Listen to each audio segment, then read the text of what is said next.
What if winning the genetic lottery in a legendary magic family actually turns out to be your ultimate death sentence? Welcome back, story lovers. In the high-ranking Nestian family, Lena Nestian was worshipped as a literal god-tier prodigy. Blessed with mind-blowing magic that eclipsed everyone else, the whole realm expected her to take over as head of the clan without a single doubt. That is, until she made the ultimate forbidden gamble by falling head over heels for Karthus Asteriant, sole heir of their mortal enemies. Talk about a deadly Romeo and Juliet scenario, because those two families had been brutally at each other's throats for thousands of years. Because what's a fantasy romance without a couple thousand years of blood feud, right? Sacrificing her prestigious title for love, Lena paid the ultimate price, passing away right after giving birth. As the maid nervously carries the newborn to the grieving lord, the Grand Patriarch Zender Nestian clutches his forehead in complete anguish, realizing his brilliant daughter is gone forever. To make matters worse, the newborn baby girl was born without a single drop of magic in her veins. She was classified as a useless hybrid, inheriting none of her mother's legendary talent. And in a family obsessed with sheer power, being born powerless is basically considered a crime. 7 long years pass by over the snow-covered Nestian estate, where cold winds howl relentlessly across the icy towers. Down inside the dark corridors, the servants and family members still whisper about the motherless child, who is supposed to be 7 years old by now. Standing by his frosted window, Zender cold-heartedly remarks that magic always awakens during a child's first year, so if she hasn't shown anything by now, she's nothing but a useless insect. Wow, Grandpa of the Year right here. Down in the shadows, little 7-year-old Thiel trembles quietly as she steps through the creaky doorway. Determined to hide what he considered the supreme shame of his bloodline, Zender Nestian threw his own granddaughter into a freezing attic. From that moment on, the family's relentless neglect turned her life into a living nightmare, leaving her cowering in terror whenever footsteps approached. Locked away in the dark, little Thiel had to fight for basic survival against actual rats, reaching out her tiny hands to grab moldy, hard bread off a filthy plate. Yet despite her fragile body enduring the most inhumane conditions, she stubbornly clung to life with every ounce of strength. But even that garbage isn't safe. A harsh hand violently snatches the stale bread away from her grasp, while an arrogant voice snarls at her for daring to eat trash meant for the bin. Like, seriously? You're getting mad at a starving child for eating thrown-away trash? Without a shred of mercy, the hard piece of bread is hurled straight at her face, hitting little Thiel so hard she tumbles onto the floor crying out in pain. She curls up on the rug, clutching her tiny head while crying softly. When Thiel tearfully stammers that she was just so hungry, Zender snaps in fury, accusing her of talking back. He aggressively grabs the child by her silver hair and drags her across the cold marble floor like a piece of luggage as she whimpers out for her grandfather. Dragging her past the grand library, Zender opens the heavy doors leading toward the blizzard outside. Thiel desperately reaches out her tiny hands as one of her shoes slips off, terrified of where her cruel grandfather is taking her. Stepping out onto the freezing balcony in the middle of a roaring snowstorm, Zender looks down at her with utter disdain, declaring that he's made her life way too comfortable if she's forgotten her place. He ruthlessly hurls her fragile body onto the icy stone floor, leaving her barefoot and shivering in the freezing weather as he sneers down at her with total disgust. Before she can even recover, Zender steps back inside and logs the heavy glass door right in her face. Thiel frantically scrambles across the snow and bangs her bare hands against the glass, screaming for her grandfather to stop. Pounding her tiny fists against the frost-covered glass, Thiel cries out in desperation, begging for forgiveness. Suddenly, the lock turns and the door creaks open just an inch. Standing in the doorway is Cornelia Nestian, the current heir of the Nestian family, looking down at Thiel with pure annoyance. Oh, look, another lovely family member arrives. She scoffingly tells the child that she's had quite enough of this nonsense. Looking up through the freezing glass with wide, tearful eyes, Thiel timidly reaches out her shivering hand, calling out to her aunt in hopes of finding a single sliver of mercy. Cornelia's face instantly twists in anger as she screams at Thiel to know her place and never dare call her aunt again. She then turns around casually to remind Zender that he was supposed to take Lowen out for dress fitting today. Zender massages his temples in frustration, complaining that he lost track of time, all because of this troublesome hybrid. He mutters that he'll head out immediately and tells Cornelia to inform Lowen. Just then, the door pops open and a beautifully dressed little girl with styled pigtails bounces into the room, sweetly calling out for her grandfather. It's like night and day compared to how poor Teal is treated. Instantly, Zender's cold face melts into a warm, loving smile as he greets Lowen. The pampered child giggles happily as she runs right into his arms. Dressed in an exquisite velvet cape and frilly pink gown, Lowen Nestian, Cornelia's daughter and Theal's cousin, chirps that since he was taking long, she came to escort him herself. Look at that intricate floral border frame the artist gave her. Talk about blatant favoritism. Zender lovingly scoops Lowen up in his arms, complimenting what a good girl she is before heading out. Lowen cheers joyfully, wrapped in the warmth and luxury that Theal was completely denied. Outside on the icy balcony, Theal watches in utter heartbreak as her grandfather walks away holding her cousin. Desperate, she taps on the glass and begs Lady Cornelia to help her. As Theal trembles uncontrollably from the biting frost, Cornelia glares back through the glass and mockingly laughs that a snow leopard feeling cold is utterly ridiculous, Snicker commenting if it's because she's a dirty mixed breed with a black leopard. Scowling with hatred, Cornelia sneers that Theal looks exactly like her traitorous mother and that her face disgusts her, slamming the inner door shut and leaving the little girl stranded in the freezing blizzard. Left all alone on the desolate balcony, snow rapidly piles onto Theal's flimsy dress while the bitter gale blows mercilessly around her fragile frame. Her tiny body finally collapses onto the freezing stone floor. Barefoot and fading, she curls into a ball, whispering her final shivering breaths into the snow. As darkness creeps into her vision, phantom voices of her family swirl around her like venomous thorns, repeating cruel insults that no one will ever love her or care if she dies. The psychological torture in the scene is just plain brutal. Staring weakly into the white abyss with her tear-filled golden eye, Theal wonders if her life would have been filled with warmth and love if only her mother was still alive today. Her vision blurs as the world fades away. She silently asks the empty sky if there was ever a single place in this harsh world where she truly belonged. In her final moments, she hears distant laughter echoing through the blizzard, watching her grandfather walk through the snowy woods holding Lowen's hand, enjoying the warmth she was never allowed to feel. Laying completely motionless in the snow, Theal's faint last wish to feel loved sparks a mysterious, shimmering burst of magical starlight that envelops her body as her consciousness slips away. Theal suddenly gasps for air and sits up on the wooden floor. Confused and wide-eyed, she looks around the dimly lit room, realizing she isn't freezing on the balcony anymore. Recognizing the familiar dusty beams, Theal touches the floorboards in utter shock. Wait a minute, wasn't I literally freezing to death on the snowy balcony just a second ago? Suddenly, a sharp throb strikes her head, causing her to wince in pain as real physical aches course through her small body. Inspecting her hands, she notices fresh blood trickling from a cut on her palm. Feeling the sharp sting, she realizes this isn't some fever dream or afterlife hallucination, it's completely real. Picking up a piece of the broken mirror, she gazes at her reflection and spots the fresh scar on her forehead. She remembers vividly that this was the injury from when Lowen shoved her down the stairs. A wave of shock hits her as she calculates the date. That incident happened a full month before she died on the balcony.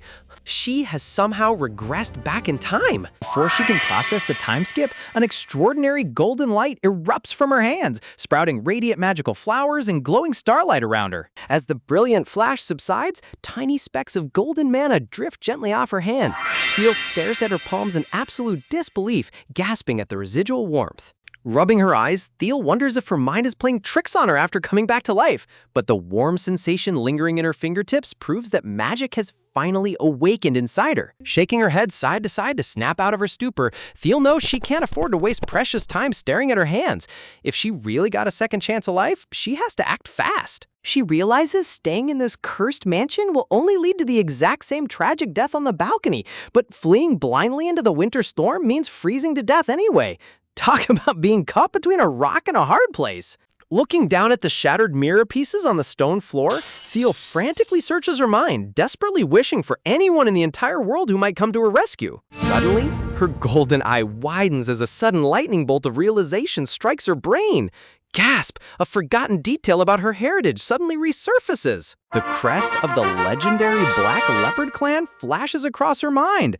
The formidable beast clan that her late father belonged to? Known across the continent for their fierce martial power and terrifying black leopard shapeshifters, this clan was the eternal rival of the Nestians, and more importantly, it's her father's true home. Clasping her hands together with renewed hope and fierce determination, little Teal smiles through her tears.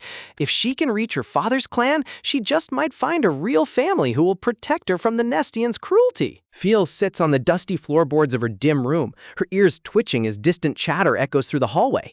She overhears servants frantically rushing back and forth, bark ordering supplies for the guest rooms and organizing lavish banquet arrangements. Realization strikes her in an instant. Her golden eyes widen as the sudden commotion outside clicks into place.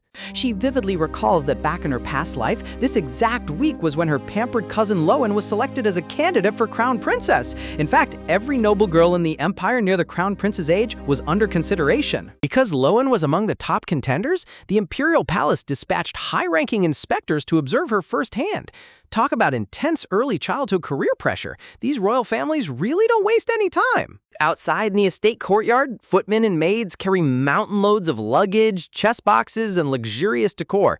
The entire Nestian household is completely turned upside down, scrambling to accommodate the imperial guests. Teal realizes this chaotic situation is her absolute best golden opportunity. With every single servant focused on catering to Lowen, nobody will bother coming up to inspect her dingy attic, not even her cruel grandfather or the maids. Crawling quietly across the dusty rug, she moves toward the wooden plate resting on the floor to gather her tiny stash of food. She gently picks up a piece of dry bread, feeling a small sense of relief that she has food saved up. She figures she can easily tuck it inside her dress to sustain herself on her journey. Out of nowhere, a tiny gray rat scampers onto the wooden plate to snatch her remaining loaf. Teal gasps in horror, clutching her bread close to her chest. Pulling her precious ration back with all her strength, she glares at the little rodent and tells it to back off because she desperately needs every single crumb to stay alive. She quickly pops up onto her feet, shielding the food while leaving the disappointed rodent staring at an empty wooden plate. A bright burst of light sparkles around her as she triggers her shape-shifting power, whoosh, shrinking down in a flash. The poor mouse stands on its hind legs completely flabbergasted, stunned that the human girl literally turned into an animal right before its eyes. Honest reaction? That rat looks like it just witnessed a magician vanish mid-air. Now in her adorable snow leopard cub form, Teal shivers from the chilly attic draft and wriggles her fluffy white tail as she crawls under a dark blanket for warmth. Snuggling tight underneath the cloth, she rests her head next to her bread. She knows she has to lie low and conserve every ounce of energy until the imperial guests finally arrive so she can sneak away unseen. But as she waits in the dark, a bitter pang of doubt creeps into her mind. She worries about what will happen if her grandfather's terrible words turn out to be true. What if her father actually loathes her existence? She remembers Zendra's sinister warning echoing in her ears, where he sneered that the Black Leopard patriarch would slice her down the moment he laid eyes on her due to intense hatred between their families. Tears well up in her eyes as internal guilt weighs heavy on her heart. She feels responsible for her mother's death and hates that everyone labels her an unwanted hybrid between rival beast clans. Yet despite her terrifying doubts, she hugs her bread tightly. She knows deep down that if the Asterian clan rejects her, there literally isn't another place on this entire continent where she can find refuge. Burying her furry little face in her paws, she silently prays that maybe, just maybe, her father's family will let her stay if she promises to hide away and never bother anyone. She makes a heartbroken promise to exist like a phantom, convincing herself she can survive on just half a slice of stale bread every 2 days if it means having a safe roof over her head. It's utterly heartbreaking seeing a child reduce her worth to surviving on breadcrumbs. 2 full days pass, and late at night, the heavy wooden door of the attic quietly swings open an inch. Tiptoeing out into the pitch-black corridor, Teal carefully steps across the threshold while keeping her movements completely silent. Glancing back and forth with wide golden eyes, she confirms that the servants and guards are fast asleep, giving her a clear path. She reasons that after an exhausting day of catering to the imperial entourage, the entire mansion staff is passed out asleep and won't easily wake up to minor sounds. Her immediate strategy is simple. Slip into Zendra's private study, grab a valuable item or purse, and use it to bribe a carriage driver to haul her straight to the Asterian clan's territory. Gaining entry into the study, She notes that because Lowen constantly runs in and out of her grandfather's office, scoffing, Zender never bothers locking the door. Pulling open the ornate desk drawer, her eyes light up as she spots a heavy pouch of shiny coins. But right beside it, something else catches her attention. She reaches inside and picks up an exquisite silver locket adorned with intricate engravings, feeling its weight in her small hands. As the locket clicks open, she gasps softly upon seeing a painted portrait of a breathtaking white-haired woman, the exact same face from the portrait her grandfather secretly stared at late at night. Overwhelmed with emotion, her chest tightens as tears overflow her eyelids, finally gazing at the mother she never got to hold. Clutching the silver chain tightly against her chest, she decides to take the locket along with the money pouch. She knows that once she escapes, she can never return to this house, so having her mother's portrait is the only physical piece of home she will ever possess. Tiptoeing rapidly back out into the hallway with the purse tucked under her arm, she holds her breath, praying she can reach the estate gates without drawing attention. Suddenly, a flickering lantern beam illuminates the dark hall. Lowen's head nanny, Jira, comes around the corner, mistaking the silhouette in the dark for her young mistress, Lowen. Raising her lantern higher, Jira's polite expression instantly twists into shock when she realizes it's not Lowen, but Thiel sneaking through the halls.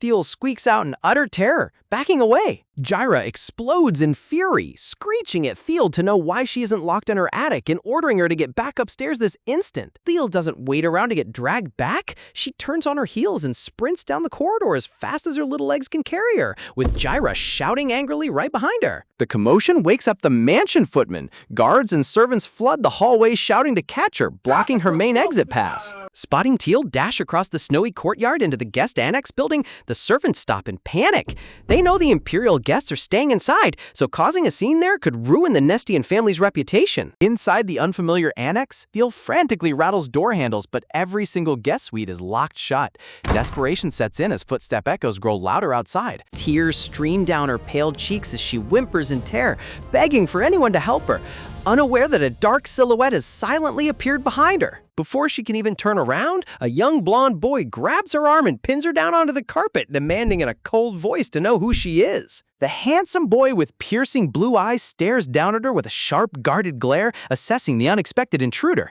Wait, is this the mysterious young crown prince himself? Talk about a high-stakes encounter! Shivering on the floorboards with tears falling from her golden eyes, Thiel looks up at him and desperately begs for him to save her life. The boy steps back slightly, furrowing his brow in confusion. He knows for a fact that the Nestian ducal family only reported having a single young daughter. Noting her tattered dress and golden eyes instead of the signature Nestian blue, he deduces she isn't Lowen. He warns her to stop crying and speak up, or he will throw her straight out the front door. Thiel stammers out that she is Thiel Nestian of the snow leopard lineage and that she needs to escape. Suddenly, a heavy bang rattles the outer door, making her jump in terror. Realizing she is actively being hunted by the guards outside, the young noble's eyes soften slightly. He tells her to follow him into his room and asks if she knows how to transform into her beast form to stay hidden.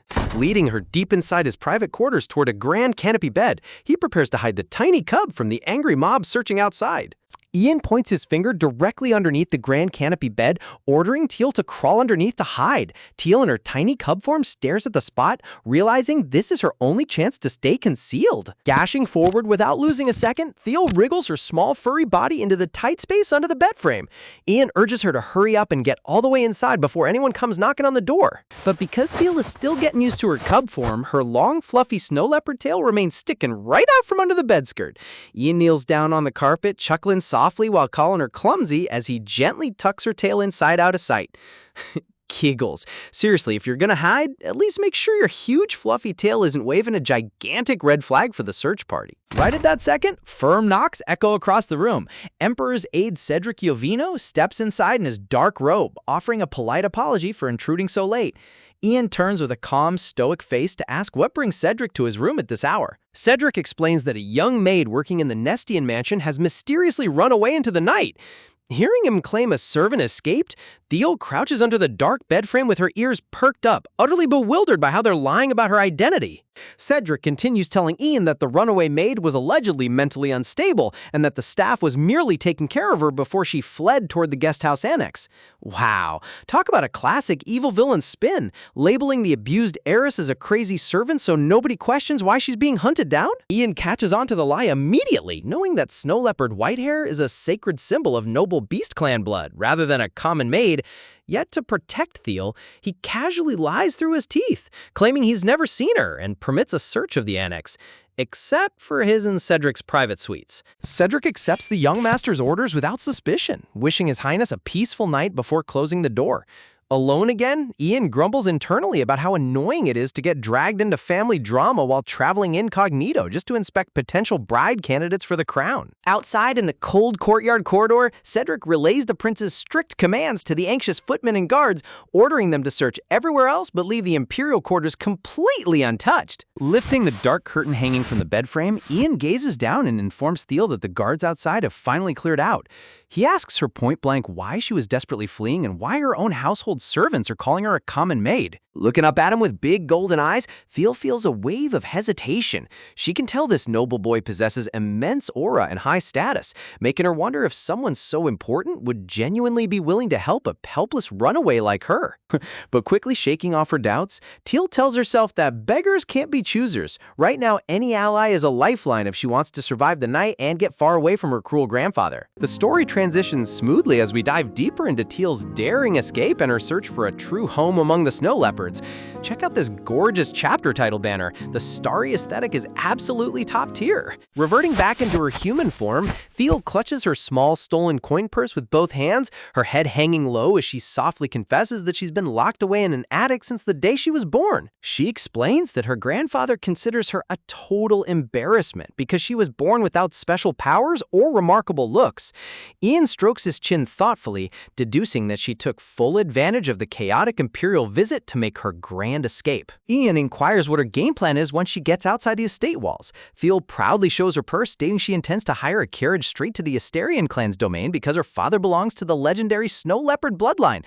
Look at that fiery golden crest background. The Asterian clan aura goes so hard. Hearing her mention Asterian while staring at her golden eyes, Ian's face completely freezes as a sudden realization hits him like a lightning bolt.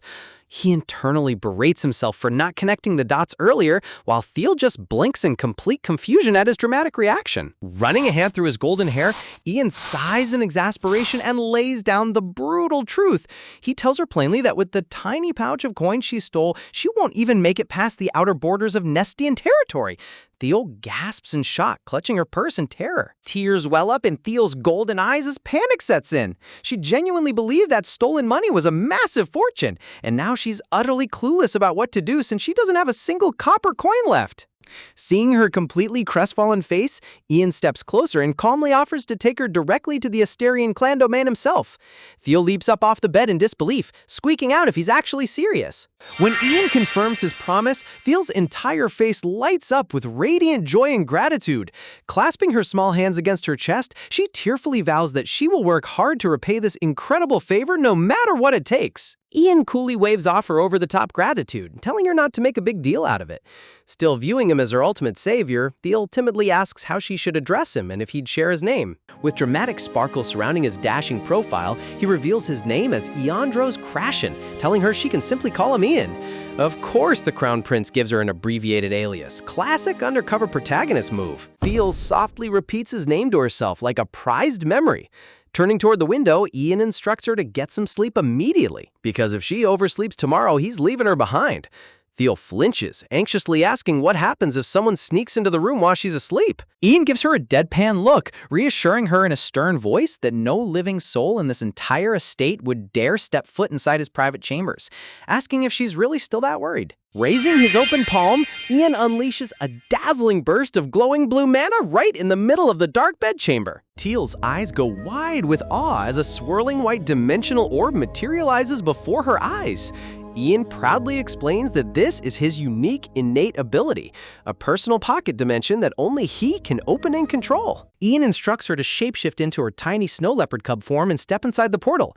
Seeing her hesitate, he reassures her gently that as long as he is alive, she will never get trapped or lost inside his subspace. Theo holds her coin pouch tight against her chest, resolving that even if an unknown magical void is scary, it's 100 times better than getting caught by her abusive grandfather and locked back in the dark attic. Ian carefully scoops up the adorable, fluffy cub in his hands, assuring her that the very moment it's safe to travel, he will open the portal and pull her back out into the real world. With a brave leap, the tiny snow leopard cub dives headfirst into the glowing blue rift. Landing on the cold floor of the pocket dimension, Theo looks around in wonder.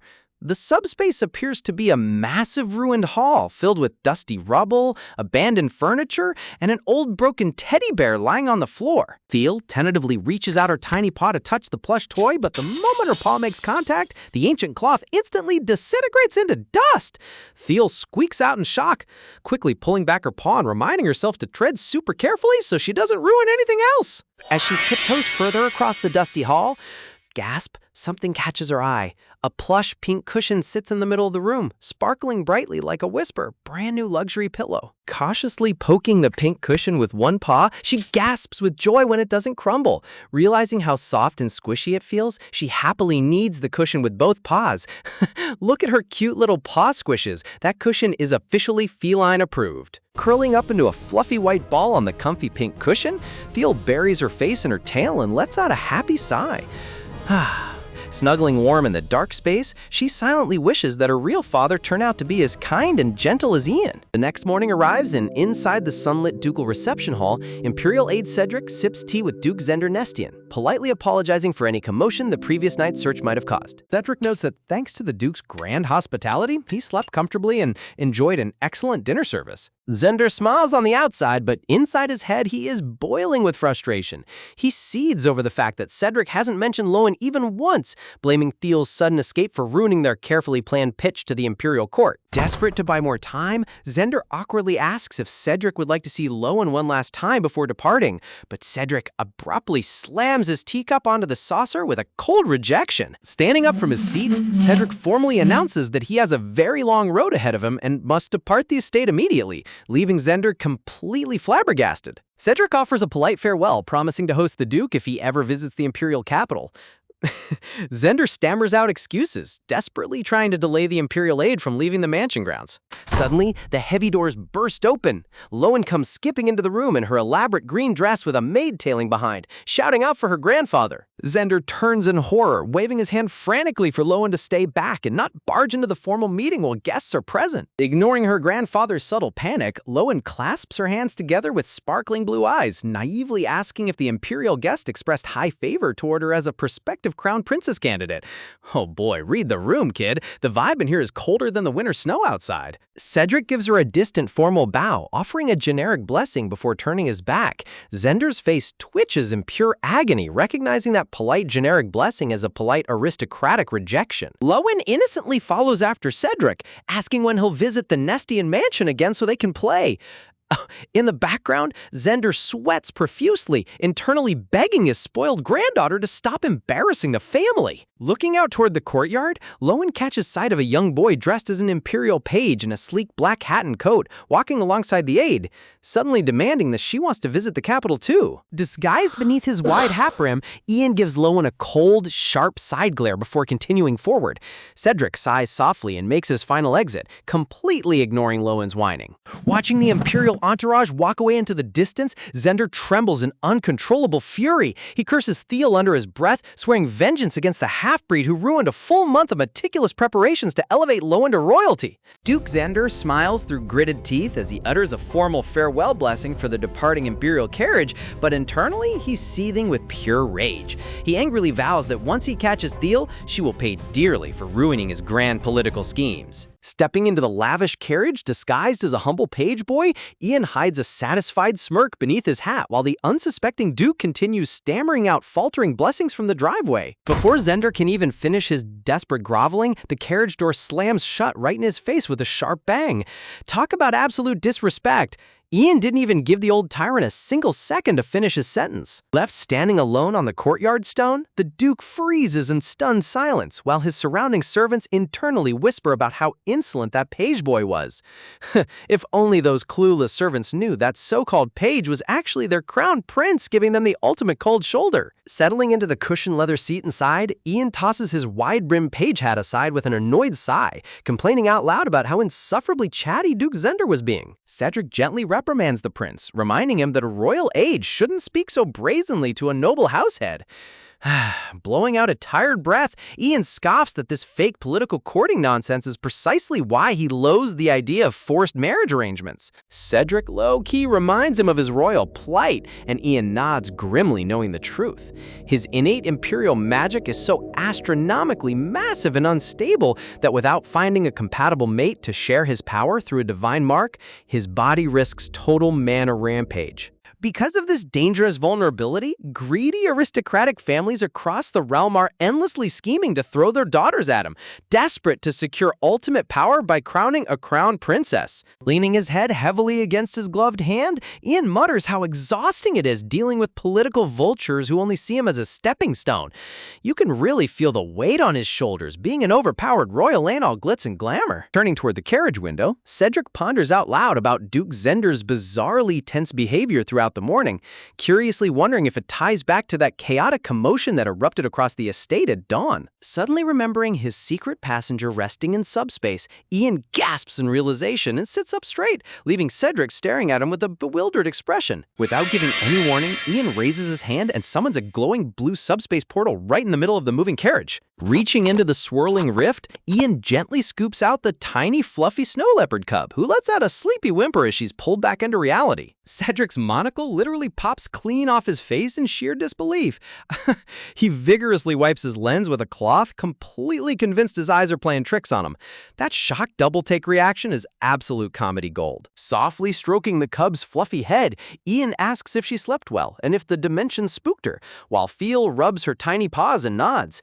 Cedric adjusts his monocle in utter shock, internally asking himself if he's losing his mind. Ian calmly announces to his aide that they're altering their destination immediately and heading straight to the domain of the legendary Asterian family. Cedric stammers in confusion, asking why on earth they would travel to the formidable snow leopard domain, to which Ian coolly responds that this tiny creature needs to be delivered directly to a real family. Turning to the little cub, Ian gently encourages her to speak up and explain her own identity, nervously causing Teal to swallow her saliva. Shifting back into her adorable human form, Teal clutches her shabby dress and timidly stammers that her name is Teal Nestian, confessing that she's traveling to Asterian to find her long-lost father.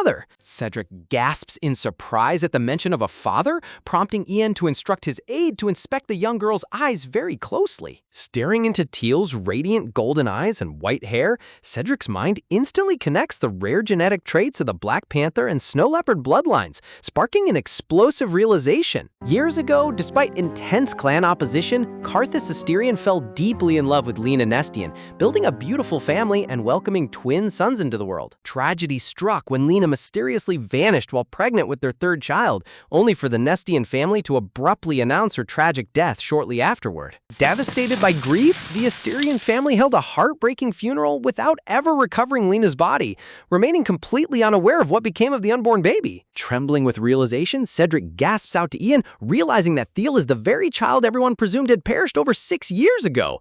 The pieces are falling together so perfectly, it's mind-blowing. Ian orders the coachman to sprint the horses at maximum speed, knowing that every second counts in returning this abused child to her rightful home. Before heading directly to the castle gates, Ian plans a few crucial stops along the route to ensure everything is prepared for Thiel's official reveal. 3 full days pass, and the carriage finally arrives at the breathtaking Asterian castle, a towering white sanctuary surrounded by lush blue gardens and cascading fountains. Bowing with crisp aristocratic formality at the castle entrance, Pardon, the head butler of House Asterian, offers a reverent greeting to the visiting crown prince. Dressed in his splendid imperial uniform, Ian addresses the butler directly, requesting an immediate audience with the Duke of Asterian. Emphasizing the urgency of his unannounced visit, Ian insists on meeting the Duke without a moment's delay as the carriage door swings wide open. Inside the carriage, Cedric tenderly extends his gloved hand to help their small passenger step out onto the grand estate grounds. Stepping out into the sunlight, Thiel glides down the carriage steps, transformed into a literal royal princess in a radiant yellow ruffled gown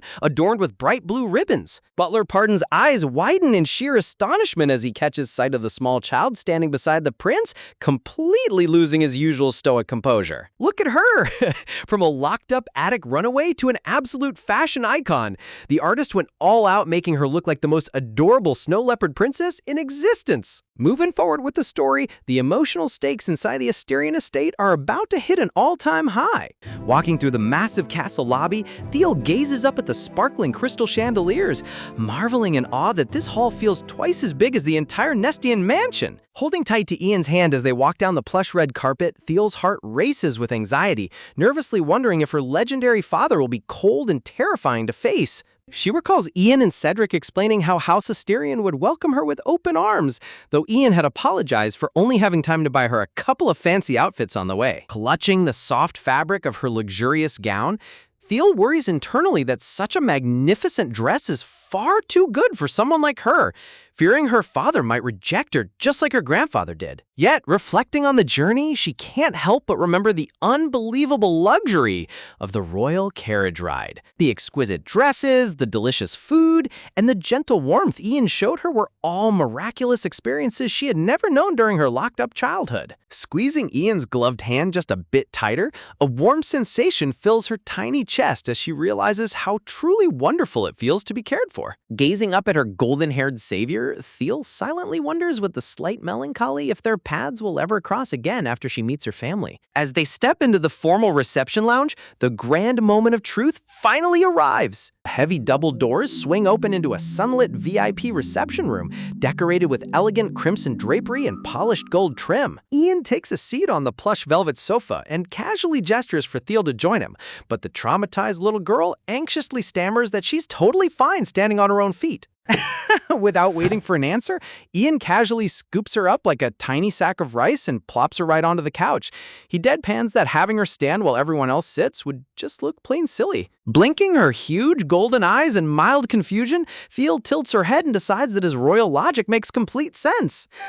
His no-nonsense way of taking care of her is so wholesome. Moments later, a servant pushes in a massive afternoon tea cart overflowing with mouth-watering strawberry cakes, glazed tarts, and sweet pastries fit for a king. Feast your eyes on this absurd spread. Multi-tiered dessert stands stacked with rose-top pastries, chocolate eclairs, fluffy fruit tarts, and delicate cakes sparkle on the table like a sugar paradise.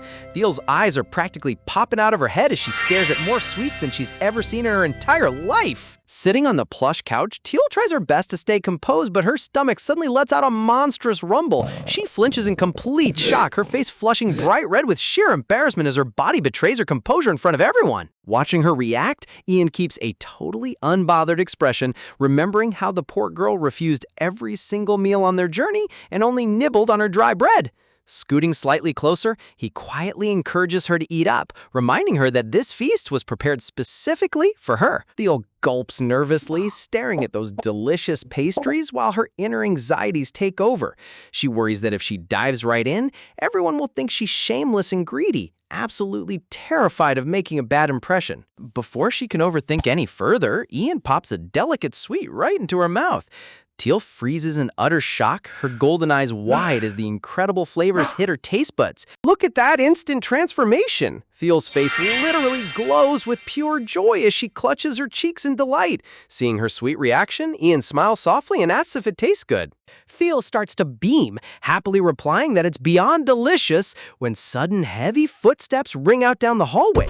Someone with immense authority is approaching the lounge. The grand gilded double doors swing wide open as Duke Carthus Asterion enters the room. Flanked by his high-ranking aides, his towering presence and piercing golden eyes instantly command the entire hall. Talk about an epic entrance! This guy radiates absolute final boss energy. Recognizing the powerful visitor, Cedric stands up immediately and formally acknowledges Marquise Celeste, while Thiel gasps softly, her heart skipping a beat as she stares at the formidable nobleman. Thiel's breath hitches as she gazes at Carthus's striking features. Standing right before her is none other than her legendary father, the head of the Asterian clan. But instead of comfort, trauma instantly creeps back into her mind. She remembers her ruthless grandfather, Duke Zender, sneering that Carthus was an arrogant fool, warning her that sharing his blood blood meant she was just as pathetic. Shuddering as dark thorns of fear wrap around her thoughts, trembling voice, Thiel remembers Zender's cruel voice warning her that if her father ever laid eyes on her, he would eliminate her on the spot. Duke Karthus slowly strides across the plush carpet, stopping right in front of the tiny girl. Thiel bows her head timidly, her small shoulders trembling under his heavy gaze. A dense, suffocating silence fills the lounge as Karthus lowers his gaze toward her, his lips parting as he barely chokes out a single word, staring down at his long-lost child. Look closely at his expression. His cold exterior completely shatters as his golden eyes tremble with overwhelming emotion. His throat swells with tears as he struggles to hold back years of hidden grief. Mistaking his intense emotion for cold rage, Thiel flinches in terror. She nervously wonders if she should drop to her knees and beg for her life. But reminding herself of Ian and Cedric's kindness, she squeezes her hands tight, determined not to give up without trying. Gathering every ounce of courage in her tiny body, she decides she must speak up right now or lose her only chance at freedom. Taking a small step forward, Thiel bows deeply before Karthus and timidly declares that her mother's name was Lena Nestian. Reaching into her dress, she carefully presents the golden pocket watch locket in her trembling hands. Karthus freezes in disbelief, his eyes expanding in shock as he recognizes the crest. "This is Lena's," he whispers, his hand reaching out instinctively. Opening the locket, Karthus stares down at the portrait of his beloved late wife, Lena, smiling back at him with her silver hair and soft eyes. Nervously, Thiel gazes up at him, waiting for his judgment. Clasping her hands tightly, Thiel drops her head and desperately begs him to let her stay on the estate, pleading for just a tiny sliver of mercy. Watching from the side, Ian and Cedric listen in heavy silence as Thiel promises that she will only eat tiny meals and is completely fine sleeping out in the barn or warehouse. Softly, she promises to live like a ghost so she won't bother anyone. Tears stream down her pale cheeks as she desperately whispers that she just wants a safe place to stay, completely unaware that her humble request is breaking everyone's heart in the room. Karthus stands frozen in absolute shock, repeating those horrifying words in his head. Warehouse? Barn? A terrifying aura erupts around the Duke as his hand clenches into a white-knuckled fist. Furious rage boils inside him as he realizes the sheer level of abuse his precious daughter suffered at the hands of the Nestians. Reaching out his gloved hand to comfort her, Thiel flinches in sheer terror, ducking her head and shielding herself as if expecting a violent blow. Seeing her traumatized reaction cuts Karthus deeper than any blade ever could. Forcing his aura down to avoid frightening her further, Karthus speaks with gentle restraint, confirming her name and asking if she could excuse herself for just a moment while he speaks with their royal guests. Bowing deeply, the head maid receives Karthus's firm command to guide the young lady to a warm guest room, prepare a hearty meal, and let her rest comfortably. Smiling warmly, the maid extends her hand and asks if they shall go, while Thiel timidly nods, taking her hand with extreme caution. Walking down the grand hallway, Thiel constantly glances back over her shoulder, anxious, her golden eyes filled with anxiety as she leaves her father behind. Left alone in the reception room, Karthus stands in complete, heavy silence, his mind racing as he tries to process the horrific truth about his daughter's upbringing. Inside the luxurious guest suite, Thiel sits alone at a massive dining table, feeling small and utterly lost. She worries that since her father never explicitly gave her permission to stay, she might get thrown out at any moment. Counting the few spare coins in her pocket, Thiel clutches the soft fabric of her yellow gown. She realizes she doesn't even have enough money for carriage fare and dreads the thought of selling this dress, the very first gift Prince Ian ever gave her. The maid pushes open the door with a cart full of delicious snacks, exclaiming cheerfully, but stops dead in her tracks as she sees the young girl. Look at those heavy tears dripping down her face. Thiel sits at the table weeping in silence, convinced her temporary dream of safety is coming to an end. Panic strikes the maid as she rushes closer, asking if she should bring Lord Karthus immediately. Thiel quickly wipes her tears, stammering that everything is okay. Reassuring the anxious child, the maid gently tells her that eating good food will give her strength, gently encouraging her to relax and enjoy her treat while the adults finish talking. Staring at the steaming bowl of soup and freshly baked bread, Thiel's stomach rumbles again.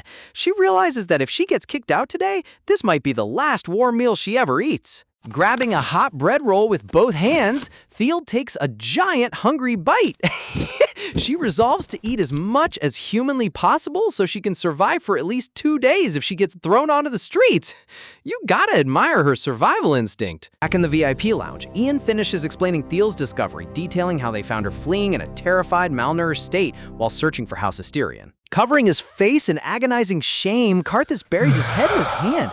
He burns with remorse, wondering how terribly his child was tormented in the Nestian estate while he was completely unaware of her existence. Cedric adds to the report, explaining how Thiel was constantly hypervigilant during their carriage journey, whispering, too terrified to even eat the food they prepared for her. Ian reveals that her entire body was covered in severe bruises and wounds, calling out how the Nestian Duke made pathetic excuses by labeling her a crazy servant. Karthus sits upright, his eyes glowing with dangerous intent as dark golden particles swirl around his hands. He cold-bloodedly states that he already knows exactly why Nestian committed such an atrocity. Diving into the realm's hidden history, the snow leopard Nestians and black leopard Asterians were the two ruling bloodlines of the leopard tribe, where the strongest leader claimed ultimate authority over the clan. However, after 6 generations of Asterian leadership, Nestian's power faded into a mere shadow of its former glory. During that desperate decline, Lena Nestian was born with transcendent magic that surpassed even the Asterian line,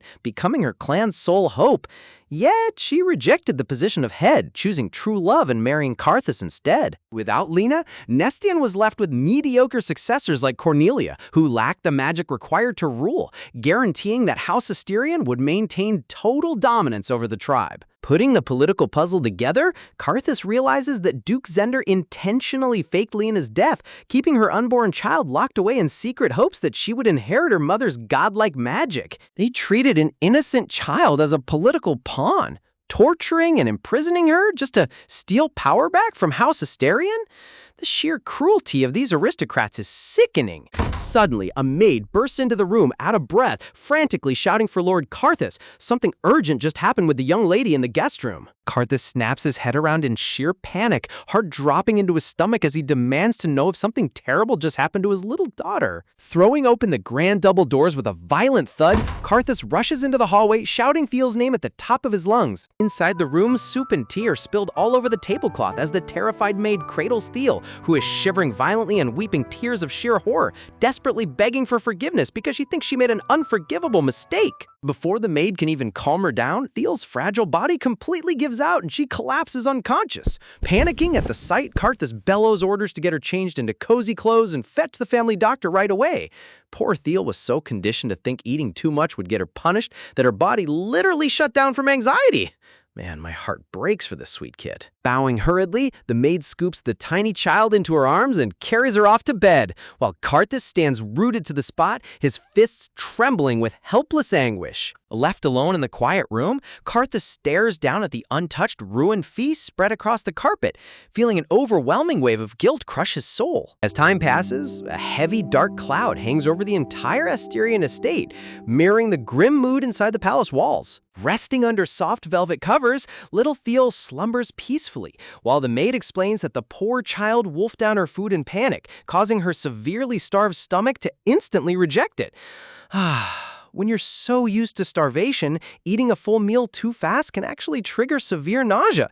It's a tragic physical reality of extreme malnutrition. Wringing her hands nervously, the maid tears up as she mentions how Thiel spent every second scanning the room like a hunted animal, leaving the entire staff wondering what kind of living hell she endured. Standing silently beside her bed, Karthus turns his heavy golden gaze toward the doctor, asking in a low, tight voice about his daughter's actual health status.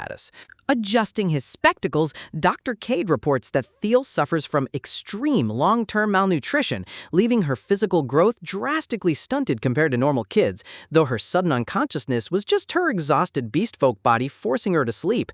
Letting out a soft exhale, Karthus carefully pulls the blanket up to her chin, feeling a temporary wave of relief wash over him. Look at this giant, intimidating dad turning into the softest bear the moment his daughter is resting. That tender blanket tuck is 10 out of 10 wholesome. Sitting down in the velvet chair next to her pillow, Karthus regrets that he never got the chance to reassure her that she's safe here, swearing internally to grant her every desire under the sun. Gazing at her gentle breathing, he berates himself for not speaking up sooner, wishing he had made it clear right away that House Asterion is now her forever sanctuary. Stepping forward politely, the aide inquires whether Lord Karthus intends to perform an official paternity test to handle imperial legalities. Nodding sternly, Karthus agrees that a formal test is necessary strictly so he can immediately enter Thiel into the official imperial family registry as his rightful heir. He doesn't doubt she's his for a single second. He just wants that official paperwork stamp so he can flex his dad status legally. With delicate movements, he uses tiny golden scissors to snip a small strand of Thiel's glowing silver hair. Handing the folded hair sample to his butler, Karthus instructs him to rush it to the Grand Temple where his own blood record is already stored on file. Stroking her hair softly, Karthus smiles tearfully, grateful that he deposited his sample years ago because he never lost faith that his missing child would return. Quietly rising from the armchair, Karthus urges everyone to exit the chamber so they don't disturb her deep, restful sleep. He's stepping so lightly you'd think he's walking on eggshells. The ultimate warrior duke walking like a ninja to protect a baby's sleep? Outside the room, Cedric reminds Crown Prince Ian that they must head back to the Imperial Palace since their official schedule has been pushed back for hours. Clenching his small fist, Ian looks away with a wistful expression, feeling genuine disappointment that he couldn't bid Thiel a proper farewell before leaving. Glancing back toward her bedroom door, Ian softly whispers a promise to meet her again soon, his heart filled with warmth for the tiny girl he saved. As twilight paints the skies over the Asterion Palace in shades of pink and gold, a sudden commotion breaks out near the main gates. Storming down the grand corridor with heavy, frantic footsteps, an elderly, highly distinguished nobleman shouts for Karthus, frantically demanding to see the child. "Ooh, boy, look who just sprinted into the palace out of breath. Grandfather has entered the chat and he looks ready to flip tables." This legendary outer is none other than Alpheus Evolt Asterion, the grand former duke, supreme leader of the Leopard clan, and an imposing figure respected across the entire empire. When his frantic butler reminds him that he just skipped an official royal banquet with the emperor himself, Alpheus snaps back that state dinners mean garbage when his long-lost granddaughter has come home. Running up to Karthus with wide, panicked eyes, the old duke repeatedly asks where his precious grandchild is sleeping and if it's really Lena's bloodline. Imagine blowing off the literal emperor of the nation just to check on your tiny grandbaby. Grandpa Alpheus has his priorities 100 straight. Reassuring his father calmly, Karthus explains that while the temple test is pending, there's zero doubt she's a snow leopard carrying the signature golden eyes of their Black Panther bloodline. Demanding an immediate audience, Alpheus insists on seeing her right this second, learning she's resting in the estate's finest private quarters. Leading his father down the hall, Karthus strictly warns him that he's only allowed to peek in quietly without waking her up, making the elder duke huff under his breath. Tiptoeing through the heavy wooden door with extreme caution, the mighty clan patriarch sneaks into the darkened bedroom like a stealthy thief. Seeing the grand pillar of the empire stealthily sneaking on tiptoes is top-tier comedy gold. The artist drew this panel so perfectly. Looking down at Teal's tiny face, Alpheus' strict composure melts away entirely as tears well in his eyes, sobbing, grieving the wasted years he never knew she existed. Closing the door with a subtle click, Alpheus' gentle expression instantly turns stone cold as he demands to know why House Nestian committed such an abominable treason. Crossing his arms, Karthus reveals that Nestian hid her out of dark political greed, desperate to keep Lena's divine genetic talent within their own failing house. He recounts the horrifying nightmare Teal lived through, recalling how the cruel Nestian aristocrats branded her a useless shame simply because her magic hadn't awakened yet. Seriously, calling a literal toddler worthless because her powers haven't manifested yet is sickening. Those Nestian scumbags deserve maximum punishment. They even blamed her for her mother's tragic death, tormenting the tiny girl until she was forced to weep in the dark, begging for mercy from monsters who possess none. In the quiet guest room, Thiel suddenly shoots upright with a sharp gasp, her chest heaving as the traumatic nightmare snaps her back to reality. Rubbing her teary eyes, she blinks at the ornate chandelier hanging above, taking a moment to realize she isn't back in her dark, filthy attic cell. Sinking into the plush mattress, Thiel marvels that despite ruining her meal and throwing up, they still tucked her into the grandest bed she's ever seen. She's still so traumatized that basic human decency feels like an unearned privilege to her. Someone give this poor child a hug immediately. But just as her mind begins to settle, low, muffled voices echoing through the heavy wooden door catch her attention. Tiptoeing closer to listen, Theo freezes in sheer horror as she misinterprets a distant conversation, hearing someone say that a brat needs to be eliminated right now. Trembling from head to toe, panic paralyzes her thoughts as she realizes her grandfather's terrifying warning was true. The moment they found out who she was, they decided to execute her. Convinced that Duke Karthus and his men hate her existence, Theo realizes that if she stays here until sunrise, she won't survive the night. Oh no! Talk about the worst possible misunderstanding ever. She overheard someone talking about Nestian or a monster and thinks it's about her. Channeling her beastfolk magic under the cover of night, Teal transforms into a tiny, fluffy white snow leopard cub and slips through the door crack. Sprinting down the endless carpeted hallway on her tiny paws, the adorable cub flees for her life, desperate to escape before the guards catch her. Hours pass as darkness swallows the palace corridors, leading straight into a chaotic morning wake-up call. Clad in his morning robes, Karthus roars in absolute disbelief as his knight commander reports that Theo vanished into thin air during the guard shift change. Igniting a brilliant golden flame in his palm, Karthus commands his search teams to scour every inch of the estate, warning them to handle her gently so she isn't terrified. He's summoning elemental fire spirits just to locate his missing baby cub.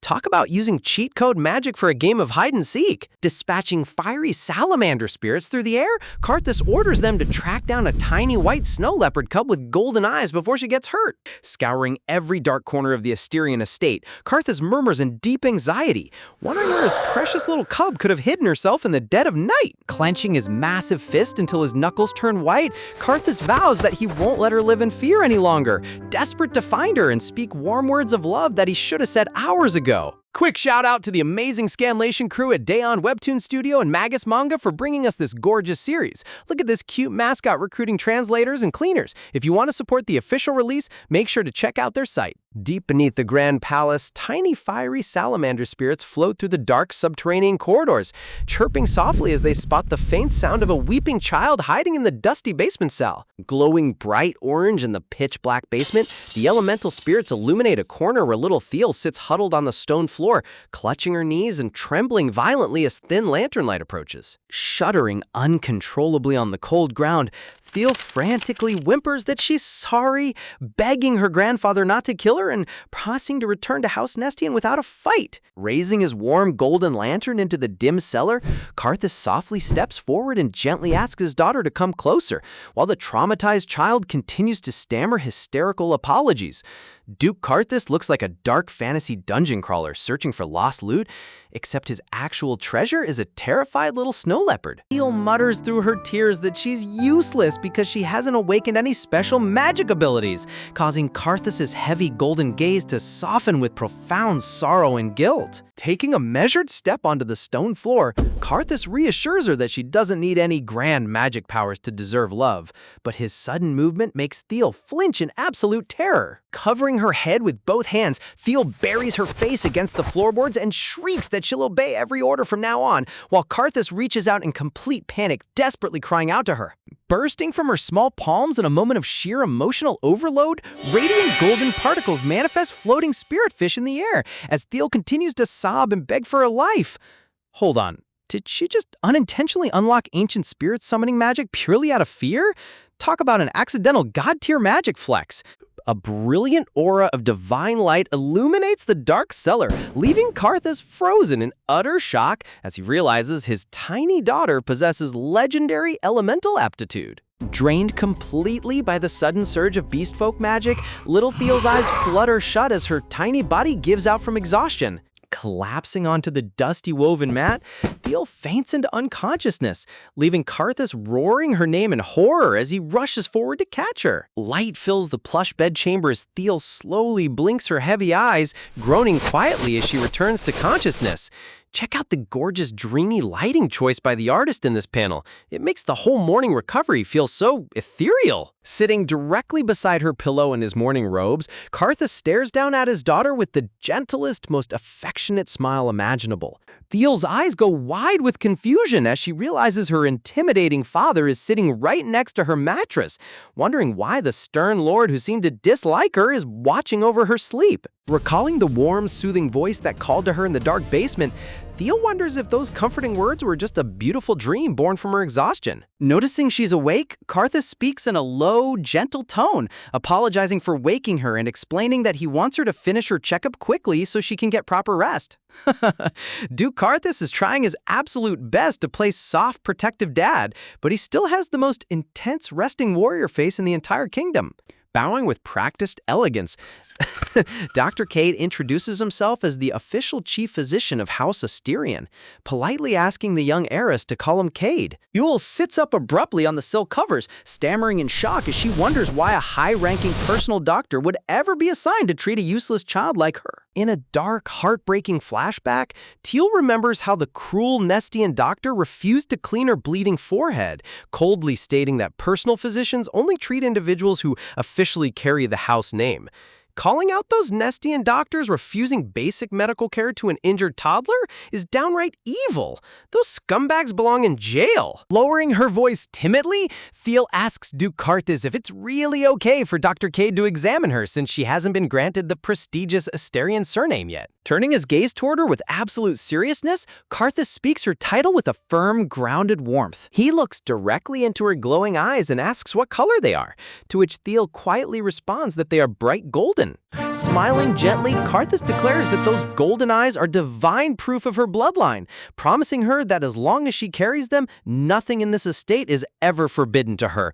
He just handed his daughter an absolute VIP god-tier pass to the entire ducal empire, Dad Flex level 1000. Thiel's eyes sparkle with newfound hope, timidly asking if his words mean she is truly allowed to remain inside this grand mansion forever? Karthus chuckles softly, leaning closer as he prepares to completely shatter all her lingering childhood trauma. Text cards flash across the screen as he promises that she will never again have to force down scraps or worry about starving. She will never have to live like a forgotten beggar or pretend she owns nothing in this world. These dramatic typography cards make it feel like an emotional, high-budget luxury commercial. But hey, the message is top-tier wholesome. Nor will she ever be locked away in dark, cold warehouses or forced to sleep on straw inside dusty barns ever again. Reaching out his broad open hand, Karthus reassures her that House Asterion is her true sanctuary, inviting her to live here in complete peace and luxury. Overwhelmed by his boundless tenderness, tears spill down Teal's rosy cheeks as she covers her trembling mouth, sobbing out a heart-wrenching thank you to her father. Turning toward his physician, Karthus instructs Dr. Cade to finish the medical treatment quickly so his daughter can eat and regain her strength, to which Cade bows respectfully. Look how fast this terrifying warrior family transitioned into overly protective helicopter parents. You love to see it. Clinking gently against the porcelain bowl, a silver spoon scoops up a warm portion of rich, golden broth prepared specifically for her delicate stomach. Sipping her soup, Thiel's thoughts wander back to that stern voice she overheard earlier, still feeling a tiny pang of worry about her grandfather's terrifying warnings. Shaking off her anxiety, Thiel tells herself that since her father gave his official permission, everything will be safe, just as a friendly maid pushes a wooden tea cart into the room. Brightening up the room with a cheerful smile, the maid presents a gorgeous dessert plate featuring fresh fruit and caramel pudding, proudly announcing it as the head chef's special recipe. The maid giggles while explaining how the entire kitchen staff went into a full-blown frenzy, setting the stoves ablaze while shouting that their youngest lady is severely malnourished. Look at that hilarious mini chibi animation of the cooks going full Gordon Ramsay Super Saiyan mode just to whip up dessert. Gently spooning a bite of caramel pudding toward the young lady, the maid reminds her that sweet treats are guaranteed to make any bad day instantly better. As the sugary goodness hits her palate, cute, fluffy snow leopard ears pop out from Thiel's hair as she cheers in delight that it's the most delicious food she's ever tasted. Look at those fluffy cat ears popping out. The artist drew this panel with 10 out of 10 peak cuteness. Looking over at the ornate pendulum clock ticking on the cabinet, Thiel nervously looks up, asking if someone small like her is really permitted to live in such luxury. The maid clasps her hands together warmly, assuring her that she is meant to eat delicious meals and enjoy every single happy moment inside this palace. Holding her tiny golden spoon tightly, Thiel hesitates for a moment before gathering up her courage to speak her mind. Looking up with big, sparkling eyes, Thiel softly asks if she's allowed to stay together with this kind maid every single day. Little Thiel is out here accidentally adopting her entire estate staff using pure baby charm. Thinking to herself, Thiel gushes over how gentle and warm this older maid is, secretly wishing they could remain side by side forever. Heart-struck by pure cute aggression, the maid clutches her chest as bright pink hearts fill the air, completely mesmerized by her young lady's adorable request. Kneeling down beside the armchair to eye level, the maid politely introduces herself as Rhea, which Thiel softly repeats with an adorable murmur. Rhea explains that she'll be taking care of her until an official personal maid is formally appointed, making Thiel's face fall as she worries they'll eventually be forced to part ways. Winking playfully with a confident chest puff, Rhea whispers her big secret. She already submitted her application to become Thiel's permanent personal maid. Rhea secured the absolute best job in the entire imperial estate through sheer loyalty. What a legendary move! Rhea reassures Thiel with a comforting smile, gently telling her not to worry, because from now on, she will permanently stay right by his side as his personal attendant. Glowing with pure happiness, Thiel clasps her tiny hands together in cheers and joy, completely overwhelmed by how sweet her new maid is. Look at her cute little face. This precious snow leopard child is finally getting the unconditional love she deserves. Rhea cheerfully explains that the estate workers are currently decorating a magnificent private bedroom just for her, asking her to be patient if the temporary guest chamber feels uncomfortable. Holding her silver dessert spoon in midair, Thiel blinks in pure bewilderment, wondering how this breathtaking room could ever be seen as uncomfortable when it's already bigger than anywhere she's ever slept. Meanwhile, over in the main ducal study, the old patriarch crosses his arms in frustration, scolding Karthus for hiding his granddaughter away after rescuing her from the cellar. Pouting like an impatient toddler, the grandfather complains that Karthus got to have a full conversation with Thiel while leaving him completely out of the loop. Grandfather's throwing a whole temper tantrum because he didn't get first turn at playing doting grandpa. Karthus clears his throat awkwardly, adjusting his mourning robe before shifting the conversation back to a far more critical issue. Narrowing his sharp golden eyes, the former duke immediately senses the grave shift in tone, asking if this serious matter directly concerns little Thiel. Karthus looks his father dead in the eye and reveals the game-changing truth. The child has officially awakened her latent beast folk abilities. The grandfather's jaw drops in shock as he notes how unbelievable it is for a beast folk child to manifest magic at such a late age. To be fair, surviving severe emotional distress in a dark cellar is quite the dramatic catalyst for unlocking magic power. With a solemn expression, Karthus reveals that her ability isn't the snow leopard's frost magic or the black leopard's flame, it's the legendary divine power of light itself. A brilliant aura of golden energy flares across the room, leaving the Grand House of Leopards standing on the precipice of an empire-shaking discovery. Staggering back in total disbelief, the old lord demands to know if Karthus personally witnessed this miraculous feat with his own eyes. Karthus confirms the cellar memory of floating spiritfish, causing his father to clutch his forehead in rising panic as he recalls the ancient lore.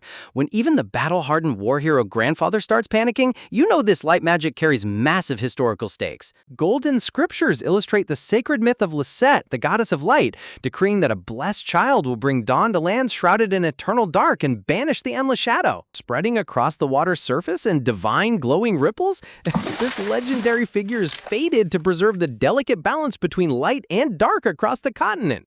For centuries, these ancient records were forgotten inside dusty library archives, dismissed as mere fairy tales that no living soul believed could actually exist in reality. Yet standing right in their estate is living proof, a tiny snow leopard toddler who holds the divine light in her palms. Talk about going from an abused outcast to the literal central protagonist of world prophecy in under 24 hours.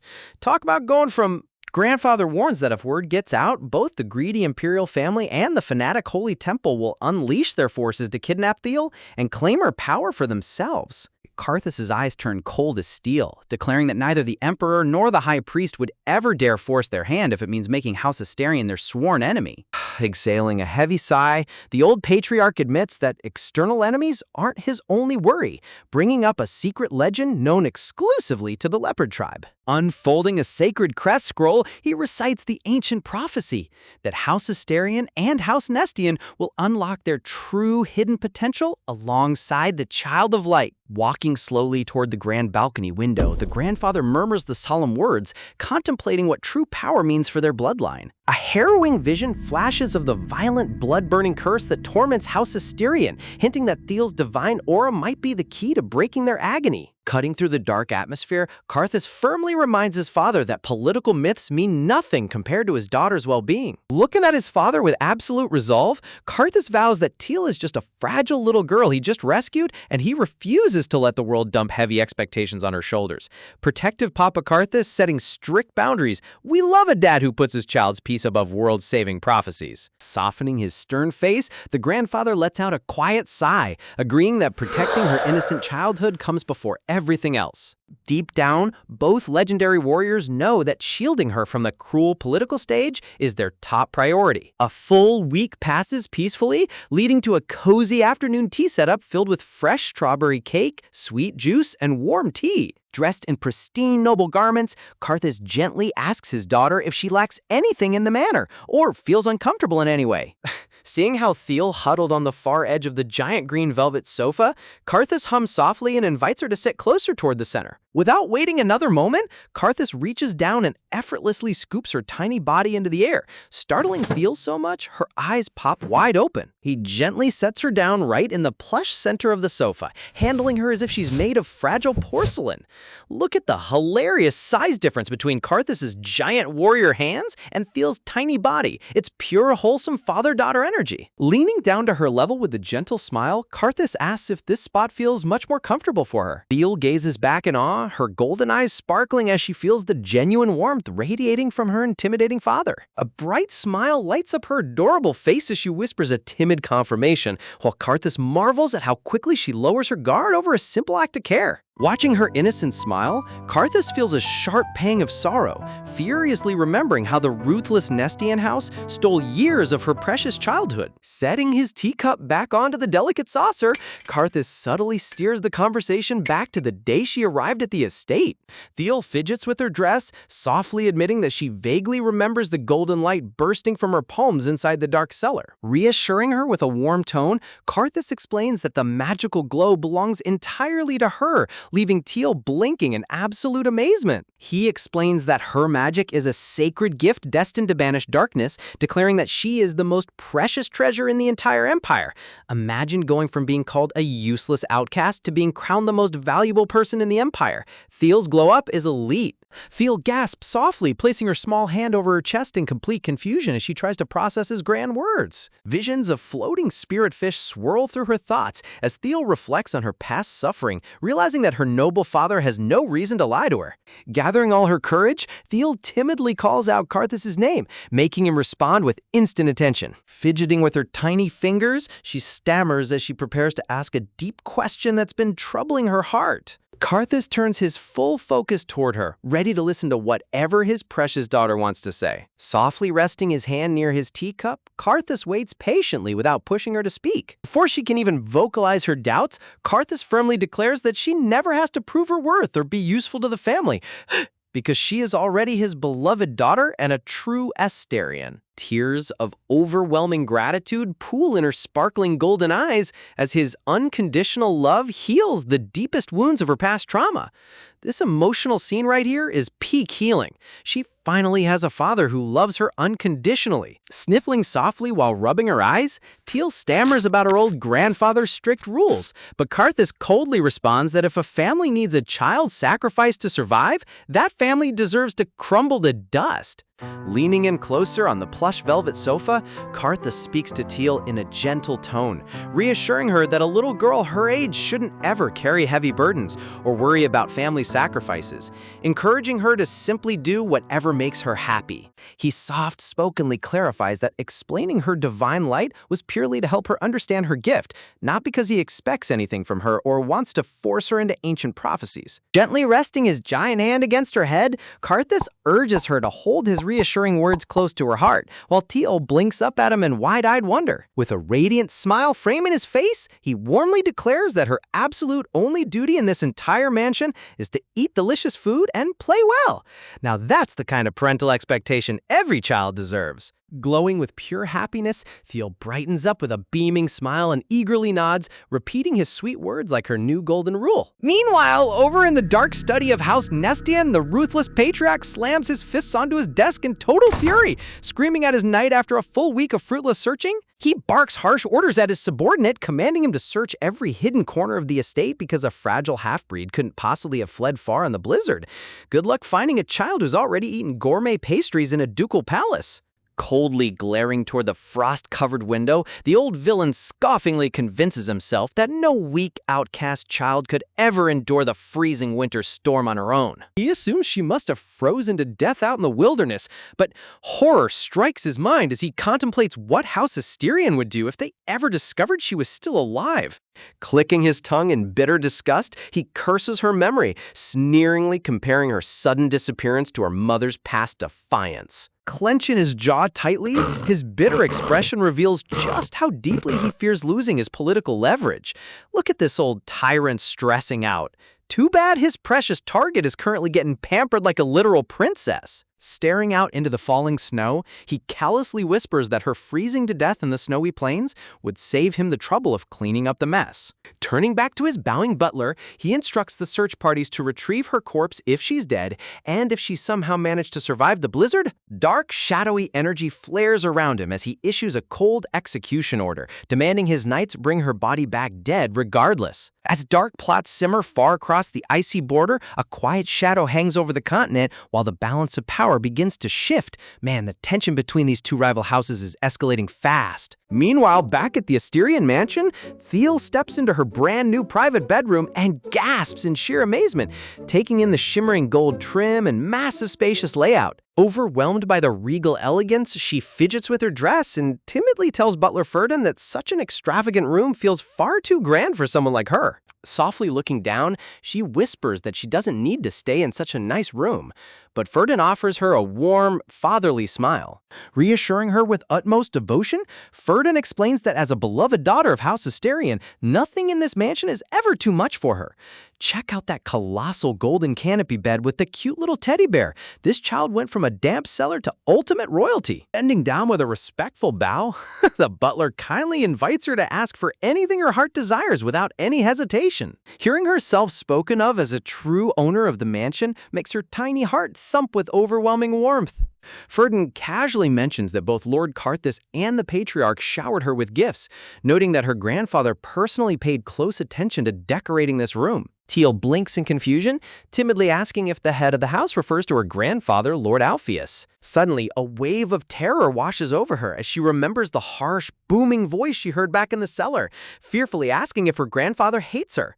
Poor Thiel is suffering from extreme villain PTSD. She thinks every old noble wants to throw her back in a dungeon. Ferdin instantly dismisses her fear with a gentle smile, secretly realizing that her past trauma has made her terrified of strict elders. Though Ferdin reassures her that her grandfather is eager to meet her once he finishes work, Thiel clutches her dress in deep anxiety, deeply traumatized by those scary words she misheard. Later that afternoon, the heavy wooden door creaks open as Grandfather Alpheus warmly invites the timid snow leopard child into his private study.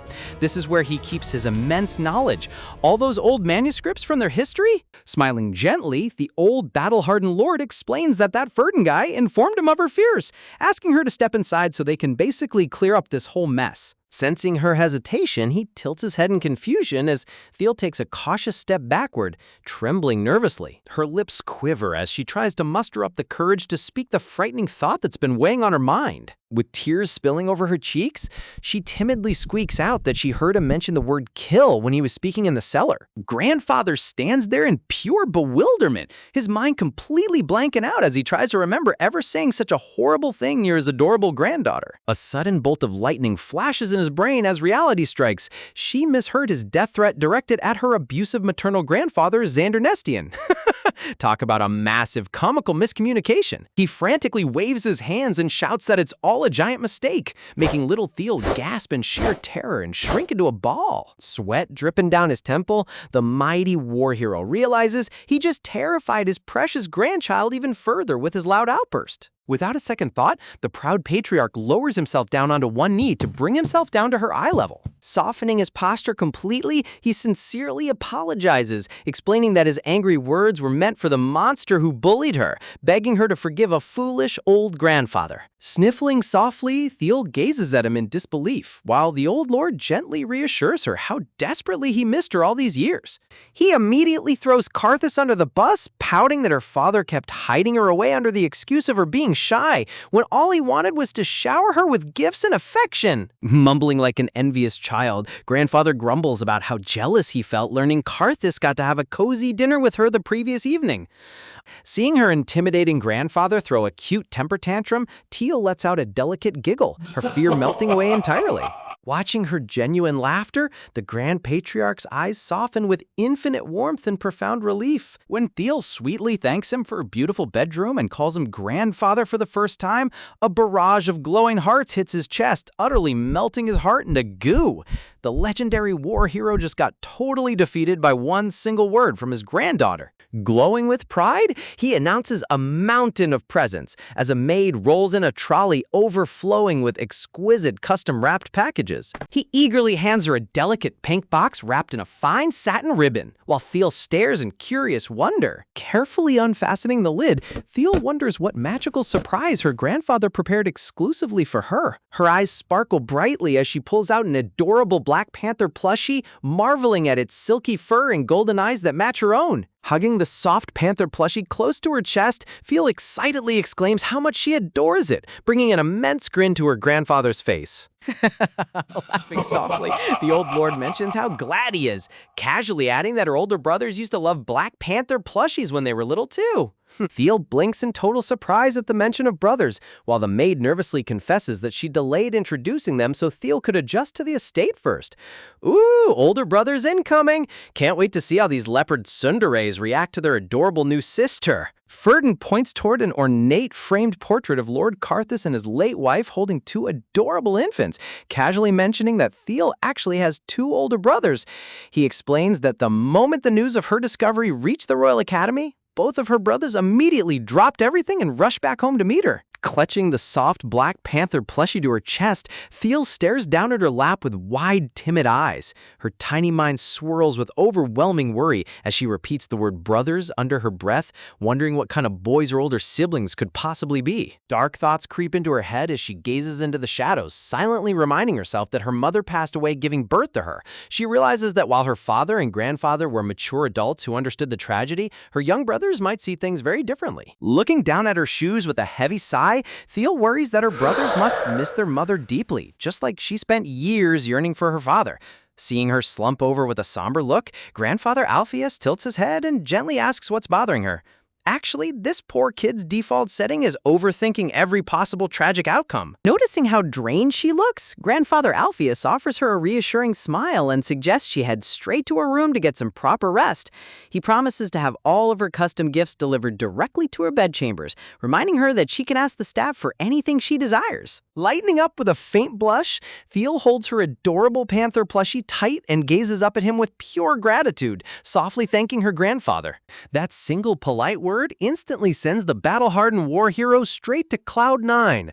Blushing furiously against a background full of blooming roses, Grandfather Alpheus practically melts on the spot, happily squealing to himself that he is officially her beloved old grandpa. Later that evening in the grand study, Lord Karthus asks his father what steps they should take regarding House Nestian. Alpheus coldly stares toward the window, declaring his plan to send an official legal notice to ensure the corrupt house can never lay a finger on Thiel again. Karthus clenches his teeth in quiet outrage, bringing up how heartbreaking it was when Thiel naively asked if she could be useful to the family. He points out how abnormal it is for a 7-year-old child to think like that, realizing just how brutally Xander Nestian abused her and shattered her self-esteem. Clenching his fist against his knee, Karthus bitterly regrets not finding his daughter sooner. Alpheus sits with a stern expression, acknowledging that while Nestian can't be held legally accountable for hiding her since she is also Lena's child, he fully intends to make them suffer massive financial retribution. Oh man, the Asterian family is about to unleash economic warfare, and I am so here for it. Surrounded by a terrifying crest of dark magical energy, Alpheus declares that the hour of reckoning has finally arrived, and House Nestian will pay dearly for every single sin they committed against his precious granddaughter. Far across the icy northern border at the snow-covered Nestian estate, Patriarch Xander Nestian gasps in complete shock as his butler bursts into the room with dire news. Slamming his hands onto his desk, Xander screams in disbelief as his butler stammers that their entire trade network has been suddenly severed. The servant nervously reads off the tablet, reporting that Asterion has completely halted all supply shipments and material exports. Sweat dripping down his frantic face, Xander clutches his throbbing head in utter panic as he realizes the horrifying reality. If Asterion blocks their land trade routes, Nestian's entire mineral export business will be utterly paralyzed. Because Nestian is tucked away in a remote mountainous territory, their only access to external trade routes is through Asterion land. Without those land routes, they'll be forced to send their mineral shipments through long, treacherous sea routes, driving transport costs through the roof. Xander's face turns pale as he realizes he's been secretly embezzling the massive supplies sent by Asterion to keep his own family's dying finances afloat. He realizes with sheer horror that Alpheus discovered his illegal embezzlement and is demanding full repayment. Ha! Talk about getting caught red-handed. This old tyrant was literally living on Asterion charity while abusing their heir. Shaking like a leaf, the butler steps forward and hands Xander a sleek black envelope stamped with House Asterion's golden crest, noting that the trade block seems directly tied to this official letter. Unsealing the letter with trembling hands, Xander reads the glowing red text declaring that House Nestian has been officially deemed unfit to raise the child, and House Asterion is assuming immediate sole custody of Thiel. Xander's eyes bulge in sheer bewilderment as he shouts in confusion. He stammers that Asterion is a full 3 days away by carriage, utterly baffled as to how a weak child could have traveled so far in the middle of a blizzard. Suddenly, a terrifying realization hits his brain like a freight train.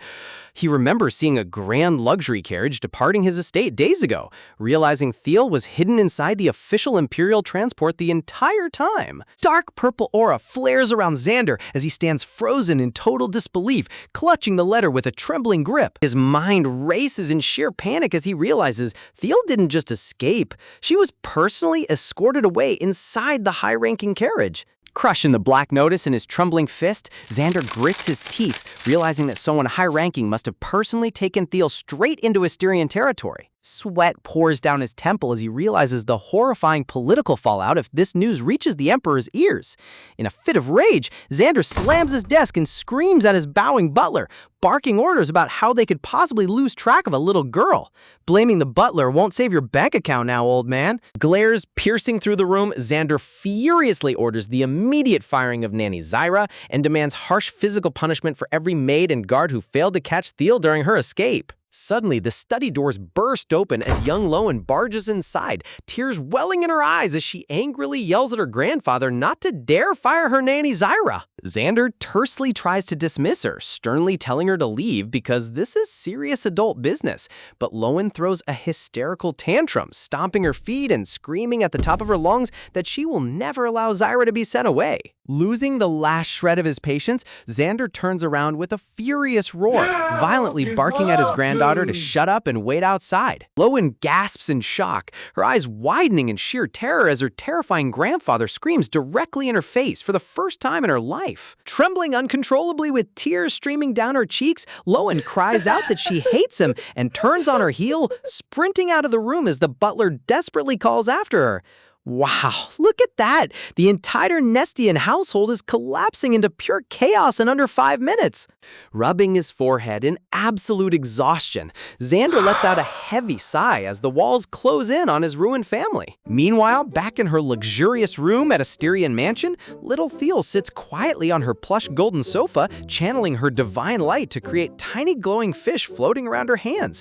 She pouts slightly, wondering why her magic won't grow any larger, remembering how Lowen could effortlessly construct giant ice sculptures. Looking at the glowing light fish in her palms, Teal feels a slump of disappointment, asking herself why she can't freely control her elemental powers like her cousin could. Shaking her head side to side, Theo quickly brightens up, remembering her father's sweet words. She reminds herself not to rush things, holding on to Karthus's promise that she is special and will master her powers in time. The heavy wooden door creaks open as a friendly maid steps inside with a warm smile, politely announcing that it's time for her afternoon meal.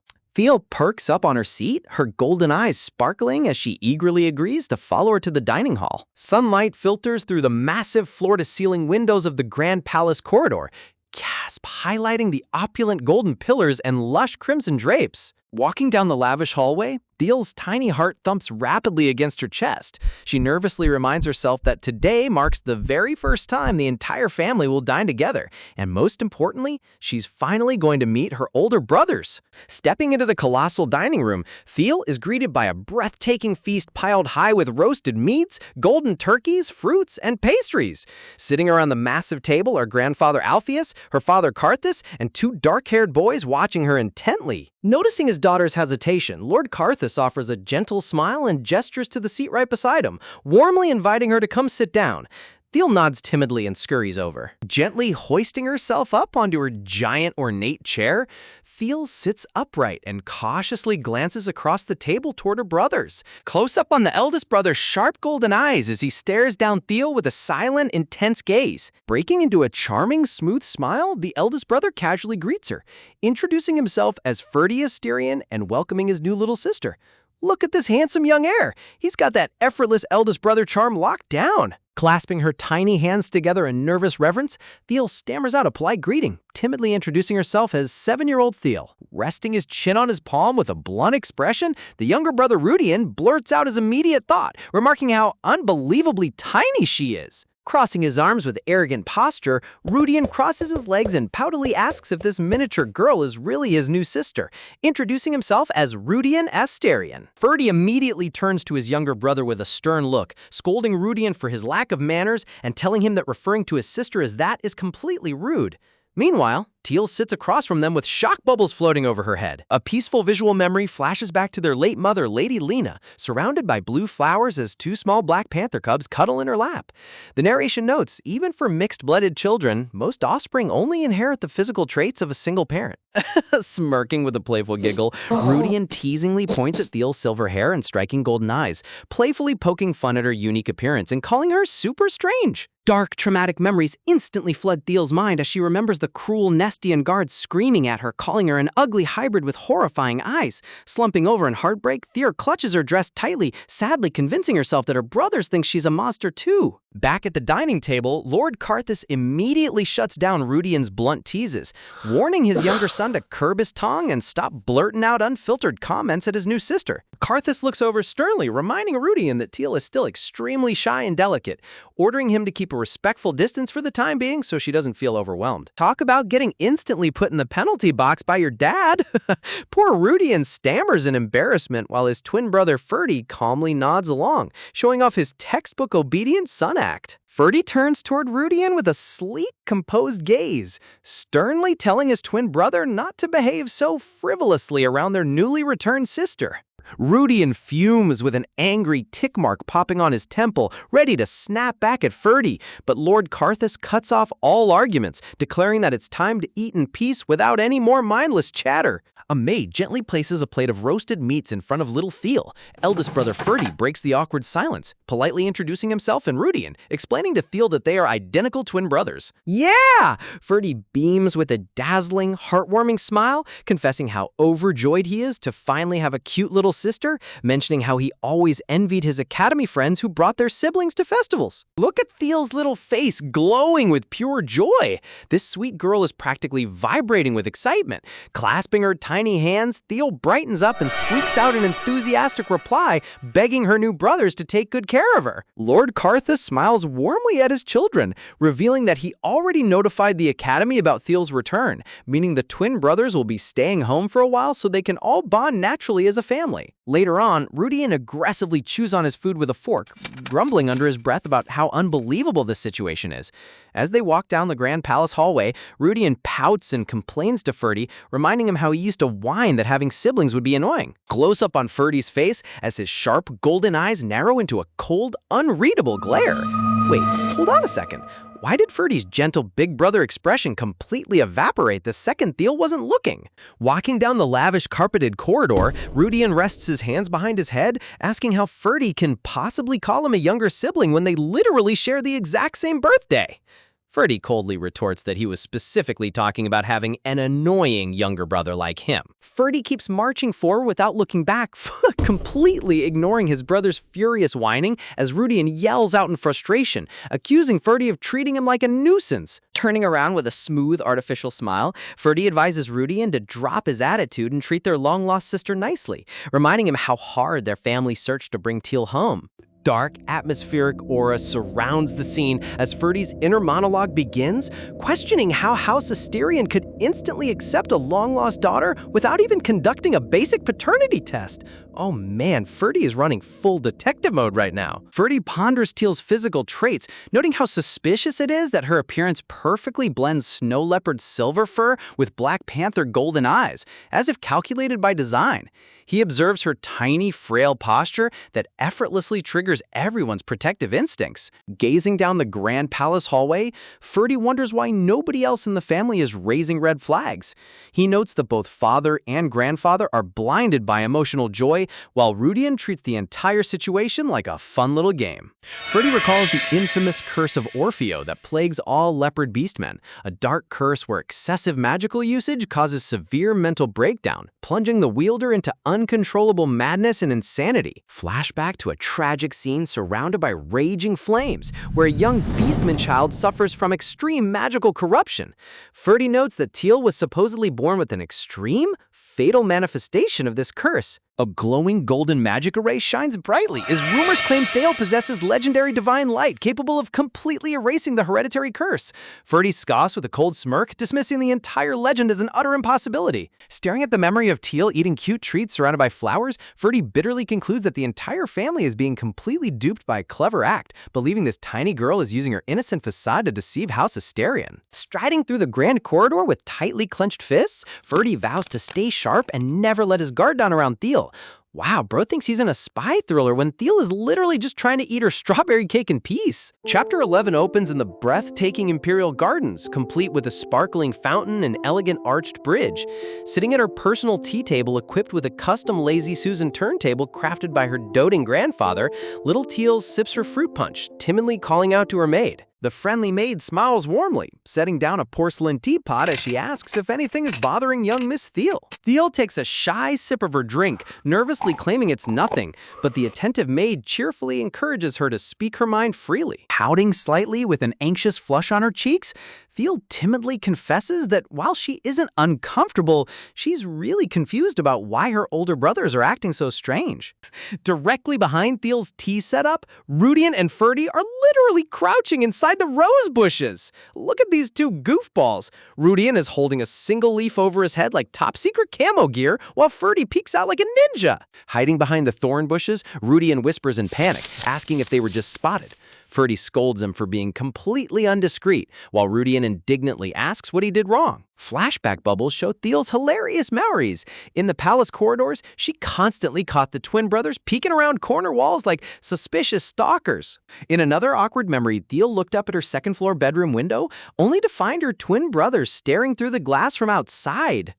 Imagine looking out your window on the second floor and seeing two teenage boys levitating outside just to spy on you. Back in the present garden, the maid sweat drops in utter disbelief, asking if Thiel seriously saw her brothers outside a second-floor window. Thiel timidly asks if she did something wrong to warrant such constant surveillance. Reassuring the little girl, the maid gently explains that the young masters simply find their new sister endlessly fascinating and adorable, though Lord Karthus specifically instructed them to maintain their distance for now. Thiel taps her chin thoughtfully, remembering a recent encounter where Ferdy greeted her by the grand piano with a polite smile, but something felt distinctly off. Remembering Ferdy's sharp, distant eyes, Thiel realizes he is harboring subtle guardedness toward her, a cold, analytical stare she recognizes all too well from her traumatic past in House Nestian. Suddenly, a maid comes sprinting across the stone garden path, lifting her long skirt as she rushes toward Teal's tea table. The running maid leans in and whispers urgent news to the head maid, causing her eyes to widen in complete astonishment. Turning toward Teal, the head maid politely announces that a high-profile guest has just arrived at the mansion and specifically requested a private audience with her. Teal gasps in surprise, asking who could possibly want to see her. A radiant golden emblem flashes as the maid reveals the identity of the royal guest, His Highness Crown Prince Iandros, the very savior who personally rescued Teal and brought her to Asterion. Teal's eyes sparkle like brilliant gold gemstones, gasping in sheer delight as she realizes Prince Ian came all the way to the mansion specifically to check on her. The maid notes that if Teal feels uncomfortable receiving royal visitors, she is completely free to decline, but Teal immediately cuts her off, eagerly shouting that she wants to see him. Clasping her tiny hands together with a sweet smile, Teal explains that she never got the chance to properly express her gratitude to Prince Ian for saving her life during her escape. Suddenly, a massive noise echoes from the rose bushes. Teal flinches in shock as the bushes tremble violently. The maid's sweat drops in pure confusion, awkwardly peering over the hedge to ask if the people hidden behind the garden board are doing okay. Look at these two trying to act smooth. Rudian and Ferdy burst out from the bushes, brushing off stray rose petals and adjusting their neckties, nonchalantly pretending they just happened to be taking a stroll. Rudian fumes in outrage, complaining that father banned them from getting close to Teal, yet the crown prince gets immediate VIP access.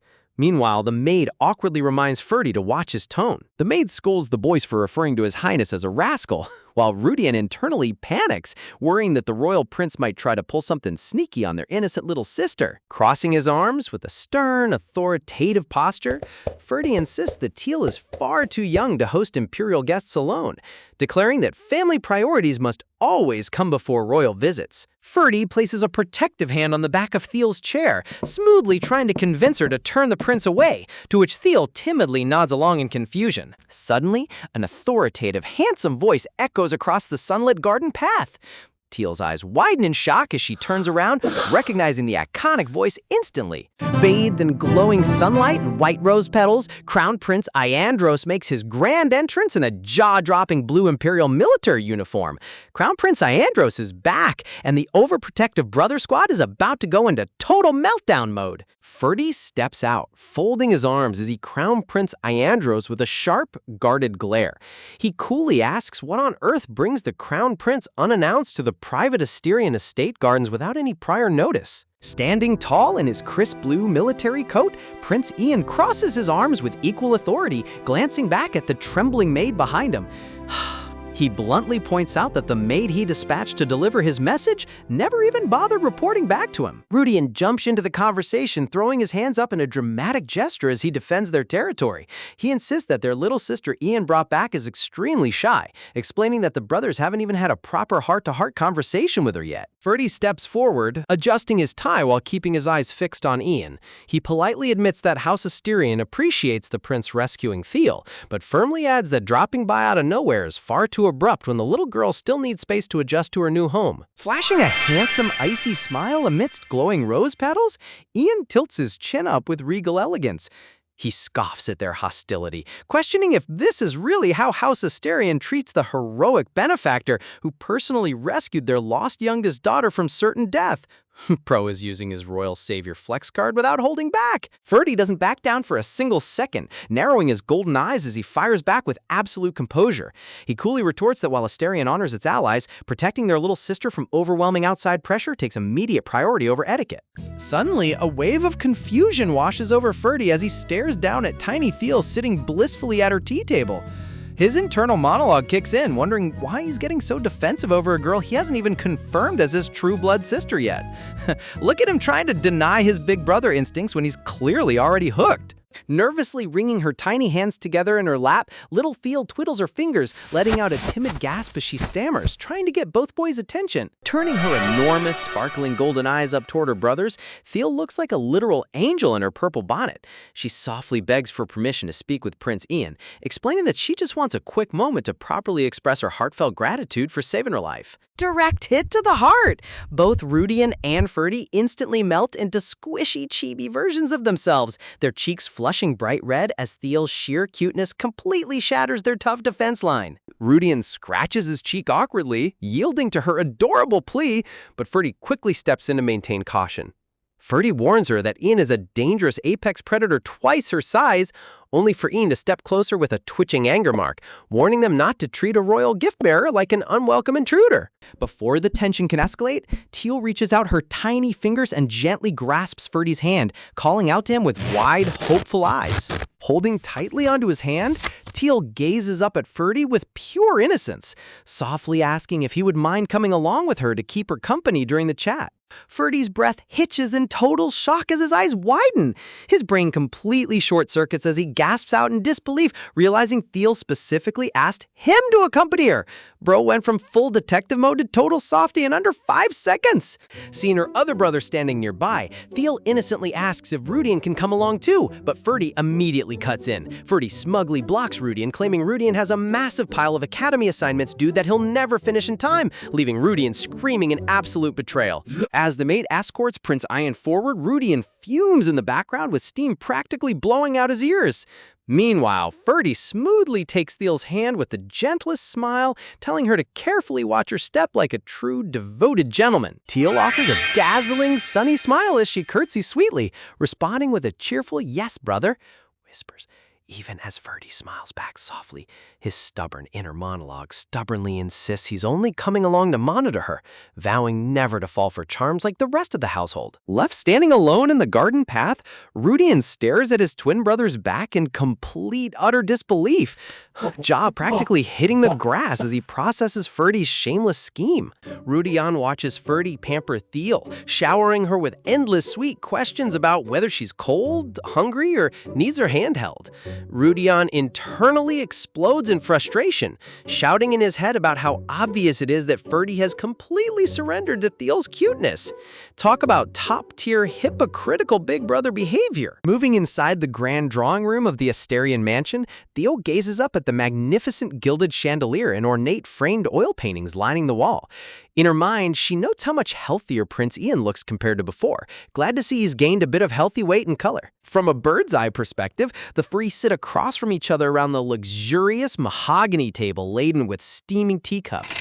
Teal sits quietly between the two young men, confirming that everyone in House Asterian has been treating her with wonderful care. Leaning back against the plush velvet sofa in an effortlessly aristocratic posture, Prince Ian smiles warmly. He expresses deep relief hearing how well she's doing, admitting he was genuinely worried since they couldn't share a proper farewell during her chaotic rescue. With a sleek, confident smirk, Ian suddenly snaps his fingers in the air, declaring that he brought along a special arrival gift just for her. The grand double doors swing open as a whole fleet of maids marches in, rolling golden clothing racks packed with dozens of custom-tailored silk ball gowns, alongside stacks of ribboned gift boxes. Sitting on the edge of the velvet couch, tiny Teal gasps in utter astonishment, placing a trembling hand over her mouth as her eyes bulge at the endless sea of dresses flooding the room. Panels display the exquisite craftsmanship of the dresses, gorgeous pink lace ruffles, butter yellow floral silks, and mint green ribbon gowns shimmering under the light.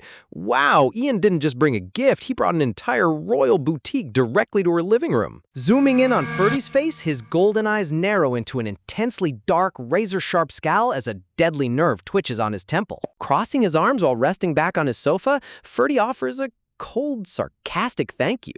He dryly remarks that while the gesture is appreciated, Ian could have easily delivered these dresses from Asterian's own elite tailors without causing such an over-the-top scene. Prince Ian rests his chin on his knuckle with a cheeky, patronizing smirk. He reminds Ferdy that Teal used to wear oversized, ragged hand-me-downs, mockingly declaring that even his personal choices surpass whatever House Asterian could provide since they wouldn't know her delicate tastes. Intense blue electric sparks crackle wildly between Ian and Ferdy as their glares lock in a silent battle of dominance.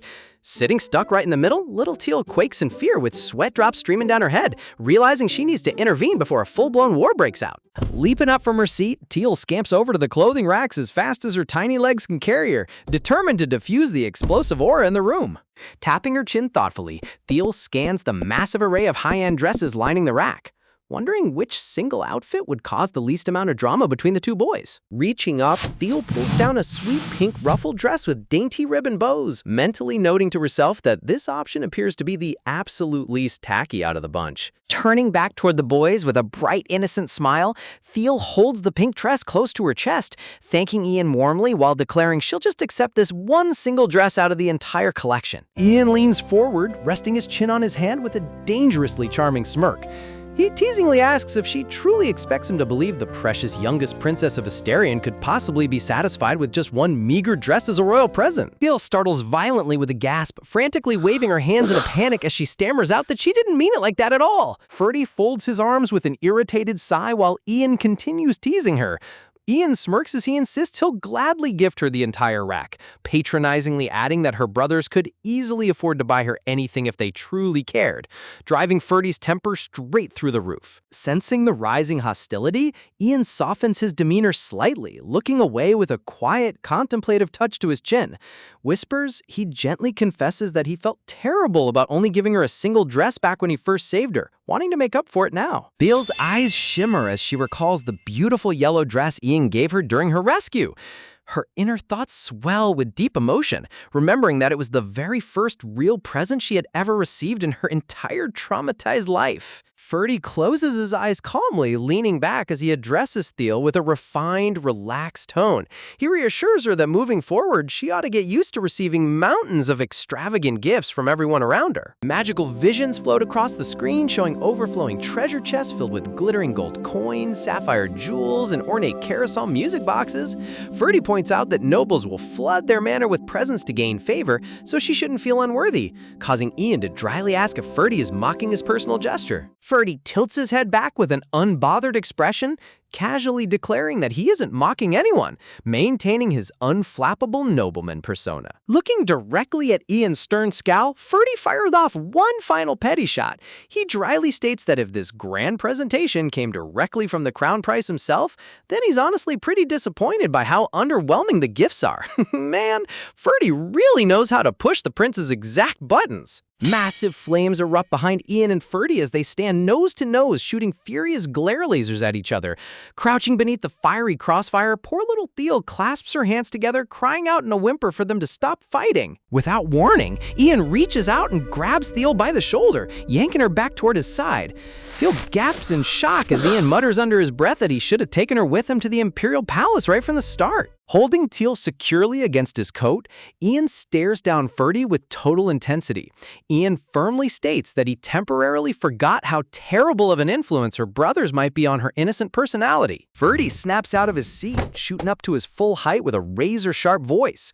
He demands to know if Ian is officially declaring her as Asterion's daughter, reminding the Crown Prince that the official blood paternity test results haven't even returned yet. A gloomy, dark aura envelops the scene as Theal's heart drops into her stomach. Surrounded by floating quill pens and black vines, Theo clutches her dress tightly while panic consumes her thoughts. She desperately asks herself what will happen to her if the paternity test comes back negative and proves she isn't Dad's real daughter. Noticing her sudden silence, Prince Ian glances down at Teal, his sharp turquoise eyes softening as he picks up on her sudden shift in demeanor. Hugging the pink dress against her chest while trembling nervously, little Theo looks utterly terrified. Softly looking at her, Ian gently asks if she's feeling anxious, setting up a cliffhanger as her dark past traumas threaten to resurface. Prince Ian stands tall beside little Theo, proudly showing off the custom-tailored dress while giving her a charming, sly grin. Theo holds the soft fabric against herself, looking up at the prince in complete wonder. Suddenly, cat ears pop onto Theal's head in utter confusion as her heart thumps at Ian's intense focus on her. Meanwhile, Ferdy catches wind of the prince's bold declaration and completely loses his composure, shouting in shock. Moving in at lightning speed, Ferdy places a firm hand over Theal's shoulder and pulls her back towards safety. He sternly assures her that no such thing will ever happen, pointing out the legendary Imperial golden eyes to prove his point. Man, Ferdy has taken his big brother duties to a whole new level of extreme overprotectiveness. Bending down to meet Theal's gaze, he forcefully instructs her that whenever anyone tries to drag her away, she must give them an absolute unyielding no. Theo tilts her head innocently, wondering why she needs to reject an official guest of the estate. Tightening his grip, Ferdy insists that status doesn't matter, commanding her to reject every single outsider without exception. Theo blinks nervously under his intimidating stare, softly nodding along to appease her intense brother. Positioned right behind Theo like an overbearing drill sergeant, Ferdy places his hands on her waist and demands she practice her refusal right here and now. Poor little Theo quakes in hesitation, holding her pink gown tightly while squeaking out the most timid version of the word no you've ever heard. Seriously? That was less of a refusal and more of a squeaky squeak. Ian facepalms in hilarious disappointment, completely unfazed by her adorable attempt at being stern as sweat drops pour down Theo's face. Turning around with an air of aristocratic superiority, Ian casually bids his farewell, warning Ferdy not to treat the crown prince like an uninvited trespasser. Ferdy tilts his head with a smug, razor-sharp smirk, firing back that he's simply keeping the honor of House Asterion fully intact against intruding royals. Seeing Ian head toward the exit, tiny Theo scampers across the polished floorboards after him, calling out for him to hold on for just a moment. Clutching the dress against her chest, Theo looks up with shimmering, sorrowful eyes, quietly admitting inside her heart how much she'll miss him and how desperately she wants to see him again. Look at that subtle shift in Ian's eyes. Her genuine affection completely caught the arrogant prince off guard. Stopping dead in his tracks, Ian glances back with a softened gaze as her sweet sincerity hits him right in the chest. A gentle warmth fills the atmosphere as Ian whispers back that he'll definitely return to visit her whenever her overprotective brothers aren't lingering around. Bending down on one knee, Ian delicately lifts Teal's tiny hand and presses a tender kiss to her knuckles, promising to bring her an even grander gift next time. Teal's cheeks flush bright pink in utter surprise. As Ian disappears down the hall, Theo stands frozen in a starry-eyed daze, spinning around dizzily while Ferdy rushes over in a total panic, catching her before she faints. A sharp text box flashes across the screen, highlighting the chaotic shock left in the wake of the Crown Prince's departure. Rudian comes charging down the red carpet at full speed, demanding to know if that sneaky prince laid a single finger on their little sister. Ferdy deadpans that he absolutely did, causing Rudian's soul to literally leave his body in outrage. Look at Theo turning into a guilty little puppy with droopy ears. She knows she failed her big brother's refusal test. Drooping like an apologetic puppy, Chibi Theo stammers nervously as Ferdy reminds her about her promise, while she internally admits she just couldn't bring herself to be mean to Ian. Ferdy's expression turns dark and calculating as he reflects on the situation, knowing that as the acknowledged youngest daughter of Asterion, Theo's reputation directly impacts the entire noble house. Turning toward his twin brother with glowing, intense eyes, Ferdy declares that they must form an unbreakable alliance to block that royal rascal from ever getting close to Theo again. Comedic flames burst wildly behind the two brothers as they bump fists in a sworn oath, while tiny Theo cowers in the foreground, secretly hoping she gets to see Ian again anyway. The scene shifts smoothly into the magnificent dining hall of House Asterion, where the family gathers around the lavish table for a formal meal. Cutting into a juicy piece of steak with his fork, Ferdy casually brings up the elephant in the room, inquiring if there's been any update on Theo's official blood test results. Duke Asterion takes a slow sip from his ornate porcelain teacup, frowning slightly as he confirms that an urgent request like theirs should have returned from the temple within a single week. Wait, the temple is dragging their feet despite receiving massive donations? Smells like a massive conspiracy brewing behind the scenes. Rudian points out that their family's massive donations to the temple exceed the Empire's yearly budget, making this unexpected delay deeply suspicious. Meanwhile, the Duke ponders if House Nestian is secretly pulling strings behind the shadows. The Duke's eyes narrow in cold determination as he resolves to put heavy pressure on the temple, eager to officially announce Theo as the youngest princess of Asterion to the entire world. Hearing the good news, Rudian turns to Theo with a beaming smile, enthusiastically promising her that a mountain of glittering presents will flood the mansion once the announcement is public. Ferdy joins in with a gentle smile, adding that she'll finally get to attend grand high society balls and aristocratic celebrations. Sitting in her giant throne-like dining chair, little Theo blinks in total shock at the mention of grand parties, clutching her spoon as her brothers suggest hosting cute tea parties for children her age. Poor Theo. Social gatherings sound like absolute torture to a kid who grew up locked away and abused. Theo slumps in her seat as dark anxiety clouds over her, silently fearing that she'd never fit in with wealthy noble kids. Ferdy notices her gloomy mood, surprised that she isn't thrilled by the idea. Setting his tea down gently on the saucer, the Duke recognizes his daughter's extreme shyness, noting how overwhelming new social environments must be for her traumatized mind. Leaning over with the warmest, most reassuring smile, Duke Asterion gently strokes Theal's back, softly telling her that they can delay the announcement as long as she wants, because her comfort comes first. Feeling an overwhelming wave of relief wash over her heart, Theal looks up at her adoptive father and nods sweetly, deeply grateful for his unconditional kindness. With the formal dinner concluded, Rudian throws both arms in the air in pure triumph, celebrating that he finally got official permission to hang out with his little sister. Theal giggles softly with clasped hands, telling her brothers how unbelievably sweet and kind they are, making Rudian's pride swell to maximum levels. Rudian offering a piggyback ride around the entire mansion is peak enthusiastic big brother energy. He winks proudly, offering to carry Theal high on his shoulders for an exciting victory lap around the grand estate corridors.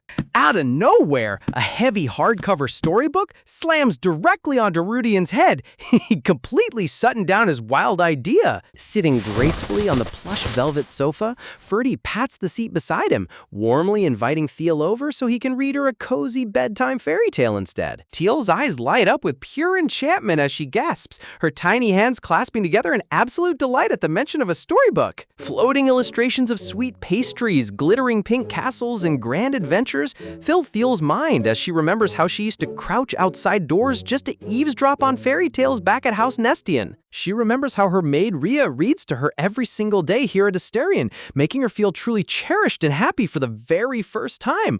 Ferdy gives his twin brother a smug, victorious look, boasting that Theal clearly prefers quiet reading time over chaotic piggyback rides, as Rudian groans in annoyance.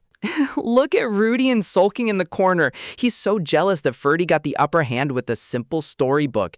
He pouts bitterly to himself, acknowledging how clever Ferdy is at acting calm and sweet while keeping a sharp competitive edge. Ferdy flips open the illustrated storybook, smoothly reading aloud about a legendary magical lion hidden deep inside a mysterious enchanted forest as Theal listens intently. Unable to stand being sidelined, Rudian slams his hand directly onto the open book, declaring that watching real magic in person is way more exciting than reading print on a page. Rudian unleashes his internal mana, causing brilliant golden flames to roar around him as he summons a majestic lion made of living fire right on his palm. With a ridiculously handsome, confident smirk, Rudian flexes his fire magic, asking Theal if his fiery lion isn't the most impressive thing she's ever seen in her life. Ferdy scolds him for pulling dangerous fire stunts inside the living room, but Theal leaps off the couch with glittering eyes, cheering in pure awe at the amazing spectacle.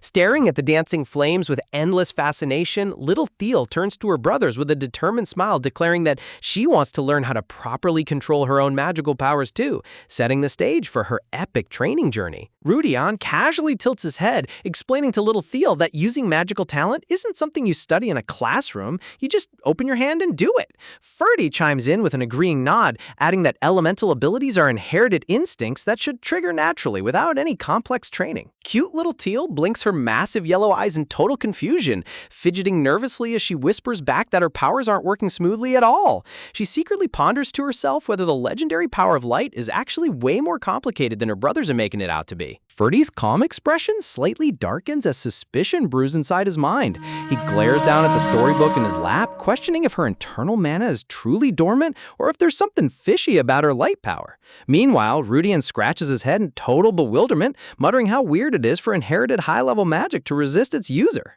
Seeing Theal's face distort into a trembling, egg-shaped puddle of tears, Rudian instantly freaks out, waving his hands frantically while asking if he accidentally made her cry. Look at Rudian completely losing his cool over a single teardrop.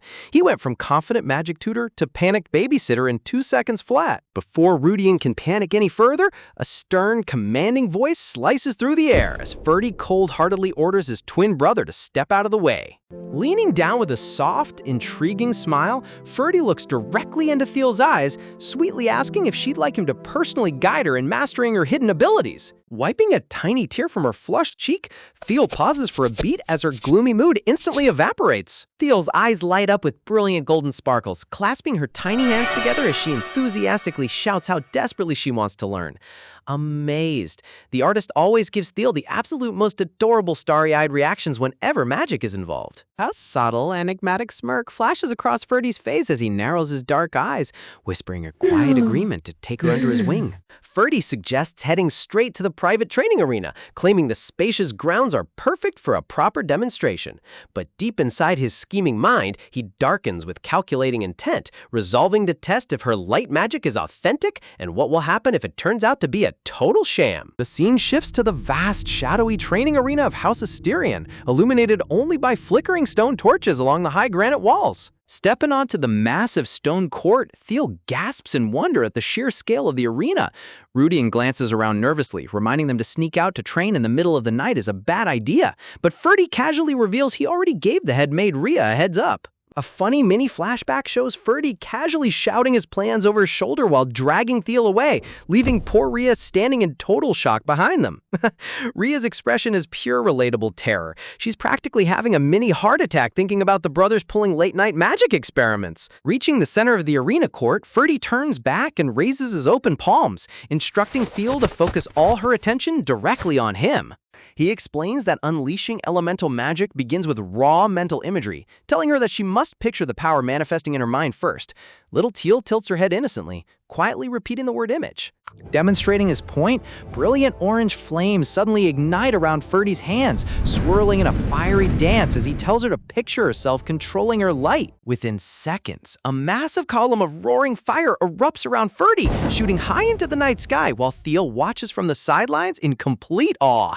Ferdy whispers to keep holding that image inside her mind, but as the intense heat swirls around him, hypnotic glint takes over his glowing golden eyes. A fiery tornado rapidly expands beyond control, surging outward with terrifying velocity as little Thiel crouches down in shock, gasping as the scorching heat sweeps over her. Rudian throws his hand up in a frantic attempt to shield his face, yelling out for Ferdy to cut it off because the flames are growing way too huge. Hold on. Don't tell me Ferdy's notorious internal mana corruption is acting up at the absolute worst possible moment? Ferdy's mind goes completely blank as the dark berserk madness consumes him. The inferno bursts into a towering wall of untamed destruction, violently sweeping across the entire arena floor. Trapped between the soaring walls of fire, Rudian desperately covers Thiel while screaming out in frustration at his twin's mindless frenzy. Little Thiel trembles violently in terror, realizing with horror that something has gone terribly wrong inside her brother's mind. Rudian shouts at the top of his lungs, commanding Ferdy to stop before the wild inferno severely burns their little sister. Ferdy's dazed mutterings get swallowed by the roaring fire whirlwind, while Rudian curses under his breath, knowing he has to intervene before they all get incinerated. Talk about a training session gone completely off the rails. One second it's a basic lesson, the next it's a full-blown survival disaster. Charging forward with swift, decisive strides, Rudian sharply orders Thiel to stay locked in her spot so she doesn't get caught in the lethal crossfire. Reaching into his inner mana, Rudian manifests a blazing flame blade in his grip, internally sweating as he remembers that Ferdy's chaotic madness is far more dangerous than anyone else's in the family. With a fierce battle cry, Rudian leaps straight toward the center of the swirling firestorm, whoosh, swinging his sword with all his strength to shatter his twin's magical barrier. A violent explosion rattles the stone floor, sending shockwaves through the air as Thiel screams in absolute terror. The counterblast throws Rudian backward onto the hard pavement, leaving him bleeding from his forehead as the monstrous fire beast spirals even higher. Tears fill Thiel's eyes as overwhelming guilt crushes her heart, blaming herself for causing this disaster by asking for magic training.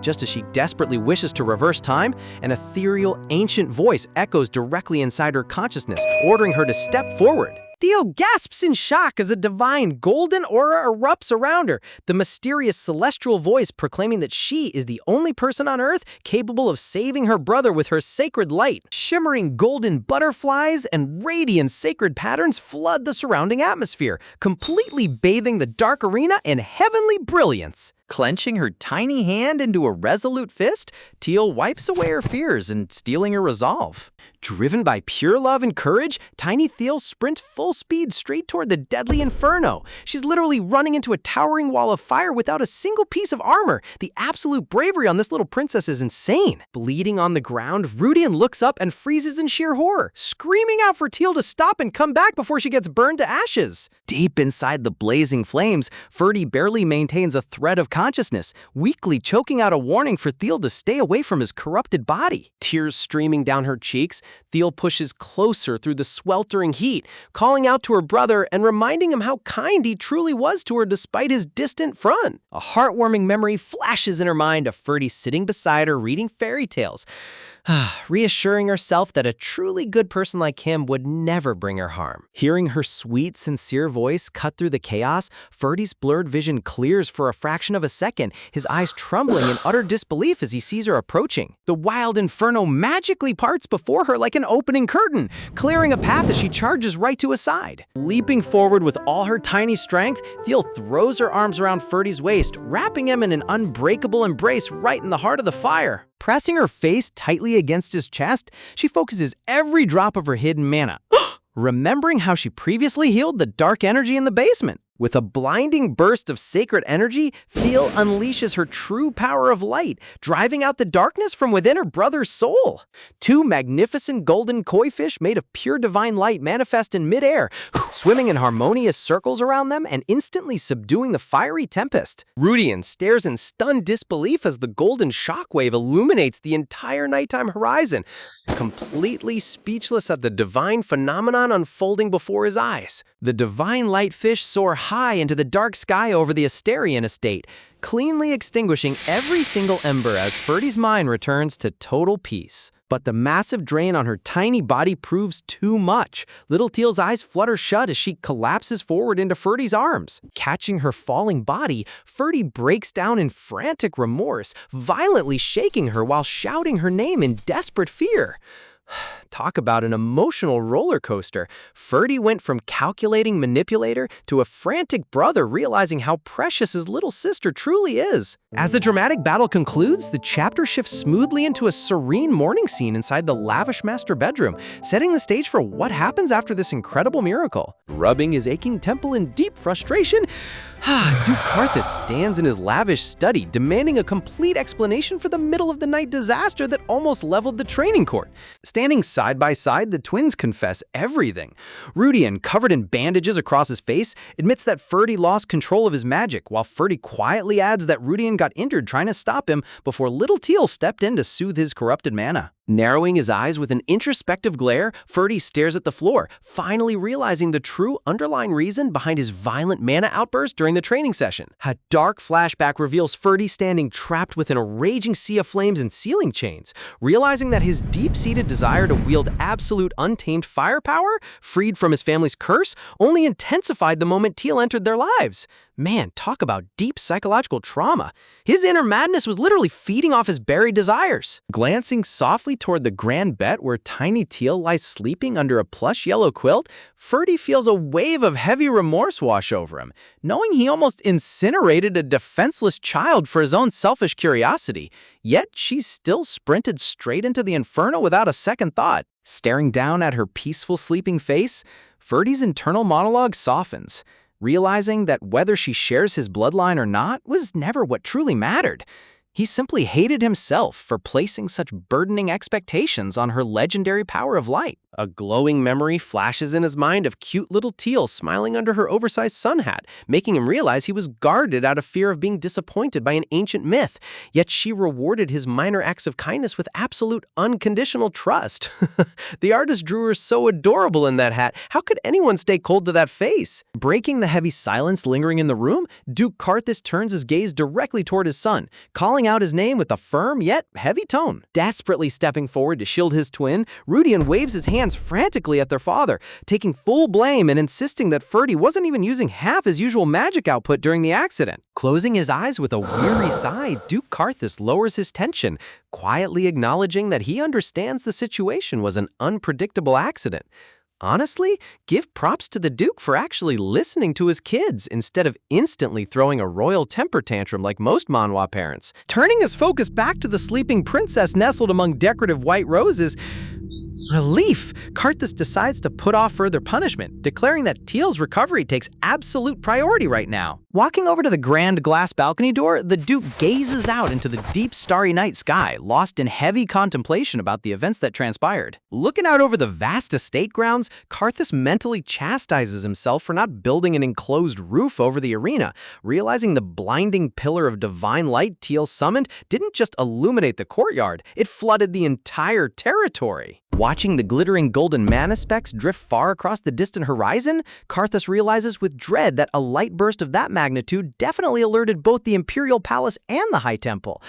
Uh-oh. The secret is officially out, and every power-hungry faction in the Empire is about to come hunting for him. Approaching her bed with heavy, deliberate steps, Karthus gazes down at his sleeping daughter, filled with paternal concern as he realizes the sheer weight of destiny she is forced to carry on such frail little shoulders. Turning sharply to his loyal butler Farden and headmaid Rhea, Karthus issues a stern command to contact the temple at first light to officially retrieve Teal's paternity test results, which Farden promptly confirms with a bow. The next morning dawns brightly as a small songbird perches on a lush green branch outside the palace window, tweeting cheerful morning melodies. Entering the master bedroom, maid Rhea hurries to Teal's bedside as the little princess sits up, anxiously asking if her tiny master is feeling any lingering pain from last night's ordeal. Look at Teal clutching her blanket like a tiny bun. She's way too wholesome for this world. Rubbing her eyes softly, Teal reassures Rhea that she feels completely fine, immediately shifting her concern to Ferdy and asking if her brothers are okay after yesterday's terrifying chaos.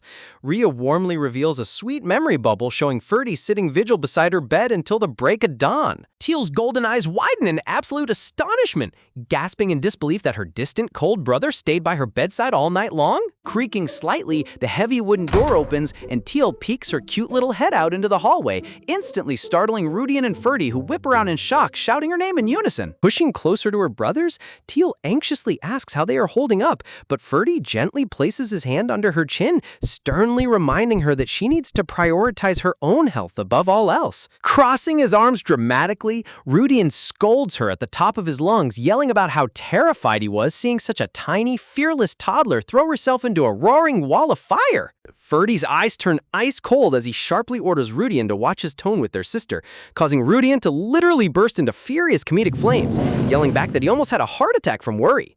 Rudian's cat ears and fire aura in this panel are peak comedy. The artist never misses with these mini gags. Noticing a subtle tremor in Ferdy's gloved hand, Teal stares intently at her brother's trembling frame, seeing the genuine fear he still harbors over almost losing her. Reaching out with both of her tiny hands, Teal sweetly clutches Ferdy's sleeve, promising him with wide, earnest eyes that she will never act so recklessly again. Softening his aggressive stance instantly, Rudian lets out a dramatic sigh, grumbling with a chibi pout that he'll let her off the hook just this once. Looking down at her innocent face, Ferdy's stern expression melts away as he softly whispers her name. Pulling her into a tight, protective embrace, Ferdy buries his face against her shoulder, his voice trembling with deep affection as he holds her close. Pressing her cheek against his chest, Teal listens to his steady heartbeat as Ferdy softly pleads for her to never risk her life like that again. Talk about an elite character glow-up. Ferdy went from a suspicious mastermind to the ultimate overprotective big brother in record time. Joining in on the sibling affection, Rudian gently pats Teal's head with a soft smile, both twin brothers standing united in their vow to protect their precious little sister. The warm atmosphere shifts as Duke Karthus strides down the carpeted hallway with an imposing aura, prompting the surrounding servants to bow respectfully in his presence. Halting in front of Teal, Karthus calmly informs her that there's an important place they need to visit together, leading her down the grand, sunlit corridor draped with crimson velvet curtains. Walking side by side along the hall, Karthus speaks with grave seriousness, reminding her that Ferdy was in critical danger and that any ordinary child running into that inferno would have met certain death. Clasping her hands in front of her green dress, Teal nods her head obediently, softly admitting that her actions were indeed reckless. Pausing his sentence mid-stride, Karthus drops a subtle, dramatic hesitation as Teal looks up at him with sparkling golden eyes. Wait for it. Here comes the classic tsundere dad validation moment. Turning his head back with a gentle, glowing smile, Karthus softly acknowledges her bravery, telling her directly that her selfless actions saved her brother's life. Bending down to her eye level, Karthus reassures her in a tender voice that he isn't trying to scold her, but rather speaking out of deep worry for her safety. Gently resting his large palm on top of her silver hair, Karthus gazes warmly into her eyes, firmly reminding her that he is her father. Smiling sweetly as he strokes her hair, Karthus whispers a gentle wish, hoping she will learn to cherish and protect her own well-being just as fiercely as she protects others. A warm, ticklish sensation swells in Teal's chest as the magical green gem on her collar sparkles faintly, reacting to her overwhelming emotional happiness. Gasping softly with her hands pressed to her chest, Teal gazes up in pure awe, her heart fluttering at hearing the Duke call himself her dad with such genuine warmth. Smiling down with absolute paternal devotion, Karthus nods softly, confirming his love with a simple, affectionate yes. Holding her tiny hand tightly in his, Duke Karthus walks down the long red carpeted hall with his daughter, presenting a picture-perfect image of a doting father and princess. Arriving at the grand double doors, the former Duke, her eccentric grandfather, swings the doors open with brilliant sparkles surrounding him, shouting in delight upon seeing them. Leaning forward with open arms, Grandfather warmly asks if she feels better, explaining he checked on her earlier while she was sleeping. Teal trots over happily, brightly chiming that her dad and brothers took amazing care of her. Hearing Teal proudly refer to Karthus as her dad, Grandfather instantly turns into a blushing chibi mess surrounded by floating hearts, throwing a proud thumbs up toward a deadpan Karthus. Look at Grandfather's face. He is literally thriving off the wholesome family bonding. Wiping away a tear of joy, Grandfather chuckles happily, confident that Karthus briefed her properly before turning around to lead the way into the secret room. Following close behind her grandfather's tall frame, Teal steps across the threshold into a magnificent, hidden chamber filled with ancient wonders. Looking up in utter marvel, Teal gazes at a towering, beautifully crafted antique glass bookshelf packed with mysterious glowing tome collections, wondering what secret knowledge awaits her inside. Looking down at his tiny granddaughter trying to stretch up toward the high shelves, Grandfather chuckles softly, noting that she's still way too short to reach the top rows on her own. Effortlessly scooping Teal up into his arms, Grandfather lifts her high off the ground, carrying her directly toward the massive antique glass bookcase. Guiding her tiny hands toward a specific leather tome, Grandfather gently prompts her to press down on the red book in front of her, causing Teal's tiny finger to push the volume in with a crisp click sound. A sudden low rumble reverberates through the floorboards as Teal gasps with wide, sparkling eyes, giving a cute thumb up as the entire wall begins to shift. Honestly, every grand mansion needs a hidden secret room triggered by a random red book. It's practically a mandatory manhwa legal requirement. Dust motes swirl through the air as the massive bookshelf glides backwards into the wall, revealing a dark hidden corridor concealed right behind it. Stepping inside with Duke Karthus, Grandfather proudly explains that this secret sanctuary is known only to the family head, sealed so that only someone carrying pure Asterian blood can ever unlock its doors. Clutching her hands together as pink flowers blossom in her background aura, Teal listens in awe while Karthus gazes down, calmly declaring that after seeing this door open, there isn't even a need for a paternity test anymore. Descending the winding stone staircase, they arrive at an ancient subterranean temple adorned with glowing chandeliers and intricate celestial floor crests passed down through generations. Grandfather reveals this sacred arena was constructed specifically for the rare heir who awakens the legendary power of light. Gesturing toward the glowing central altar stone, Grandfather warmly invites Teal to take a step forward and climb onto the platform. Gathering her green dress, Teal cautiously places her small shoe on the edge, but the second her foot touches the tile, a sudden violent thud jolts the chamber, making her gasp in sheer shock. Divine golden energy instantly erupts from the altar floor, surrounding Teal's entire body in a blinding pillar of light as she marvels in shock that her holy power is flowing out completely on its own. Watching the luminous golden aura engulf the entire hall, Grandfather and Karthus shield their eyes, amazed that despite the overwhelming intensity, the divine light feels completely soothing without causing a single bit of eye strain. Suddenly, mysterious glowing runes begin to carve themselves into the back wall. Look at her naturally flexing maximum holy aura without even trying. She really is the ultimate cheat code protagonist. Glowing golden letters burn brightly onto the dark stone slab above the altar, drawing everyone's attention to the ancient prophecy materializing in real time.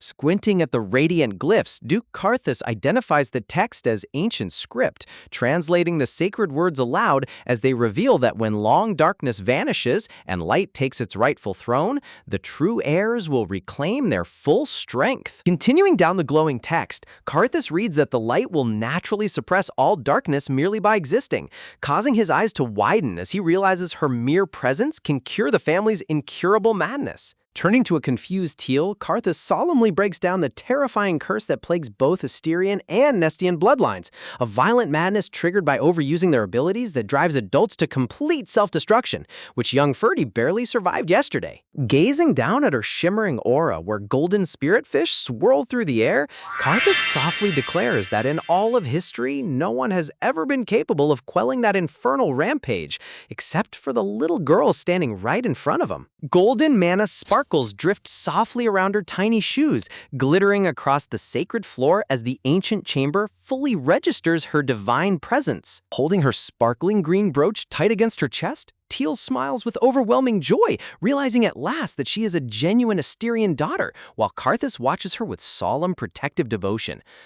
After all the abuse she suffered in her past life, seeing her finally get the love and validation she deserves is so deeply satisfying. Returning up to the upper library, Grandfather warmly informs her that she is welcome to visit the secret chamber whenever she wishes, making Teal tilt her head in confusion since that room is reserved strictly for family heads. Smiling with doting affection, Grandfather reassures her that above all else it belongs to the bearer of light, meaning the sanctuary is officially her personal sanctuary to enter as she pleases. Brightening up instantly, Teal trots across the polished floor with a happy grin, leaving her grandfather and father to converse behind her. Placing a reassuring hand on Karthus' shoulder, Grandfather firmly promises that together they can shield this sanctuary, while Karthus' golden eyes burn with icy resolve, swearing never to let any profane enemy lay a single finger on his daughter. Satisfied with his son's fierce vow, Grandfather nods before turning on his heel to walk back toward his grand mahogany desk. Reaching for a stack of official wax-sealed envelopes, Grandfather notes that urgent letters arrive from both the Imperial Palace and the High Temple, scoffing sent with suspicious speed after weeks of complete silence regarding her paternity test. Unfolding the parchment, Grandfather reveals the entire Empire is throwing a frenzy because Tiel's light burst reached far into Nestian territory, projecting the glowing celestial fish emblem of Set, the god of light, across the night sky. As a shadowy image of the High Priest being whispered to by a veiled figure appears in the background, Duke Karthus sharply asks what demands the temple made, learning they summoned both him and Tiel to collect the test results in person. Clicking his tongue in annoyance, Karthus snaps that mailing the letter would have sufficed, suspecting the priests already figured out Teal is the owner of the divine light. Grandfather calmly reveals he already contacted a powerful ally who can back them up during their visit. Ooh, a mysterious, powerful ally? Place your bets now on who this influential heavyweight is going to be. Hearing that a secret backup plan is already set in motion, Duke Karthus lets out a soft sigh of relief, knowing they won't be walking into the temple blindly. Later that afternoon in the grand dining room, Teal takes a tiny bite of strawberry pie, her eyes sparkling with pure delight as she mumbles how ridiculously delicious it tastes. Sitting right beside her, Rudian rests his chin on his palm with a fond grin, chuckling at her adorable cat-eared reaction and offering to ask the maids for another slice. Walking over with a tray of fresh juice, headmaid Rhea sternly shuts down the idea, reminding the young master that they have a grand dinner scheduled later, so they're strictly limited to one slice of pie each. Both Teal and Rudian deflate with adorable pouts, gazing longingly at their empty dessert plates in absolute tragedy. Suddenly, Ferdy, who is still covered in head bandages from yesterday's magical accident, cheerfully slides his own untouched slice of pie right in front of Teal. Ferdy proudly boasts that he purposefully didn't take a single bite so he could save it all for her, while Rudian facepalms in the corner, groaning that Rhea's rule was about total pie consumption, not saving portions. Ferdy went from a brooding, edgy anti-hero to a total simp for his little sister in under 24 hours. You love to see it. Carefully picking up her silver dessert knife, TL neatly slices the piece of pie right down the middle instead of taking it all for herself. Balancing a piece on her fork, Teal sweetly holds it out toward Ferdy, insisting that she is more than satisfied with just a tiny taste and wants him to enjoy it too. Ferdy's eyes widen in sheer emotional shock as his heart melts from her sweet gesture, while Chibi Rudian whimpers in the bottom corner, whining about where his share is. Giggling at her twin brother's dramatic jealousy, Teal quickly scoops another small bite for Rudian, who huffs with a pleased grin despite complaining that his piece is slightly smaller. As the dining room doors open, the hilarious sibling pie negotiations continue in full force, with Ferdy demanding 2 extra slices back in exchange. Striding into the room with an authoritative presence, Duke Karthus sternly warns both Ferdy and Rudian to stop picking on their little sister. Waving their hands in complete panic, both twin boys shout back that they were merely sharing dessert, while Teal merrily munches her food in agreement. Look at Karthus acting like a strict school principal while the kids act like caught suspects. This family dynamic is absolute gold. Watching his 3 children laughing and squabbling together, a gentle, warm smile breaks across Karthus's handsome face as he realizes he no longer has to worry about them getting along.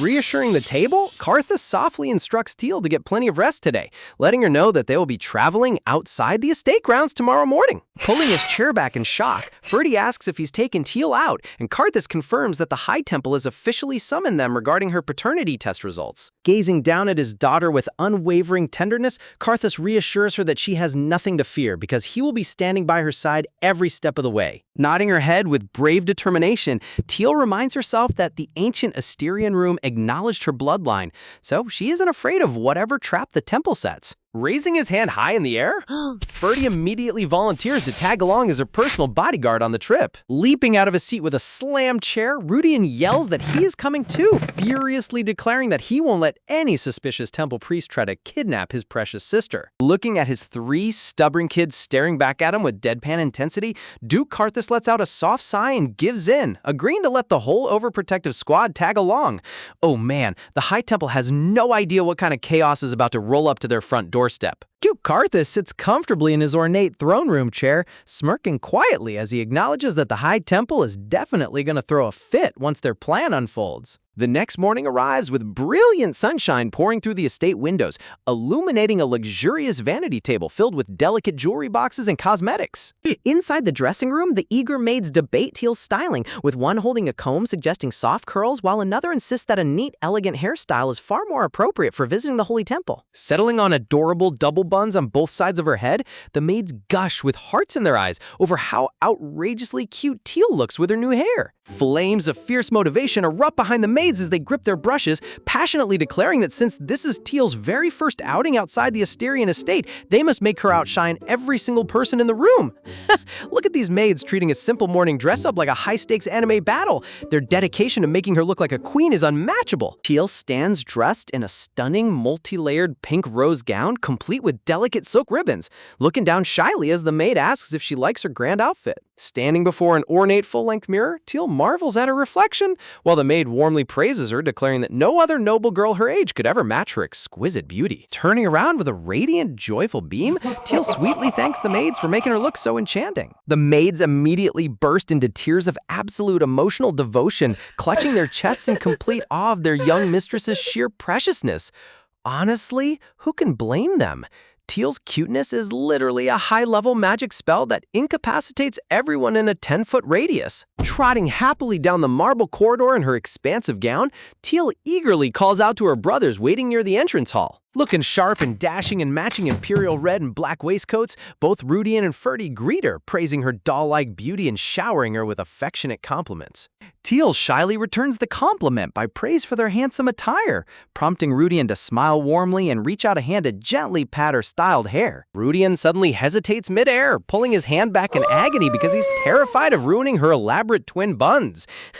The tragic internal conflict of wanting to head pat your adorable sister versus not wanting to destroy the maid's 5-hour masterpiece is so real. Suppressing his urge to ruffle her hair, Ferdy steps forward with a gentle grin, letting Teal know it's time to head outside where their father is waiting. Standing beside the royal gold-trimmed carriage, Duke Karthus looks like a walking fashion model in his magnificent dark cape and formal noble suit as he waits for his children. A brief journey later, the carriage arrives under a brilliant blue sky right in front of the massive, towering spires of the High Temple. Stepping down onto the cobblestone courtyard, Karthus softly softly calls out Teal's name, causing her to glance up attentively. Without missing a beat, Duke Karthus effortlessly scoops Teal up into his arms, holding her securely against his chest as Teal blinks in surprise. Observing their father carrying her like a fragile treasure, the twins sweat drop and ask if he really plans on carrying her through the whole temple grounds, to which Karthus deadpans a firm yes. Karthus grimly explains that the temple priests are untrustworthy snakes,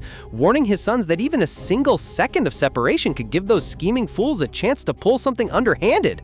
Rudian agrees, realizing the temple insisted on Teal's physical presence specifically to test her divine power in person. Dark shadow silhouettes with grasping hands reach out toward a glowing star, symbolizing the temple's ultimate goal to confirm Teal's supreme light and seize her for themselves at any cost.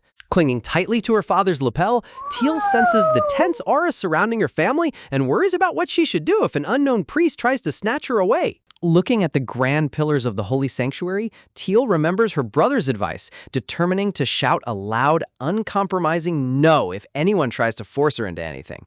Yes, Queen, Teal is fully prepared to hit those corrupt priests with the most resounding rejection in Imperial history. High Priest Andres steps forward with a fake, welcoming smile, offering a polite bow as he greets Lord Karthus and apologizes for forcing them to travel all this way. Andres glibly claims that His Holiness the Pope insisted on personally verifying the paternity test results in person, turning his gaze toward the little girl held tightly in Karthus's arms. Teal's eyes widen into giant cartoon circles as she panics internally, wondering if this exact moment is when she's supposed to unleash her rehearsed rejection scream. Noticing her flustered expression, Karthus smoothly pulls her closer, coolly stating that his daughter is extremely shy and requesting that they bypass useless pleasantries to get straight to the results. High Priest Andres chuckles smoothly, gesturing to an attendant priest who carries a silver tray displaying 2 distinct locks of hair. When Karthus offers to step back and bring Teal out for the procedure, Andres quickly cuts him off, picking up the hair strands while insisting that everyone can observe the test right where they stand. A magical pool of holy water bubbles softly as the narrator breaks down the simple test.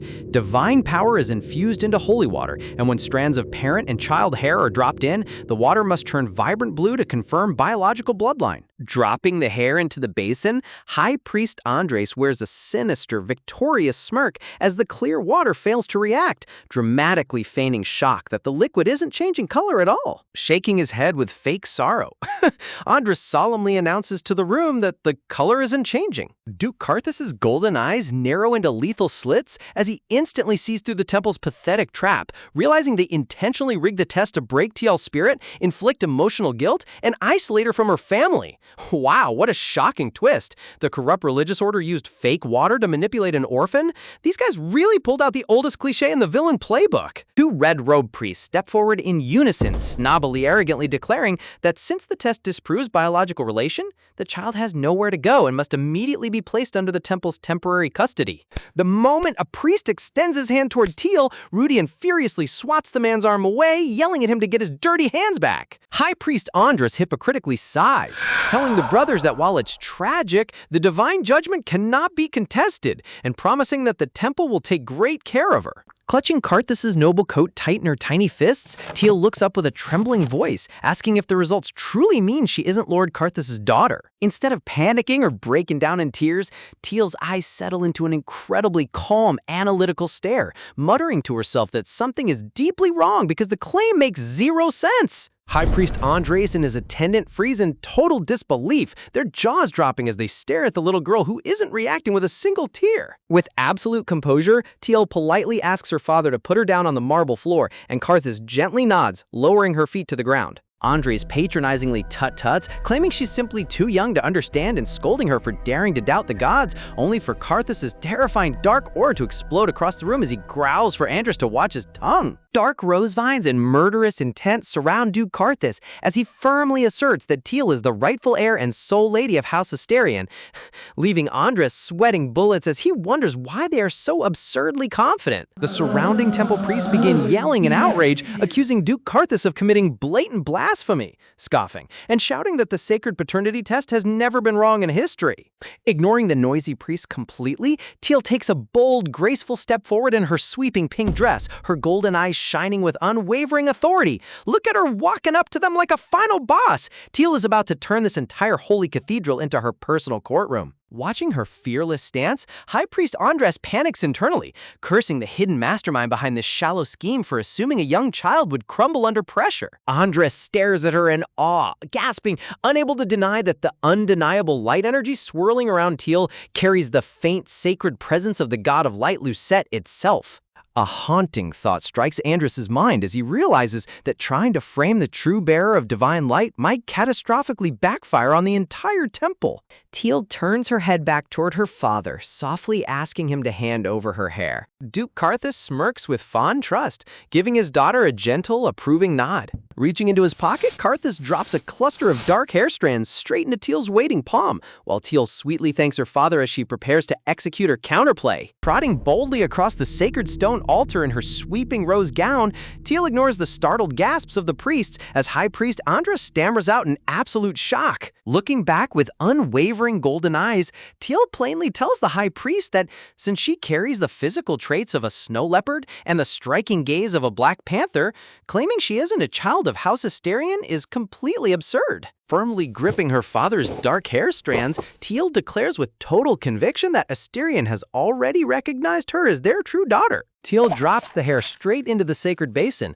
loudly proclaiming that she isn't afraid of their corrupt test. Go off, little queen, she's taking full control of the narrative right in front of the entire Holy Order. High Priest Andres breaks out into a cold sweat, grunting in frustration, while Duke Karthus and his sons watch on like hawks, waiting to see what she'll do next. Andres tries to play it cool, smirking to himself as he calculates that without divine power actively infused into the water, a second attempt will inevitably fail, giving him the perfect excuse to push for her immediate custody, until a sudden blinding radiance catches him off guard. All at once, a massive wave of golden light erupts across the grand sanctuary floor, illuminating every corner of the holy temple with blinding holy energy. The corrupt red-robed priests recoil in utter disbelief, screaming out in confusion as the sacred water channel transforms into a shimmering sea of pure liquid gold. Look at their panicked faces. They thought they had this rigged, but Tile just broke their whole system. Watching the radiant display, her brother quickly realizes this isn't just a simple bloodline reaction. The ancient sanctuary itself is resonating directly with TL's immense divine light, as the power of the god Lucette eagerly reaches out to acknowledge her supreme authority. Desperate to salvage their failing scheme, the panicked priests yell out that golden water doesn't count, shouting that the water must specifically turn blue, and declaring the test completely invalid without the Pope's personal oversight. High Priest Andres hastily nods along, glibly insisting that mysterious magic isn't enough to satisfy official temple protocol. Yes, because when the literal god of your religion lights up the building for a child, following bureaucrat paperwork is obviously the top priority. A calm, commanding voice suddenly rings out from the doorway, mockingly asking if all this nonsense is really just about following proper procedures. Crown Prince Ian strides smoothly into the sanctuary, wearing an exquisite blue military dress uniform adorned with golden epaulets and a crimson sash. A red-robed priest desperately jumps in front of him, stammering that his highness isn't allowed to enter, only for Ian to look down on him with ice-cold disdain, mocking, asking why on earth not. Staring right through the trembling priests, Ian reminds them that before he was even officially crowned Crown Prince, His Holiness the Pope granted him full representative authority over temple affairs, questioning if they conveniently forgot his sacred standing. High Priest Andres instantly turns ghost white, screaming in his head over why the Crown Prince had to show up right now of all moments, regretting that they ever dismiss his imperial authority as a mere symbolic title. Stepping past the terrified clergy, Ian glances sideways over toward Teal, eyeing her frilly pink rose dress with a quiet, observant gaze. Teal blinks her big cartoon eyes in pleasant surprise, softly recognizing the handsome young prince standing before her. With a confident smirk playing on his lips, Ian coolly suggests that they perform the test one more time, according to their precious official guidelines. Standing tall with effortless royal dignity, Ian prepares to take full charge of the room.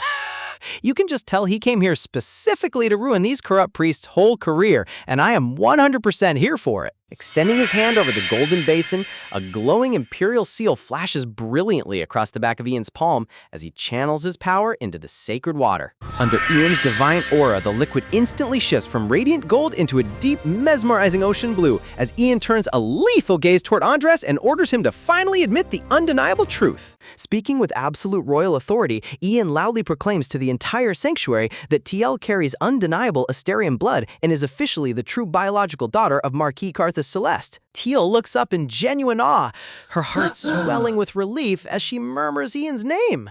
Trotting happily over to him, Tiel beams bright and thanks him profusely, while Ian casually waves it off, deadpanning that he was simply doing what was natural and telling her there's no need to be dramatic.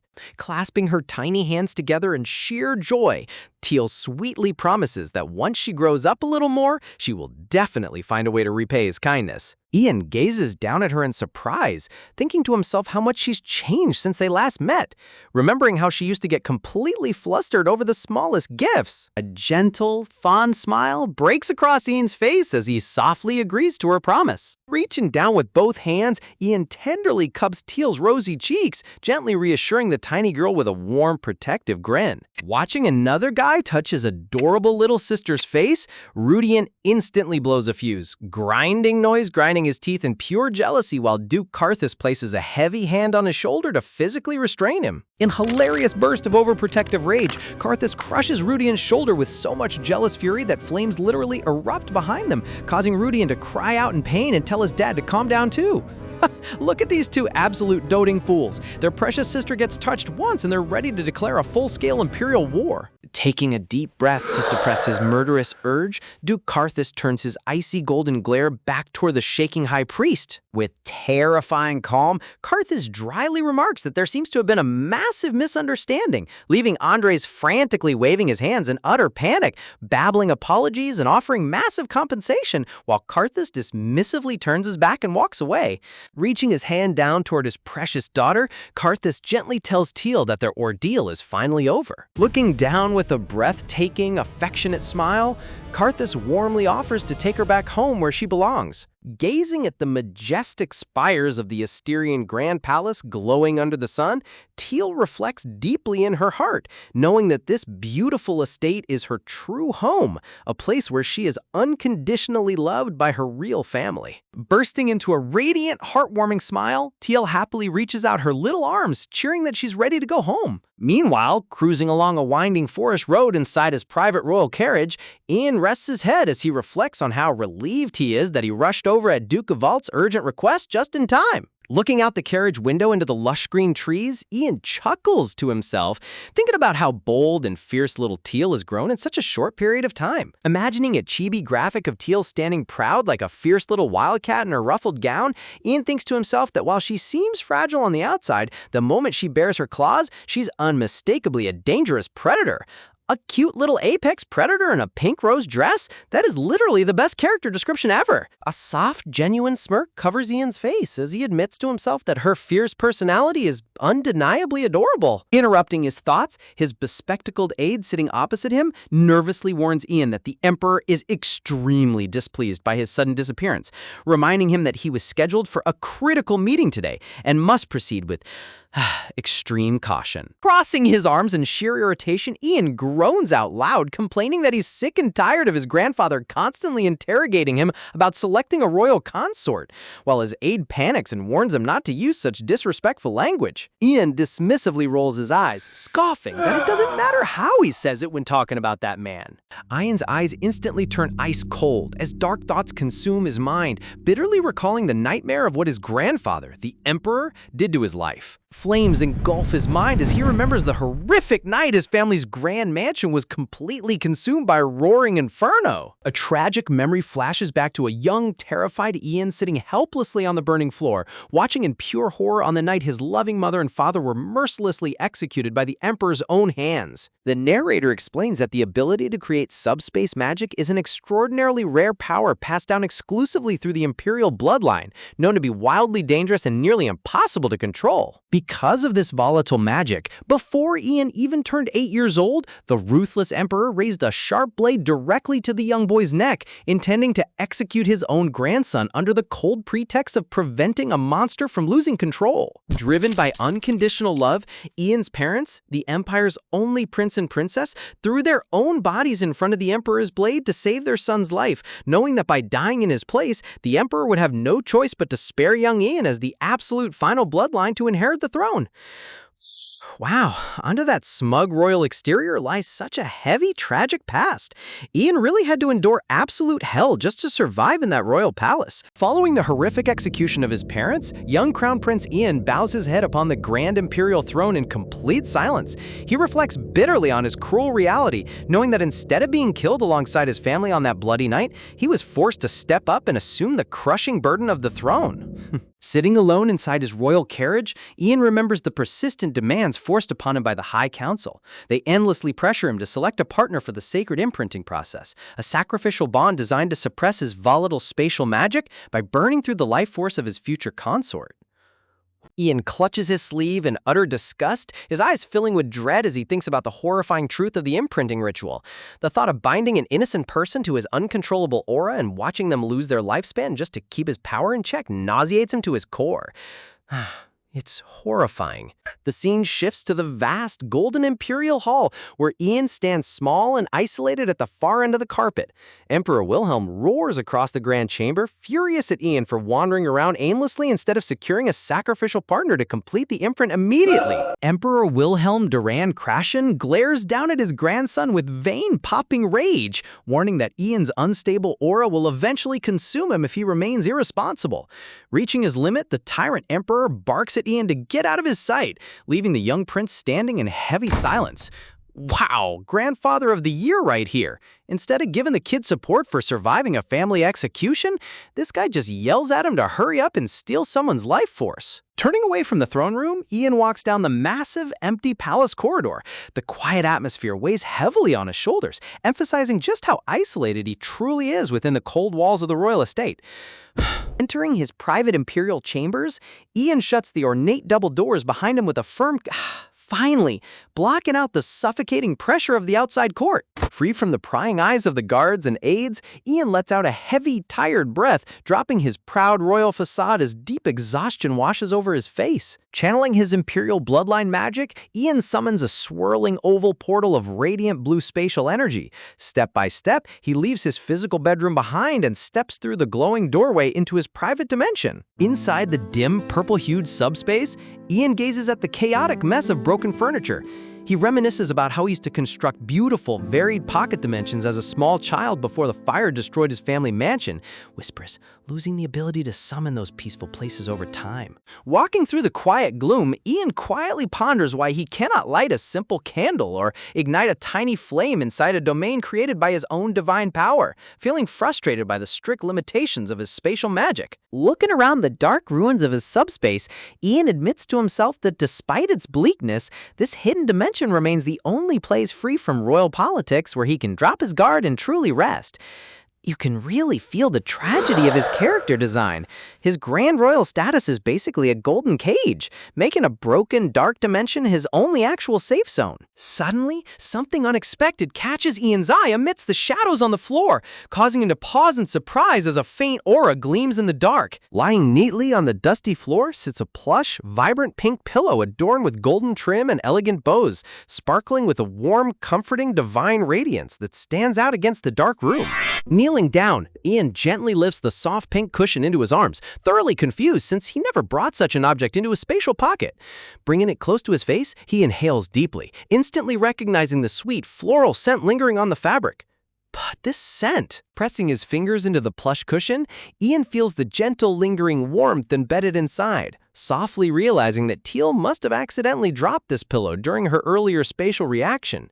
Whispers, "Did you bring this here?" A gentle, heartfelt smile washes over Ian's face as he pulls the pink pillow close, hugging it tightly against his chest while standing alone in the shadowed subspace, drawing immense comfort from Teal's lingering presence. Teal? Look at this cool, stoic crown prince turning into a total softie over a little pink pillow. Teal literally brought warm light straight into his dark depression lair without even knowing it. Meanwhile, back in the capital, news of Teal's undeniable divine light spreads rapidly across the empire. Noble ladies and citizens gather in the streets, endlessly whispering about the miraculous holy display that occurred inside the grand sanctuary. Inside the Celeste estate, a hand holds up a lavishly sealed invitation letter decorated with fresh flowers and purple ribbons, symbolizing the overwhelming overwhelming interest from high society. Teal stands in utter shock beside a table piled high with hundreds of stacked party invitations, staring up at her father as Duke Karthus calmly informs her that every noble family in the Empire sent these letters specifically for her. What is all this? Waving a pink letter dismissively, Duke Karthus offers his precious daughter a charming smile, reassuring Teal that if she has no interest in attending these pretentious parties, she can ignore every single one of them without hesitation. To me? Over at the fireplace, Teal's brothers casually toss armfuls of noble invitations straight into the roaring flames, chuckling in glee as the paper burns away. While Teal sweats in worry over whether burning them is appropriate, Duke Karthus suggests that they at least prepare new dresses for upcoming official events.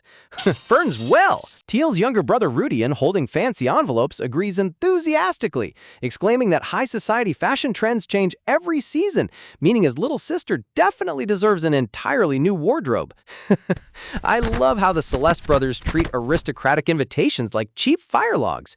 Why respond to snobbish nobles when you can use their letters to keep the room warm? Huddling together in chibi form with mischievous grins, Rudian and his brother whisper evil plans to toss every single dress Crown Prince Ian previously gifted Teal straight into the dark corner of the closet to erase his rival influence.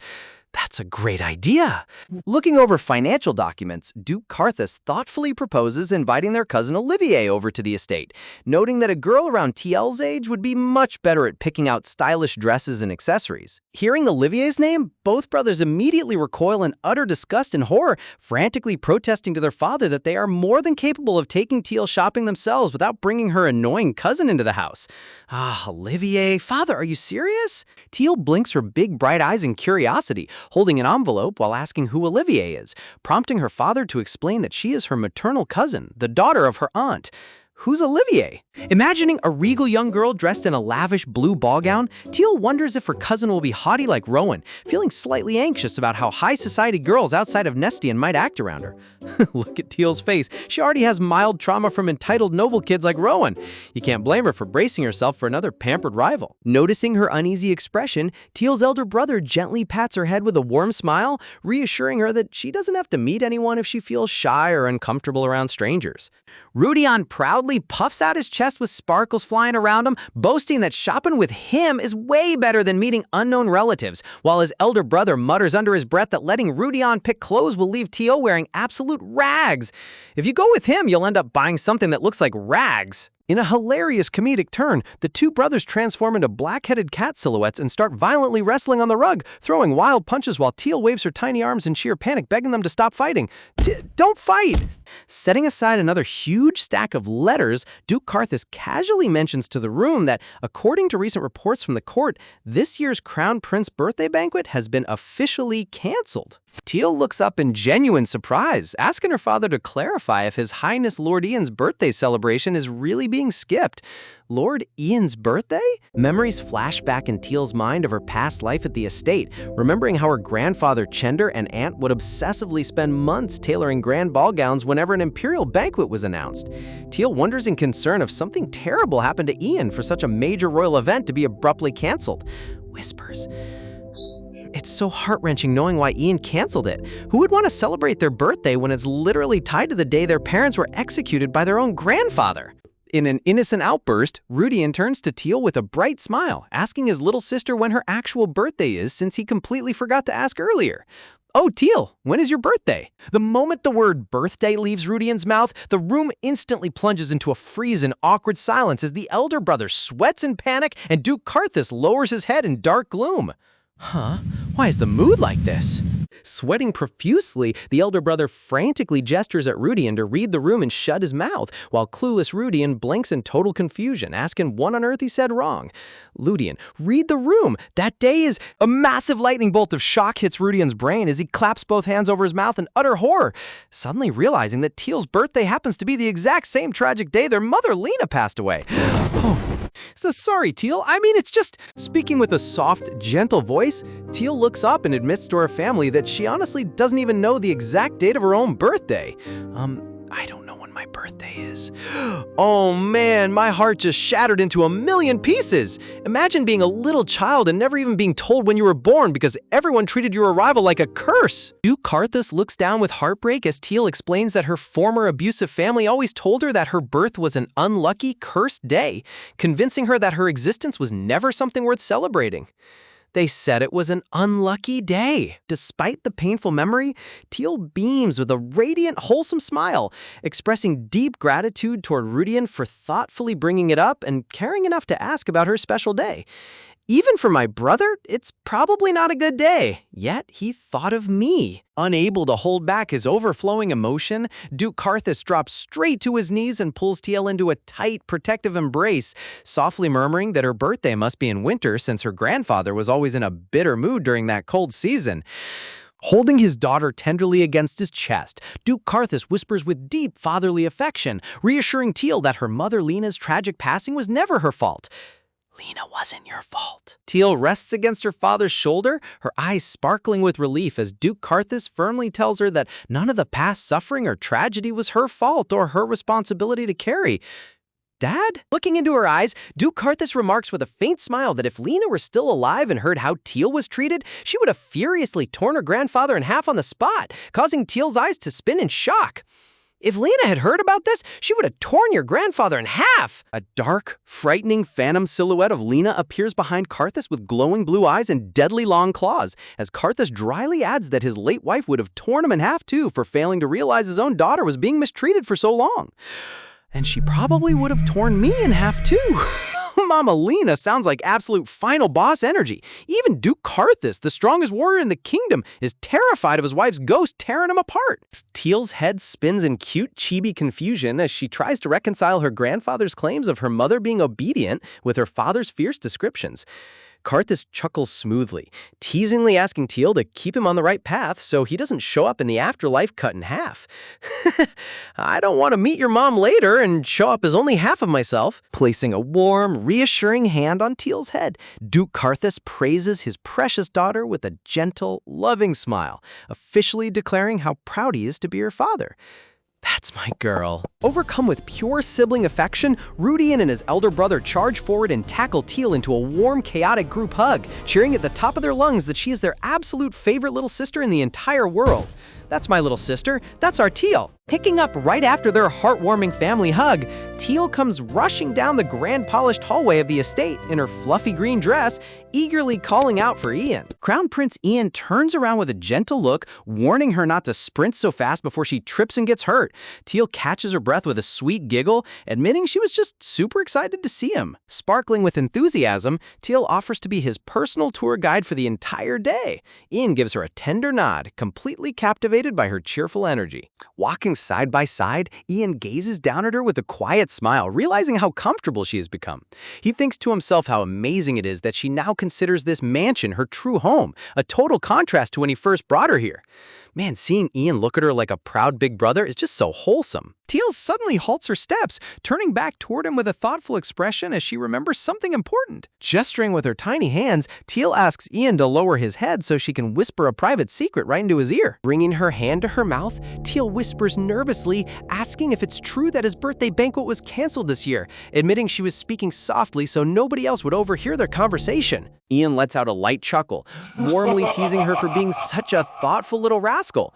He reassures Teal that the banquet cancellation was actually planned from the very start, so she doesn't need to worry about anything bad happening. Teal lets out a relief sigh, while Ian casually adds that he has zero desire for a grand imperial celebration anyway. Teal clutches the hem of her dress nervously, looking up with big, hopeful eyes as she timidly asks if he would like to spend his birthday at the Asterian estate with her and her brothers instead. Ian smiles warmly and gently touches her hair, asking if she's sure she wants him around. But before Teal can answer, a terrifying glare appears from behind them as her brother flatly shuts down the idea. No! The atmosphere turns dark as both brothers transform into pitch-black shadow figures, glaring holes into the back of Ian's head while he peacefully holds Teal. Look at those overprotective brothers. Their jealousy meter just broke the sound barrier. Exploding in synchronized outrage, the brothers point wildly and scream at the top of their lungs, ordering Teal to reject the prince's idea immediately. Outside the grand Asterian estate, the brothers' furious yelling echoes across the courtyard as they scream for the scoundrel prince to unhand their sister, while Chibi Teal sweats in confusion since she was the one who made the offer in the first place. Unbothered by their childish rage, Ian sits back gracefully on the sofa with folded arms, smoothly declaring that he would be more than delighted to celebrate his birthday at their mansion. Sitting directly across from him, Teal's older brother firmly rejects the proposal, arguing that it makes zero sense for the future ruler to skip his own royal palace just to hang out at their house. Teal steps up to the table with a soft pout, Pouty calling out to her brother to stop being so stubborn. Looking at her brother with gentle empathy, Teal softly explains that spending a birthday all alone is a deeply lonely feeling, admitting that if she knew when her own birthday was, she wouldn't want to spend it in isolation either. Ian's eyes widen in shock as her words hit him, realizing with a sudden ache in his heart that Teal never even got to celebrate her own birth. Before Ian can voice his sympathy, the elder brother lunges forward and clamps his hand directly over the prince's mouth, warning him that her birthday is a strictly forbidden topic. Ian swats his hand away, huffs, and mutters under his breath, suddenly understanding the deep, painful history surrounding Teal's past. Turning to Teal with a reassuring tone, the brother holds her hand gently, trying to convince her that an imperial prince is never truly lonely, because he's always surrounded by hundreds of servants and nobles. Seeing his chance, Ian leans his chin on his hand with a theatrical smirk, putting on the ultimate pathetic puppy face, while sighing that he doesn't have a single real friend to celebrate with. Wow, Ian pulling out the I have no friends guilt trip tactic is elite manipulation. Give this boy an Oscar. Teal's brother lets out an annoyed sigh, while Ian dramatically backs off, claiming he won't force them into doing him a favor. Leaning forward with a sharp twinkle in his eye, Ian smoothly shifts gears, suggesting that they make a strategic business deal instead. Ian notes that the family needs a top-tier dress tailored for Teal's upcoming official debut, offering to personally contact Madame Estella on their behalf. Both Teal and her brother freeze in disbelief, with Teal tilting her head in curiosity, wondering who this famous designer could possibly be. Dramatic backdrops revealed the legendary Madame Estella, an elite fashion designer whose identity, age, and origin remain shrouded in mystery, known across the continent for exclusively crafting masterpieces for high royalty. The brother's heart beats wildly as he contemplates the immense prestige of Estella's dresses, asking Ian with wide eyes if he is actually being serious. Ian calmly nods, assuring him that a crown prince doesn't make empty promises. In the background, the mansion maids whisper excitedly about the legendary seamstress, while the brother double-checks how Ian can be so confident that Estella would accept the job. Ian sits back relaxed, explaining that standard nobles can't buy her work, but an official request backed by royal authority guarantees her personal service. Both brothers revert into confused chibi forms with giant question marks popping over their heads as Ian casually asks if they accept his irresistible bargain. The brother's mind races in hyperspeed, realizing that securing an Estella gown means no other noble family in the empire could ever hope to match Teal's elegance. He visualizes the upcoming Luminaria festival, knowing his precious little sister would unquestionably outshine every single aristocratic child in attendance. Weighing the options, he reasons that suffering through a couple of hours of entertaining the annoying prince is a small price to pay for such an absolute win. It took literally 3 seconds for his noble pride to completely crumble for his sister's wardrobe upgrade. With a rapid movement, the brother snaps upright from the couch as his entire demeanor changes instantly. Placing a hand over his heart with dramatic elegance and sparkles bursting around him, he bows deeply excited, declaring it a supreme honor to host His Highness's birthday party.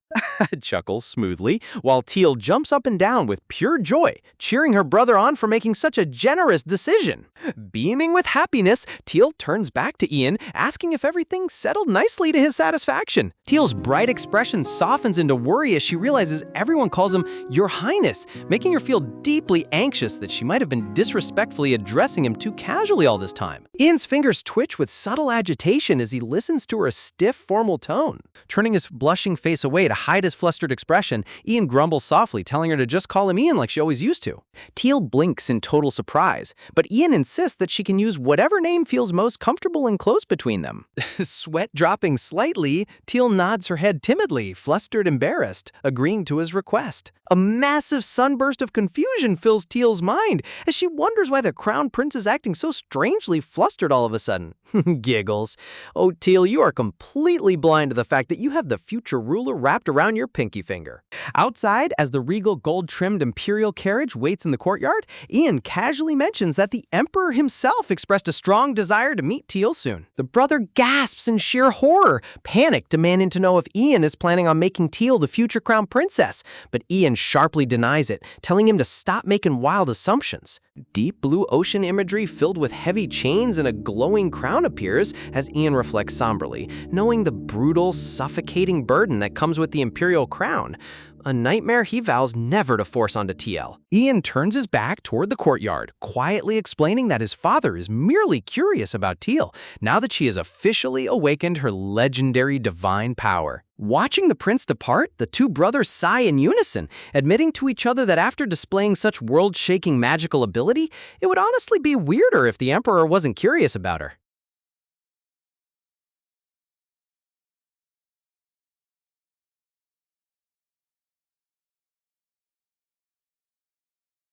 Running right behind him, her brother calls out to Crown Prince Ian while the young prince turns around with a curious look, wondering what on earth could be making everyone hustle so frantically. Chibi Teal comes waddling up with an adorable little smile, holding a beautifully wrapped purple gift box containing a freshly baked pie, eagerly admitting she couldn't wait for him to taste it. Ian's heart completely melts as he reaches out to give her head a gentle pat, chuckling lightly as he realizes she sprinted all the way to the kitchen just to grab a sweet treat for him. Holding the bakery box delicately in his hands, Ian pauses for a second, looking down at Teal with a thoughtful tilt of his head as he suddenly remembers a puzzling detail he's been meaning to ask her about. He explains that while exploring his personal dimensional subspace, he stumbled across a luxurious pink cushion embroidered with delicate gold thread and tied with elegant ribbons, an item he had never placed there himself.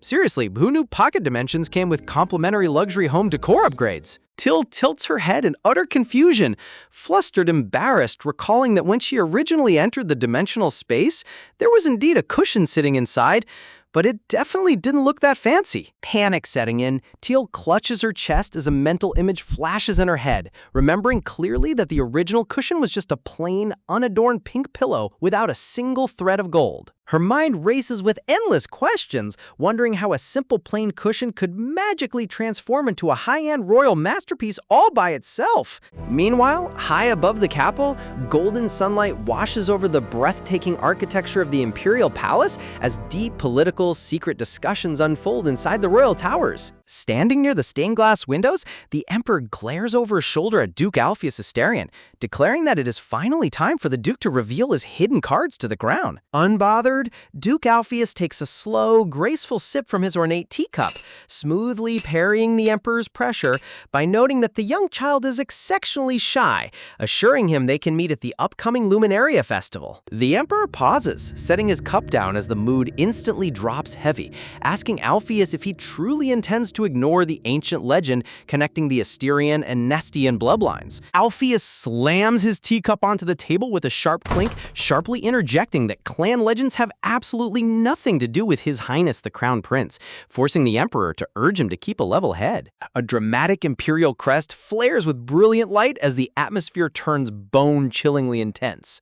Glaring with intense yellow eyes, Alpheus reminds the ruler in a grave voice that he is one of the few surviving witnesses who knows the tragic truth behind that day. A painful memory visual flashes of little Teal trapped in a terrifying circle of roaring inferno flames, while Alpheus grimly warns that there's no guarantee his darling granddaughter won't suffer the exact same terrible fate. The Emperor snaps in absolute fury, shouting at the top of his lungs as he demands to know how Alpheus could bring up such dark fears, insisting he fully understands the terrifying weight of a magical imprint. Wow! When two absolute powerhouses argue in a fantasy manhwa, even the furniture starts sweating. Refusing to back down, Alpheus roars that he will never permit his precious granddaughter to be chained by imperial burdens, leaving the emperor to let out a heavy, weary sigh as he rubs his throbbing temples. Turning toward the glowing sunset outside, the emperor speaks with a gentle, calming tone, assuring Alpheus that young Landros has already vowed never to force an imprint onto his granddaughter. Realizing his emotional outburst went a bit too far, Alpheus lowers his gaze, quietly offering a sincere apology, while the emperor remains standing silently by the window. A soft, dreamy vision appears of Crown Prince Ian holding hands with Teal amidst glowing sunbeams and blooming flowers, symbolizing a pure bond untainted by political greed. Stepping back into the shadows, Alpheus looks at the emperor with heavy eyes, whispers, asking if his majesty truly intends to take the truth of that day to his grave, without ever revealing it to the world. The emperor stands motionless, surrounded by dark silhouetted roses, remaining dead silent as heavy shadows engulf the room. Talk about the ultimate dramatic brooding king trope. Back at the Asterian mansion, Teal's elder brother beams with pride, boasting about how the legendary Madame Estelle's custom dress will ensure Teal outshines every noble child at the upcoming Luminaria festival. Walking alongside her brother, Teal tilts her head in curiosity, innocently asking what the Luminaria festival actually is. Bright, festive banners flutter against the blue sky as her brother explains it's a massive triennial celebration honoring Lucette, the god of light, where all aristocratic heirs gather for fun events. Teal's expression instantly darkens as a dramatic visual of Aunt Cornelia and Rowan Nestian pops into her head, nervously asking if those terrible people will be attending the event as well. Crouching down on the rug with a solemn look, Teal realizes that if Rowan is attending, her ruthless grandfather Chender Nestian will inevitably show up too, knowing she must prepare herself to face them again. Looking out the glass window of a luxury carriage, Teal reflects on how she spent her entire life trapped indoors, desperately wishing to experience the festival like a normal child. Her younger brother Ludian steps closer, gently asking if she's worried about bumping into the Nestian family, prompting Teal to give a timid nod. Ludian winks with a mischievous grin, summoning a tiny flame on his thumb as he swears to burn any Nestian enemy to total ashes. His older brother quickly interrupts, saying causing a public incident would be problematic, making Chibi Teal sweat drop in total panic. The elder brother's eyes flash with a sinister golden glint as he smoothly suggests that burning down their carriage instead would be completely acceptable. Yes, because carriage arson is clearly the hallmark of noble diplomacy. Pumping their fists with brilliant smiles, both brothers promise Teal that as long as they, their father, and their grandfather are around, no one on earth will ever dare to lay a finger on her. Beaming with happiness, Teal giggles sweetly, covering her cheeks as a wave of warmth washes over her heart, feeling endlessly loved and protected by her family. Suddenly, the scene shifts. Teal wakes up feeling an intense wave of heat coursing through her body, her vision going blurry as she groggily rubs her eyes. Staring up at the towering ceiling chandelier, Teal blinks in sheer utter confusion, panicked, wondering why her bedroom suddenly looks 10 times bigger than usual. She looks down at her body and gasps in shock, realizing she has accidentally shapeshifted into a tiny, ultra-fluffy white snow leopard cub with a giant striped tail. Sitting helplessly on the massive yellow mattress, Teal panics, trying to understand why her divine beast magic activated all on its own without her permission. Desperate to return to normal, she rolls back and forth on her tummy and back, squirming frantically as her little paws flail in the air. But her magic completely refuses to cooperate. Flopping onto her back out of breath, Teal lets out a desperate sigh, realizing to her absolute horror that she can't even speak or call for help in this tiny animal form. Okay, but can we talk about how this is legally the most adorable existential crisis in manhwa history? Peeking over the edge of the oversized pillows, the little cub spots the golden servant bell rope hanging near the bed curtains. Gathering all her tiny cub strength, Teal wraps her little paws around the thick rope, trying desperately to pull herself up so she can ring for the maids. But her slippery little paw loses its grip, causing her to slide down and let out a fierce squeaky effort attempt. Roar! Hearing the commotion, the mansion maid gently pushes the heavy wooden door open, calling out sweetly to ask if the young lady called for her. The maid freezes in total shock shock as she finds Teal nowhere in sight, only to spot a tiny white fluff ball lying flat on its stomach with dizzy swirls floating over its head. Swooping in with gentle hands, the maid scoops up the exhausted snow leopard cub, asking in a worried voice if the little young lady's all right. Looking down at the squeaking fur baby in her arms, the maid tilts her head in confusion as Teal lets out a series of high-pitched squeaks. Squeak, squeak, squeak! Sweat dropping slightly, the maid suddenly realizes that Teal has lost the ability to speak while transformed and is completely stuck in her animal form. Offering a warm, reassuring smile, the maid gently asks if she should carry the little cub straight to Lord Karthus so he can help her revert back to human form. Cradling the adorable fluffy cub against her apron, the maid smiles happily as Teal bounces with joy, letting out a victorious little squeaky roar. Roar! And just like that, Teal's catastrophic panic turned into a top-tier cuteness overload session. Cradling the adorable fluffy cub against her apron, the mansion maid gently strokes her white fur with boundless affection. She warmly promises to carry her straight to Lord Karthus while internally screaming in sheer delight over how impossibly cute the young lady looks in her divine beast form. Over in Karthus's lavish study, the grand room radiates warm fireplace light as the dark-haired ruler sits back in his velvet chair. Maintaining a perfectly calm demeanor while gazing down at the little white fluff ball, he asks if she's unable to turn back into her human form, though secretly he's struggling to contain his own massive cuteness overload. Sitting on the smooth mahogany table, the little snow leopard cub droots her giant striped tail with a sweat drop on her forehead, letting out a small squeak to confirm she's totally stuck. Karthus lets out a soft murmur, acknowledging her predicament. Honestly, watching a hardened cold ruler try to keep a straight face around a little cotton ball is top-tier comedy. Reaching out with his broad hand, Karthus gently pats Teal's fluffy head as her big golden eyes look up at him. He gently reassures her that this sudden loss of transformation control is simply because she's still very young and her magical core hasn't fully matured yet. He continues stroking her soft fur while sitting comfortably in his high-back chair, explaining that when a young divine beast isn't accustomed to shapeshifting, accidental transformations happen all the time, but the magic usually settles down on its own within a day or two. Hearing the phrase "a day or two," Teal pops up in utter shock with wide eyes. She panics internally, realizing she expected this ridiculous animal form to wear off in a matter of minutes, not multiple days. High above the grand Asterian estate, golden light reflects off the pristine architecture. Teal's inner thoughts race as she swelters under her thick layer of fur, remembering that this mansion belongs to a Black Panther clan imbued with flame magic, meaning the ambient temperature here is naturally scorching. Great, so she's stuck in a giant winter fur coat inside what is basically a glorified magical sauna. Glancing at the ornate gilded clock on the mantelpiece, Karthus realizes that time has slipped away and his scheduled council meeting with the territory nobles is stopping right now. Without missing a beat, Karthus scoops up the tiny white cub in both hands and casually announces that she's coming along with him. Teal squeaks in surprise, wondering why on earth she's being brought to an official state assembly. Sweat dripping down her furry brow, Teal's mind cries out in agony, whimpering, complaining about how unbearably hot her dad's hands feel against her dense white fur. Stepping into the grand meeting hall, Karthus takes his place at the head of the long conference table, setting the tiny snow leopard cub comfortably on his lap while pressing the seated lords that he was delayed due to an urgent matter regarding his daughter. Instead of being annoyed by the delay, the tough noble vassals immediately melt.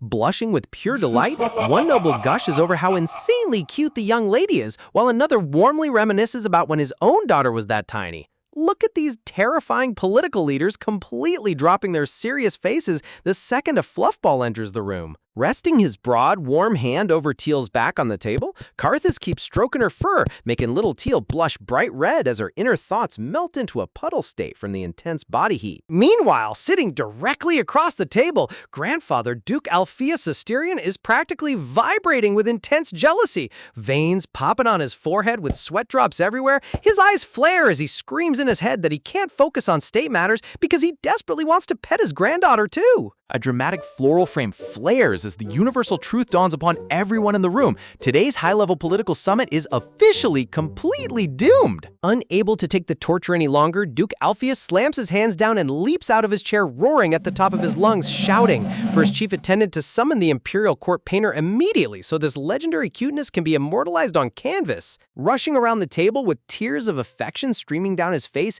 Alpheus begs Karthus to let him hold his darling granddaughter just for a single second, while Teal in Karthus's arms sweat drops in confusion over the sudden painting decree. Carthus swivels his body away, firmly blocking his father-in-law while pointing out that Ophelius was already holding her earlier and that the child looks visibly uncomfortable under so much commotion. Ignoring the warning, Alpheus snatches the tiny cub into his hands anyway.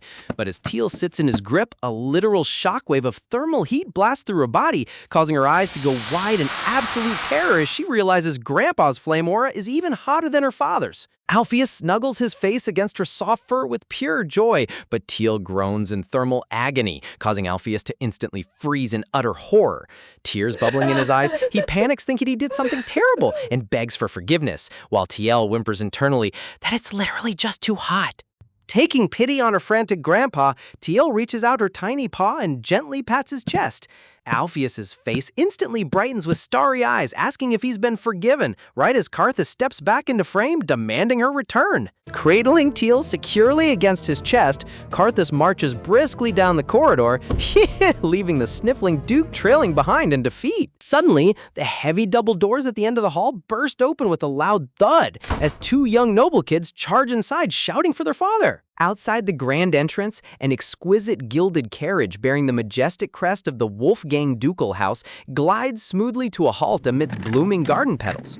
The majestic atmosphere of the Asterian estate settles quietly as royal guests prepare to enter the grand halls for an unexpected family reunion. You just know when a luxury carriage arrives unannounced in a manhwa, dramatic chaos is guaranteed to follow. Walking back into the drawing room, Carthus calmly informs his family that he didn't call for young Olivier, but rather simply notified their aunt about Teal's miraculous return. Meanwhile, the two young boys hold tiny Teal cub up between them. Teal's eyes turn into X's from the overwhelming heat wave as she groans, while the boys casually chat about how she always seems to wander in whenever she pleases. Inspecting a long, blue-soaked scroll handed over by his butler, Duke Alpheus grumbles slightly, telling the children that since their cousin has arrived, they should go ahead and introduce Teal to Olivier properly. Teal panics in the boy's arms, her little ears drooping as she realizes she's about to meet this mysterious Olivier person for the very first time while stuck in a squeaky animal body. Just as the young boy notes that Teal seems hesitant, the room doors swing open with a bang! An energetic silver-haired girl dressed in a fancy frilly bonnet and navy dress dashes inside shouting for her uncle. Stopping in her tracks, the energetic girl scans the room, teasingly pointing out that she sees the same familiar boy faces as always, before her eyes land directly on the fluffy white cub. Her eyes transforming into giant sparkling hearts, the girl instantly shifts into full feline fanatic mode, shouting with glee that this adorable fluffball must be her new cousin. Teal trembles in sheer intimidation at her chaotic energy. Honestly, that extreme fangirl reaction is literally every single viewer in the comments section right now. The young boy tries to act as a shield, warning her that Teal is extremely shy around strangers, but Olivier Wolfgang completely ignores him, squealing at maximum volume over how insanely cute her new cousin is. Pleading with hands clasped together, Olivier begs her grandfather if she can take the little snow leopard home with her, but Alpheus bluntly shuts her down while reviewing his artist scroll.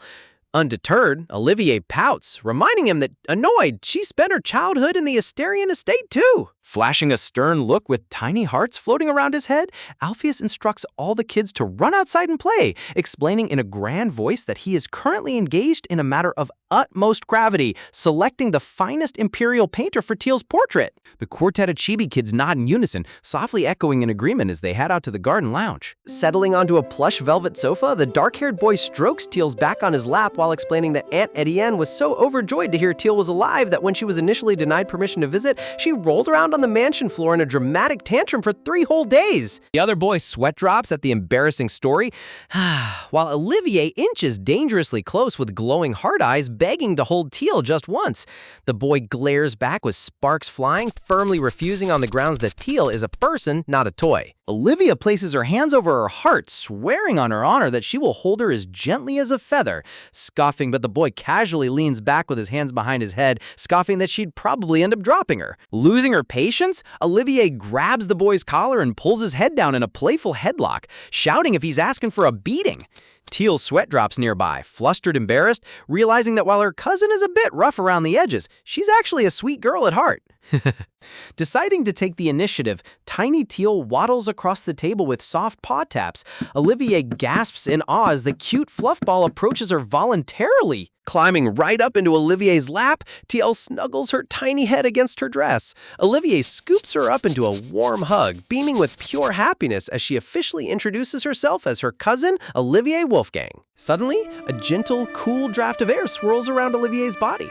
Teal's eyes light up with pure bliss as she feels the refreshing, chilly breeze radiating off her cousin's divine aura. Snuggling deeper into Olivier's cool dress, Teal lets out a satisfied sigh of relief, making Olivier gasp in complete surprise at the sudden affection. Rubbing her cheek against Teal's fluffy face, Olivia giggles with joy while Teal starts purring loudly like a tiny motorboat. The two Black Panther brothers stare in utter, speechless shock. Their jaws dropping in disbelief, they ask if Teal actually likes Olivier, while Teal happily nods, letting out a cute, squeaky "a-woo" sound to confirm how amazing the cool breeze feels. Ludian sputters in denial, arguing that Olivier's body is packed with dense muscle from training, so hugging her should feel uncomfortably hard. But as Olivier glares daggers behind his back, the boys realize Teal is purring louder than ever on the couch, a sound she has never once made with them. The absolute tragic heartbreak of being rejected by the family pet. Smirking with ultimate smug superiority, Olivier glances sideways at the boys, mockingly calling them a couple of clueless Black Panthers. Glowing with a radiant, cool aura, Olivier proudly winks, revealing her secret. Because her affinity elemental magic produces a refreshing cold breeze, her embrace is nice and chilly. Since Teal is a snow leopard adapted to frozen climates, the fire element Panther Mansion was baking her alive. A massive lightning bolt of realization strikes both brothers' heads simultaneously as their eyes pop out of their heads, finally understanding why their adorable little sister was suffering this whole time. Staring out through the high gilded windows of the mansion drawing room, Ludian keeps his thoughts to himself as he realizes Teal never once complained about the intense temperature before. He quietly reflects that the Asterian territory naturally radiates far more heat than other regions due to their family's innate magic. Stroking the white fur of little Teal sitting on her lap, Olivier recalls seeing Rowan Nestrian throwing a massive tantrum over the heat at a tea party long ago. Back then, she assumed Rowan was just being dramatic, but she and Teal now, she finally understands how insufferable the heat is for snow leopards. Teal visualizes a fluffy snow leopard floating among icy snowflakes, acknowledging in her mind that unlike herself, who's only half-beast, Rowan is a full-blooded snow leopard equipped with thick, heavy fur, making hot environments downright unbearable. Sitting across on the plush blue velvet sofa, Ludian looks down at Teal with concern, gently telling her that if she was suffering from the heat, she should have spoken up earlier. Teal shakes her tiny head softly, murmuring internally that most of the time it was manageable. Seriously? She was practically melting into a puddle, but sure, let me just casually endure it like a champ. Sensing the room's sudden realization, the head butler bows politely as an order is issued to bring out cold ice cream right away. Hearing the word ice cream, Olivia's eyes light up with pure greed as she demands double the portion for herself. Ludian glares back, teasingly warning her that if she keeps eating like that, she'll transform from a majestic wolf into a round peg. Olivier growls playfully at the insult, but Ludian ignores her, turning his full attention to Teal as he gently picks her up. He softly asks if she's ever tasted ice cream before, describing it as icy cold and sweet, which immediately catches Teal's full interest. Teal raises her tiny paws high into the air with sparkling eyes, her heart fluttering at the thought of discovering a brand new frozen delicacy. Honestly, look at those tiny paws floating in the air. The artist knew exactly what they were doing to maximize cuteness overload. Teal's imagination runs wild as she envisions herself sitting happily in front of giant scoops of chocolate, vanilla, and matcha ice cream while someone feeds her a sweet spoon bite surrounded by pink hearts. Meanwhile, the scene transitions to the magnificent white spires and shimmering blue roofs of the Imperial Palace rising majestically into the clear morning sky. Deep within the extravagant interior halls of the royal residence, a quiet inquiry breaks the silence as someone asks if a letter is currently being written, prompting a response that contact is being established with Madame Estella. The monocled royal attendant adjusts his glasses, reporting that the carrier pigeon stands ready, though his voice trails off with a hint of deep hesitation regarding Madame Estella's involvement. apartment. Sitting at his grand wooden desk with a feather quill in hand, Crown Prince Etienne calmly clarifies his intention to order a custom-tailored gift set of clothes specifically for Teal. The attendant raises his hands in concern, reminding the young prince that Madame Estella exclusively crafts garments for royalty and top-tier nobility, meaning gifting her creations to Teal could provoke severe political backlash. Classic noble politics. Even buying a cute toddler a new dress requires a full diplomatic risk assessment. With the official crown princess selection underway, rumors could quickly spiral out of control. But Etienne casually dips his quill into the dark inkwell, firmly declaring that as long as he, the party involved, pays no mind to the gossip, the matter is settled. Etienne pauses as he looks at the blank parchment, remembering the sweet moment when Teal invited him to spend his birthday at the Asterian estate. He reflects on how no one in his entire life had ever offered him a genuine, heartfelt birthday celebration. Memories of hollow, pretentious banquets surrounded by fake nobles flash through his mind, recalling why he canceled his own birthday ball.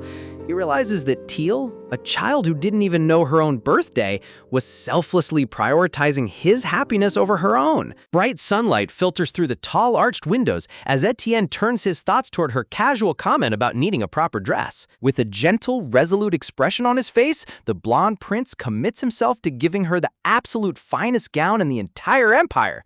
Etienne's character arc is genuinely so wholesome. He went from a guarded, cold prince to a doting big brother in record time. An elegant gold flourish card frames his internal vow.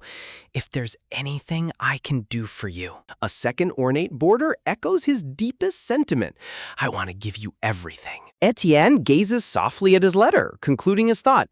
Just as you have given me, as he completes the message for Madame Estella. A quiet moment settles over the imperial grounds, marking the passage of time as the preparations for Theal's new outfit get underway behind the scenes. Golden morning light bathes the horizon, signaling a warm transition as the story shifts back toward the bustling Asterian estate. The next day arrives with a lavish tea setup arranged on the coffee table, featuring delicate teacups, freshly baked cakes, and fruit tarts ready for the afternoon chat. Wearing a striking red and white ruffled dress adorned with sweet pink bows, human child Teal enters the room with a polite bow, happily announcing that while she couldn't undo her beast transformation fully, she can now control her human form thanks to everyone's support.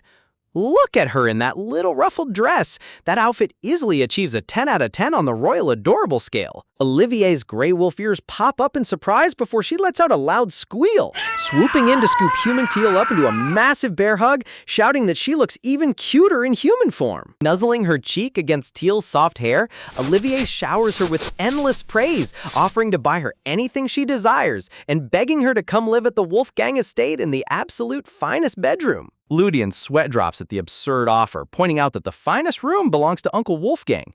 Olivier kicks open the double doors in her mind, hilariously arguing that her dad is a grown adult who doesn't need a nice room, whereas baby Teal deserves the best space in the house. Stepping in as a protective shield, Ludian firmly tells Olivier that he won't allow her to kidnap their little sister. Teal stands shyly behind his waist, covering her blushing cheeks in embarrassment.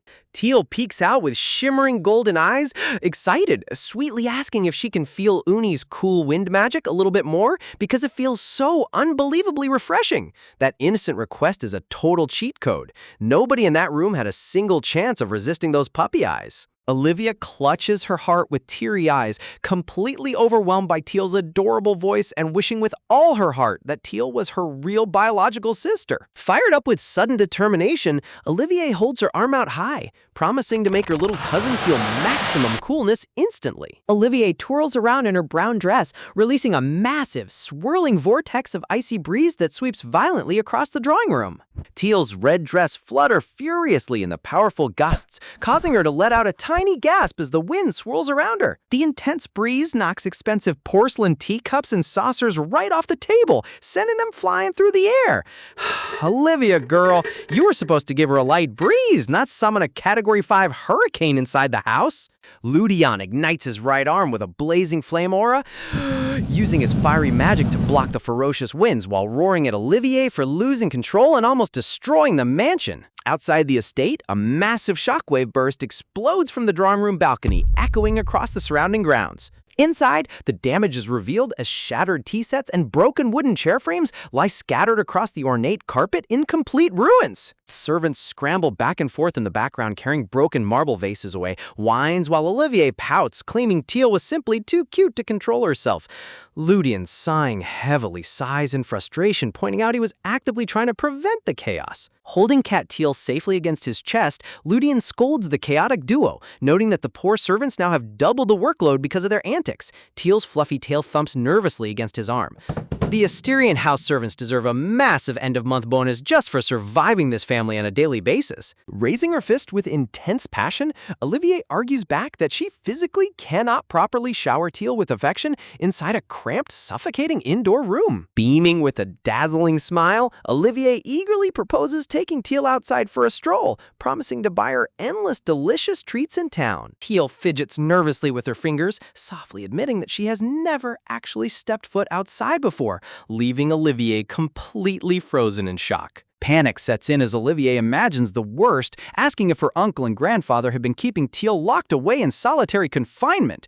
Teal hurriedly waves her hands, clarifying that she was simply too shy around strangers, so her family was merely being thoughtful. Relieved by the explanation, Olivier laughs it off, teasingly guessing they locked her up because her cuteness was a safety hazard. She casually mentions her own grandfather locked her up before too, leaving Teal sweat-dropping in confusion. Gasp! Wait a minute, did she just casually drop that her grandpa put her in a cage? This noble family's lore gets wilder by the second. Grabbing Teal's hands with bright enthusiasm, Olivier urges her to come along, hyping up a famous local bakery that sells the most heavenly cakes in the city. Teal bites her lip anxiously, worrying internally if going outside is safe or if dangerous cultists from the temple might be lurking in the shadows. Looking down with a bashful expression, Teal softly admits that she genuinely wants to explore the outside world, but wonders if her father will ever grant permission. Olivier raises her arms high with a triumphant, toothy grin, assuring Teal with supreme confidence that her father will definitely say yes because she already came up with a master plan. Standing inside the study, Teal's father hesitates with a troubled expression as he tries to gently decline Olivier's outrageous request, pleading that it is simply too early to take the child outside. But Olivier is not taking no for an answer. She instantly drops to the floor, rolling around on the carpet like a drama queen while throwing a full-blown toddler tantrum and screaming at the top of her lungs to let her take Teal out. The poor father attempts to explain that Teal's magical powers require extreme caution, but Olivier's sharp vocal blast pierces straight into his ear, knocking him back with dizzying shock. Honestly, watching a feared noble duke get completely neutralized by a child's scream is absolute gold. The poor father attempts to explain that Teal's magical powers require extreme caution. Ludian quickly steps in front of Teal, covering her eyes with his palm while warning her not to absorb any bad behavior from her chaotic cousin. Sweating nervously, the duke turns his head as tiny Teal speaks up from behind her brother, softly addressing her father. With the most irresistible puppy eyes in existence, Teal explains that with the upcoming Luminaria Festival drawing massive crowds, she wants to venture outside first so she doesn't get overwhelmed or spark any dangerous incidents later. Hearing her mature reasoning, her father freezes in surprise, realizing inside his mind that his precious daughter is genuinely looking forward to attending the grand festival. That sneaky, innocent persuasion tactic works every single time. Ludian and Ferdy instantly lock in with beaming smiles, promising to protect her with their lives and suggesting they mobilize the entire Asterian Night Order to secure the streets. The Duke rubs his chin thoughtfully, pointing out that deploying a full squad of elite knights for a simple stroll will draw way too much unwanted attention, prompting tiny Olivier to spring up with a sudden idea. Raising her index finger with a triumphant, scheming grin, Olivier proudly declares that she has concocted the ultimate master plan. The story shifts to the lively downtown district, where beautiful brick houses line the paved cobblestone streets under a crystal-clear afternoon sky. Walking down the alley, Ludian looks over with genuine concern, asking Teal if she feels cramped or stuffy. The camera zooms down to reveal Cat Teal wearing a hilarious Red Riding Hood comfortably nestled inside a woven picnic basket, while Olivier gently channels cool breeze magic to keep her refreshed. Olivia puffs out her chest with ultimate pride, boasting to herself that smuggling a divine snow leopard in a cute picnic basket proves she's an absolute tactical genius. Oh yes, because nobody will ever suspect the giant basket purring and broad daylight. Ludian and Ferdy's sweat drop at the absurdity, whispering back and forth that it looks like a baby kitten being abducted by a wolf, only for Olivier to sharply tell them to shut their mouths. Peeking through the basket lid, Cat Teal gazes out in awe at the bustling crowd and gorgeous architecture surrounding her. Her eyes sparkle brightly as she stares at the bakery display windows, packed with shimmering fruit tarts, layered cakes, and delicate chocolate pastries. Olivier points straight ahead with excitement, introducing her to the grand palace-like estate that houses the city's most prestigious bakery.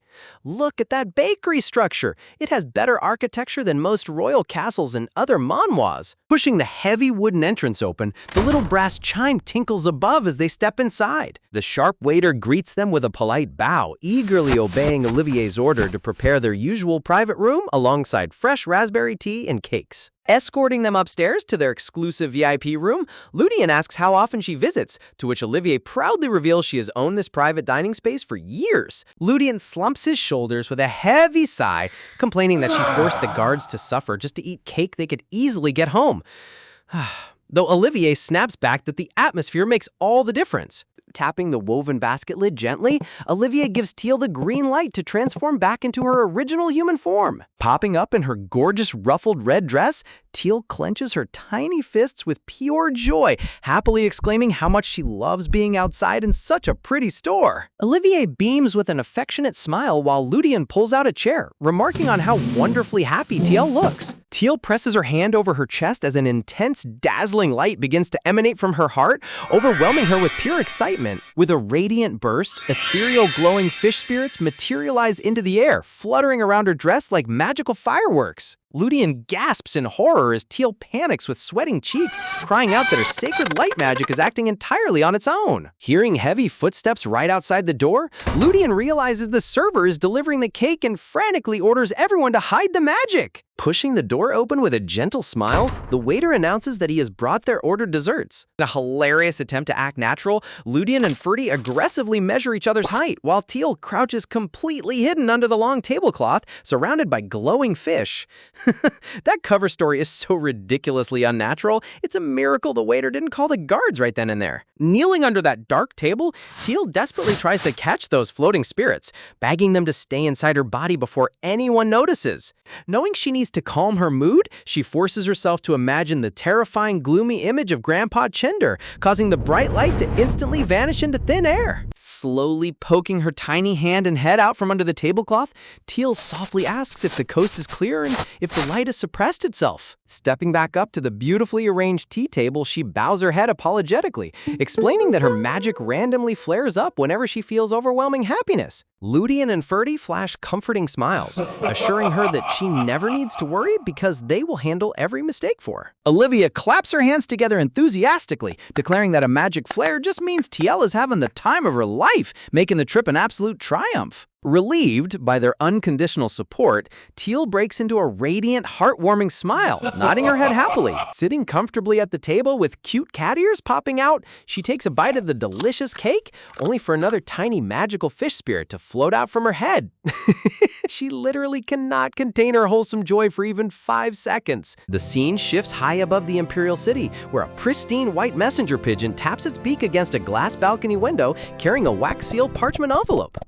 Opening the window, Madame Estella, the Empire's grandest legendary seamstress, takes the letter, recognizing the official seal of the Creation Imperial family. Lore panels reveal her special flock of magical hummingbirds, gifted to major royalty so they can commission her bespoke designs no matter where she wanders across the globe. Reading the message closely, Estella's eyes widen in intrigue upon discovering that Crown Prince Etienne is personally requesting a custom royal dress for a young girl. Adjusting her wire spectacles with a subtle smirk, she chuckles to herself, wondering if the guarded young prince has somehow fallen in love for the very first time. Dipping her quill into dark ink, swoosh! Madame Estella swiftly drafts her official acceptance letter on elegant stationery. Handing the fresh letter to a rested messenger bird, she sends it soaring into the open sky, refusing to keep an eager young prince waiting on his secret gift. Back inside the bakery's private VIP room, a sudden heavy knock echoes against the wooden door frame.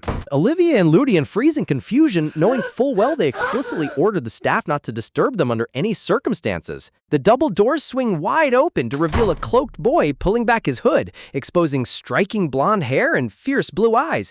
It's Crown Prince Etienne himself. Shock reverberates through the room as Ludian and Olivier stare in utter disbelief, realizing the Crown Prince tracked them down to their hidden location. Etienne really mobilized his imperial intelligence just to crash a toddler cake date? The dedication is unreal. Etienne pulls back his cloak with a calm expression, explaining that he went to the Asterian estate first, but when he learned where they went, he had to disguise himself just to walk through the bustling streets. A hilarious flashback panel reveals his hooded guard standing awkwardly outside the shop, looking super suspicious while the elderly bakery owner eyes them up with total distrust.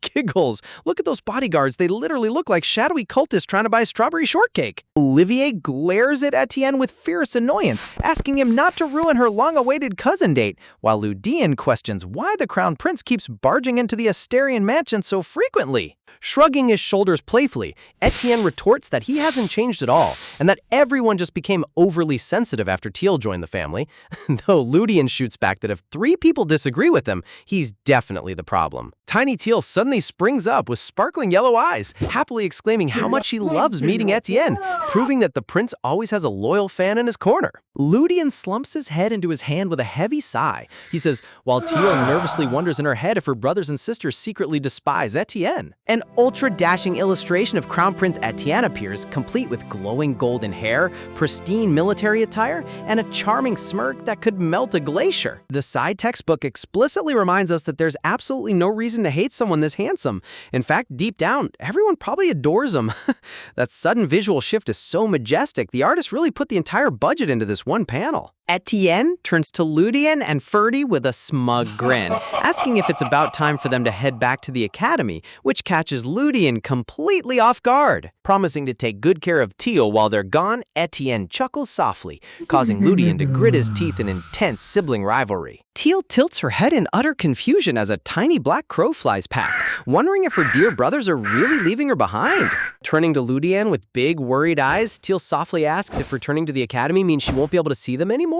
Overwhelmed by her cute sadness, Ludian turns into a dramatic fairy tale prince surrounded by sparkling roses, promising that whenever she writes a letter saying she misses him, he will race back to her side instantly. Clapping her tiny hands together with bright excitement, Teal promises to study super hard so she can write him the longest letters ever. Olivier tilts her head in surprise, asking if Teal doesn't know how to write yet, causing the little girl to look down sheepishly and explain that her education was cut short back in Nestian. A dark flashback reveals Teal as a neglected child kneeling on the cold floor, recalling how Zyra intentionally refused to teach her so she wouldn't outshine Rowan until Chender intervened.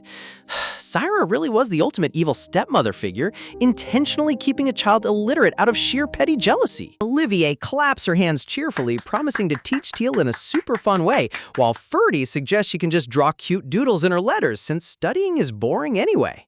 Ferdy sits silently with a completely deadpan, soul-drained expression, while background captions capture his internal exhaustion at their chaotic antics. Turning toward the window near their piled luggage, Ludian drops his cheerful demeanor and asks Etienne what serious matter brought him here in disguise. Etienne's expression instantly darkens, revealing that dangerous rumors have officially begun spreading across the capital regarding Teal. He clarifies with a serious tone that these dark whispers directly threaten the Asterian family and their hidden lineage. Dark textured panels reveal the contents of the leak rumor, a hidden ancient legend claiming that the ability of light will restore the Leopard clan's ultimate original power. Ludian gasps in horror, sweating nervously as he stammers that only the highest clan leaders and direct descendants know that secret, meaning someone inside leaked it. The camera zooms into Ludian's trembling yellow eye as a terrifying revelation strikes his mind. A dramatic visual showcases the snowy fortress of Nestian alongside a ferocious black leopard breaking free from glowing magic chains,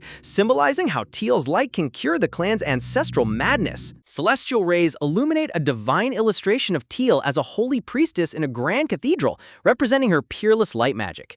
dark, thorny shadows surround Ludian as he realizes that the same nobles who praised TL as a miracle child will now view her as a terrifying threat that must be eliminated. Talk about a dark plot twist. She went from national treasure to public enemy #1 in 10 seconds flat. Teal asks nervously if bad people will hunt her, but Ferdy confidently crosses his arms, boasting that no rival house dares to challenge Asterion unless every single noble family unifies against him. Olivia slams her fist in fiery rage, yelling at them to leave her family out of it because she will personally obliterate anyone who touches her precious baby cousin. Etienne remains completely calm, pointing out that rival noble houses are far too divided to ever form a unified alliance overnight. His icy blue eyes glint with lethal resolve as he vows to personally crush any minor threats before they ever reach Teal. Etienne reassures TL that Asterion is already preparing ironclad countermeasures, though TL sits in her large chair clutching her dress with anxious tears. Late that night, inside the Duke's private study, the Duke turns to his eldest son, asking if all the children have finally gone to sleep. Rubbing his mustache with a pained sigh, the Duke grieves that Teal's very first outing was ruined by such a terrifying situation. Overcome with explosive fury, the Duke slams his hands onto his massive desk, cursing Chender for inflicting such cruel political danger onto a 7-year-old child. His eldest son calmly reports that they are mobilizing forces to suppress the rumors, doubling the escort knights and grounding the children for their own safety. Holding his forehead in deep anguish, the Duke laments that Teal's legendary light magic offers zero physical defense to protect her small, fragile body. You can really feel the Duke's agony here. He has all the power in the world, yet he feels completely powerless to shield his baby daughter. Turning toward the window, the eldest son acknowledges with a quiet voice that this conflict was inevitable from the moment Teal was born. Dark magical threads illustrate his warning. As long as Teal holds the power of light, even the Emperor himself will eventually attempt to force her into becoming the crowned princess. He stresses that instead of wasting time suspecting Nestian without concrete evidence, they must focus on creating an absolute defense so no one can ever touch her. Looking up at his father, the eldest son realizes that the Duke had already arrived at the exact same conclusion. The Duke looks back at his son with heavy, resolute eyes, knowing they share the exact same burden. A dark frame portrait of Ferdy appears as they discuss how cruel this political sacrifice will be on young Ferdy. The Duke exhales a somber sigh, agreeing that the burden on Ferdy is truly heartbreaking. Inside her dark bedroom, Catiel buries her little head under the bed sheets, sobbing quietly that her presence is turning the Asterion family into everyone's enemy. Shivering under dark, thorny nightmares, Catiel whimpers that she only wanted to be useful, until a gentle knock echoes at her door as her father calls out her name. The wooden door creaks open gently as the Duke peeks in. Catiel instantly bursts back into her human form with a poof of magical smoke. Stepping across the carpet, the Duke apologizes for startling her. Nervous chuckle, reassuring his flustered daughter that he only stopped by to make sure she was sleeping peacefully. Sitting gently on the edge of her bed, the Duke gazes down at her flushed cheeks, softly asking if she has been crying. Looking at her with boundless paternal tenderness, the Duke asks if she's worried, softly reassuring his sweet girl that they did their absolute best and will protect her no matter what. That wholesome father-daughter moment completely saved my heart after all that political heavy tension. Buried under her white nightgown, tiny Teal curls into a sobbing ball, weeping bitterly that her presence is dragging the entire Asterion family into deadly political danger, softly sniffling that she's deeply sorry for bringing trouble to everyone. The Duke stands beside her in complete silence, gazing down with deep anguish before gently stroking his daughter's soft silver hair, calling out her name with pained tenderness. Cupping her tiny shoulders, the Duke looks into her eyes with firm affection, reminding her that the only ones to blame are the scheming villains who started this mess. As rain glimmers over the Grand Palace gardens, he softly reassures her that ever since they lost Lena, their home was shrouded in endless grief. Sunlight streams through the Grand Palace hall, illuminating sparkling chandeliers and golden archways as he reminds her how she brought radiant warmth, laughter, and excitement back into their daily lives. Teal's golden eyes glisten with tears as her father smiles warmly, declaring that she is their ultimate joy and that the entire family would gladly risk everything to keep her safe.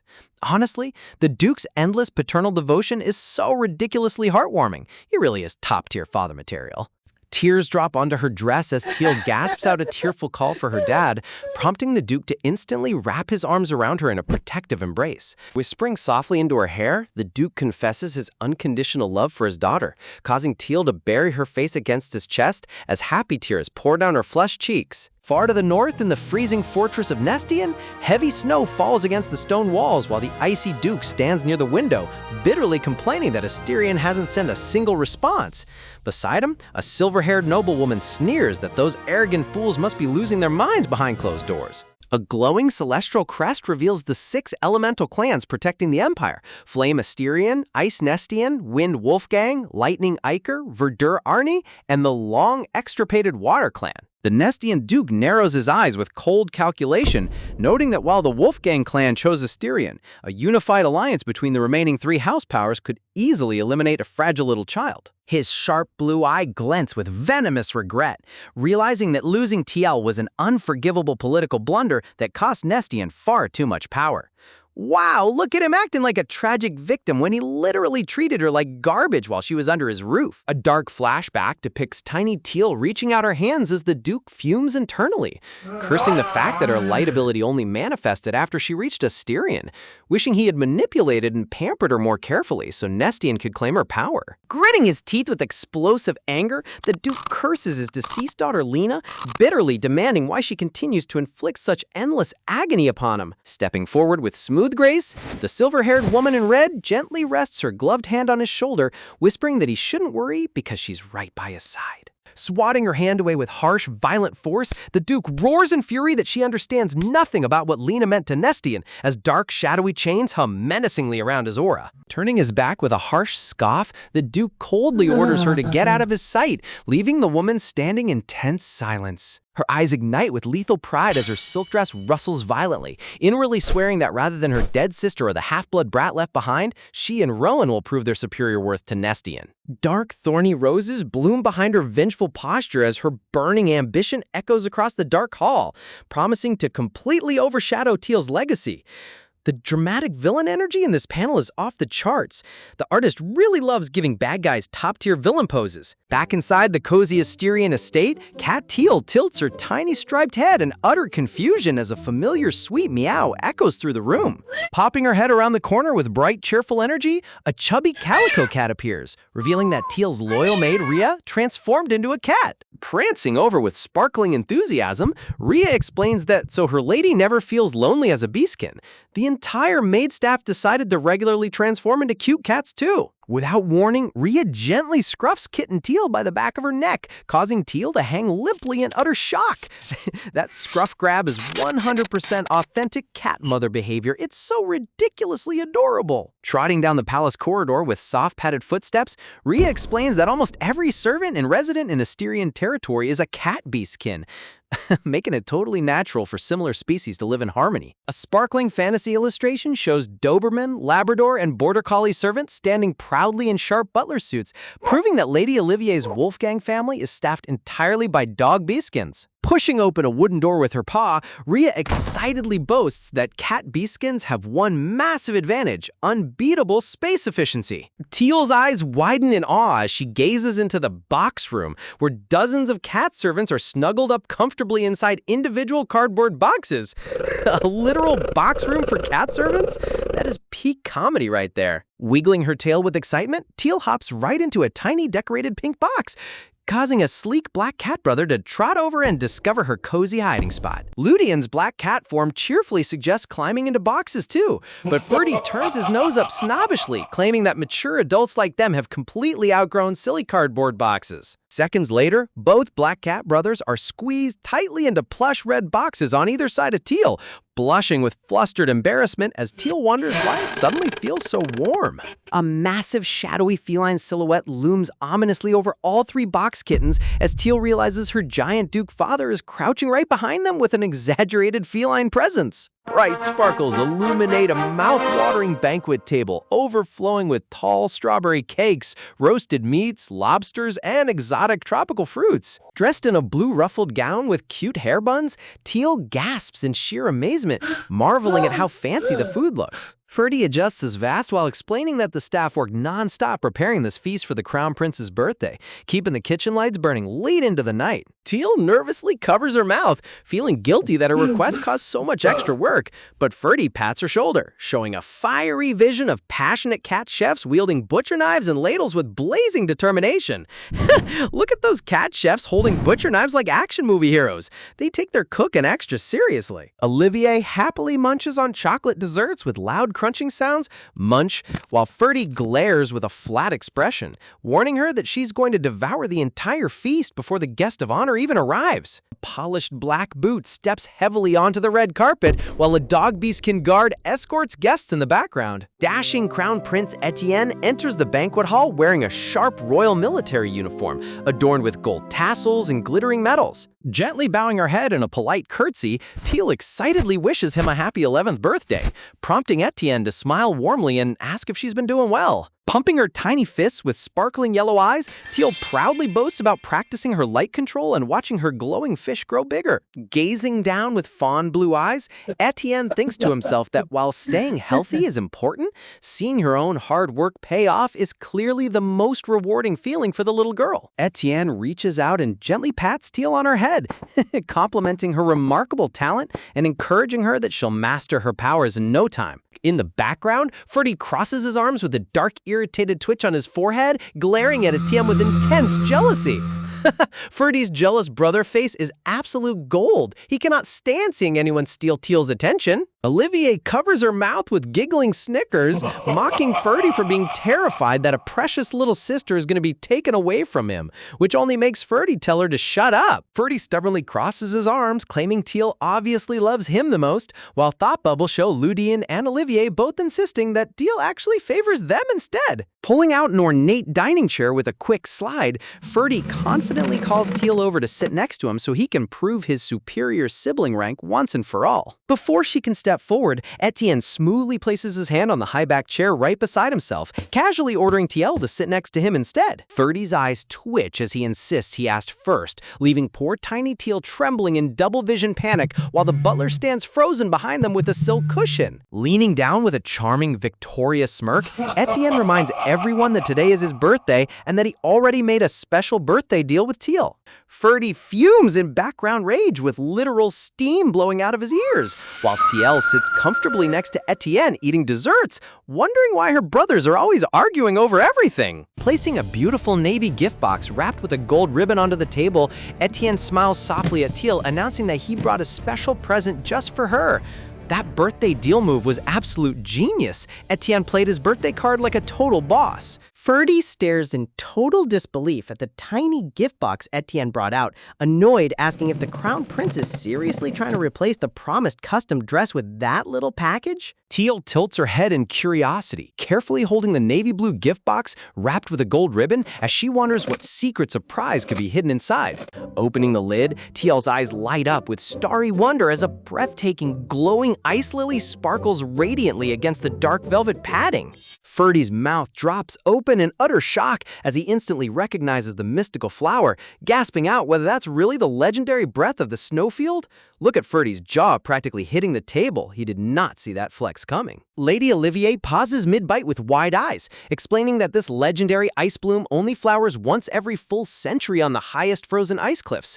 A dreamy flashback depicts the magical lily blooming amid howling blizzards on frozen glacial peaks, never withering or melting while cooling the temperature of whoever holds it. Ferdy turns to Etienne with suspicion, asking how on earth he managed to acquire a treasure so insanely rare that even the Nestian Duke's household can barely find one. Etienne casually explains that the Emperor received it as a rare diplomatic tribute from Nestian during his youth and passed down to him, so now he's gladly gifting it to Teal. Etienne really brought out a literal royal artifact just to keep Teal cool. Talk about the ultimate high-level gift move. Smiling warmly, Etienne presents the shimmering ice flower to Teal, gently encouraging her to hold it since she's been feeling overheated all day. Teal's tiny fingers carefully grasp the glowing blue stem, breathe softly, feeling the soothing chill ripple through her hands. Holding the mystical blossom close to her cheek, Teal squeals in sheer delight as refreshing cool air swirls around her like gentle snowflakes. Suddenly, with a loud magical puff, Teal transforms right into her adorable white-striped kitten form on her velvet cushion. Kitten Teal immediately chomps onto the ice flower stem with her tiny mouth, showing off her fluffy white cattail. The artist giving us a full view of Kitten Teal's fluffy cattail is peak comedy right here. Holding the glowing ice lily between her paws and teeth, Kitten Teal looks impossibly cute with sparkling golden eyes and soft pink cheeks. Floating in pure bliss, Teal realizes the magic lily isn't freezing cold at all, but perfectly pleasant and refreshing against her warm fur. Rolling happily on her back while cuddling the ice flower like a catnip toy, Kitten Teal purrs in utter relief at how amazing it feels. Ferdy and Olivier stand completely frozen in shock, Ferdy's internal black cat avatar gaping with tongue hanging out as Olivier panics that keeping Teal cool was supposed to be her job. Look at Olivier losing her mind because the Crown Prince totally stole her signature role. Etienne smugly boasts with a dramatic long Pinocchio nose, laughing that he just outsmarted all the servants in one move, making Ferdy fume with blue-veined rage while declaring Ian the most annoying person alive. Sitting comfortably with her ice flower, Kitten Teal listens as Etienne smugly tells the grumpy siblings to stop whining since he's fulfilling his birthday promises exactly as planned. Transforming back into her human form, Teal beams with a dazzling smile, thanking Lord Ian profusely before excitedly announcing that she brought a special handmade present for him too. Etienne's eyes widen in surprise as Teal nervously fidgets, timidly admitting that this is the very first time she's ever made a gift by herself, so it might not be perfect. Oh my goodness, Teal's little nervous face is so incredibly precious. Teal gently places her hands on the table, eagerly preparing to fetch her handmade surprise. Calling out for him to wait a moment, Teal dashes out of the dining hall with rapid padded footsteps. Behind the table, Ferdy, Ludien, and Olivier sit in cat forms with infernal flames of pure jealousy raging behind them as Etienne smugly notes that he can literally hear someone burning with envy. A gigantic pink box edges through the doorway, startling everyone in the room. Teal heroically lugs in a massive human-sized pink gift box taller than herself, proudly shouting her present's arrival, while Etienne wonders if she almost got eaten by the giant box. That box is literally 4 times her size. How did she even carry that without collapsing? Waddling behind the massive pink tower, Teal nervously stammers that she wrapped it in multiple layers so it wouldn't get damaged, but Etienne gently steps forward to reassure her that size is no issue. Blushing behind the giant pink corner, Teal timidly requests that he only open it after returning to the royal palace. Wringing her hands in cute embarrassment, Teal stammers that she's terrified he won't like her clumsy handmade effort, her cheeks burning bright red. Etienne smiles with gentle understanding, reassuring the flustered little girl that he'll keep his word and open her special gift in private at the palace. Outside the hall, an imperial butler peeks through the door crack, observing the peaceful gathering with a warm smile. The butler feels relieved that the lonely prince looks happy, but suddenly a pitch-black crushing aura slams onto the banquet table, leaving the siblings sitting like terrifying white-eyed statues. The dramatic horror shift whenever the brothers get jealous is absolute top-tier comedy. Ferdy growls with pitch-black shadows over his face, demanding to know who allowed Ian here, while Olivier groans that she's exhausted, leaving the poor butler panicking in a galaxy void over what just ruined the mood. As dusk falls over the empire, autumn leaves shower the royal path in rich golden hues. Inside his royal carriage, Etienne smiles contentedly as carriage wheels clatter along the cobblestone path, fondly remembering how Asterion kept the celebration small and cozy just for him. Recalling the playful bantering around the banquet table, Etienne reflects on whether he's ever spent a birthday feeling this genuinely happy and relaxed in his entire life. Sunlight streams through the carriage window, illuminating Crown Prince Etienne's gentle, peaceful expression as he rests his hand in his lap with deep contentment. The artist really poured absolute peak elegance into this carriage portrait. It looks like a museum masterpiece. Night settles over the imperial capital as moonlight bathes the majestic royal palace spires under a twinkling starry sky. Back inside his private royal study, Etienne stands beside the oversized pink box, untying the silk ribbons as he prepares to uncover Tyle's gift. Lifting the pink lid, Etienne blinks in confusion as he reveals another bright green gift box nested inside. Popping open the green lid, he finds yet another purple box tucked snugly beneath it. Cardboard lids and colorful ribbons fly wildly through the air as Etienne relentlessly unboxes layer after layer of endless nesting packages. Teal literally created a Russian nesting doll of gift boxes. This unboxing process is hilarious. Surrounded by a chaotic mountain of scattered box lids on his pristine marble floor, a flustered Etienne pants for breath, chuckling at how excessively Teal wrapped her precious gift. Finally holding the last tiny light blue box in his hands, Etienne delicately opens the lid, wondering if he's reached the true treasure at last. Gazing inside, Etienne's blue eyes widen in quiet awe, his breath catching as radiant light spills out onto his face. Lying inside is this magnificent glowing glass snow globe housing white enchanted flowers, accompanied by a folded handwritten letter. Etienne gently lifts the magical orb, marveling at how it emits its own natural luminescence without any mana source, wondering if Asterion kept such a sacred relic hidden. Unfolding the parchment note marked with a cute dark cat paw print, Etienne prepares to read Tiel's personal message. The handwritten letter reads, "Try taking it somewhere without light," complete with a cute cat sticker and a caption explaining that maid Rhea helped transcribe Tiel's words. Etienne thoughtfully examines the glowing sphere, realizing that a place devoid of all light must refer to subspace, eager to test Tiel's magical surprise in complete darkness. Recollecting the somber domain Etienne harbors deep within his soul, the sheer loneliness of that ruined realm lingers heavily in his memory. Stepping into the desolate remnants of his past memory, Crown Prince Etienne reflects on how he's never allowed another living soul inside the sanctuary except for Tiel. Yet every single holy relic or treasured object brought into this subspace eventually lost its brilliant glow, making him hesitate to test her special present. Gazing at the shimmering glass orb, Etienne remembers Tiel's timid voice admitting this was her very first handmade gift. Surrounded by the chaotic pile of discarded wrapping boxes in his study, Etienne resolves to honor her wish and test the magical snow globe inside his private realm anyway. Seriously, the prince is willing to risk potentially ruining a sacred artifact just to prove he trusts her?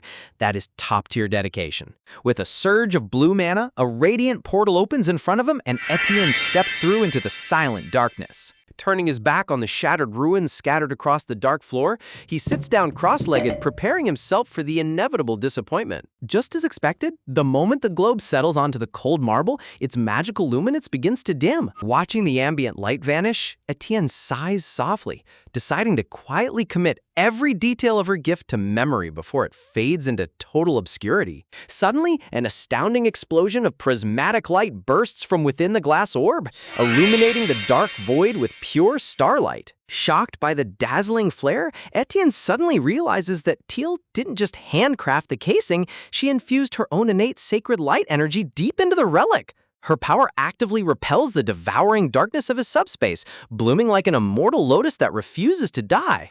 Hugging the glowing snow globe close to his chest, Etienne smiles serenely, feeling Tiel's comforting warmth surrounding him as he whispers to himself that he isn't alone anymore. Whispers.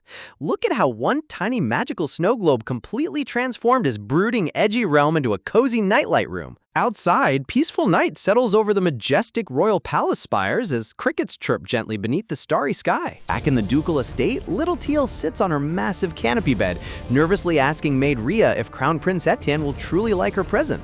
Rhea screams warmly, reassuring her little lady that spending 3 entire days capturing light energy will surely bring His Highness immense delight.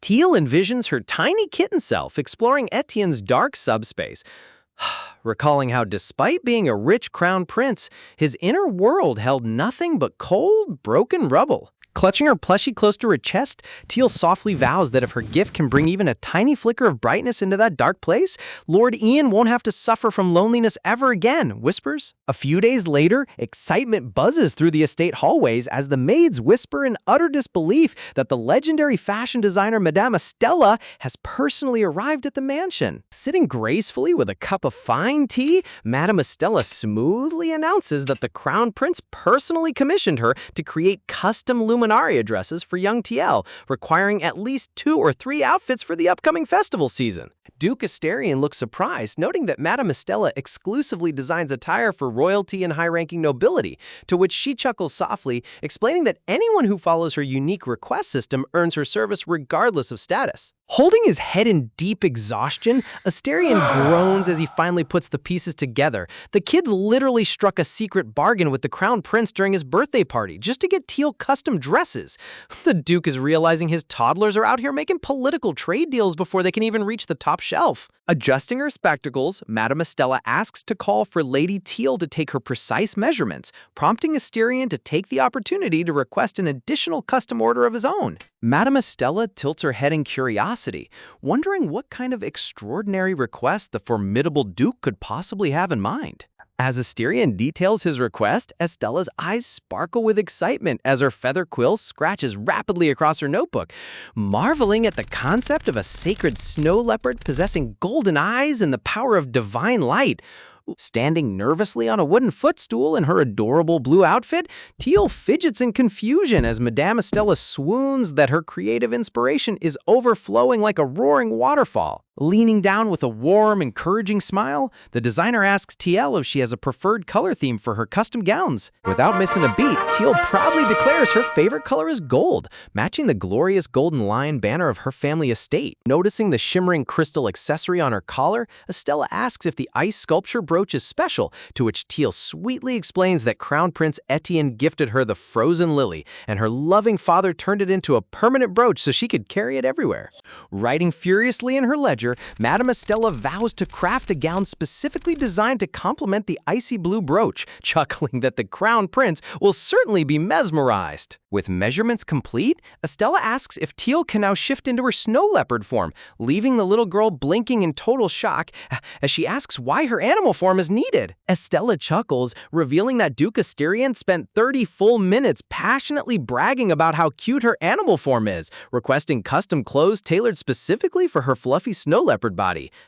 Look at the Duke's shimmering flower background during his bragging session. He really is the ultimate doting father. With a comical puff of white magic smoke, Teal instantly transforms. Standing awkwardly on her hind paws on the padded stool, Kitten Teal nervously tilts her head, wonderingly asking if she should just stand like this while they measure her fluffy fur. The sheer, overwhelming cuteness hits Madame Estella like a bolt of lightning, leaving her wide-eyed and completely speechless. Snapping out of her trance, Estella aggressively reaches out, shouting for her assistant to fetch the measuring tape immediately so she can capture this holy fluffiness with all 5 senses. Swooping around the room like a dramatic fairy godmother, Estella squeals in pure ecstasy that she has never witnessed such an unbelievably soft and divine creature in her entire life. Twirling her tape measure through the air, Estella shouts that her decades of master design instincts are awakening to illuminate this sacred snow leopard kitten. Grabbing the heavy leather briefcase with a firm snap, the assistant prepares for an emergency design marathon. Marching out the door with giant luggage trunks, Estella dramatically declares she will work straight through the night to bring her baby snow leopard a true artistic masterpiece.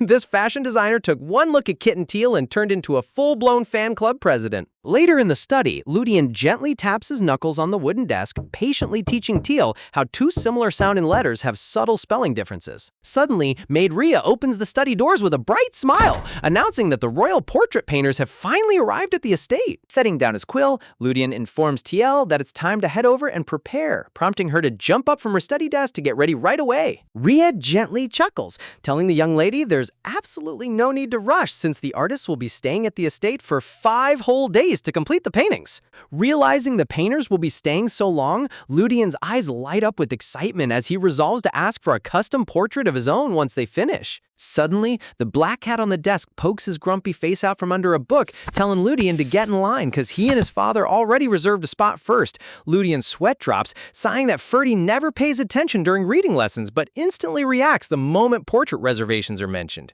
Dressed in her fancy blue dress, Teal nervously walks down the hallway holding the chubby black cat, worried about whether she can endure sitting still for 5 straight days of painting. A sprawling delegation of master painters marches through the estate doors, carrying heavy trunks and wooden easels, looking like an elite military unit deploying for battle.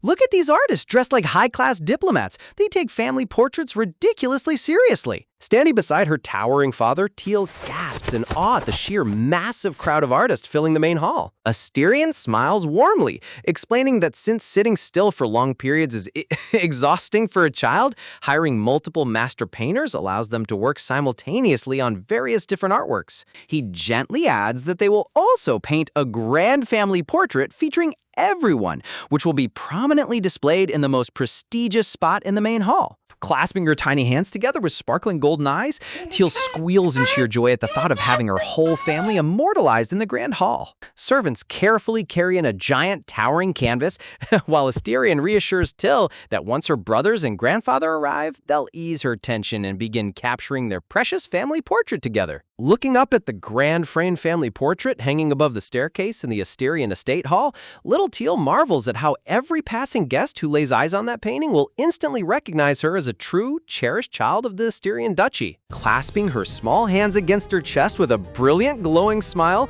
Teal beams with pure happiness as she feels the overwhelming love and acceptance radiating from her newfound family. Sparkling white envelopes flutter softly through a magical lavender realm, gasps symbolizing the flurry of urgent invitations and custom orders being dispatched across the empire. By the morning of the 5th day, little Teal lies slumped in her bed under her heavy golden blanket, tired, exhaling a weak sigh as the sheer exhaustion of sitting still for multi-day portrait sessions finally catches up to her. Recalling her intense modeling sessions, Chibi Teal stands stiff as a wooden plank in a rose-embroidered pink gown, frantically trying to hold her breath, while worrying that a single twitch might ruin the masterpiece.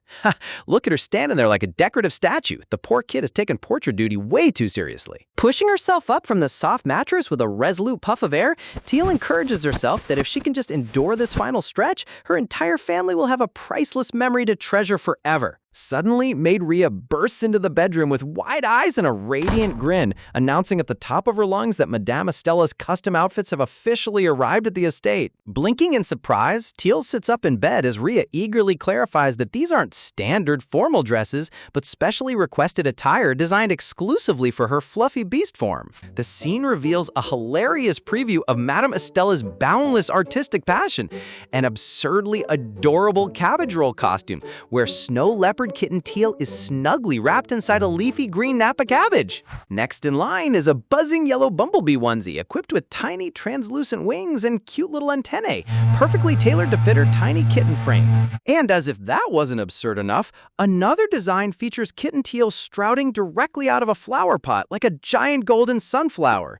Madame Estella really took one glance at a snow leopard and decided to turn her into a full-on botanical garden. Tilting her head thoughtfully, Teal asks Rhea if she should remain in her snow leopard form for today's session, prompting the maid to ask if she can handle being in beast form for so long. Throwing back her covers with a cheerful squeal, Teal excitedly confirms that thanks to Etienne's magical ice flower brooch, she no longer overheats and actually feels way less fatigued in her fluffy body. Meanwhile, down in the main hall, Grandfather Asterion makes a grand entrance, dressed in a jaw-dropping imperial military uniform, complete with gold-embroidered trim, a crimson cape, and a lush white fur collar. Seeing their grandfather dressed like an emperor ready to conquer a continent, the two young brothers stare in absolute disbelief with wide mouth and massive sweat drops.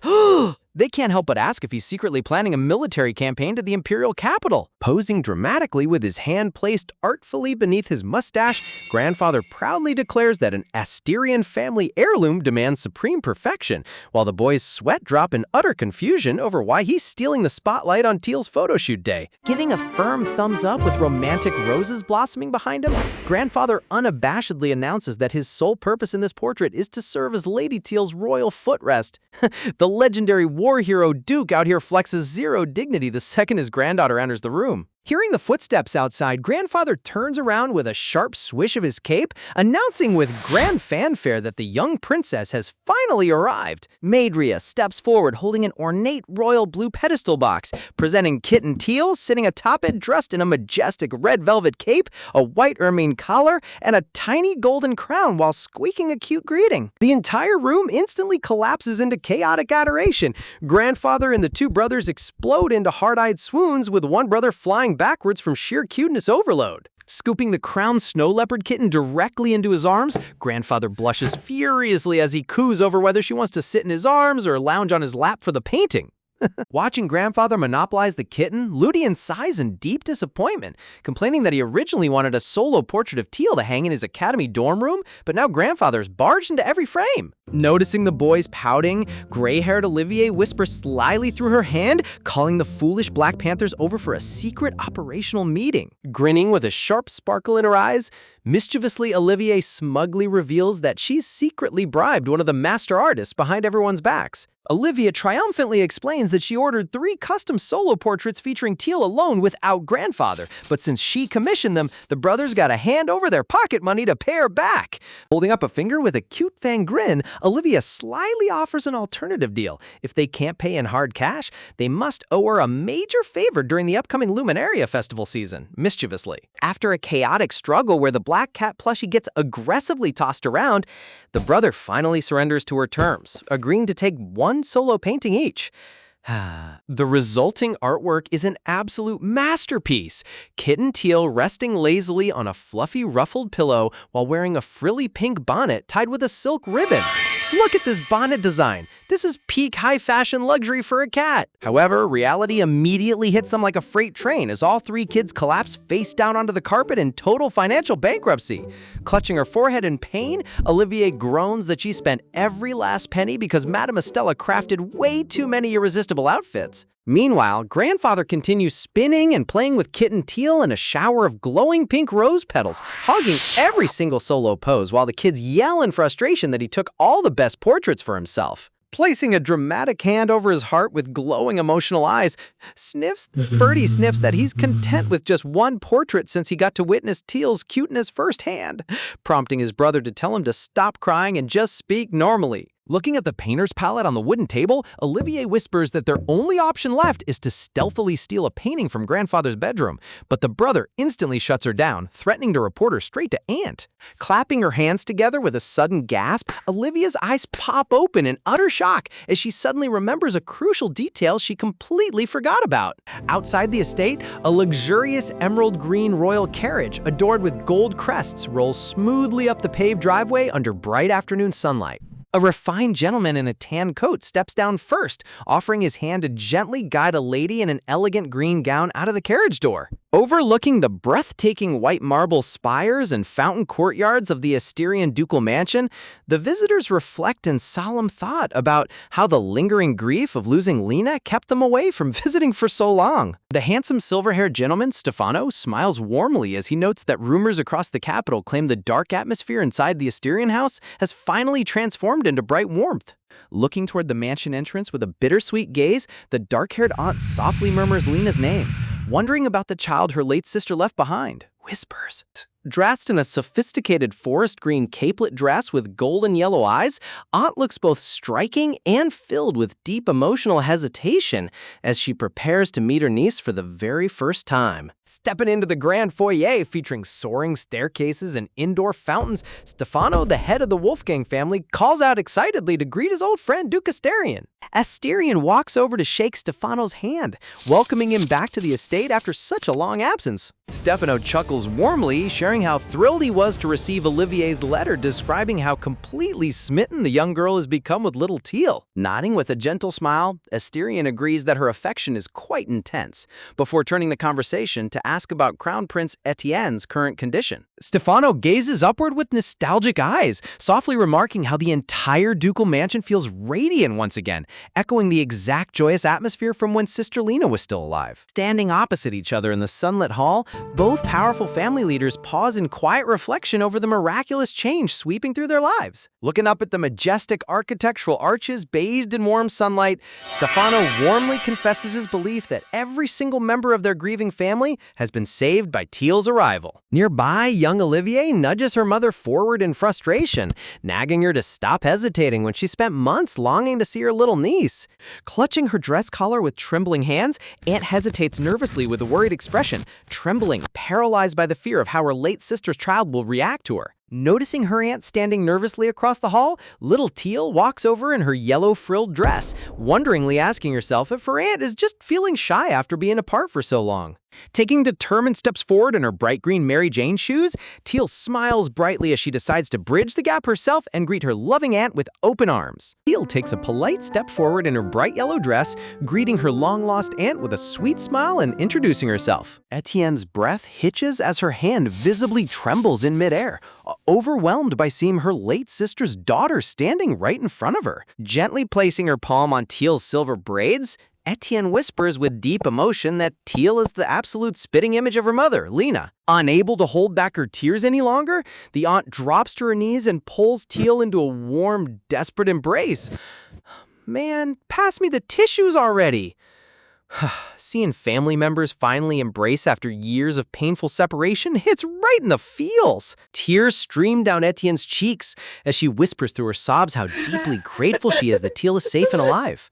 Sensing her aunt's overwhelming grief, the sweet little girl wraps her arms around her neck and gently pats her back to comfort her. Surrounded by the warm sunlight pouring into the Asterian estate, both of them remain locked in a peaceful embrace as Etienne reflects on this blessed moment. Afterwards, the family walks down the bright, sunlit hallway where rays of light sparkle off the white marble arches. Tilting her head as they walk, Teal asks if her aunt and uncle will be staying at the estate with Olivier for a little while. Etienne smiles softly, explaining that while she'd love to stay longer, they have to head back to the Wolfgang territory in just a few days, surprising little Teal. Suddenly, Olivier freezes in sheer horror as dramatic lightning crashes behind her. Shouting in disbelief whether she's being forced to leave before the Luminaria Festival with Teal, Olivier's face right now is comedy gold. She spent all her pocket money on portraits, and now she might get dragged home early. Her mother mercilessly reminds her that as the Wolfgang heir, she must return to handle her official duties, leaving poor Olivier whimpering on the floor. Changing the subject, Etienne places her hand on a set of grand double doors and slowly opens them. Stepping into the pristine, sunlit room, Teal glances around in wonder, noting she's never seen this part of the estate before, while Etienne explains it was specially cleaned for her visit. With a quiet sigh, Etienne admits that Duke Carthus still finds it too painful to step inside this room, but she's glad she can finally show it to Teal. Etienne softly reveals that this beautiful sunlit sanctuary was actually Lena's bedroom.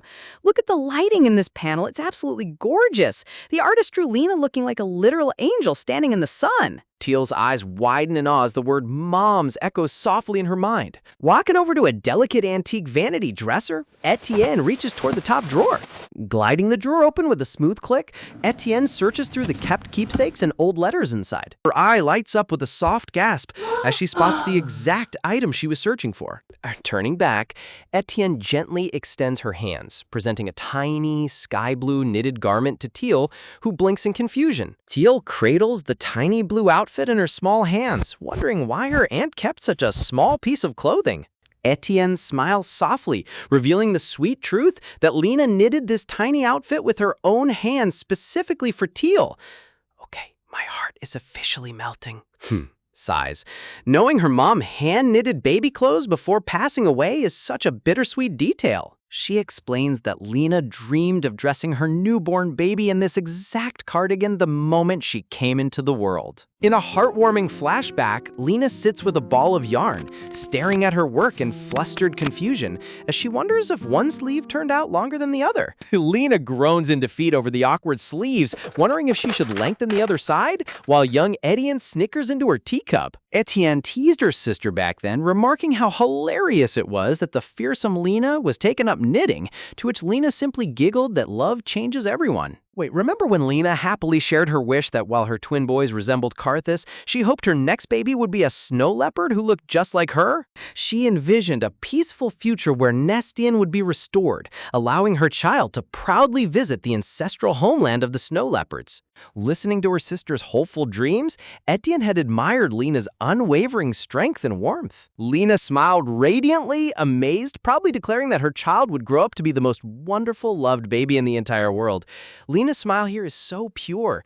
You can really tell how much unconditional love she had for her unborn child. Imagining the day she'd finally hold her baby kitten, Lena had promised to give her a love greater than anything in this world. Returning to the present, Etienne gently assures Teal that despite all the hardships Lena faced, she loved her daughter more than life itself and did everything to protect her. Listening to those words, Teal holds the blue cardigan tightly against her small chest as tears begin to pool in her eyes.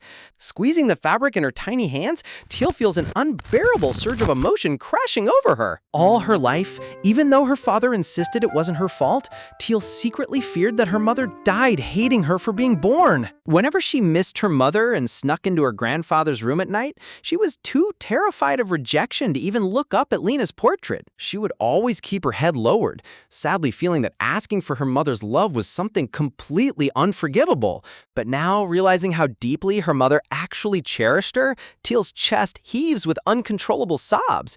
Oh man, this broke me. me. Teal carried so much unfair guilt in her tiny heart thinking her mom hated her. Her tiny body shudders as she clings to the knitted clothes for dear life. Tears burst from her eyes as she cries out from the bottom of her heart, sobbing how much she misses her mom. Heavy teardrops splash onto the floorboards around her shoes as years of bottled-up pain finally spill over. Watching the heartbreaking scene from the doorway, Stefano quietly rests his hand on Olivier's shoulder, deeply moved by the child's raw grief. Grandfather Chender places a heavy hand on Karthus's shoulder, offering silent support to his grieving son. Unable to hold back his own agony, crying, Duke Karthus covers his face and quietly weeping tears of grief and relief. With the warmest expression in the world, Etienne cradles her crying niece, letting her release every ounce of sorrow. And with that emotional breakthrough, this poignant chapter reaches its comforting climax. What an absolute emotional roller coaster of a chapter. The character development and family bonds in this series are top tier. Later that evening, Kitten Teal snugly curls up on top of her mother's knitted jacket, happily nuzzling her face into the fabric because it smells like her mom. Peeking around the doorframe, the two Black Panther brothers watch their little sister, fondly remembering how they used to haunt this room when they were small too. The brothers proudly claim that they've outgrown being needy kids, completely unaware that little Kitten Teal has just popped her head out from under the blanket with a curious squeak. The Black Panther twin brothers watch little Teal cuddling up between them on the couch while wearing her late mother's sky blue knitted cardigan. Even though they pretend to be tough older brothers who've outgrown needy affection, they admit that if their little sister wants to cuddle, they have no choice but to let her. Meanwhile, Teal happily nuzzles into the soft fabric, overwhelmed by the comforting warmth of her mother's scent. A quick flashback reveals that a few years ago, when the Black Panther twins were just tiny cubs, they used to sit on this exact same couch feeling utterly lonely. One brother quietly whimpers that he misses their mother, but the other immediately hushes him, telling him not to speak like that. Unable to hold back his sorrow, the little cub stands up and shouts through his tears that he can't help missing her since their mother is gone. The other brother desperately tries to suppress his own tears, warning him to lower his voice because if their grieving father hears them crying, it will break his heart even further. Overwhelmed by grief they don't know how to process, the two tiny cubs end up tussling and rolling around on the couch cushion. The frustrated brother cries out how much he wants his mother, while his twin tries to hide his pain by scolding him for being so immature. Poor little guys. Losing a parent at such a young age is so tough on kids, even panther shapeshifters. Eventually, their tough facade completely crumbles, and both black cubs cling tightly to each other on the cushion, weeping together and crying out for their mom. Flashing back to the present, Duke Karthus, in his magnificent Black Panther form, quietly peeks around the marble archway into the sunlit room. Seeing all three of his children peacefully curled up together on the couch, Karthus realizes with a warm heart that his sons and daughter have gathered in their mother's sanctuary. Karthus pauses at the doorway, hesitating for a moment as lingering memories of Lena wash over him. Watching his three precious cubs sleeping peacefully together under the afternoon light, Karthus softly whispers to his late wife Lena, assuring her that their children are growing up strong, happy, and loved. Surrounded by a glowing aura of magical warmth, a ghostly snow leopard tail rests gently alongside the sleeping cubs, as if Lena's loving spirit is watching over her family from above. Man, the art direction in this scene is so touching.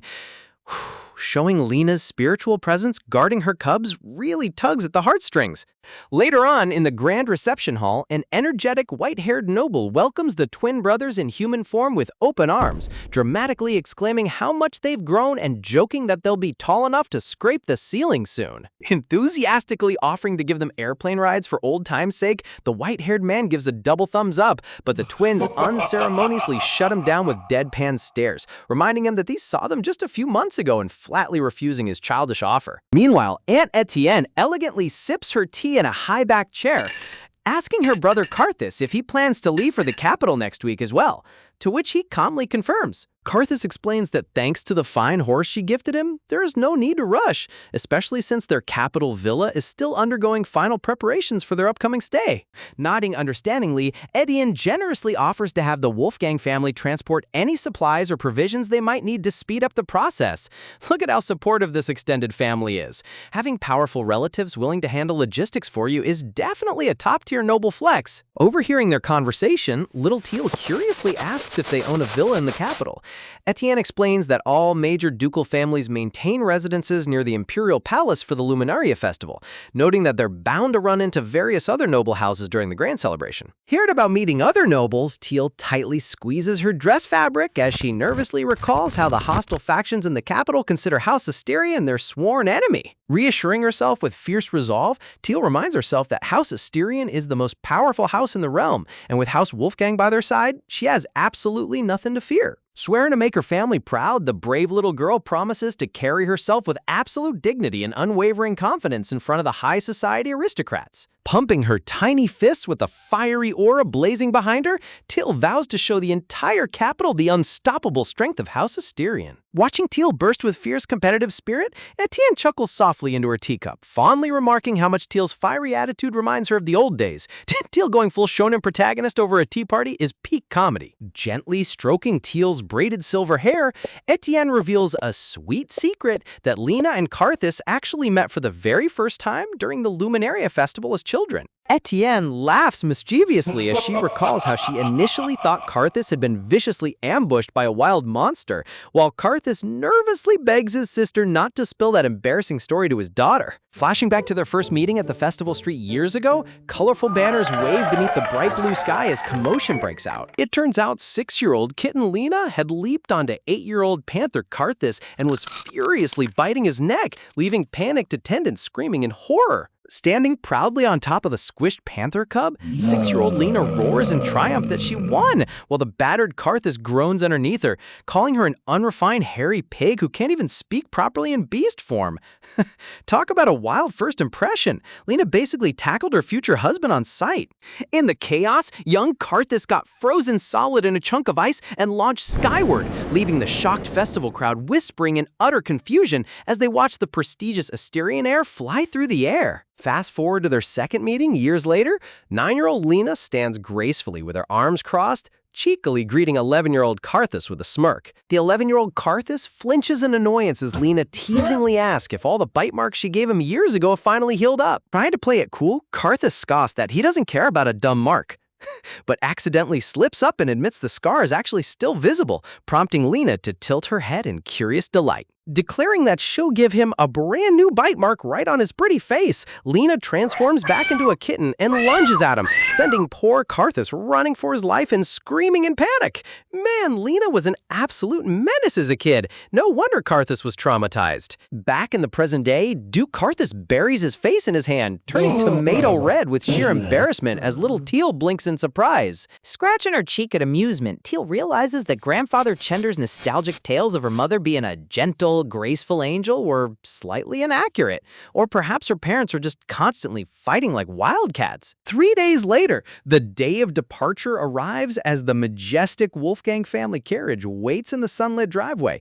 Cousin Olivier dramatically bursts into tears, reaching her arms out helplessly as she's held back, hysterically crying for Teal not to forget her sister and reminding her to do her daily homework. Smiling sweetly as she waves goodbye, Teal promises to behave, while Olivier wails that Teal must think of her every single day until they reunite at the Capitol Villa. Etienne and her husband bid farewell to Karthus, agreeing to meet up at the Capitol Villa the moment House Asterion arrives. With fond shouts echoing across the estate, the carriage sets off down the sunlit path towards the Capitol. As Teal watches her aunt's carriage vanish into the distance, her 2 older brothers aggressively high-five behind her, cheering in absolute relief that the noisy Wolfgang family has finally left.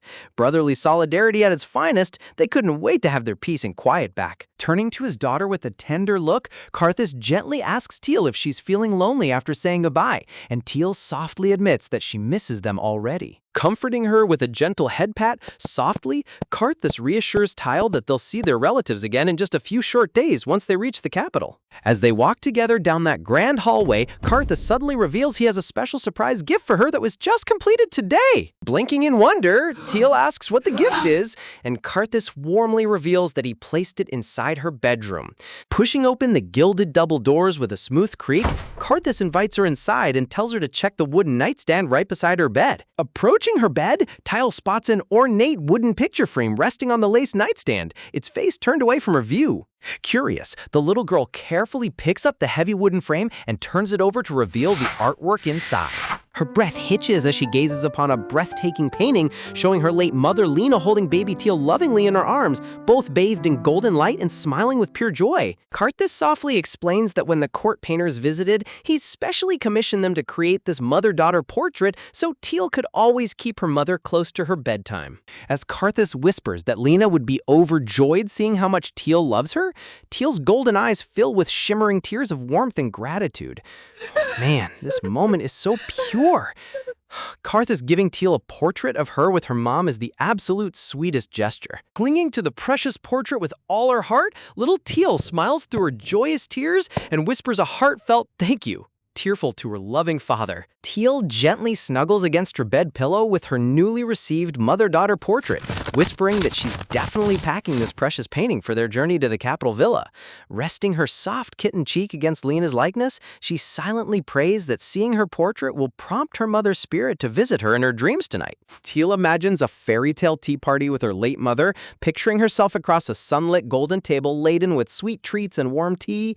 In her daydream, she promises to bake Lena's favorite pastries and chatter endlessly about all the silly antics her dad and brothers get up to, pleading for her mom to drop by whenever she wants. Suddenly, the warm, dreamy atmosphere shatters as the ambient lighting plummets into pitch darkness. Wait, hold on. Why did the visual mood instantly shift from a wholesome slice of life scene to a dark fantasy horror thriller? Deep within the shadowy void, and weirdly crowned figure in a floor-length white bridal gown glides through the dark abyss, the terrifying silence echoing with every step. A close-up from behind reveals the mysterious entity's cascading wavy blonde hair crowned with a massive spiked tiara, Whisper stepping deeper into the dark void. Dark shadows veil her face as ominous crimson aura radiates around her lips. In a distorted, echoing voice, the spiky text box ominously commands to open the forbidden pathway. With a violent crimson flare, a massive oval dimensional portal tears open through space itself, burning with unholy red flames. Her pristine white gown flutters violently against the edge of the blazing dimensional tear as she prepares to cross the threshold. The crowned figure slowly dissolves into the swirling dark flames of the portal, leaving behind a trail of black embers. Host commentary. Okay, who on earth is this crowned lady, and what kind of forbidden portal is she opening? Talk about a massive foreshadowing bomb dropped right in the middle of our cute story. Cut to 3 days later in the sun-drenched capital. Teal stands outside the grand imperial villa alongside her brother, marveling at how insanely massive their residence is.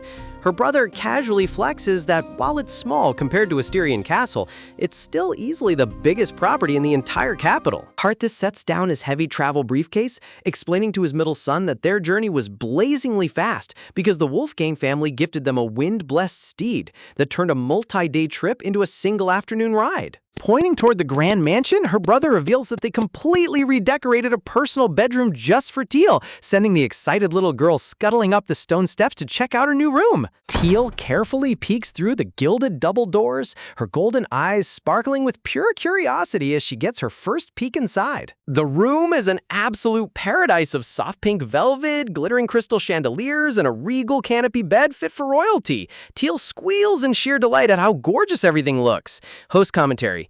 Man, House Asterion really said unlimited budget when decorating Teal's room. Look at those sparkling wall sconces. That's peak noble pampering. Turning around, Teal spots a custom play corner stacked with wooden building blocks, a mini pull wagon, and cute teddy bears, while her brother proudly notes that the mansion staff pulled out all the stops to prepare for her arrival. Her brother pats Teal's shoulder while asking if she likes the new room, prompting Teal to beam with joy, until her brother cheekily jokes that since she loves it so much, they might as well leave her behind in the capital forever once the festival ends. Teal's jaw drops in complete panic. Clinging tightly to her plaid travel case, the flustered little girl stammers that she definitely didn't mean she wanted to stay here alone without her family. Overwhelmed by sheer emotion, Teal's magical aura suddenly explodes, wrapping her in a brilliant sphere of radiant golden light. Her brother blinks in surprise as the sudden light show fills the room, asking if her excitement triggered her mana again, while Teal flusteredly insists she's usually way better at controlling her power. Host commentary. Teal's magical power is literally tied to her panic levels. She gets teased once and accidentally summons a holy light aura. A brief flashback recall shows the holy sanctuary where Teal's immense divine light first manifested during her trial on the grand altar. Suddenly, two glowing white elemental fish spirits materialize out of thin air, swimming gracefully through the room like shimmering spectral koi. The tiny spirit fish begin orbiting Teal's body in precise, harmonious circles, as her brother notes that her magical summons are acting totally different than usual. Teal holds out her hand as one of the spirit fish hovers near her fingers, wondering why her magic is behaving so strangely today, when a polite knock echoes from the hallway. The family butler opens the door with a respectful bow, announcing that His Highness the Crown Prince has personally arrived at the villa. The twin brothers instantly morph into chibi, deadpan expressions, complaining with severe annoyance that Prince Ian literally just arrived in the capital himself and is already dramatic enough to barge into their drawing room. Haas commentary, look at the brothers' deadpan faces. They're so tired of the Crown Prince barging into their house the second they unlock the front door. Teal blinks in surprise as she hears Ian's name, realizing her royal friend came straight to see her without even unpacking his own luggage. Right as she speaks his name, the orbiting fish spirits suddenly vanish into thin air, leaving Teal gasping in confusion as her magic dissipates. Bright sunlight streams through the floor-to-ceiling windows of the villa's drawing room, illuminating all the gilded wall paneling and lush flower arrangement. Inside the drawing room, Prince Ian's brown-haired aide adjusts his monocle chain, anxiously gasping, anxiously asking the young prince if he's feeling exhausted from their long travel. Crown Prince Ian slumps back onto the plush green sofa, clutching his forehead with a groaning sigh as he admits he's suffering from a massive headache. Knowing the prince was heavily scolded by the imperial court right before departing, the aide quietly takes his leave to greet the marquis, leaving Ian alone to deal with his frustration. Left by himself, Ian lets out a heavy, exhausted sigh, his brow furrowed with immense stress. Ian stares bitterly at his open palm, complaining to himself that the imperial elders are forcing him to select a crown princess right after the Luminaria festival, furious that they expect him to just grab any random noblewoman and get married when his mind is already an absolute mess. Host commentary. The classic royal burden. The elders forcing a kid to enter an arranged marriage while he's dealing with world-ending magical stress. As his frustration surges, pitch-black dark energy creeps up Ian's right hand, and a sinister black portal opens right above his palm. The miniature dark rift pulses with ominous cyan and black flames, hovering over his hand like a miniature black hole. Ian breaks into a cold sweat as the corrupting black fog creeps up his wrist, panicked as to why this terrifying dark phenomenon keeps manifesting from his body. Just as the dark energy reaches a dangerous pitch, a cheerful voice calls out from behind the gilded double doors. The heavy door swings open, and little Teal steps inside with a bright, sunny smile, warmly asking Lord Ian if he's been doing well. Ian's blue eyes widen in absolute astonishment as he stares at the cheerful girl standing in the doorway, his stunned gaze instantly locking onto her. Teal happily trots over to the couch, excitedly chattering about how Madame Estella's custom festival dresses are arriving today, while Ian tries to collect himself and maintain a cool front. Ian smiles warmly, starting to explain what happened when he opened the secret gift Teal gave him earlier, but Teal suddenly gasps in shock and screams for him to wait. Before he can finish his sentence, a sudden poof of fluffy pink and purple smoke explodes on the tea table right beside the macarons. From underneath the clear glass dessert dome, a fluffy white snow leopard tail pops out as Kitten Teal awkwardly wriggles backwards out of the dessert dish. Trapped under the glass macaron cover, Kitten Teal squishes her tiny furry face against the glass, letting out fierce little growls while Ian chuckles in amusement, asking if she's trying to talk to him from inside her dessert cage. Host commentary. Teal transforming into a kitten and getting stuck under a macaron cover is peak comedy. She's literally a tiny furry pastry right now. Ian gently lifts the glass dome with one hand and scoops up the adorable wide-eyed kitten with the other. Ian pulls Kitten Teal close to his chest, cradling her soft furry body in a loving embrace with a bright, radiant smile on his face. Ian softly explains that the glowing magical gift Teal gave him completely brightened up the dark subdimension inside his ring, warmly thanking her for her thoughtful present as he holds her gently. Kitten Teal leaps down onto the sofa cushion, leaving Ian blinking in surprise as he glances down at his bare right hand. Ian stares at his palm in utter shock. The creeping dark corruption and the terrifying black portal have completely vanished without a trace, making him realize that Teal's divine presence instantly purified his dark curse. Host commentary. Whoa! Teal's holy purification works just by her being near him. She's literally the walking cure to his dark magic affliction. Suddenly, the drawing room door swings open as Teal's older twin brothers slide inside with deadpan, glary expressions, flatly interrupting the cozy moment to ask if they're finally done talking. Host commentary.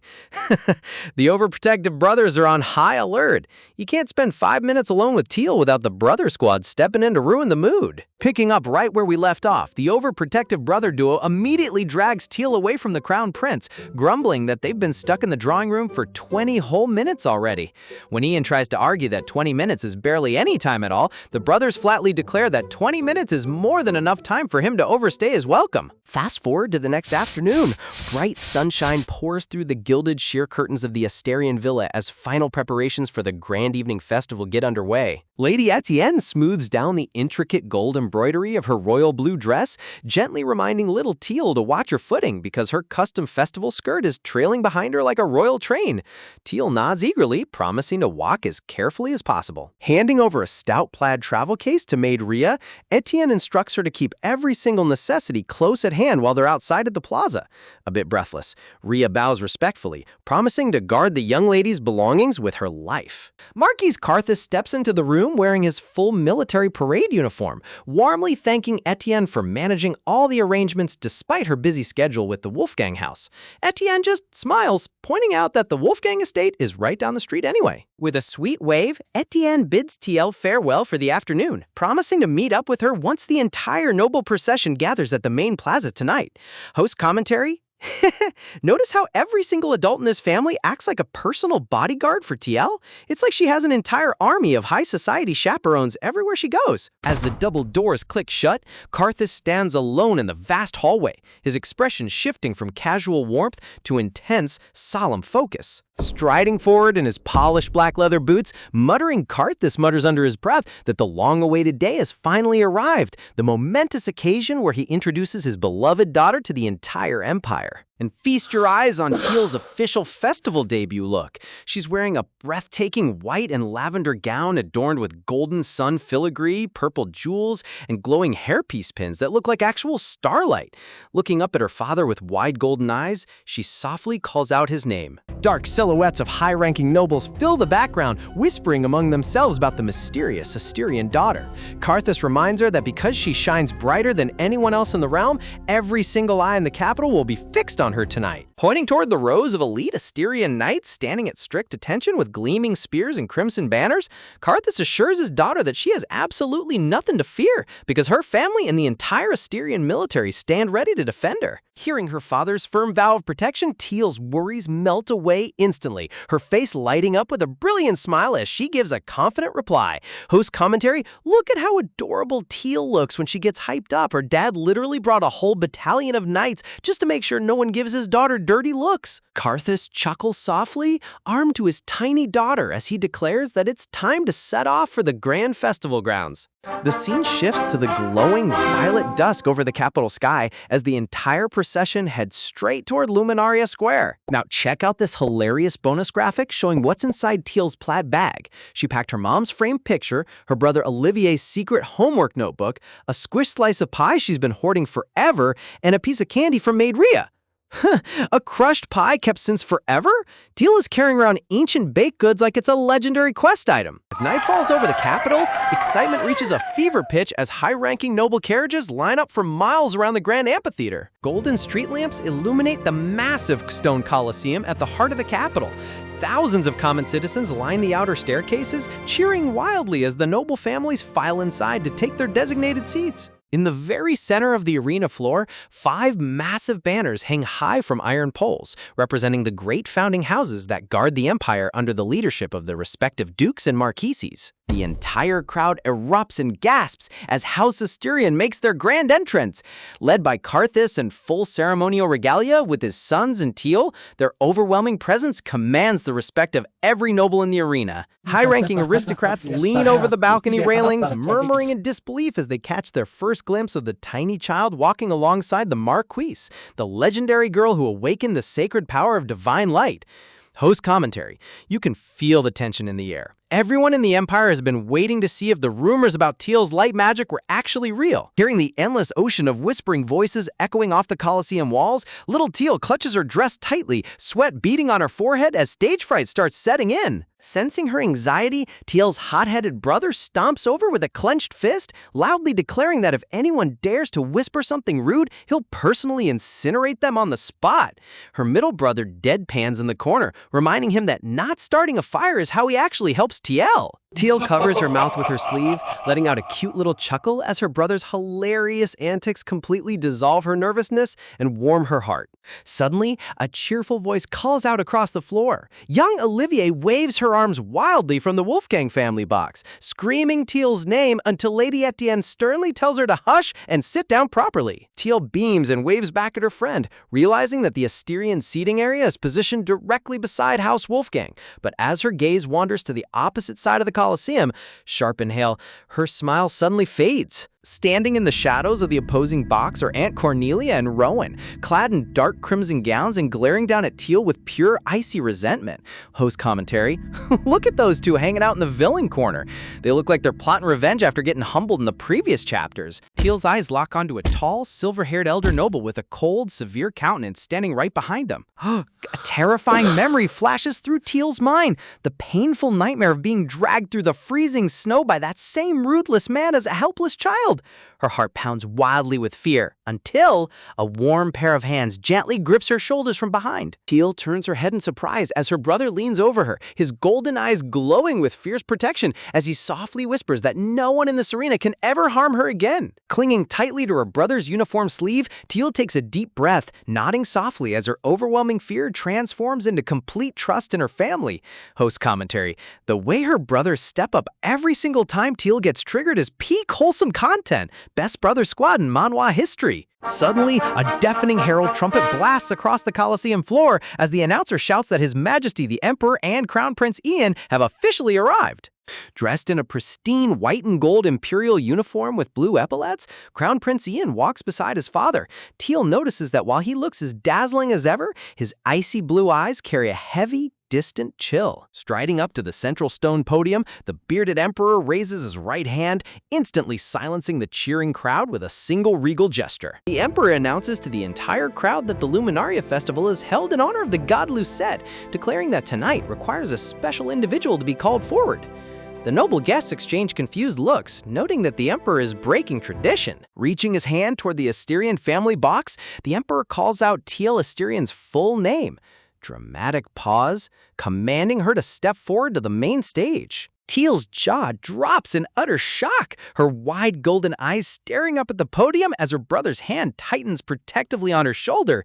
Host commentary, wait, what? Calling a tiny child up to the center of a giant coliseum in front of thousands of people without warning? Talk about maximum pressure. Marquise Carthus grits his teeth in fury, sweating profusely as he internally fumes that he specifically warned the imperial court that Teal was far too young for this public trial. Placing a calm hand on his father's shoulder, Teal's eldest brother softly reminds Carthus to regain his composure, pointing out that visibly losing his temper will only scare Teal even more. Swallowing his rage, Carthus steps back while his eldest son kneels down beside Teal, offering a warm, reassuring smile as he gently encourages her to step forward toward the emperor.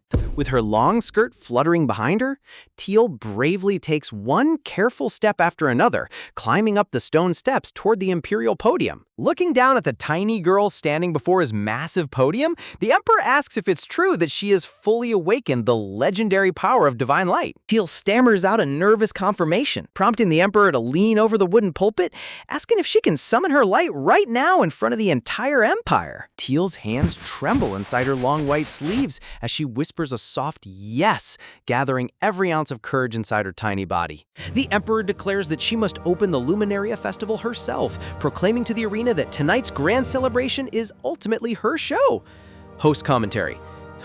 No pressure, kid. Just open an ancient divine imperial festival in front of the entire country? Across the stands, Rowan clutches her mother's dress in jealous horror, while the silver-haired elder glares sternly as the Emperor challenges Teal to demonstrate her sacred power to every soul gathered in the capital. Gulping down her anxiety, Teal remembers all her hard practice, cupping her tiny hands together as a blinding sphere of divine golden energy erupts from her palms, engulfing the entire Colosseum in a brilliant halo of holy light. The entire arena gasps as golden light bathes the crowd. Throwing his arms wide, the Emperor roars for the heads of the 5 great houses to initiate the elemental ceremony. Marquis Carthus raises his right hand, summoning a scorching torrent of crimson flames that blazes above his palm like a miniature sun. Beside Carthus, the other 4 house heads unleash their magic simultaneously.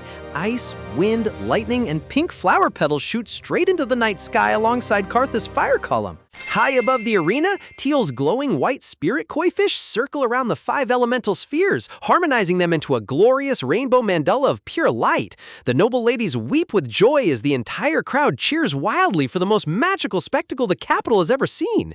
Host commentary: look at that visual effect! Teal literally turned a military magic demonstration into a floating celestial aquarium show. Absolutely legendary execution. As the glowing white spirit koi glides across the midnight sky, brilliant fireworks burst in every direction over Luminaria Square, illuminating the massive stone Colosseum in a dazzling array of vibrant colors. Standing high in the Wolfgang family box, little Olivier leaps up and down, shouting at the top of her lungs that Teal was absolutely incredible. Down on the main floor, Marquis Carthus watches his daughter with a gentle, proud smile warming his face. Standing behind the central pulpit, the Emperor raises his hand to the sky, booming to the thousands of spectators that the Master of Light has finally returned to Croshen, and that darkness will never rule this land again. Dressed in her heavenly white and gold gown, Teal beams with joy as the Emperor officially announces the start of the Luminaria Festival. But standing in the shadows, Crown Prince Ian watches her from behind in complete silence. Host commentary: look at Ian's posture. Everyone else is celebrating like crazy, but he looks like he's carrying the entire weight of the Empire on his shoulders. Glaring back with icy blue eyes, Ian grits his teeth in frustration, wondering what on earth his father is thinking by throwing Teal into the spotlight at a dangerous time like this. The moment the ceremony ends, all that intense pressure completely drains Teal's energy, causing her to collapse into her squishy, melted snow leopard form on the ground with a soft whimper.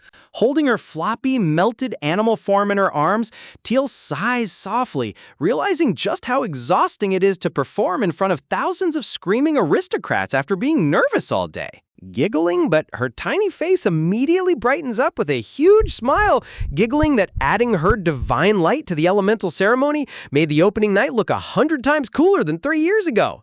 Host commentary: Teal went from a puddle of exhaustion to pure pride in 0.2 seconds. That's the power of a successful show. Her middle brother chuckles villainously with a fanged grin, pointing out how Teal was the undisputed main character tonight, especially since Aunt Cornelia's daughter Rowan was literally shaking with pure jealousy in the crowd. Hearing that Rowan was green with envy, Teal clutches her fluffy form tight, her eyes widening as she realizes that her hard work actually completely humbled her arrogant cousin. Her brothers lean in with hilarious evil faces, snickering that Rowan couldn't even compare to Teal because they cut off her family's financial allowance. Teal's sweat drops, muttering that her brothers sound like the actual villains, though it honestly feels kind of great. As the crowd files out of the Grand Colosseum, high-ranking nobles across the upper balconies chatter excitedly about how mind-blowing the opening ceremony turned out to be. Look at these aristocrats pretending they wasn't doubting Teal 5 minutes ago. Classic bandwagons.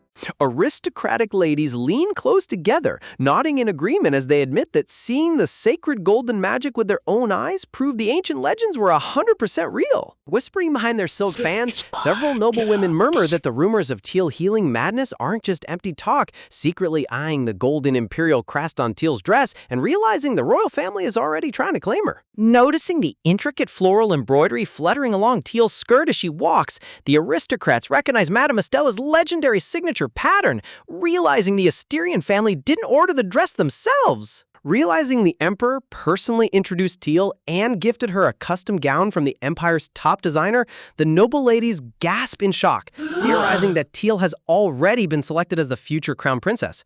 Hold on a minute. A tiny child gets a nice dress from the emperor and suddenly the noble gossip train decides she's getting married? Aristocratic rumors travel at light speed. The next morning dawns with crisp blue skies over the capital city as colorful festival banners stretch across the bustling market streets. Munching on a stick of chocolate-covered treats, Teal skips down the street holding a giant cabbage leaf, shouting with pure delight that the Luminaria Festival has the best food and sights in the whole empire. Glancing around the cobblestone plaza, Teal notes that Imperial Knights are stationed every 5 steps, keeping the peace so that all the kids can enjoy their day off while the adults attend boring official meetings. Walking beside her in his casual academy uniform, her brother boasts he's guarding her properly, while Teal proudly shows off her ultimate disguise item, a giant cabbage leaf hiding her tiny snow leopard spirit.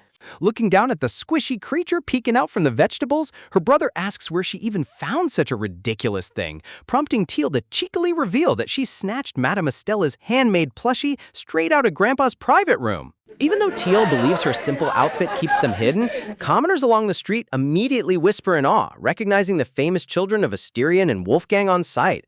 Host commentary. Teal really thought holding a head of cabbage was going to act like a stealth invisibility cloak. You're literally walking with 2 high-ranking young masters. Posing with supreme confidence, Teal boasts that nobody in the city would dare fight the 3 of them anyway, completely unaware of a shady hooded figure crouching in the shadows right behind her. Pulling his dark cloak tight over his face, the hooded stalker sweat drops in pure anxiety, revealing himself to be Marquis Karthus, who secretly abandoned his official imperial duties just to tail his children through the city. Swallowing his stress, Karthus mutters under his breath that even with hundreds of imperial guards posted around, he can never be too careful with so many dangerous aristocrats roaming the capital. Karthus promises himself that he'll quietly watch over Teal's sightseeing from a safe distance, while nearby, Teal's brother casually uses his fiery magic to toast a marshmallow on a stick. Holding the golden toasted sweet right up to the cabbage, her brother offers Teal a bite, causing her tiny snow leopard form to let out a thrilled squeak as the delicious warm aroma fills the air. The tiny spirit happily chows down on the crispy toasted marshmallow, while behind a nearby stone wall, Karthus peeks out with giant dot eyes, completely stunned by the sheer cuteness. Host commentary. Look at Karthus hiding behind a wall like a sneaky ninja just to watch his daughter eat a marshmallow. This man is the ultimate overprotective dad. Sparkling with pure bliss as the sweet treat melts in her mouth, the snow leopard beams with joy, causing Karthus to instantly melt into a blushing, swooning mess behind the pillar. Her brother grins warmly, promising to toast another piece until it's extra crunchy, while a group of passing noble ladies pause under their parasols to stare at the bizarre sight. The aristocrats murmur in total disbelief, noting that the terrifying young masters of House Asterion are famous for being cold and untouchable, yet here they are playing chef with fire magic on a public sidewalk. Suddenly, a crisp pair of leather boots strides across the stone pavement, approaching the kids with a sharp greeting. A snobby 13-year-old noble boy steps forward, asking if that baby animal is Lady Asterion, causing Teal to drop her jaw in shock with cat ears popping up, while her brother deadpans in complete silence. But before the arrogant boy can speak further, a friendly local baker steps out from his shop, holding out a ribbon-tied bag of fresh heart-shaped butter cookies as a gift for the young lady. The tiny snow leopard pokes her nose out of the cabbage leaves, sniffs curiously at the delicious sweet treats as the baker warmly praises her. Suddenly, every merchant on the street rushes over at once, shoving candied apples, giant lollipops, star cookies, and pastries into Teal's hands to express their gratitude. Teal's brother ends up buried under an entire mountain of colorful sweets, sweating nervously as he admits that Teal's popularity among the common folk is completely off the charts. Host commentary. Her brother became a human shopping cart in 5 seconds flat. The commoners brought out the entire bakery inventory for Teal.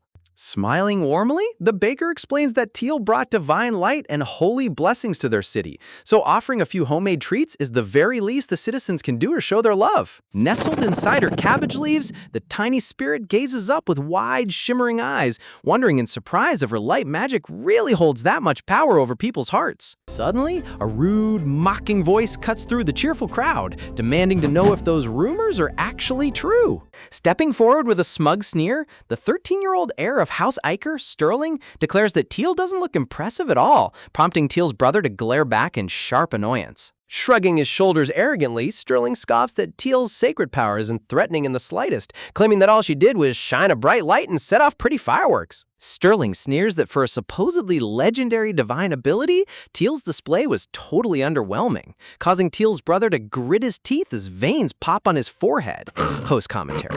Oh boy, this arrogant kid just walked up to the most overprotective family in the Empire and insulted their precious little sister. He is begging for a beatdown. But before her brother can even move, a massive hand comes crashing down on Sterling's head with a deafening smack, causing the boy to scream in agony. Standing behind him with a red-hot fist is his own father, Lord Cloud Iker, roaring at his foolish son to bow his head and apologize right this instant. When Sterling tearfully asks why he has to apologize, his father lands another brutal chop on his head, while Teal holds her cabbage in utter disbelief, wondering why this chaotic father-son duo is throwing a brawl in the middle of the street. Sweating profusely under the icy stares of House Asterion, Lord Iker gasps for air, desperately trying to save his family from complete annihilation. Teal and her snow leopard spirit blink in complete silence, watching the terrifying head of House Iker sweat bullets right in front of him. Plastering on a sweaty, obsequious smile, Lord Cloud Iker drops into a low, dramatic bow,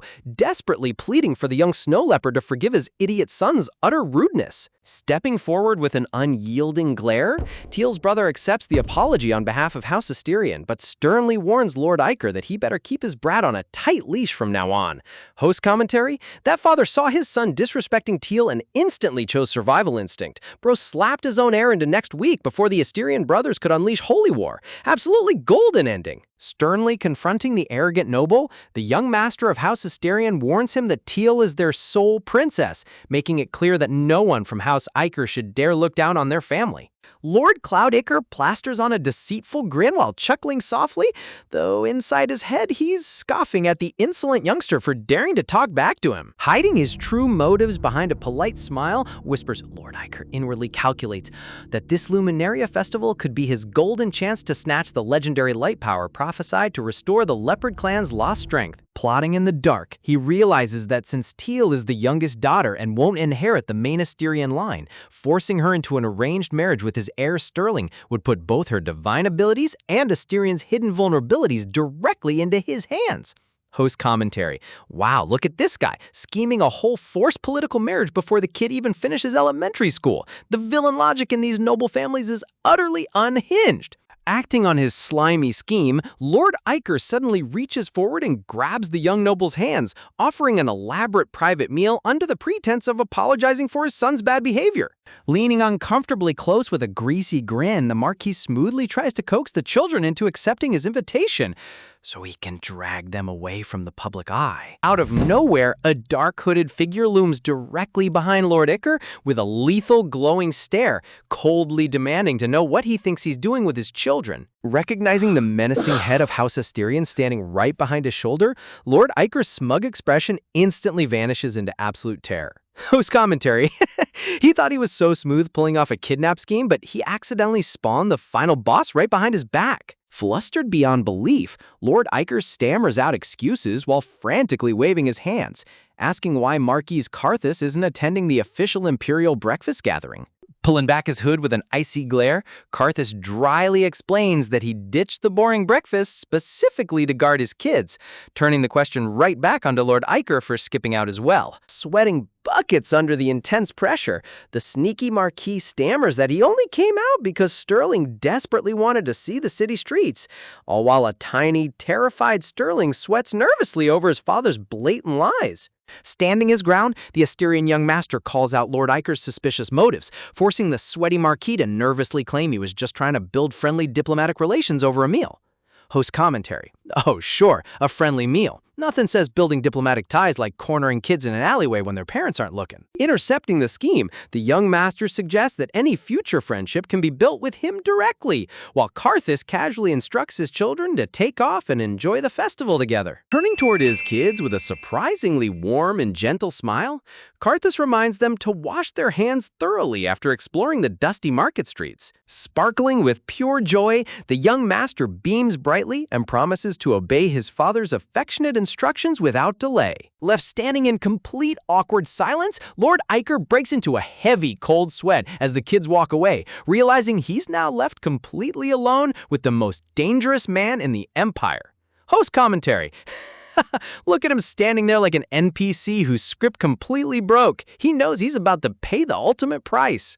Dropping his gentle facade, Karthus turns toward Lord Iker as a terrifying blood-red aura erupts around him, menacingly asking if they can have a private chat about why he was trying to drag away small children. Clutching his lapels in total horror, Lord Iker screams internally as he realizes his grand political scheme has spiraled into an immediate death sentence. Walking safely down the bustling market street, the young master cradles a massive pile of sweet treats, breathing a sigh of relief that their overprotective father chased away that creepy hyena uncle. Hugging her giant cabbage leaf tight, the silver-haired girl shivers in total disgust, declaring that handshake to be the most repulsive encounter of her entire life. Host commentary.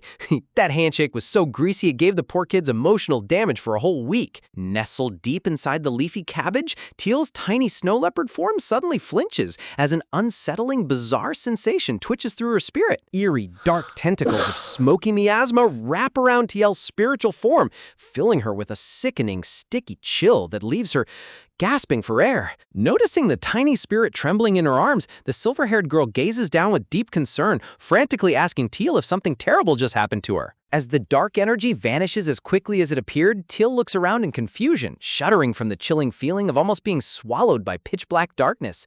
Host commentary? Hold on. Was that creepy shadow magic lingering from Lord Iker's touch? This guy might be dabbling in forbidden dark magic behind the scenes. The scene shifts to the next morning under a crisp, radiant blue sky, revealing the majestic Imperial Colosseum prepared for the festival's highly anticipated tournament. Dressed in an adorable pink and white dress adorned with delicate blue ribbons, Teal skips forward excitedly, marveling at the towering spire erected in the central white plaza. Standing right alongside a giant winged angel statue, the dark, spiraling tower dominates the arena floor as noble crowds fill the grandstands to watch the young heirs compete. The young master explains to TL that while the house heads only showcase their raw magic during the opening ceremony, this main event is a full-blown battle between the heirs using their own powers. Host commentary. Finally, the kid battle royale is about to begin. Time to see these spoiled young nobles throw hands with elemental magic. Displaying the ancient elemental magic diagram, he reveals that since there's a massive age gap between noble families, only non-adult heirs can participate, meaning Ferdy will be stepping into the arena for House Asterion. Relaxing on their private balcony, Ferdy boasts to Teal that he easily brought home the championship trophy during the previous Luminaria competition as well. Winking with supreme confidence, Ferdy gives an enthusiastic thumbs up, telling Teal that having her cheering him on guarantees his mana won't flare up during the fight. Sparkling with radiant pride, Teal clasps her hands together with wide eyes, loudly promising to cheer with every ounce of energy she has. Host commentary. Having a cute little sister with divine holy magic as your personal cheerleader is literally the ultimate pay-to-win cheat code. A resounding trumpet fanfare echoes across the Colosseum, announcing that all the young representatives are making their formal entrance onto the battlefield. Stepping out onto the arena dirt, Sterling from House Iker looks surprisingly pale and nervous as the arena spotlight falls upon him. Sterling's legs wobble stiffly with every step he takes, voice trembling, his face completely drained of color as if he just witnessed a terrifying nightmare. Watching from above, Ferdy wonders why Sterling looks so traumatized, asking his father what he said to the Ikers yesterday, only for Karthus to casually claim he just talked some sense into them. Host commentary? Talk some sense? Karthus definitely gave that poor kid's dad a beat down of biblical proportions behind the alleyway. Looking down at the competitors, Teal spots a stunning young noble lady with unique pink and green floral hair walking gracefully in a stylish black dress. Smiling warmly, the silver-haired girl rushes over on the arena floor and wraps the floral-haired beauty in a tight, affectionate embrace. Watching their sweet friendship from afar, Teal gazes thoughtfully, wondering how wonderful it must feel to have a genuine friend her own age outside of her family circle. Host commentary. Whispers. Teal just wants a cute little bestie to hang out with. Somebody introduce this adorable child to a friend right now. Leaning over the gilded balcony railing, Ferdy points out 7-year-old Rowan Nestian stepping out onto the arena grounds. Dressed in a sharp black suit with twin silver twintails, young Rowan struts into the Colosseum with a fierce, determined expression. Looking down from his seat, the noble patriarch recalls that Rowan's older sister once made headlines as the youngest champion at age 6, proving House Nestian is eager to flex their elite lineage once again. Sitting in the VIP box above, the heads of House Nestian whisper anxiously among themselves, worried whether pushing young Rowan into the tournament might backfire since her combat talent isn't top tier yet. Host commentary? Classic pushy noble parents shoving their 7-year-old into a high-stakes tournament just for family clout. Let the poor child rest. Spotting the royal box nearby, Rowan gasps in realization as she notices the crown prince sitting on his throne just a few feet away from the railing. Sparkling with raw ambition, Rowan grins as she recalls rumors that she could become a prime candidate for crown princess if she catches the prince's eye. Recalling how Teal received special imperial attention during the opening ceremony, Rowan bitterly thinks that if she lived near the capital, the emperor would treat her with the exact same prestige. Driven by pure competitive jealousy, Rowan suddenly breaks formation and marches straight up the stairs toward the royal VIP throne. Host commentary: wait, is she seriously rushing the royal throne box mid-ceremony? This kid has absolutely zero self-preservation instincts. Panic erupts across the balcony as Rowan's parents gasp in utter horror, frantically trying to stop their daughter from starting a massive diplomatic incident. Sitting stoically on his golden throne, the crown prince glares down with icy, sharp blue eyes, completely unamused by the unexpected intruder approaching his dais.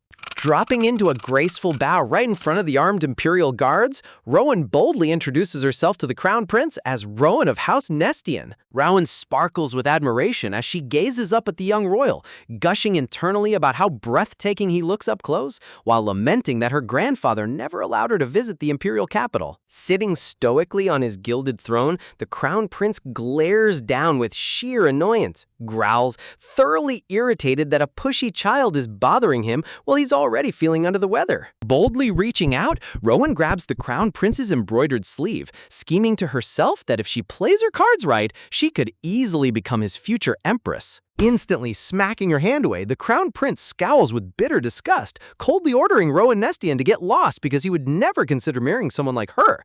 Host commentary: ha, he hit her with the ultimate preschool rejection. He didn't even let her finish her pitch before shutting her down. Horrified by the brutal rejection, young Rowan trembles in utter shock as tears welled in her eyes, her grand ambition crumbling into dust in a matter of seconds. Turning his back on her without a second thought, the crown prince casually steps past the stunned girl, loudly announcing to the entire arena that all noble heirs have finally assembled. Walking up to Ferdy, the annoyed prince mutters about how some strange nuisance clung to him on his way down, forcing Ferdy to apologize with a nervous chuckle. Ferdy glances over with his sharp golden eyes, maintaining a cool and unbothered composure as he prepares for the upcoming duel. Host commentary: Ferdy is so unfazed. He knew his rival was going to get rejected before she even took her first step up those stairs. Stomping back down the Colosseum stairs, Rowan fumes in silent fury, her face burning red with embarrassment and humiliation. Addressing the massive Colosseum crowds, the crown prince projects his voice across the arena, declaring that under the authority of the emperor, he is officially presiding over the tournament. He sternly reminds the young competitors that any breach of tournament rules will result in immediate disqualification, dramatically whispering, promising that the grand champion will be granted a single wish. Raising his hand high into the air, he announces that as long as the winner's request is lawful and within the empire's power, it will be granted without exception. Host commentary: a single wish granted by the imperial throne? That's literally the ultimate prize for any noble family looking to flex. With a dramatic shout, the prince signals the start of the competition, causing giant golden magic circles to erupt around the towering central spire. Glowing runes of light spiral upward along the central stone tower, activating the multi-tiered elemental barriers level by level. The announcer explains that the Luminaria competition requires participants to forge elemental summoned beasts that must race each other to the very top of the spire. Forming a tiny fiery fox in his hands, a contestant demonstrates that while all summoned beasts share the exact same size, their speed and power depend entirely on their master's mana strength. Host commentary: look at that adorable little elemental fox. It looks so harmless, but it's packing absolute high-tier elemental firepower. At the apex of the tower, a massive golden magic circle glows brightly, serving as the official finish line for whichever summon reaches it first. Alignment magic forces all 5 elemental fox beasts into a neat starting lineup at the base of the tower, as the announcer reminds everyone that physical attacks between summons are fully allowed. The moment the starting signal rings, the glowing elemental beasts bolt forward in a frenzy, scrambling frantically up the vertical stone walls. Watching from the VIP suite, Ferdy explains to Teal that contestants can either form temporary alliances or sabotage each other on their way up. Host commentary: in a free-for-all race, teamwork only lasts until somebody gets close to the finish line. trust no one. Teal tilts her head innocently, asking why none of the other noble heirs are daring to attack Ferdy's flame beast during the climb. Answering her question instantly, Ferdy's Firefox unleashes a massive burst of heat, easily shattering through the first barrier and rocketing into the lead. Ferdy smirks as he clarifies that messing with an Asterian beast usually ends in immediate annihilation, so smart opponents naturally fight for second or third place instead. Walking beside Ferdy, Olivier from House Wolfgang rolls her eyes at his cocky remark, though she boldly declares that her summon is right on his heels. Host commentary. She pretends to be annoyed, but you can tell she loves the competitive banter. This duo is top tier. The Colosseum roars as Wolfgang's glowing ice beast leaps gracefully onto the second tier, taking a solid second place behind Asterion. Sparkling with joy, Till clasps her hands together in pure excitement, loudly cheering for both her older brother and her new friend Olivier. Up in the grandstands, noble spectators whisper in admiration, noting that Wolfgang's heir is performing exceptionally well thanks to his mother's elite Asterian lineage. Meanwhile, another noble lord murmurs thoughtfully, noting that House Nestian hasn't entered the tournament in years and questioning their current standing. Host commentary. Oh boy, here comes the brutal noble gossip committee judging children from the peanut gallery. Down on the dirt floor, young Rowan sweats profusely and struggles to maintain her mana flow, gasping for breath as her summon lags far behind the others. Observing the embarrassing display from her throne, Duchess Nestian grits her teeth anxiously, worried that Rowan's weak performance will stain their family name. Duke Nestian grips his serpent cane until his knuckles turn white, fuming in sheer embarrassment as the surrounding nobles question whether Rowan is even fit to be his heir. The furious Duke recalls how Rowan's legendary Aunt Lena won the championship 12 straight years ago, expecting at least a respectable display from the Leopard clan's lineage. Host commentary. Imagine putting 12 years of generational trauma and expectations onto a 7-year-old child. Parenting 101 right there. Unable to contain his anger, the Duke slams his fist against his chair armrest, roaring about what terrible education Rowan must have received, while Duchess Nestian grinds her teeth in dark rage. Down in the arena, Rowan clenches her fist tightly, gasping, panicking internally as she realizes the other beasts are already scaling the upper floors while hers barely reaches tier 2. Frustrated tears stream down Rowan's flushed cheeks as she screams out her summon in desperate rage, demanding to know why it's failing so miserably. Tiny light blue spirit beast whimpers softly with tears in its eyes, doing its absolute best to haul its small body up the steep stone wall despite its master's harsh demands. Aw, poor little summon is literally crying while trying its best. Somebody give that cute spirit beast a break. Gritting her teeth, Rowan cheers up slightly as her summon finally manages to pull itself up onto the third floor ledge. Out of nowhere, another competitor's red elemental beast tumbles down from above, slamming directly onto Rowan's summon and sending both creatures falling. The male heir groans in frustration for overshooting his jump, while pink-haired girl Arn casts vine magic to catch her own summon mid-air. Green vines wrap tightly around both the Arnie summon and Rowan's spirit as the girl apologizes insincerely, stating she just didn't want to end up in last place. Host commentary, the classic desperation move, pulling down the person below you just to avoid taking the final L. Rowan stands frozen in complete, utter shock, staring blankly as her summon gets tangled up and yanked all the way back down to the ground floor. Throwing an absolute rage meltdown, Rowan stomps her feet and screams at the top of her lungs, cursing her terrible luck in front of the entire Colosseum. A resounding trumpet blast signals the end of the race as the announcer heralds that all remaining beasts have finally crossed the higher checkpoints. Standing tall on his dais, the Crown Prince officially reads off the results, declaring Asterion in first place, Wolfgang in second, Iker in third, and Arne in fourth. Host commentary? The prince reading those rankings so casually while Rowan is throwing a whole toddler tantrum in the background is top comedy. The prince pauses dramatically before announcing fifth and final place goes to House Nestian, causing Duke Nestian's face to twist into a grotesque mask of fury. Duke Nestian's hands shake violently as he clutches his cane, veins popping on his forehead as utter humiliation consumes him. Ignoring the drama, the Crown Prince calls Ferdy forward to receive his champion's reward as the young Asterian master steps up with calm elegance. The Crown Prince formally declares that by imperial decree, Ferdy is entitled to request a single wish, urging urging him to state his heart's desire. Host commentary. Here it comes. What is Ferdy gonna ask for? Money? Land? A rare artifact? With a calm and calculated grin, Ferdy requests to receive as much breath of the Snowfield herb as possible currently in House Nestian's possession, leaving Duke Nestian gasping in sheer shock. Behind his composed smile, the Crown Prince scowls internally as his bear spirit growls, realizing Ferdy had planned this exact tactical extortion move all along. Host commentary. Whoa! He used his imperial wish to legally rob House Nestian of their rarest treasure? Ferdy's an absolute tactical genius. Ferdy's black feline spirit gloats playfully, boasting about winning the entire tournament while mocking those who fought over a single prize flower. Ferdy simply smirks at the cat, calmly remarking that if anyone was dissatisfied with the outcome, they should have entered the competition themselves. Outraged by the unexpected demand, Duke Nestian leaps up from his grand chair, his face contorted in anger as he roars about why a fire-aligned Asterian would ever need the breath of the Snowfield herb. He demands to know if Ferdy even realizes how irreplaceable and precious that family treasure truly is. Remaining entirely unbothered by the Duke's fiery outburst, Ferdy offers a cool, affectionate smile, declaring that for House Asterian, no treasure in the world holds more value than little Teal. Hearing her older brother's protective words, Teal clasps her small hands against her chest and whispers and gazes up at him with teary, sparkling eyes. Host commentary? Ferdy literally used his Grand Imperial Tournament wish just to secure a rare cooling herb for his little sister. Talk about the ultimate overprotective brother flex. Up on the royal dais, Crown Prince Ian quietly exhales, his eyes narrowing slightly as a faint pulse of magical energy flickers near his chest. Addressing the entire Colosseum, the Crown Prince projected his voice across the arena, reminding the audience that the competition's rewards are bound by ancient imperial pacts.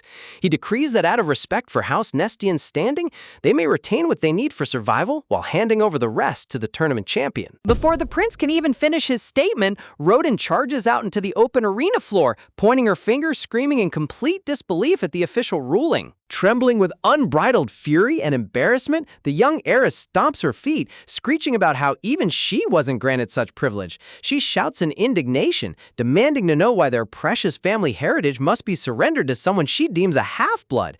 Host commentary. Wow, somebody clearly never learned how to take an L gracefully. Throwing a full-on royal temper tantrum in front of the entire empire is wild. Horrified gasps ripple through the noble grandstands as the surrounding aristocracy begin whispering among themselves over the young girl's outrageous public outburst. Unable to tolerate the mounting disgrace, Duke Nestian erupts in terrifying fury, slamming a staff down and bellowing at Rowan to shut her mouth and hold her tongue. Violently scolds her, ordering her to be utterly ashamed of her disgraceful behavior. Maintaining his graceful nobility, Ferdy gently places a comforting hand on top of Teal's head, calmly bowing toward the imperial dais while declaring that House Asterian will respectfully abide by His Highness's decision. Look at Ferdy acting like the picture-perfect polite gentleman right after legally plundering his enemy's entire herb supply. The disrespect is legendary. Sweat dripping down his pale face, Duke Nestian bends low in a humiliated bow, stammering out a desperate apology for his granddaughter's unrefined, disgraceful antics. Crown Prince Ian stares down at the chaotic scene with an icy, indifferent expression, quietly dismissing the entire drama as a complete mess. Meanwhile, down in the arena corridor, young Rowan stands completely alone, hanging her head in utter shame as darkness shrouds her figure. Sweeping past the lingering drama, Teal comes bouncing over with pure joy, happily calling out to her brother as she grabs onto his hand. Gazing up with pure admiration, Teal praises Ferdy for his brilliant victory, while her older brother offers a warm, soft chuckle in return. Host commentary. Amazed. These two siblings are just so wholesome. Seeing Teal's face light up instantly erases all the intense noble drama from 2 seconds ago. As they begin walking toward the estate grounds, Ferdy thoughtfully explains that the upcoming summer heat will be particularly harsh. He reassures Teal that with the breath of the Snowfield, they can easily chill the entire mansion and craft endless cooling accessories for her, leaving zero worries for the hot season. Blushing softly at his lavish plans, Teal taps her finger against her cheek, shyly mentioning that she doesn't need nearly that much herb and asking if just a small amount wouldn't be enough. However, a shadow of worry crosses the little girl's mind as she recalls Duke Nestian's terrifying rage and Rowan's tear-streaked face. Tyle wonders nervously if Rowan will end up getting harshly punished back home, remembering the painful scolding she herself used to endure. Host commentary. Even after being insulted, Tile still worries about the girl who threw a tantrum at her. She really is the sweetest soul in this entire manhwa. Suddenly, arms wrap tightly around Teal from behind as Olivier pulls her into a cozy embrace. Olivier squeals about how Teal is far too sweet to worry about that mean Nestian child, while Chibi Ferdy dryly remarks on the arrival of the eternal second-place winner. Olivier's glowing ice beast hilariously chows down on Ferdy's black cat spirit, as Ferdy nonchalantly notes that House Nestian will keep just enough herbs for themselves. He adds that if the Emperor were presiding today, nobody would dare cause a scene, but people act bold simply because the young crown prince is running the show. Pausing mid-thought, Ferdy rests his chin on his fingers, thoughtfully mentioning that Prince Ian looked surprisingly unwell earlier, wondering out loud if the royal boy might be sick. Teal tilts her head in innocent concern, softly repeating Lord Ian's name with a look of worry in her bright golden eyes. Host commentary.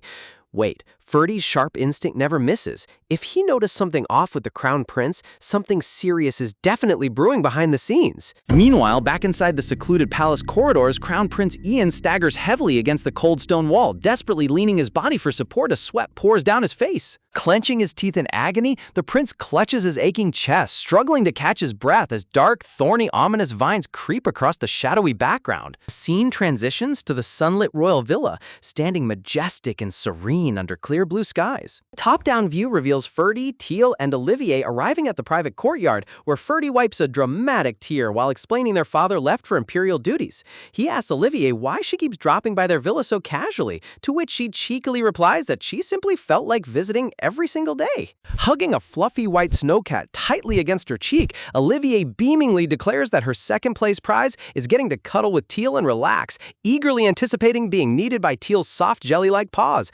Host commentary, Olivier literally treated coming in second place as a golden pass to hang out at Teal's house. Her priorities are 100% correct. Mid-cuddle, a footman steps forward to interrupt their cheerful banter, causing Olivier to pause and glance over in surprise. Stepping into the courtyard draped in a dark hooded cloak, Ian's personal aide, Lord Cedric, bows respectfully while nervously holding a large bundle wrapped in rich red cloth. Ferdy immediately recognizes the unexpected visitor, calling out to Ian's aide with a surprised look on his face, while Olivier stares in confusion. Sweating anxiously under his hood, Cedric, holding the red parcel, stammers out that his visit was somewhat urgent, having secretly followed their carriage right after the tournament concluded. Suddenly, the center of the crimson fabric begins to squirm and wriggle uncontrollably, catching everyone's attention. The cloth unravels to reveal a tiny, plump tan bear spirit popping its head out with little rounded ears and fluffy white paws, causing everyone to gasp in total shock.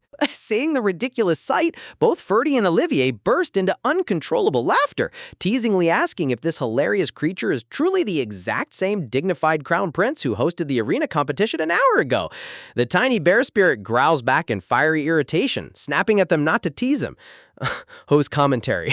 No way, the Grand Crown Prince got reduced to a fluffy miniature teddy bear. This is peak comedy right here. Slumping his small furry body in defeat, the bear spirit grumbles that he had no choice but to sneak out, explaining that when he told the Emperor about his failing physical condition, his father unexpectedly issued an immediate lockdown ban. Ferdy stands completely frozen with an unreadable blank expression, while a floating paintbrush icon appears beside Olivier's head in utter confusion. Moving inside to the quiet estate parlor, soft sunlight streams beautifully through the glass balcony doors. Setting his small hand down onto the white tablecloth, Prince Ian looks up at TL and asks if she can see anything unusual on his palm. Olivier tilts her head in utter confusion, asking what they are supposed to be looking at since it appears to be a completely normal hand.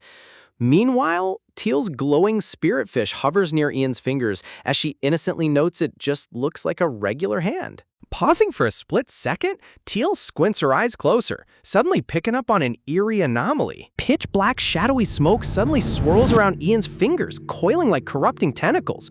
Ian looks stunned as Teal points out that a murky black aura is tightly wrapped around his wrist. Host commentary. Hold up, so Teal is the only one who can actually see this dark corruption thanks to her elemental light powers? That's huge! Ian's expression turns grave as he admits that right before the tournament opening ceremony, his spatial abilities suddenly began malfunctioning out of nowhere. Ian reveals that a pitch-black subspace portal opened uncontrollably, draining his physical stamina rapidly. He explains that after informing the Emperor, his father strangely ordered an immediate lockdown, confining him strictly to the Crown Prince's palace until the closing ceremony. Ian adds that the Emperor went as far as reducing the internal palace staff to a bare minimum, replacing them entirely with outside heavy infantry soldiers to guard the entrances. Ferdy rubs his chin thoughtfully while Teal's spiritfish whirls anxiously around Ian's head. Ferdy questions why the Emperor would drastically remove palace staff, while Ian bitterly speculates that his father might simply be terrified of him causing public chaos. Crouching low beside the sofa cushion, Teal carefully inspects the seat, noticing the same dark, sticky haze slithering beneath Ian's spirit body. Ferdy's eyes widen in realization as he remembers a terrifying detail, explaining that during their street sight scene yesterday, he felt an identical sticky, unpleasant energy brushing against his body. Teal nods frantically in agreement, describing the dark energy as pitch black and uncomfortably sticky, confirming beyond a shadow of a doubt that it matches the precise entity clinging to Prince Ian. Host commentary. Whoa, that means whoever attacked Ian on the sly tried to target Ferdy and Teal on the streets yesterday too. This isn't an accident, it's a calculated plot. Ferdy sits back on the plush sofa, resting his hand on his jaw as he logically deduces that since only Teal, who wields the divine power of light, can see this energy, an unknown villain with sinister supernatural powers is operating from the shadows. Olivier turns pale with dread, trembling at the thought of a hidden enemy possessing power strong enough to corrupt the crown prince. Ferdy grimly concludes that someone is actively targeting the imperial bloodline itself. Host commentary? The stakes just skyrocketed from noble school rivalries to a full-blown empire-threatening conspiracy.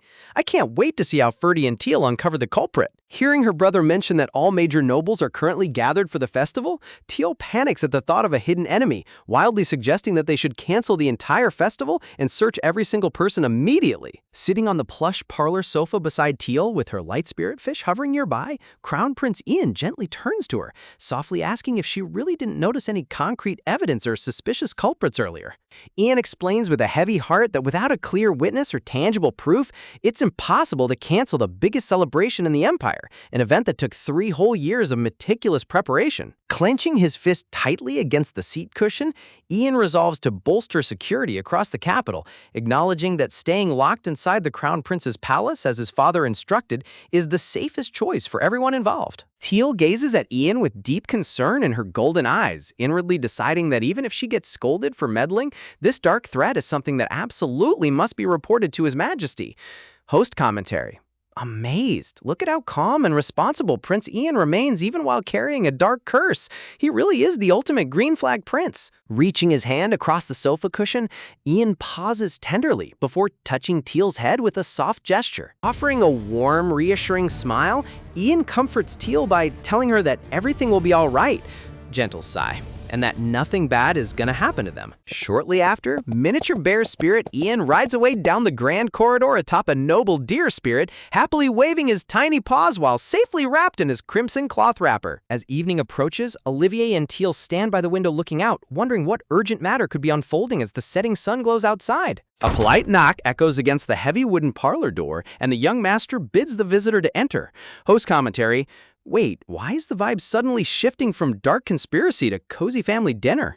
Let's see what news the butler brought. Stepping into the room with a polite bow, the mansion maid informs them that the Duke requested the entire family gather together for dinner this evening. Her dark-haired brother looks up in total surprise, wondering out loud if Grandpa finally managed to clear his busy schedule after the crazy opening ceremony, while Chibi Olivier peeks out from behind with her cat ears twitching in curiosity. Squealing with joy as her fluffy wolf ears pop out, Olivier enthusiastically insists that they must invite Mom and Dad too, already drooling over the thought of a special gourmet main course. Rubbing his chin thoughtfully, her brother suspects that since Grandpa sent a personal maid to deliver the message, he must have a major announcement planned for dinner. Teal clutches her chest as her heart beats rapidly with unexplainable anxiety, praying desperately that no harm comes to Lord Ian or her precious family. Host commentary. Every time a manhwa character says, "I hope nothing bad happens," a massive red flag instantly spawns on screen. We better brace ourselves. Shifting over to a hilarious side story, Olivier's cute gray wolf spirit pops up in front of Teal, teasingly asking if her mushy cat brothers are getting boring and offering a sturdy wolf ride instead. Teal's snow leopard spirit happily climbs onto the great wolf's back, while 2 sulky black cat spirits glare in annoyance, warning the wolf not to get dog fur all over them. Refusing to lose, one black cat spirit tosses a bright blue yarn ball across the rug, mockingly asking if a wild wolf knows anything about feline entertainment. Both black cat spirits instantly lose their cool, wildly pouncing and tumbling after the bouncing yarn ball despite having just called it childish. Teal's little snow leopard spirit rolls onto her back, happily playing with a pink yarn ball, while the black cat grumbles in utter embarrassment over giving in to feline instincts. Host commentary. These high-ranking spirit beasts acting like absolute toddlers over yarn is top-tier comedy. Determined to get rid of the wolf rival, the black cat pulls out a green frisbee, scheming to throw it far out of the mansion so the wolf will run away. The black cat hurls the frisbee through the air, energetically calling for the wolf spirit Oliver to fetch. Stefano, the gray wolf spirit, leaps spectacularly into the air with insane athletic skill, catching the flying disc cleanly between his jaws. As the gray wolf happily gnaws on the frisbee, the black cat berates him for lacking class and embarrassing them in front of little Teal. Turning to Teal, both the wolf and cat spirit demand to know whether she prefers playing with her sisters or her brothers, leaving Teal fidgeting nervously under the immense pressure. Host commentary. The sibling rivalry in this household is beyond intense. Teal is fighting for her life trying to stay neutral. Brightening up the mood, Teal pulls out a cute crayon drawing depicting all the black cats, the white snow leopard, and the gray wolf playing together happily in a field under the sun. Moved to tears by Teal's adorable artwork, the spirit beasts shower her with affection and kisses, promising to only fight when she isn't looking. The heartwarming side story concludes with a festive chapter title card displaying the adorable beast family. Night falls over the capital as breathtaking fireworks explode in brilliant bursts across the dark sky. Standing on the seaside balcony, Teal watches the colorful displays light up the ocean waves while her older brother softly remarks on how pretty the fireworks look. Host commentary. The artist went all out with the lighting on these festival scenes. It looks absolutely stunning. Glowing sparks scatter like falling stars across the night sky, reflecting beautifully in Teal's wide golden eyes as she whispers in awe. The four siblings gather close along the balcony railing, beaming with proud, happy smiles as they enjoy the festival together. Her older sister explains that these fireworks carry their prayers to Goddess Lucette, wishing for sacred light to banish darkness and bring peace to the realm. Hearing the word darkness, Teal's smile fades as her mind instantly flashes back to the pitch-black corruption clinging to Prince Ian's wrist. Gazing toward the distant imperial castle surrounded by fireworks, Teal wonders with worry if Lord Ian is watching the festival all alone in his locked palace. Even during a grand festival, sweet Teal can't stop worrying about her lonely prince. Her heart is just too big. Interrupting her gloomy thoughts, her sister playfully tickles Teal's cheek with a glowing, multicolored feather, presenting it to her as a special gift. A close-up reveals the exquisite gradient feather, shimmering with vibrant pink, green, and golden elemental radiance. Her older brother gets flustered, warning his sister that using wind magic to send Teal flying through the air sounds wildly dangerous. A magical diagram illustrates the feather's power. Teal, in snow leopard form, floats safely inside a swirling wind orb, completely shielded by protective green vine magic. The sister clarifies that it's a one-time emergency escape item, prompting the brother to mockingly express shock that she actually possesses a working brain. Host commentary.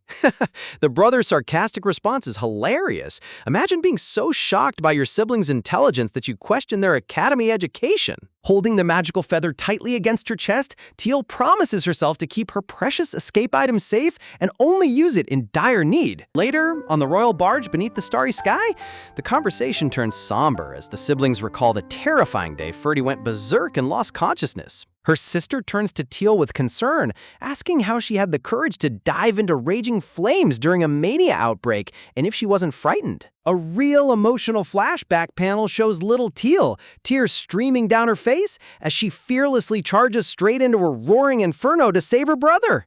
Teal innocently admits she was terrified her thick fur tail would catch fire and roast like a marshmallow, revealing a silly imagination bubble of her tail getting toasted. Host commentary.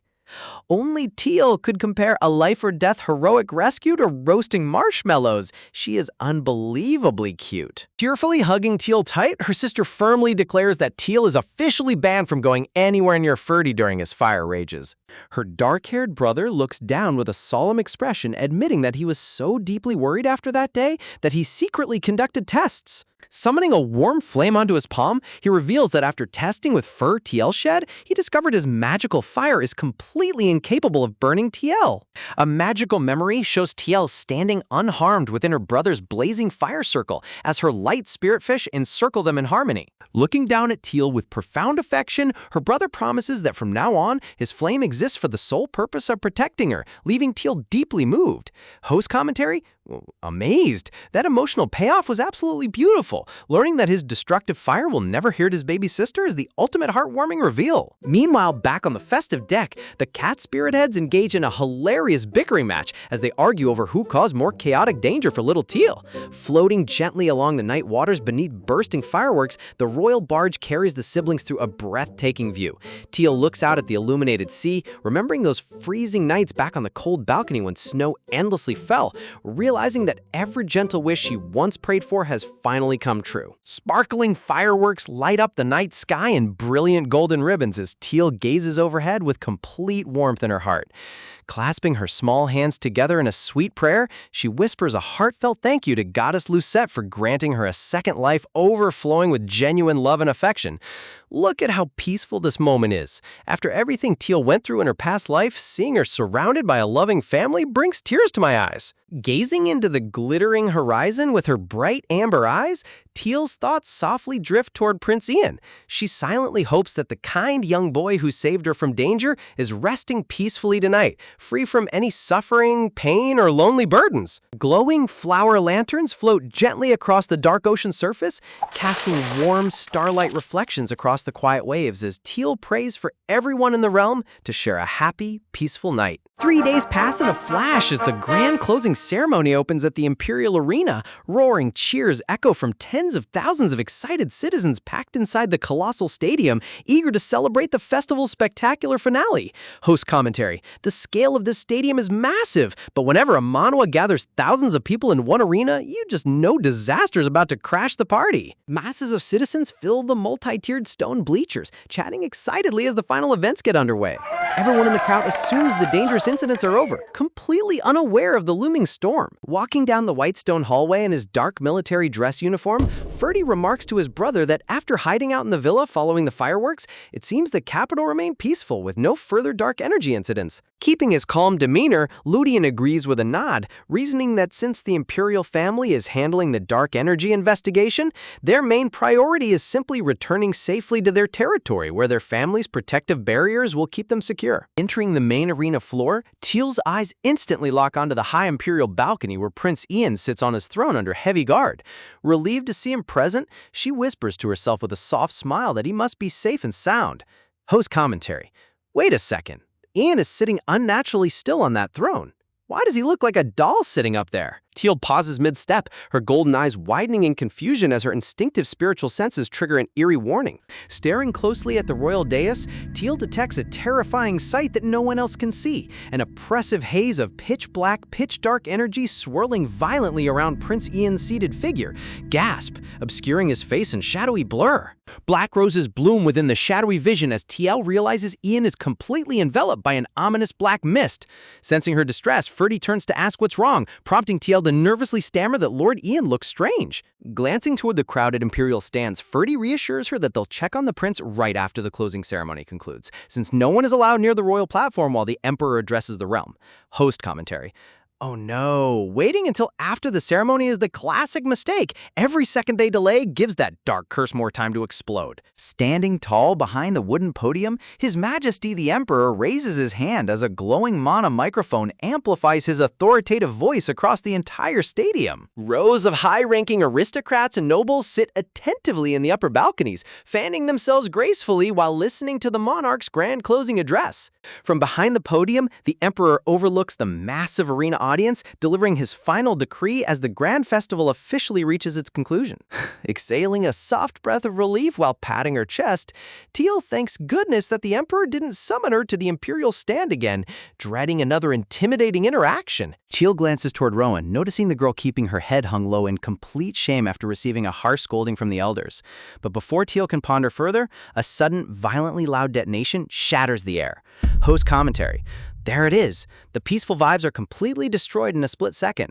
A massive shockwave blasts through the stadium plaza as thick black smoke erupts everywhere. Panic instantly breaks out among the crowd as nobles scream out in utter horror. Grabbing Teal tightly against his chest, Duke Ferdy checks on her safety while shouting for Ludian and Ferdy to stay close as dense clouds of dark smoke engulf the stands. Thick black smoke completely blankets the arena bleachers, blinding thousands of screaming citizens as ominous red lightning sparks wildly through the dark haze. Coughing while waving a cloth napkin to clear his vision, a nobleman gasps in absolute horror as the smoke clears to reveal the terrifying source of the explosion. Host commentary, look at his face! Whatever's happening on that stage must be an absolute nightmare. At the center of the arena, a monstrous pillar of apocalyptic black and red energy surges skyward, tearing the fabric of space apart into a catastrophic void.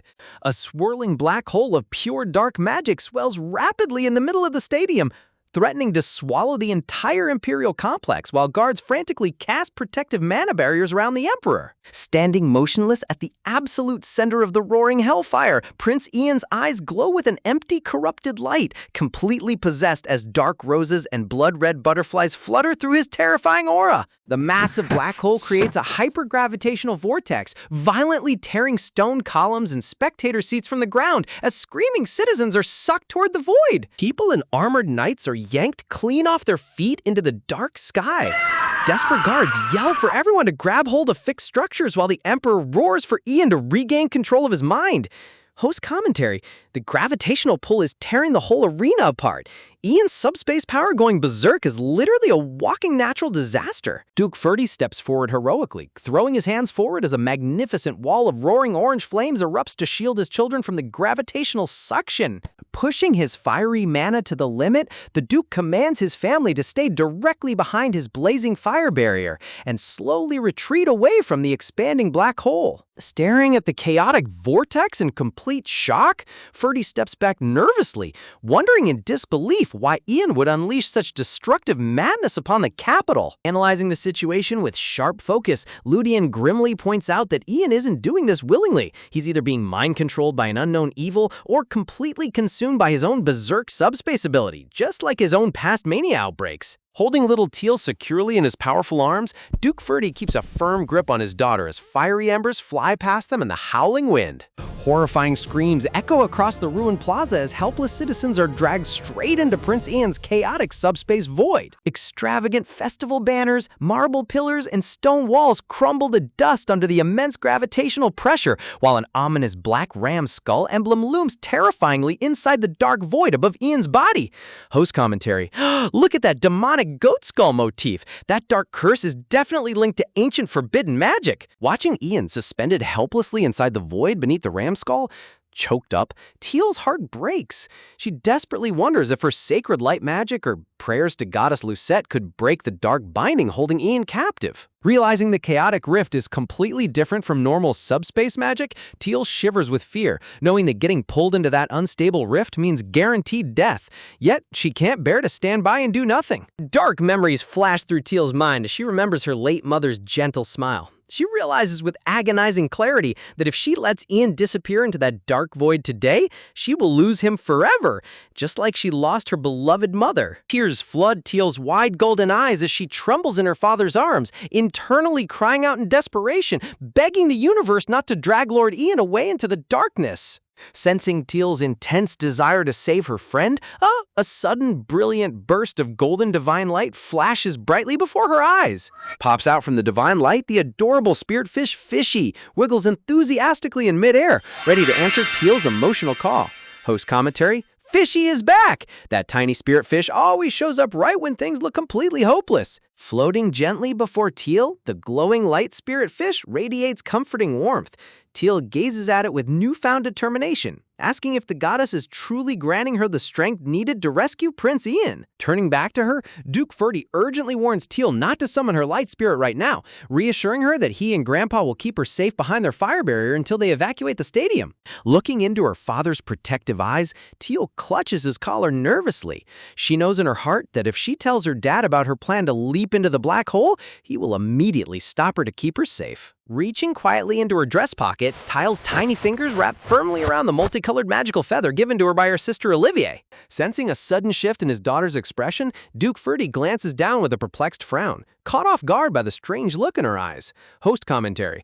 Oh no, Dad knows something is up, but Teal has already made up her mind. A warm memory flashes in Teal's mind of her father gently patting her head, reminding her of her promise never to do anything reckless or endanger herself again. Holding the shimmering feather tightly against her chest, Teal's adorable face streamed down Tear's adorable face as she silently apologizes to her father for breaking her promise. With a sudden loud burst of wind magic, a protective green cyclone erupts right out of Duke Ferdy's arms. The Duke snaps his head around in absolute shock. Transforming into her fluffy white snow leopard spirit form, Teal floats safely inside a swirling wind orb, holding the magical feather as she launches straight toward the roaring black hole. Duke Ferdy stretches his hand out in frantic horror, screaming her name. Host commentary, she actually used the emergency escape feather to fly straight into the black hole. Teal is the most fearless toddler in manhwa history. Floating higher into the stormy air inside her green wind barrier, little chibi snow leopard Teal clutches the colorful feather close to her tummy, sobbing softly as she whispers her final apology to her heartbroken father. Duke Ferdy's heart completely drops as he watches Teal fly away, screaming her daughter's name into the chaotic wind. Teal! Floating inside her protective green wind orb, Teal grips her sister's magical feather tightly, aiming her fluffy snow leopard body directly toward the roaring red energy void. Inside the terrifying dark subspace, Teal spots Prince Ian suspended limply in midair, completely consumed by black and crimson magic. Realizing the tremendous gravitational pull is dragging her deeper, she clutches her breath as she approaches his possessed form. Determined not to let him slip away, Teal shouts out with all her tiny might from inside her wind sphere. Lord Ian, please look over here. Host commentary. Talk about absolute bravery. She's literally a toddler snow leopard diving headfirst into an apocalyptic black hole. Reaching out with her adorable furry paws, Teal unleashes a loud feline yell as she leaps across the turbulent spatial gap. Nya! Hearing her desperate call, Ian's eyes flicker open through the shadowy haze. Oh, his dull blue gaze locking onto the tiny leopard in complete shock. Soaring through the dark cosmic void, Teal zeroes in on the prince, refusing to let the chaotic subspace tear them apart. With a desperate leap, Snow Leopard Teal slams directly onto Ian's chest, wrapping her arms around him as blinding red lightning crackles across the void. Host commentary? Look at that mid-air rescue! She tackled him like a fluffy furry missile. Clinging tightly to his royal uniform, Teal holds on to Ian for dear life as the dark subspace realm collapses around them, plunging them both into total pitch-black darkness. Back in the real world, the massive demonic black hole rapidly shrinks into a tiny flickering red fissure before vanishing completely from the shattered arena floor. Dumbfounded noble spectators stare in horrified disbelief as quiet settles over the ruined stands. This can't be! The Crown Prince and even the Child of Light were both sucked in and completely disappeared. His Majesty the Emperor trembles violently, his face turning pale with absolute despair. No, how could this happen? Host commentary. Well, Your Majesty, maybe if you paid attention to the dark curse swirling around your kid 5 minutes ago, they wouldn't have been sucked into a spatial void. Desperate screams echo across the Capitol Stadium as panic reaches a boiling point, shouting, "No!" A sweeping aerial view reveals the devastating aftermath. The grand festival platform is left in complete ruins, completely abandoned and cracked to pieces. Meanwhile, deep inside the mysterious spatial rift, reality bends and shifts through dazzling streams of multidimensional light. Opening her eyes, Teal finds herself tumbling onto a solid floor inside a strange realm, letting out a cute, startled squeak. Kiyom! Shaking her furry head, Snow Leopard Teal gazes down at Ian lying unconscious beside her on a carpeted floor. What just happened? Is this inside a subspace? Looking around in complete awe, Teal notices the environment isn't destroyed at all. It's a bright, luxurious palace room filled with pristine furniture and golden ornaments. Host commentary, wait a minute. Where are all the crushed spectator seats and marble pillars that got sucked in earlier? This place looks like a 5-star hotel suite. Paws tapping gently against Ian's pale cheek, Teal nudges her friend repeatedly. Lord Ian. Lord Ian. Seeing him remain completely motionless, Teal leans in closely to check his chest, letting out a soft sigh of relief as she hears his steady heartbeat. He's not moving at all.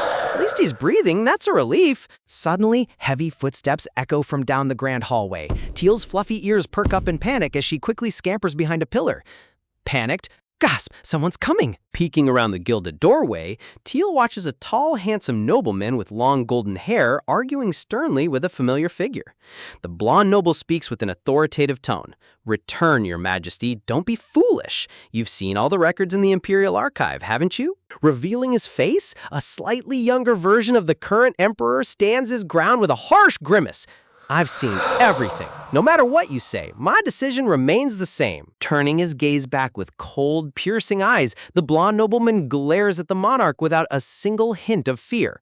Wow, look at the sheer disrespect. Standing up to the emperor like that takes absolute brass balls. Hiding behind the ornate furniture, Teal's golden eyes widen as she processes the scene. Wow, that angry man is His Majesty the Emperor. He looks a little younger than now. Watching the handsome blonde gentleman step closer, Teal's mind connects the dots as she notices his striking resemblance to her friend. Then the one who resembles Lord Ian is... A majestic view of the blonde noble reveals his noble demeanor. He's none other than Prince Ian's biological father from the past. The heavy double doors creak open softly as someone gently enters the room. A stunning woman with wavy brown hair and sparkling green eyes walks inside, calling out softly to her husband, "Darling." Turning to meet his beloved wife, the former prince speaks with a warm yet heavy voice. "Has His Majesty left?" The Duchess nods softly, apologizing for the commotion. "Yes, I'm sure the noise reached all the way to your side. I'm sorry." Glancing toward the inner chambers through the crack in the door, the husband gently reassures her. "It's okay. Ian is asleep too. He probably didn't hear it." Host commentary. Seeing Ian's birth parents in a peaceful memory is so bittersweet. You just know tragedy is right around the corner. Trembling with deep anxiety, the Duchess tightly clasps her husband's hands. His Majesty, he wouldn't enforce it by force, would he? Her husband holds her gaze firmly, recalling their young son holding a teddy bear. He wouldn't be able to. Ian is the only crown prince. With tears welling up in her green eyes, the mother vows to protect her child at all costs. He knows we no longer have the will to have another child. No matter what, I'll stop any unhappy future from coming to Ian. Pulling his crying wife into a tight emotional embrace, the father holds her close as gentle flower petals float around them. "Even if we have to risk everything." Suddenly, the peaceful memory scene begins to ripple violently like water, startling little snow leopard TL. Whoa, the scenery is changing. Spinning around as the room warps into darkness, Teal holds on to Ian's sleeping body with all her strength. "I'm dizzy! Lord Ian, we mustn't lose him!" A roaring heat fills the air as crackling embers fly past, making Teal open her eyes in terror. The sound of burning? Looking outside, Teal gasps, shrieks as she sees the magnificent imperial mansion completely engulfed in raging red inferno flames, with a dark, swirling subspace portal hovering in front of it. A huge fire is engulfing the mansion. Trembling at the sight, Teal realizes the terrifying truth about Eon's memory world. That's a subspace? Host commentary. Gasp. So Eon's chaotic subspace ability manifested during a horrific palace fire in his past. That explains why his power is so unstable. Spotting two figures standing right near the roaring flames, Teal's eyes widen as she recognizes them. Those two people, they're Ian's mom and dad from earlier. Sprinting forward on her small feline paws, Snow Leopard Teal yells out in panic to warn them. "It's dangerous, this way! Kyung! Nyung!" Looking up at the burning mansion window, Teal sees young Prince Ian standing motionless inside the flames, staring down with hollow, emotionless eyes as his parents call out to him desperately. Wiping a tear from her cheek, Ian's mother offers her son a heartbreaking, tender smile from below. "It's okay.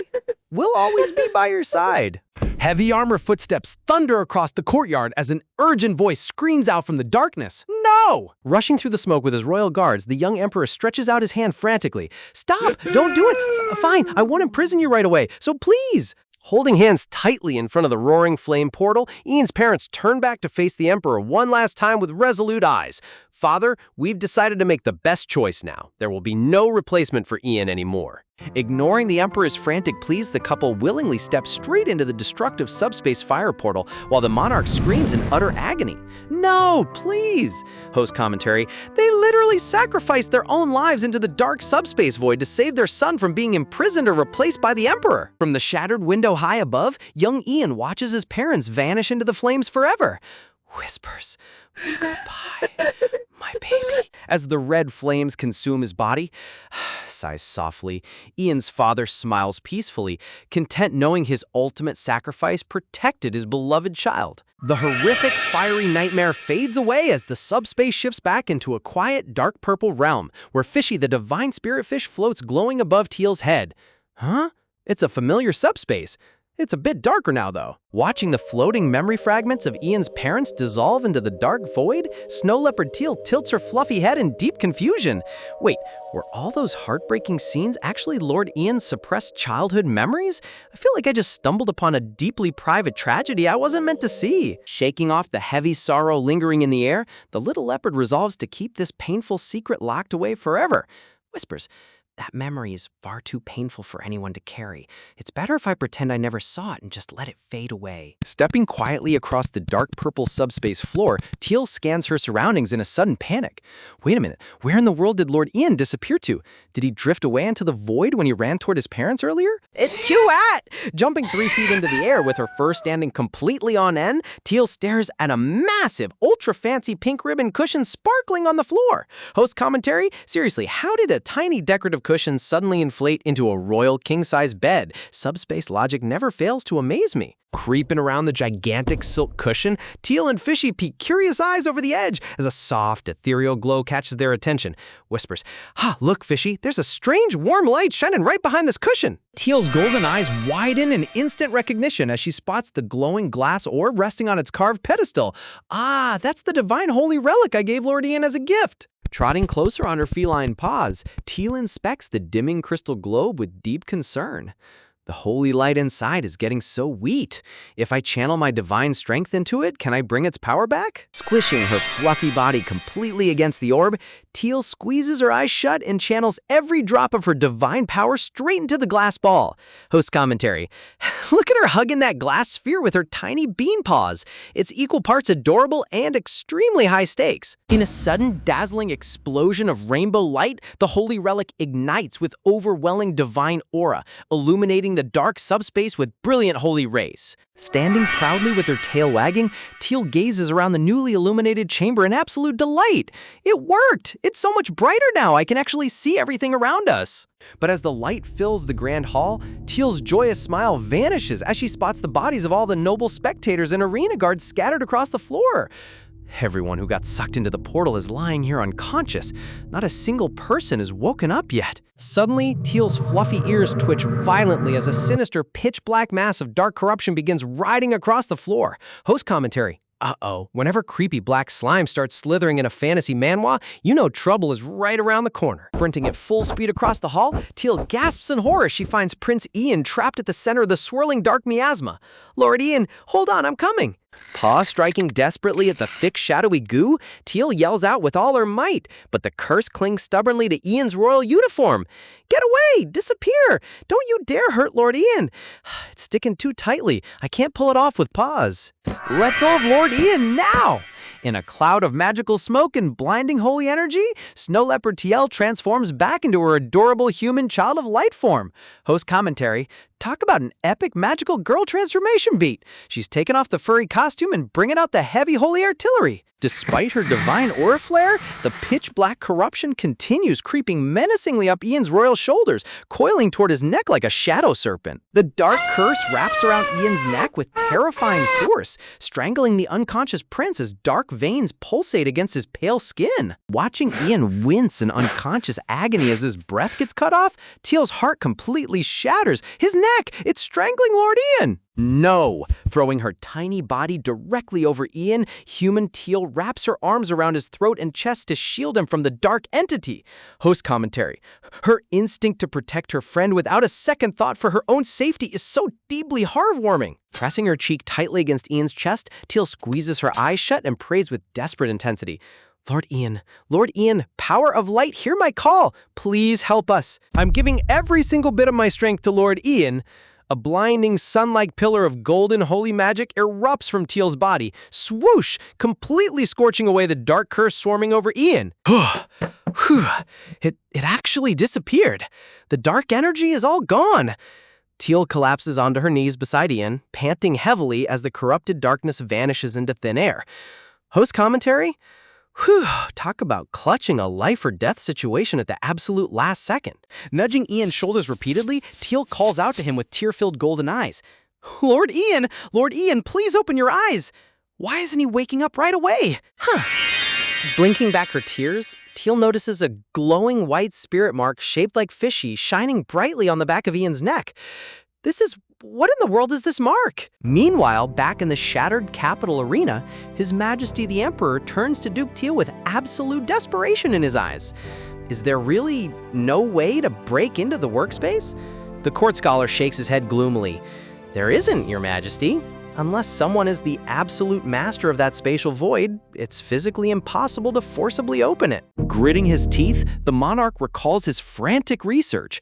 Years ago, I searched through every single record in the Imperial Archive trying to find a loophole, but an outsider simply cannot interfere with a subspace realm. Host commentary? Great job telling us after the kids got swallowed into the void, Your Majesty. Your timing is truly impeccable. Suddenly, a blinding turquoise magic circle ruptures directly in midair above the arena floor, shocking all the heavily armored Imperial guards below. Look up! What is that light opening in midair? Reality rips open as dozens of unconscious noble spectators and royal knights come tumbling upside down through the glowing Scion portal rift. Falling gently onto the cracked arena floor, the lost spectators return to the real world as guards shout in utter disbelief. All the people who got sucked in are back. The subspace portal is opened. Rushing forward to examine the fallen nobles, royal knights check their pulses with immense relief. They're all breathing normally. They're just unconscious, and there isn't a single external injury on them. Host commentary. Teal basically delivered a flawless mass rescue operation without leaving a single scratch on anyone. Scanning the crowd of returned spectators with a pale, trembling face, Duke Teal turns frantically around the ruined platform. Teal? Where's Teal? What about my daughter? Kia! Hearing a cute, startled squeak echo from the center of the arena, the Duke whips around at a split second. Sitting safely on the arena floor, little Teal cradles unconscious Prince Ian's head in her lap while sitting atop a massive, squishy white cushion. Looking down beneath her fluffy dress, Teal realizes her divine spirit fish Fishy acted as a literal crash pad. Fishy? Are you okay down there? Host commentary. R.I.P. Fishy. That poor divine spirit fish sacrificed its entire flat body to give them a soft landing. Give Fishy an award already. Floating back up into shape with a tiny squeak, Fishy wiggles happily as Teal sits comfortably on the floor. The subspace portal disappeared, but I don't have a single drop of magic left either. Teal wipes sweat from her forehead, completely drained from expelling her divine light.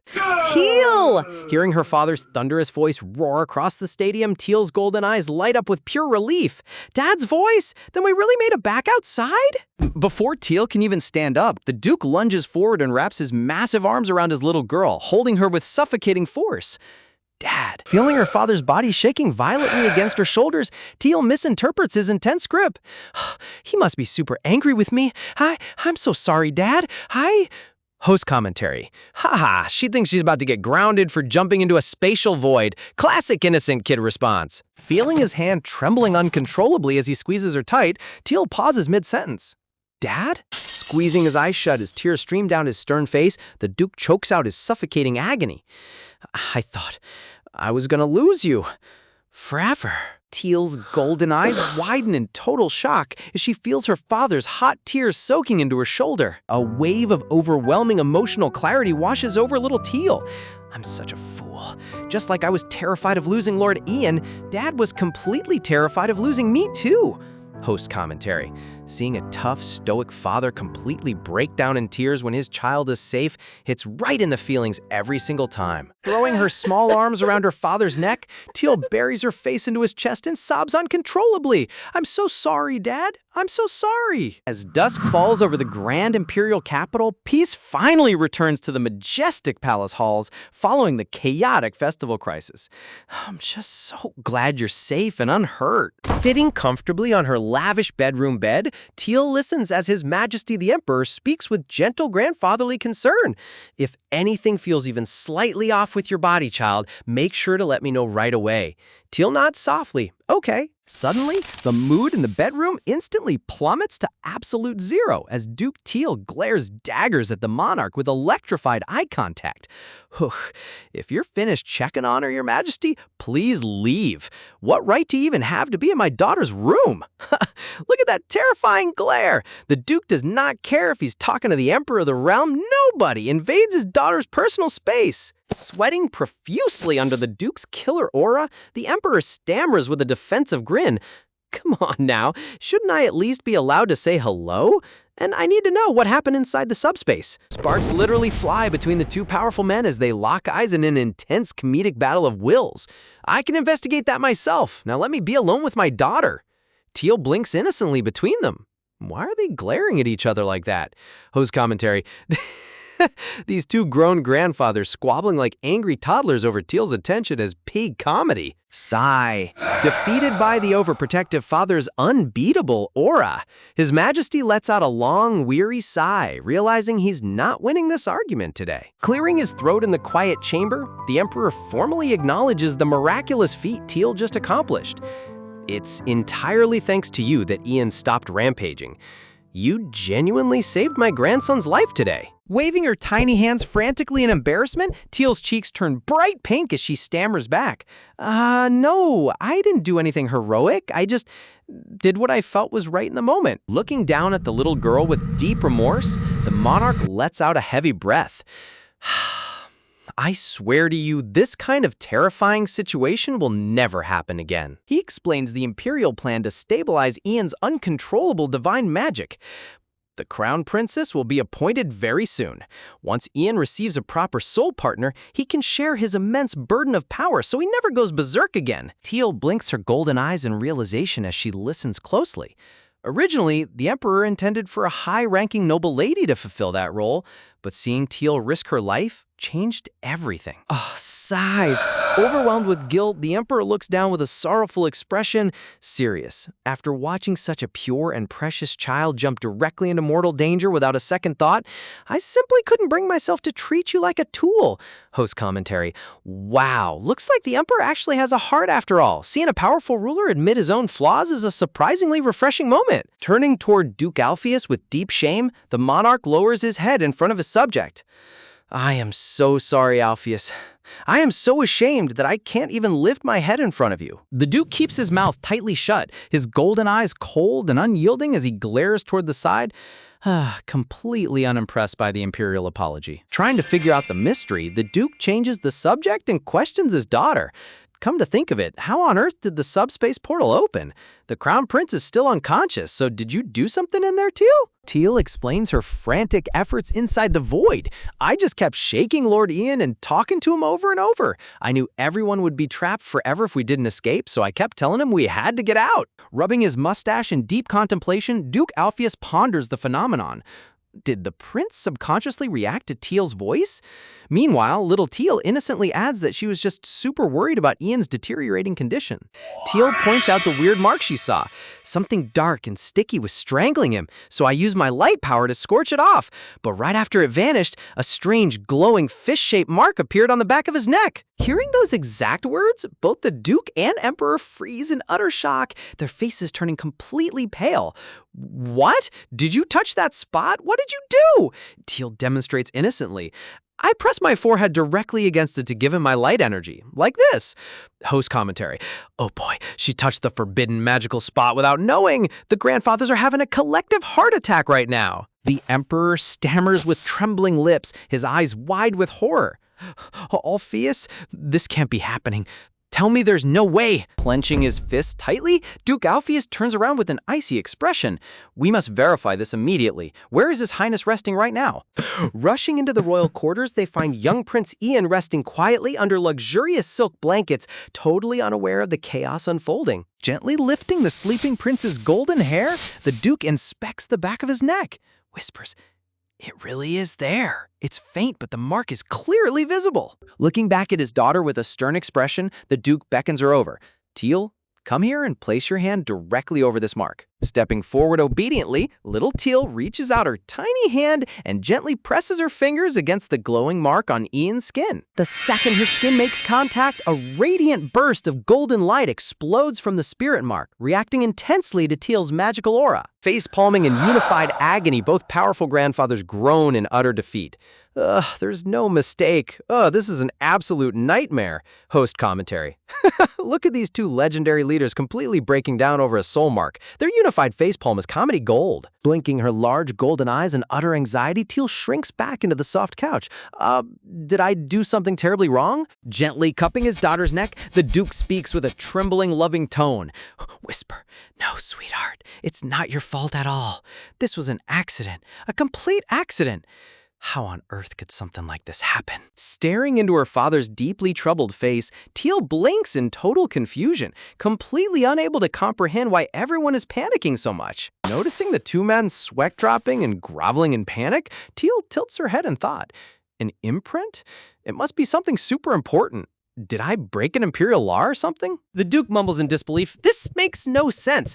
An imprint requires an overwhelming mutual will from both parties, but how could Ian form an imprint while completely unconscious? Suddenly, Prince Ian jolts upright in bed, gasping for breath as his eyes fly wide open. The Emperor gasps in utter shock. What did you just say? Covering his face with a trembling hand, young Ian stares into empty space in absolute disbelief. An imprint? With Teal? Meanwhile, back in her daily life, Snow Leopard Teal encounters a brand new crisis. Lately, whenever I transform into my leopard form, I feel super sluggish. So I tried wearing the cute bonnet hat Estella made for me. It's way too tight. What do I do? Did I actually gain weight? Tile's eyes pop out of her head in total panic as her chubby, furry body gets wedged in the fabric. Host commentary. Look at her stuck in that tiny hat. She transformed into a literal fluffy marshmallow cat. Spinning around in circles, the fluffy cat tries to rationalize her situation. No way. Ever since Lord Ian gave me the ice flower, I haven't felt hot at all, so my fur must have grown super thick. Yeah, they say if you eat and sleep well, your coat gets extra fluffy. Honestly, even in human form, my belly was poking out a tiny bit, but it's just fluffy fur. It's the fur that got fat, not me. Looking down at the dramatic kitten, the massive Black Panther shadow guards try to reassure her. We have no idea what you're talking about, little mistress. You're just skin and bones. You're getting cuter every single day. Letting out a long breath of pure relief, Teal wipes sweat from her whiskers. Whew, thank goodness. I guess it really isn't noticeable. It's definitely just my winter fur. Suddenly, a mischievous little black cat pops out and shatters her illusions. It's not fur, it's pure fat. Teal, you've definitely put on weight, chubby Teal. Host commentary. That cat chose violence today. You never tell a little girl she gained weight unless you want trouble. Hit by the brutal truth, Teal collapses onto the floor in total devastation, while the other guards instantly smack the blabbermouth cat away. Did I say something wrong? Teal! Watching Teal sob softly on the carpet, the big panther guards glare at each other in worry. Look how shocked she is. Honestly, growing kids need to eat a lot. She's still way too skinny. It's not bad at all. They visualize little Teal happily devouring a feast of pizza, steak, and cakes. They enthusiastically declare, honestly, eating well is a great thing. What's wrong with gaining a little baby weight, even if she eats 10 times more? They imagine an ultra-round, squishy potato ball snow leopard rolling around on pink hearts. She would just look like an adorable, fluffy marshmallow. She's perfect no matter what. Turning to the tabby cat house servant, the Panther Guard issues strict orders. From now on, double Teal's meal portions. Give her unlimited snacks and feed her at least 5 full meals a day. The cat stares in utter shock. 5 times? Host commentary. These shadow guards are completely enabling her. They literally want to turn her into a spherical snow leopard. Patting Teal's depressed head on her plush cushion, the tabby cat gently reassures her. Don't worry, little one. As long as you run around and play, you'll burn off all those calories in no time. Teal squeaks weakly. Really? Meanwhile, behind closed doors, Duke Alpheus reflects deeply on the ancient forbidden magic known as an imprint. An imprint is a sacred soul bond that links two individuals through a powerful spiritual ritual. Not only do they share the immense burden of divine abilities, but their very fates of life and death become permanently intertwined. Because the risk is so absolute and an imprint can never be broken once formed, it is practically non-existent in the modern era, unless someone has no choice but to share power to survive. Hearing about the bond, little Teal beams with pure excitement.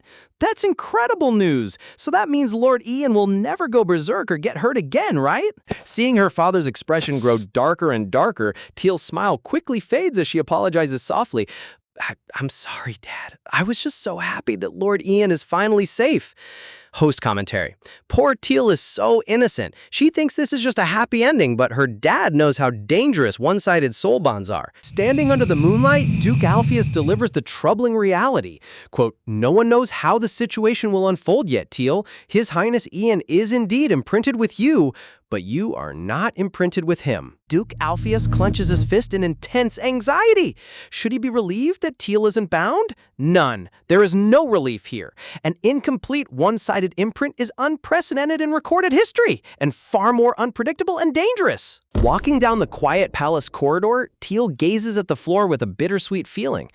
I'm just really glad I could be of help to Lord Ian. Teal recalls Ian's terrified expression when he woke up, but I don't think Lord Ian feels happy about this at all.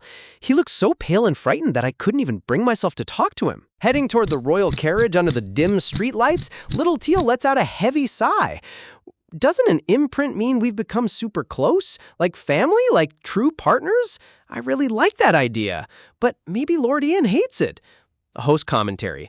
That bittersweet cliffhanger hits right in the feelings. Teal just wanted to save her best friend, but now their futures are entangled in the most complicated way possible. Night falls over the magnificent Asterian villa, where soft golden orbs of light float gently through the quiet gardens. Inside the private study, the Duke's advisor listens attentively as the Duke reflects on the chaotic events. I figured you were running late. So that's what really happened. Glancing toward the adorable portrait of Teal's snow leopard form mounted on the mantle, the Duke sets strict boundaries. I gave Teal a simple explanation and left out all the terrifying details. Don't mention the harsh truth to her either. It will frighten the child. Host commentary, look at how protective these intimidating leaders are. They literally hung a cute cat painting in the formal meeting room like a sacred artifact. Sweating nervously, the advisor rubs his neck in deep worry over the unprecedented magical bond. An incomplete imprint. I can't even guess what unexpected side effects it might have on Teal. Should we just place our faith in her divine light and complete the full imprint instead? Clutching his aching forehead in sheer stress, the patriarch groans under the mounting pressure. For now, we must focus on the crisis directly in front of us. At this rate, the court will insist on transferring Teal to the imperial capital. So then, overwhelmed by anxiety, the advisor accidentally snaps a heavy metal candlestick right in his hands. The patriarch groans. Stop breaking household items already. This is the first time I've ever seen you lose your composure like this. Host commentary. Man literally crushed a solid metal candlestick with his bare hands. Overprotective dad stress is no joke. Walking resolutely toward the study entrance, the patriarch reaches for the door handle. I need to call Ferdy and Ludian in right away. It's finally time we discuss that matter. The second the wooden door opens slightly, two goofy black cat shadow heads peek out with wide, startled eyes. Both boys freeze in place. Caught red-handed, the two young boys bow their heads in sweat-drenched panic as the patriarch looms over them. Were you two eavesdropping outside the door? They mumble hurriedly. We're so sorry the conversation was taking so long that we... Smiling with terrifyingly bright energy, little Ferdy tries to act completely harmless. Ferdy! While dark comic text reveals his hidden inner thoughts. Should I just go kill him? Host commentary. Look at that angel face hiding pure assassination intent. Ferdy is an absolute savage. Surveying the quiet study room, the patriarch lets out a subtle breath of relief. At least it's a relief Olivier isn't here today. The sensitive discussion must strictly stay among Asterians. Meanwhile, in her bed, little Olivier buries her teary face under luxurious blankets, weeping in total guilt. She was so shocked she collapsed. She believes Teal got dragged into the subspace solely because she handed her that feather. Taking a slow, calm sip from his teacup, the patriarch attempts to rationalize the situation. What has happened, so who can we blame? The imprint only occurred because Tiella was trying to save his highness. Cut to the velvet couch, where both young boys are tied up from chest to knee in heavy, thick ropes. So, both of you need to calm down as well. They glare back in dead silence. Host commentary, they literally hog-tied the young lords like prized livestock. You know a family meeting is serious when rope restraint is step one. Struggling against his tight bindings, Ludian shouts with fierce emotion, "How can we possibly calm down? If the imprint is finished, Teal will end up becoming the crown princess." Ferdy glares with intense yellow eyes, voicing his raw concern for his little sister. Teal is only 7 years old. You're telling her to move into the crown prince's palace all alone and live depending only on Ian? Someone might target her, and honestly, Ian himself is the biggest threat.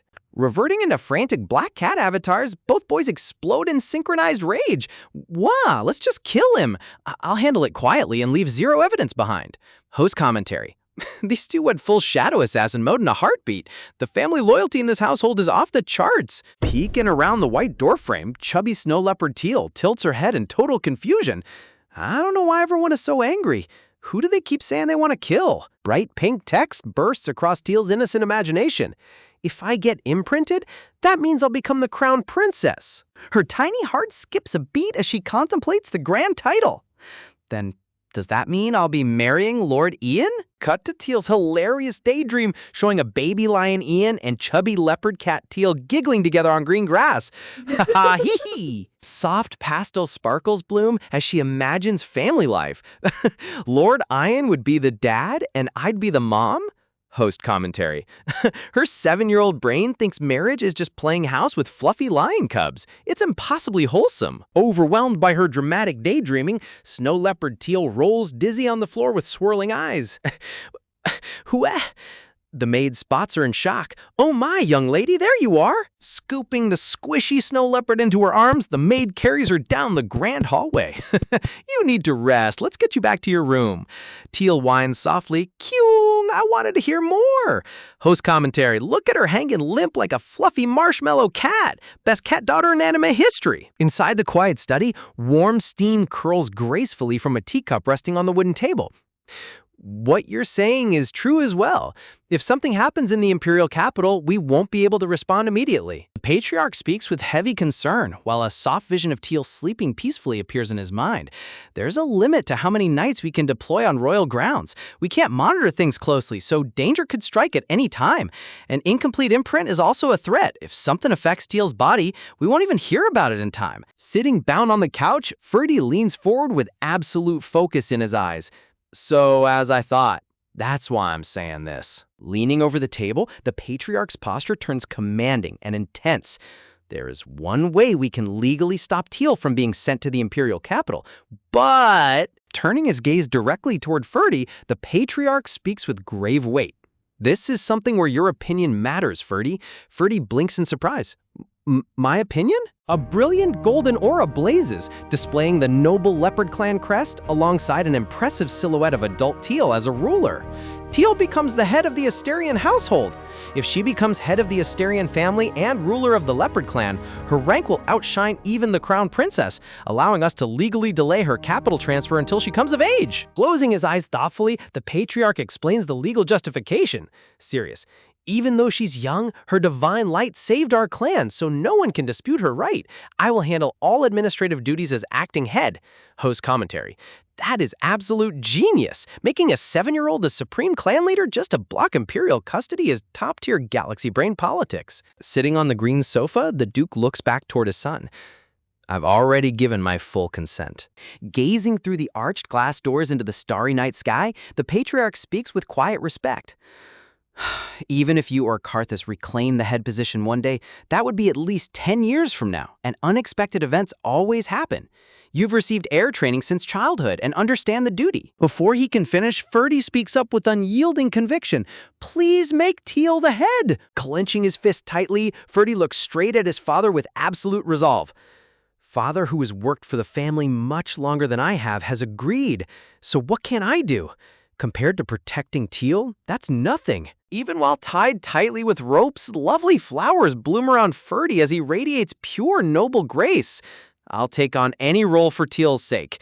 Host commentary? The sibling devotion here is incredible. He gave up his entire birthright as patriarch without a second thought. Staring at the young boy, the patriarch's golden eyes glisten with deep realization and admiration. Snapping back to comedy, both tied-up boys transform into deadpan black cats sweating on the couch. Then please untie this. Yes, it left rope marks on my body. The patriarch's sweat drops in silence. Scooping him up, the Duke unties the ropes and gives both boys a comforting shoulder massage while a thumbs up pops up in approval. Untied and rubbed with affection. Host commentary? From high-stakes political sacrifice right back to wholesome comedy. The pacing in this story is fantastic. Standing up resolutely from the sofa, the patriarch takes immediate control. Since it's urgent, we'll need to call a branch meeting here at the villa. They probably haven't all returned to their territories yet, so I'll send messengers right away. Night blankets the grand imperial palace, where young Prince Ian sits curled up on his bed, hugging his knees in heavy anguish. Whispers, the imperial family will likely make an announcement about this by tomorrow. We need to coordinate with the imperial family before strange rumors start to spread. And act as fast as possible to protect Tyel. As midnight passes, secret couriers ride out under cover of darkness, setting the stage for an explosive clash of power between the Duke's house and the throne. Dawn breaks over the majestic imperial capital the following morning. The royal palace issues a formal public proclamation regarding the closing ceremony disaster. Citizens gather around public bulletin boards mounted on brick walls. The announcement reveals the crown prince was caught up in a treasonous scheme targeting the royal bloodline, triggering a mana rampage that was stabilized by the power of light, completely removing any risk of future rampages. Host commentary. Yes, royal PR spinning at its finest. Everything is totally under control, guys. Divine light saved the day. Armored imperial knights stand guard before towering wooden palace gates with gleaming spears. The empire is actively pursuing the mastermind behind the plot and has promised full imperial support and financial compensation to all victims of the incident. Radiant stained glass motifs highlight the sacred emblem of light with white wings. However, the critical fact that the crown prince was imprinted by the Child of Light has not yet been officially announced to the public. Back at the sunlit Asterian estate, bright skies shine over the gorgeous palace grounds. Still, it seems things are settling down to some extent. The branch family meeting also ended safely. Sitting comfortably in his armchair, the patriarch smiles warmly at his precious granddaughter. There are several conditions attached, but since everyone recognizes your importance, there shouldn't be any problems moving forward. You are truly a precious child to our family. Sitting gracefully in a fluffy red dress with pink hair bows, little Teal blinks her huge golden eyes in complete innocence, totally unaware that she is now the official supreme leader of the entire leopard clan. Host commentary. Look at this tiny toddler sitting so politely like a cute little stuffed animal. She just became the most powerful boss in the whole empire and has no idea. The noble red banner of House Asterion snaps proudly against the clear blue sky, emblazoned with a roaring lion seal of the Black Panther clan. The Duke reminds everyone that leading House Asterion isn't just about managing a title, it means standing as the supreme ruler of the entire leopard tribe. Sitting comfortably in his armchair, the patriarch smiles warmly at his precious granddaughter.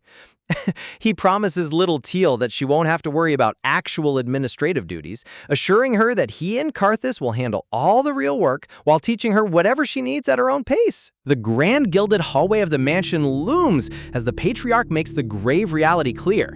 Sending Tanel to the imperial capital right now as the crown princess is far too dangerous, and staying safely under Asterian's shield is her best protection until she grows up. Sitting politely in her bright red dress, little Teal looks down thoughtfully, admitting softly that she really doesn't want to be separated from her family either. Even if marrying Lord Ian is her distant fate, her heart strictly wants to stay right here at home. Clenching her tiny hands onto her skirt fabric, her big golden eyes glisten with self-doubt. She stammers that she's only just learning how to read, feeling far too small and weak to shoulder such a massive title. A hilarious mental image pops up in Teal's head, showing an absurdly stretched out snow leopard cat sitting between two majestic black panthers. Host commentary. Look at how her 7-year-old brain imagines growing up. Since she's never seen an adult snow leopard in beast form, she thinks becoming an adult literally just means stretching out like a long sausage cat. She continues spiraling in her cute inner monologue, wondering if a mere toddler like her could ever dare step into the shoes of great adults like her grandpa or dad. Looking up with pure earnestness, Teal calls out to her grandpa, and the Duke responds with complete devotion and undivided attention. Sitting up straight, Teal softly asks if her becoming the head of the family is truly what's best for everyone, worrying deeply that she might bring unwanted trouble or burden to House Asterion. The patriarch's expression softens in surprise, realizing with deep tenderness that this thoughtful little girl was silently carrying such heavy worries in her tiny heart all along. Leaning forward with a comforting posture, the patriarch reassures her that no one expects her to shoulder heavy duties. They simply want to cherish her, and making her clan leader is the unanimous desire of the entire family. Sinking down on one knee right before her chair like a loyal knight, the Grand Duke formally asks his precious granddaughter if she will grant them the honor of inheriting the position of family head. Teal closes her eyes in solemn concentration, clutching her tiny hands against her chest as she carefully processes her grandfather's heartfelt words. A close-up reveals her tiny fingers squeezing tightly into firm little fists as newfound determination blazes inside her heart. Opening her big, bright eyes with full conviction, little Teal gasps and puffs out her chest, ready to take on the world. Grandpa gently holds her small hands with absolute affection as Teal beamingly accepts, knowing that with her loving family standing behind her, she can face anything. Host commentary. My heart just melted into a total puddle. She went from an anxious marshmallow cat to the most adorable clan leader in webtoon history. Cut to the capital, where the imposing white architecture of the Nestian family villa stands under the bright afternoon sky. Inside the study, the silver-haired lord of House Nastian explodes in utter shock, shouting in disbelief that they handed supreme leadership to a 7-year-old child. His mustache-wearing aide nervously confirms that the news was officially ratified during the morning's branch family council, sending the old lord into an absolute frenzy over what happened to the proper line of succession. Lowering his voice, the aide drops a massive bombshell from their imperial spies, revealing that little Teal formed an official imprint with Crown Prince Ian inside the subspace. The silver-haired lord's eyes widen with sheer fury and bewilderment, unable to fathom how two kids who barely know each other managed to lock into a soul imprint so quickly. Slumping heavily onto his velvet couch, the old man connects the dots, realizing Asterian's sudden political maneuver was specifically engineered to block imperial custody. Gazing out the tall glass windows toward the distant royal palace, he sneers at House Asterian's calculated plot to keep Teal from entering the palace as the crown princess. Clenching his fists so hard his knuckles turn white, the silver-haired lord seethes with utter disdain over using clan headship as a mere political loophole. Slamming his hand down in a towering rage, he roars that the head of Asterian commands authority over the entire leopard clan, furious that a tiny girl now legally stands above his rank. Host commentary. Oh look, another salty old noble having a total breakdown because a 7-year-old outplayed his entire political career. Stay mad, Grandpa. Suddenly, an eerie black shadowy mist materializes behind him, whispering a sinister agreement right into his ears. The old lord gasps in shock, whirling around in confusion. A shadowy dark corruption slithers up the back of his neck and penetrates straight into his head as he gasps in alarm. Grasped by sudden excruciating pain, the silver-haired lord groans loudly while his aide panics, asking what's wrong with his master. Lowering his hand, the old lord's eyes glow with an unnatural, unsettling aura as he flatly lies that it's nothing. The clueless aide continues blabbering, mocking House Asterian for thinking they can shield Teal from danger when threats lurk everywhere. Tossing a metal token onto the desk, the corrupted silver-haired lord commands his aide to deliver an official refusal, declaring that House Nastian will never support Teal's succession and reminding everyone that clan leadership is beyond even the emperor's authority. When the aide hesitates, the old lord barks furiously at him to get moving immediately, sending the terrified subordinates scrambling out the door. Left alone in his study, the silver-haired man leans back on his red sofa and erupts into a wicked, unhinged laugh, declaring that no one will ever escape his dark grasp. The frame drowns in a blood-red, creepy texture as his menacing laughter echoes ominously through the room. Host commentary, yikes! This guy just got fully possessed by the Shadow Corruptor. Things are about to get real spicy in Season 2.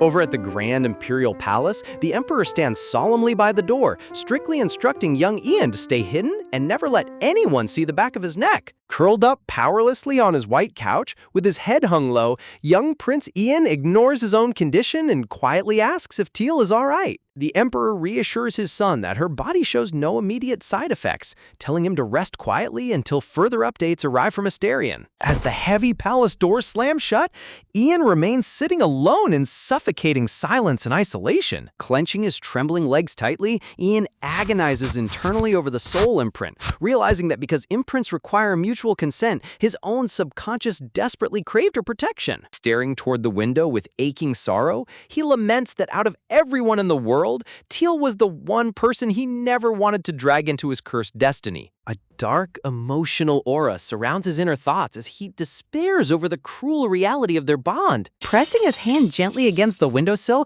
Ian pictures Teal's cute snow leopard avatar, remembering how she was the most precious light in his cold life. A radiant memory of Teal smiling brightly in her blue dress fills his heart with deep affection and tenderness. Leaning his forehead against the cool glass, Ian tears up softly, knowing she was the very first person who ever gave him genuine warmth.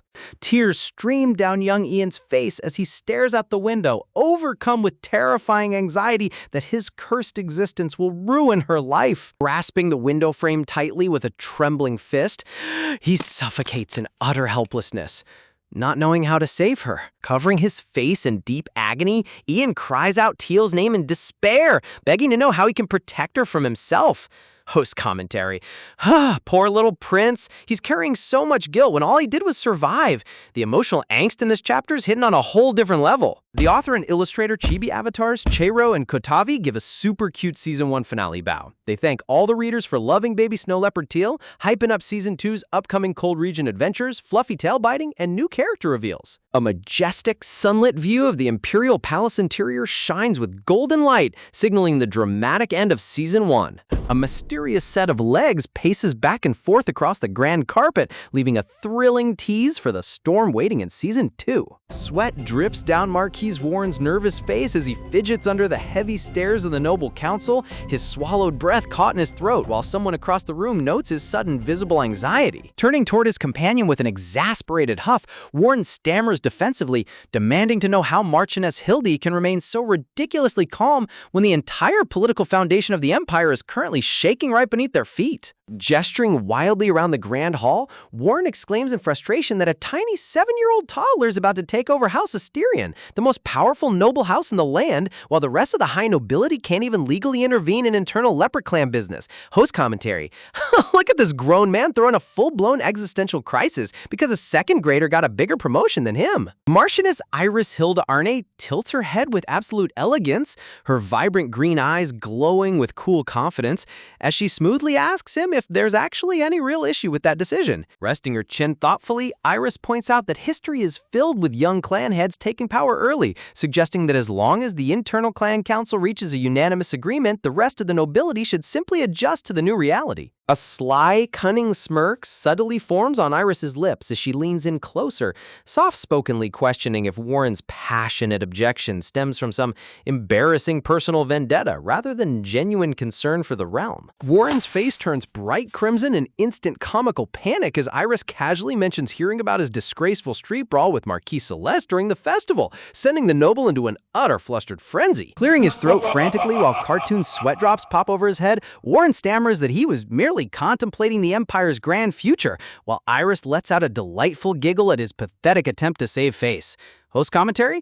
Oh yeah, totally. He wasn't gossiping at all. He was just doing high-level state planning. Sure, Jan. The atmosphere instantly darkens as a pair of wrinkled hands heavily grip the head of a silver snake cane, signaling the sinister arrival of House Nestian's Grand Patriarch into the debate. Leaning back with an arrogant sneer, old Duke Nestian coldly declares that none of the ancient houses will ever tolerate being commanded by an illiterate toddler who can barely read her own name. Duke Alpheus Asterion slams his seat in towering rage, roaring at Nestian for daring to slander the child he once mistreated, while his inner chibi thoughts hilariously brag that little Teal actually writes her letters super well. Host commentary, yes, protect your granddaughter's literacy status, Duke Alpheus. Best granddad energy right here. Exhaling a dismissive breath, Nestian mockingly brushes off his past abuse as mere family discipline, before bitterly complaining about the catastrophic territorial damage his house suffered during Asterion's brutal military retaliation.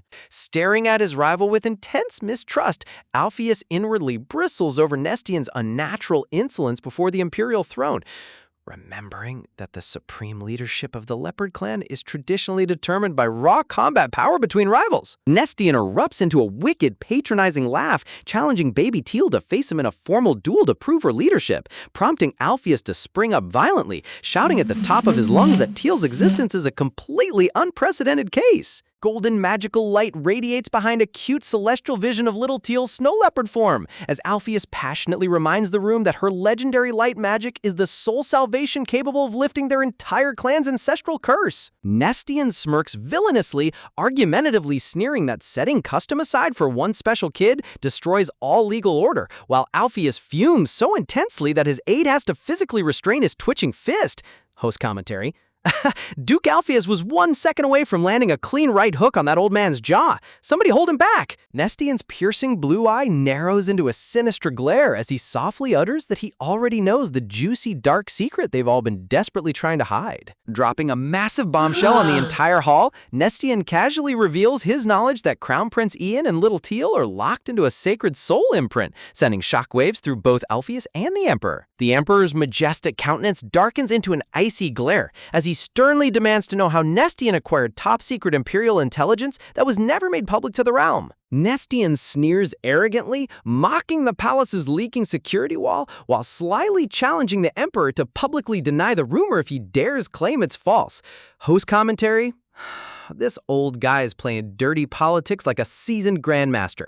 He knows exactly which buttons to press to trap the royal family. Bound by the unyielding truth of his son's condition, the Emperor remains dead silent while cold sweat rolls down his neck, unable to utter a single word of denial. Sunlight beams across the high white towers of the Imperial Palace as Nestian's booming voice echoes from within, accusing House Asterion of delaying the royal marriage solely to hoard power. Gesturing dramatically with fake righteous indignation, Nestian openly accuses Duke Asterion of selfishly manipulating the succession, gasping, just to keep his precious granddaughter trapped tightly within his personal reach. Exploding into a roaring fury that shakes the room, Alpheus slams his hands down, shouting that Teal's divine power isn't a political tool. It is the literal only cure to stop their bloodline's hereditary madness. Host commentary.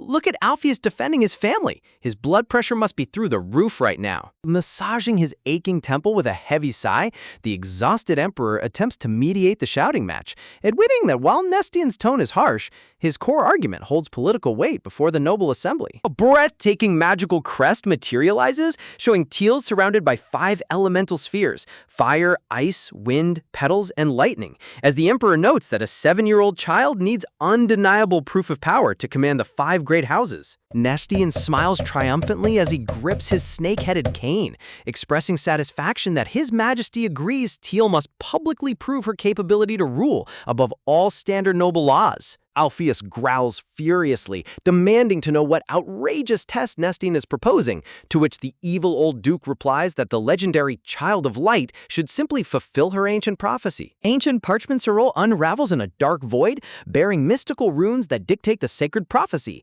In the land where morning never comes, the child with light's power shall bring the dawn. Showing a haunting snow-covered dark mountain range, Nestian chillingly demands that Teal be banished to the sunless northern abyss alone to force the morning sun to rise if she wants his recognition as clan leader. Alpheus gasps, his face turning pale with disbelief as he realizes the suicidal nature of Nestian's impossible demand. Looming dark thorns and lethal twisted branches cover the panel as Alpheus points out that the northern abyss is a forbidden zone where even fully grown lethal carnivorous beasts cannot survive. An adorable intermental image shows Chibi Teal wearing a little backpack surrounded by pitch black woods, highlighting the utter insanity of sending a tiny 7-year-old toddler into a death trap completely unassisted.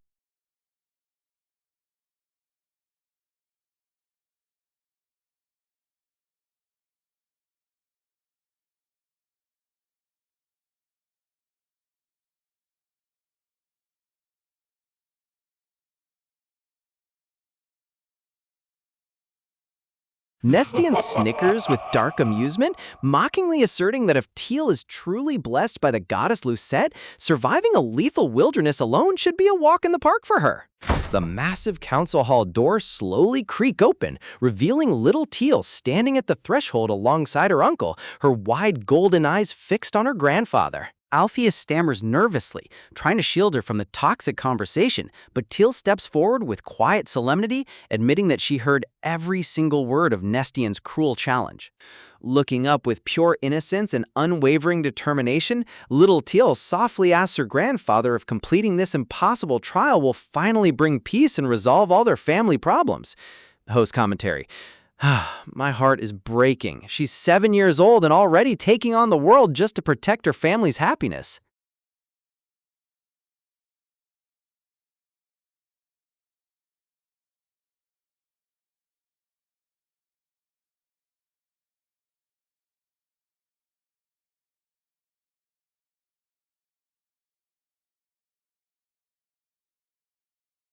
Alpheus stares down at her with immense anguish and heartbreak, utterly devastated that his beloved granddaughter feels forced to step into such lethal danger. Teal turns her glance toward Duke Nestian, eyeing the corrupt noble who sits smugly on his gilded throne. Nestian gazes back at the tiny girl with a cold, intimidating glare, expecting the child to collapse into tears and forfeit her claim to leadership. Clenching her small fingers tightly into her blue dress, Teal inwardly fortifies her resolve, telling herself that as a proud member of House Asterion, she will never run away from her duty. Stepping forward with absolute conviction, little Teal presses her hand against her chest, puffing out her cheeks as she proudly requests the Emperor to formally give her the royal order. The Emperor looks down at the brave little girl with overwhelming respect and sorrow, deeply moved by her incredible courage in the face of impossible odds.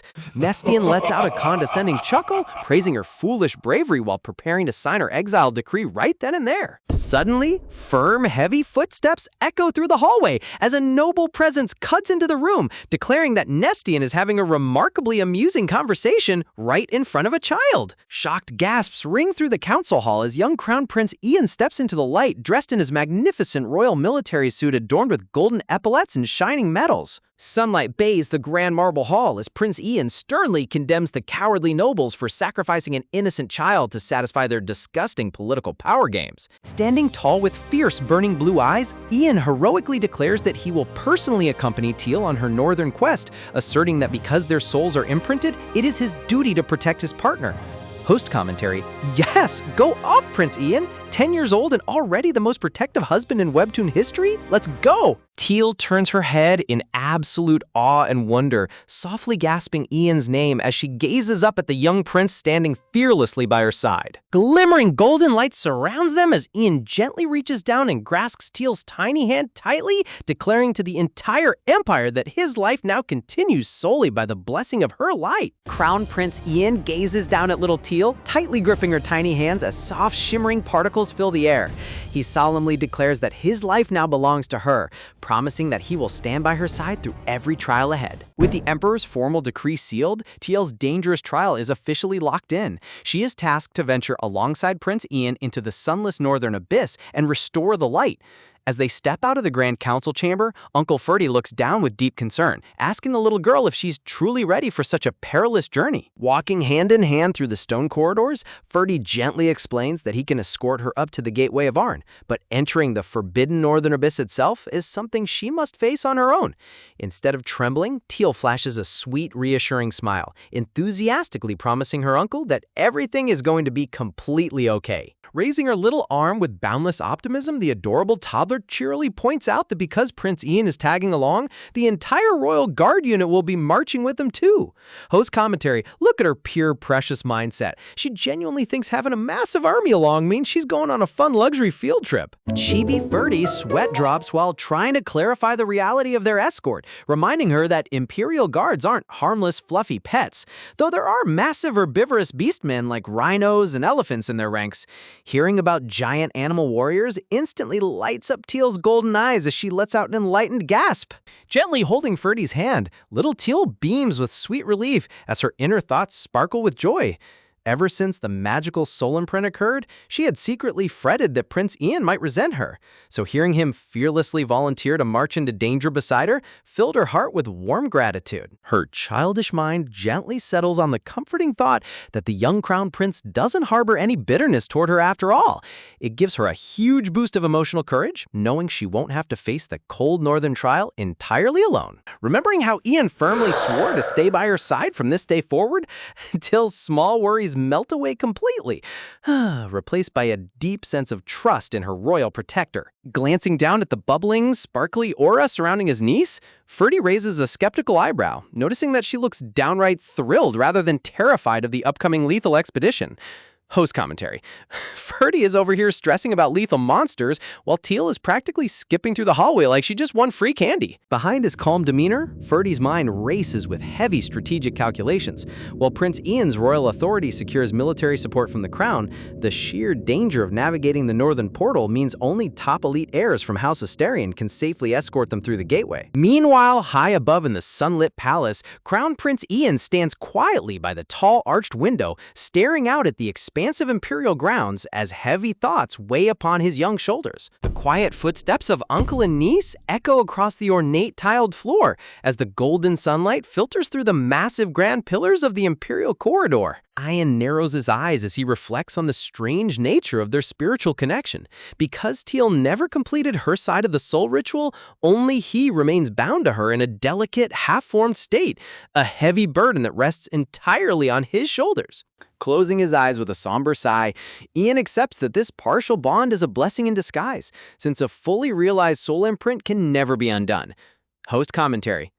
The Emperor is already setting up the wedding venue for when they return, but Ian is out here overthinking his entire life choices like a dramatic romance male lead. Looking down at his open palm, Ian recalls the sacred vow he made in his heart, promising to shield the innocent little girl from all harm, even if it means protecting her from the dark dragon bloodline raging inside his own body. Standing tall in his formal military attire, the 10-year-old prince tightens his fist with unwavering resolve, swearing to find a magical cure during this northern expedition that can shatter the soul imprint and set TL free from her tragic fate. Fast forward 3 days later, under a brilliant blue sky, as preparations at the capital went down and the scene shifts back to the estate. The story moves to the magnificent Asterion villa, where the noble family convenes behind closed doors to plan their high-stakes march to the northern border. Inside the opulent living room, young Ludian sits upright on the green velvet couch, his eyes wide with surprise as he processes the strict military limitation handed down to their house.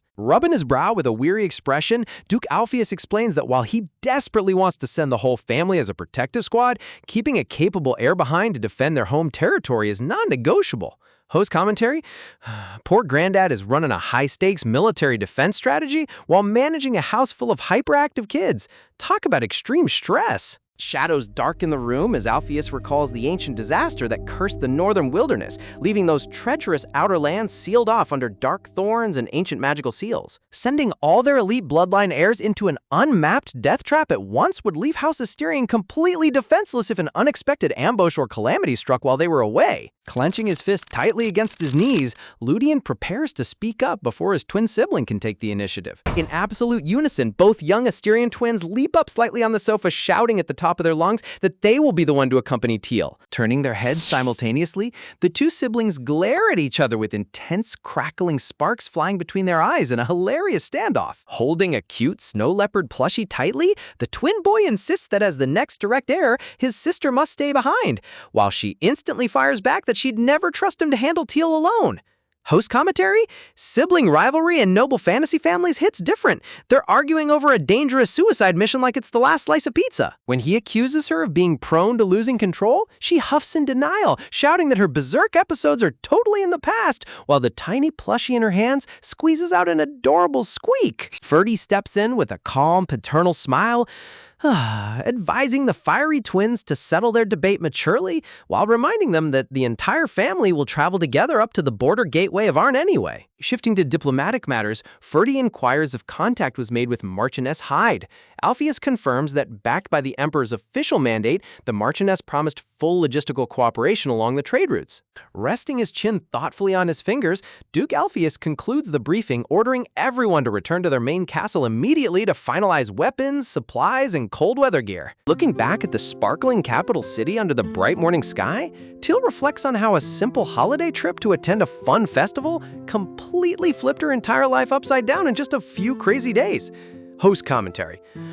Talk about 0 to 100. She came to eat cotton candy and left as a prophesied messiah on a dangerous Arctic quest. 1 week later, back at Asterian Castle, a high-pitched scream shatters the quiet courtyard as Olivier, wearing a ruffled pink dress, comes sprinting full speed toward the carriage, shouting Teal's name. Scooping up the tiny toddler, Olivier beamingly asks if she's been doing well, to which little Teal happily chirps back with a bright, sunny nod. Suddenly remembering the juicy gossip, Olivia's face turns fiery red as she rants about Crown Prince Ian, praising Teal for cleverly imprinting him without letting that royal scoundrel bite her neck in return. The twins sweat drop at Olivier's unhinged wild vocabulary, while Olivier inwardly schemes that since the imprint is only one-sided, they should simply treat the crown prince of the entire empire as Teal's personal foot soldier. Squeezing Teal in an overwhelming bear hug, Olivier angrily protests that their precious baby is far too young for romance or marriage politics, insisting her days should only be spent eating yummy treats and playing around.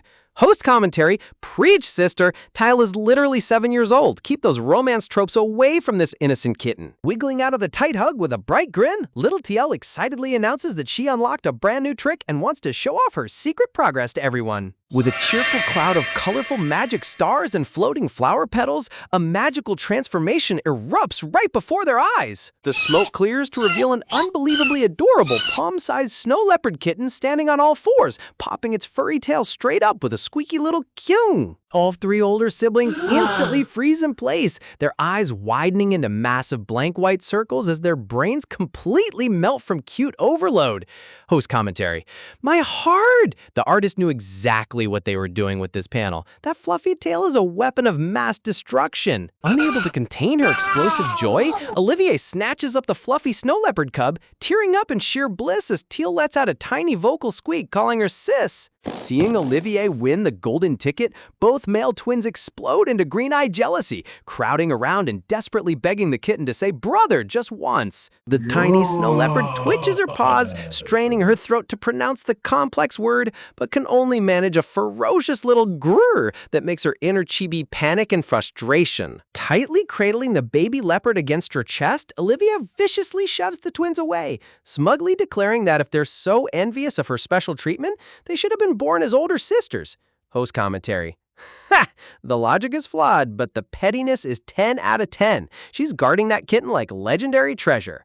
Crushed by ultimate despair, both brothers slump down with their hands over their faces, dramatically questioning why their mother didn't birth them as girls so they could get called sis too. Later afternoon tea is served, featuring a lavish spread of fruit parfaits, frosted donuts, and sweet pastries atop a polished mahogany table. Sipping her tea, Olivier suddenly narrows her eyes at the twins, casually pointing out that she noticed mountain loads of heavy winter fur coats being delivered to the estate despite Asterian being in a warm southern climate. Outside in the hallways, servants are seen carrying massive, towering stacks of thick, insulated coats and heavy blankets toward the royal carriages. Leaning back on the armchair with a razor-sharp villainous smirk, Olivier drops the hammer, directly asking if the family is secretly planning a trip to somewhere freezing cold without telling her.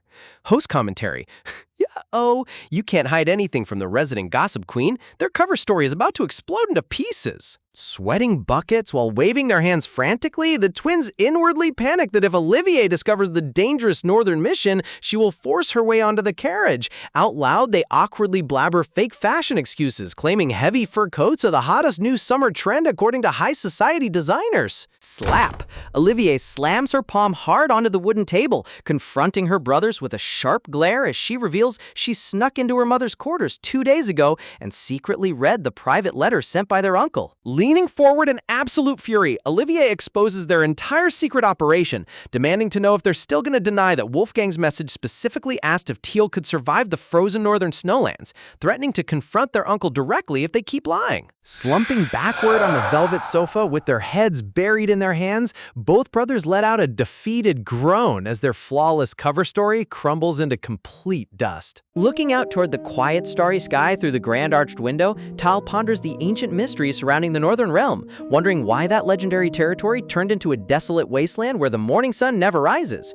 Host commentary, deep lore drop time. When a fantasy manhwa introduces a place called the land where morning never comes, you know a massive tragic backstory is about to hit us. Gentle starlight shines through the window as Ria smiles softly, explaining that every single citizen in the empire knows about those cursed lands, recalling how it was once named Arcadia, a breathtaking paradise long ago before dark forces swallowed it whole into a forbidden zone. Snuggling her cute black kitten plushie under the warm bed covers, little Teal tilts her head innocently, wondering if the carnivorous beastmen did something terrible in Arcadia to cause such a terrifying curse. Shaking her head gently, Rhea admits that the cataclysmic downfall of Arcadia happened centuries ago, far beyond the memory of normal estate servants.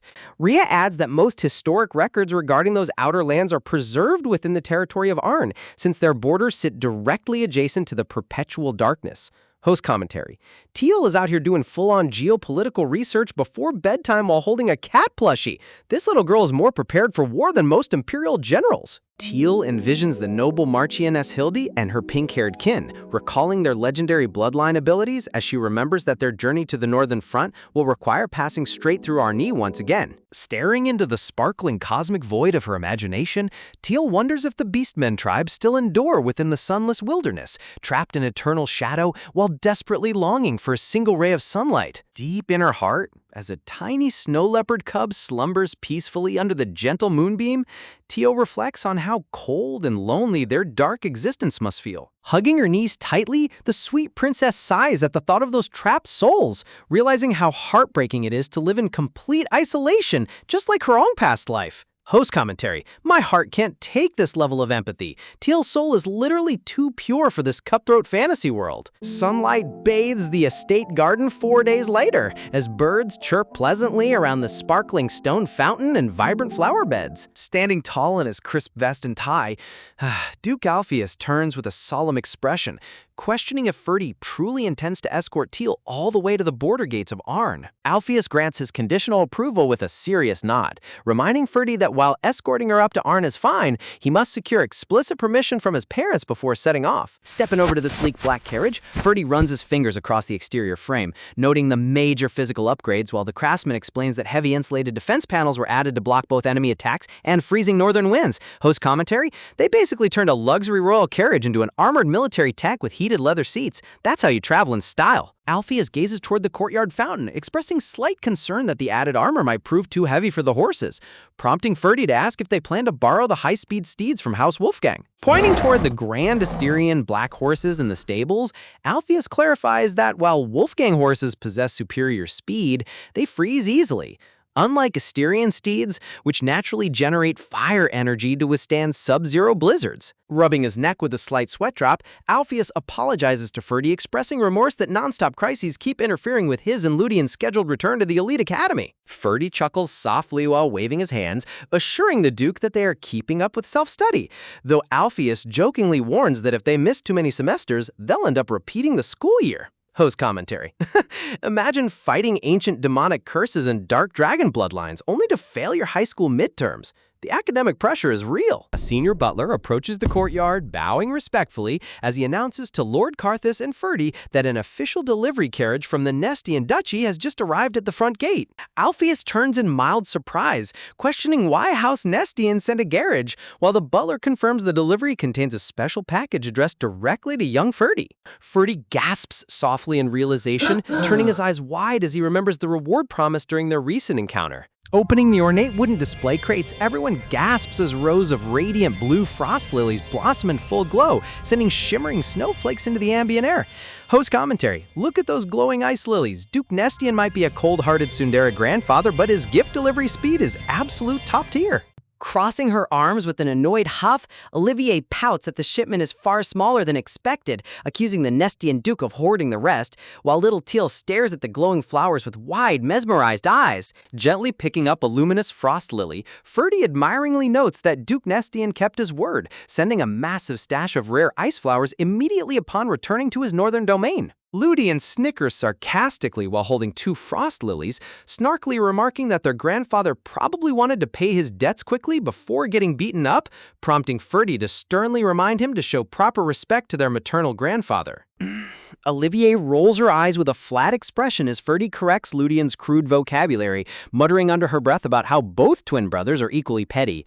Host commentary. Ludian talking trash about his terrifying Duke grandfather while holding cute magical flowers is peak comedy. The delicate blue lily releases a soft wave of chilly magic mist across the wooden table, instantly lowering the surrounding temperature. Clenching her fists in sheer delight, little Teal giggles with joy as a refreshing cold breeze fills her entire room, cheering that the magical blossoms are far more effective than a single flower. Olivier dramatically swoops her arms around, boasting about her original vision of transforming Teal's bedchamber into a frosty princess sanctuary filled with polished sapphires and frozen blooms, while Ferdy's chibi face deadpans in the corner. Holding a glowing stem with a gentle smile, Ferdy practically arranges the layout, suggesting they place one flower near Teal's bed and line the remaining blossoms along the sunny windowsills. Host commentary: Ferdy is the ultimate protective big brother. He knows exactly how to keep his little sister comfortable without turning the mansion into an indoor ice rink. Overcome by comfortable coolness, little Teal turns into her tiny snow leopard form, sprawling happily on her back upon the velvet lounge chair with her furry paws in the air. Ferdy hands a glittering frost lily down to Teal, who holds it close to her chest while letting out an adorable sunny giggle.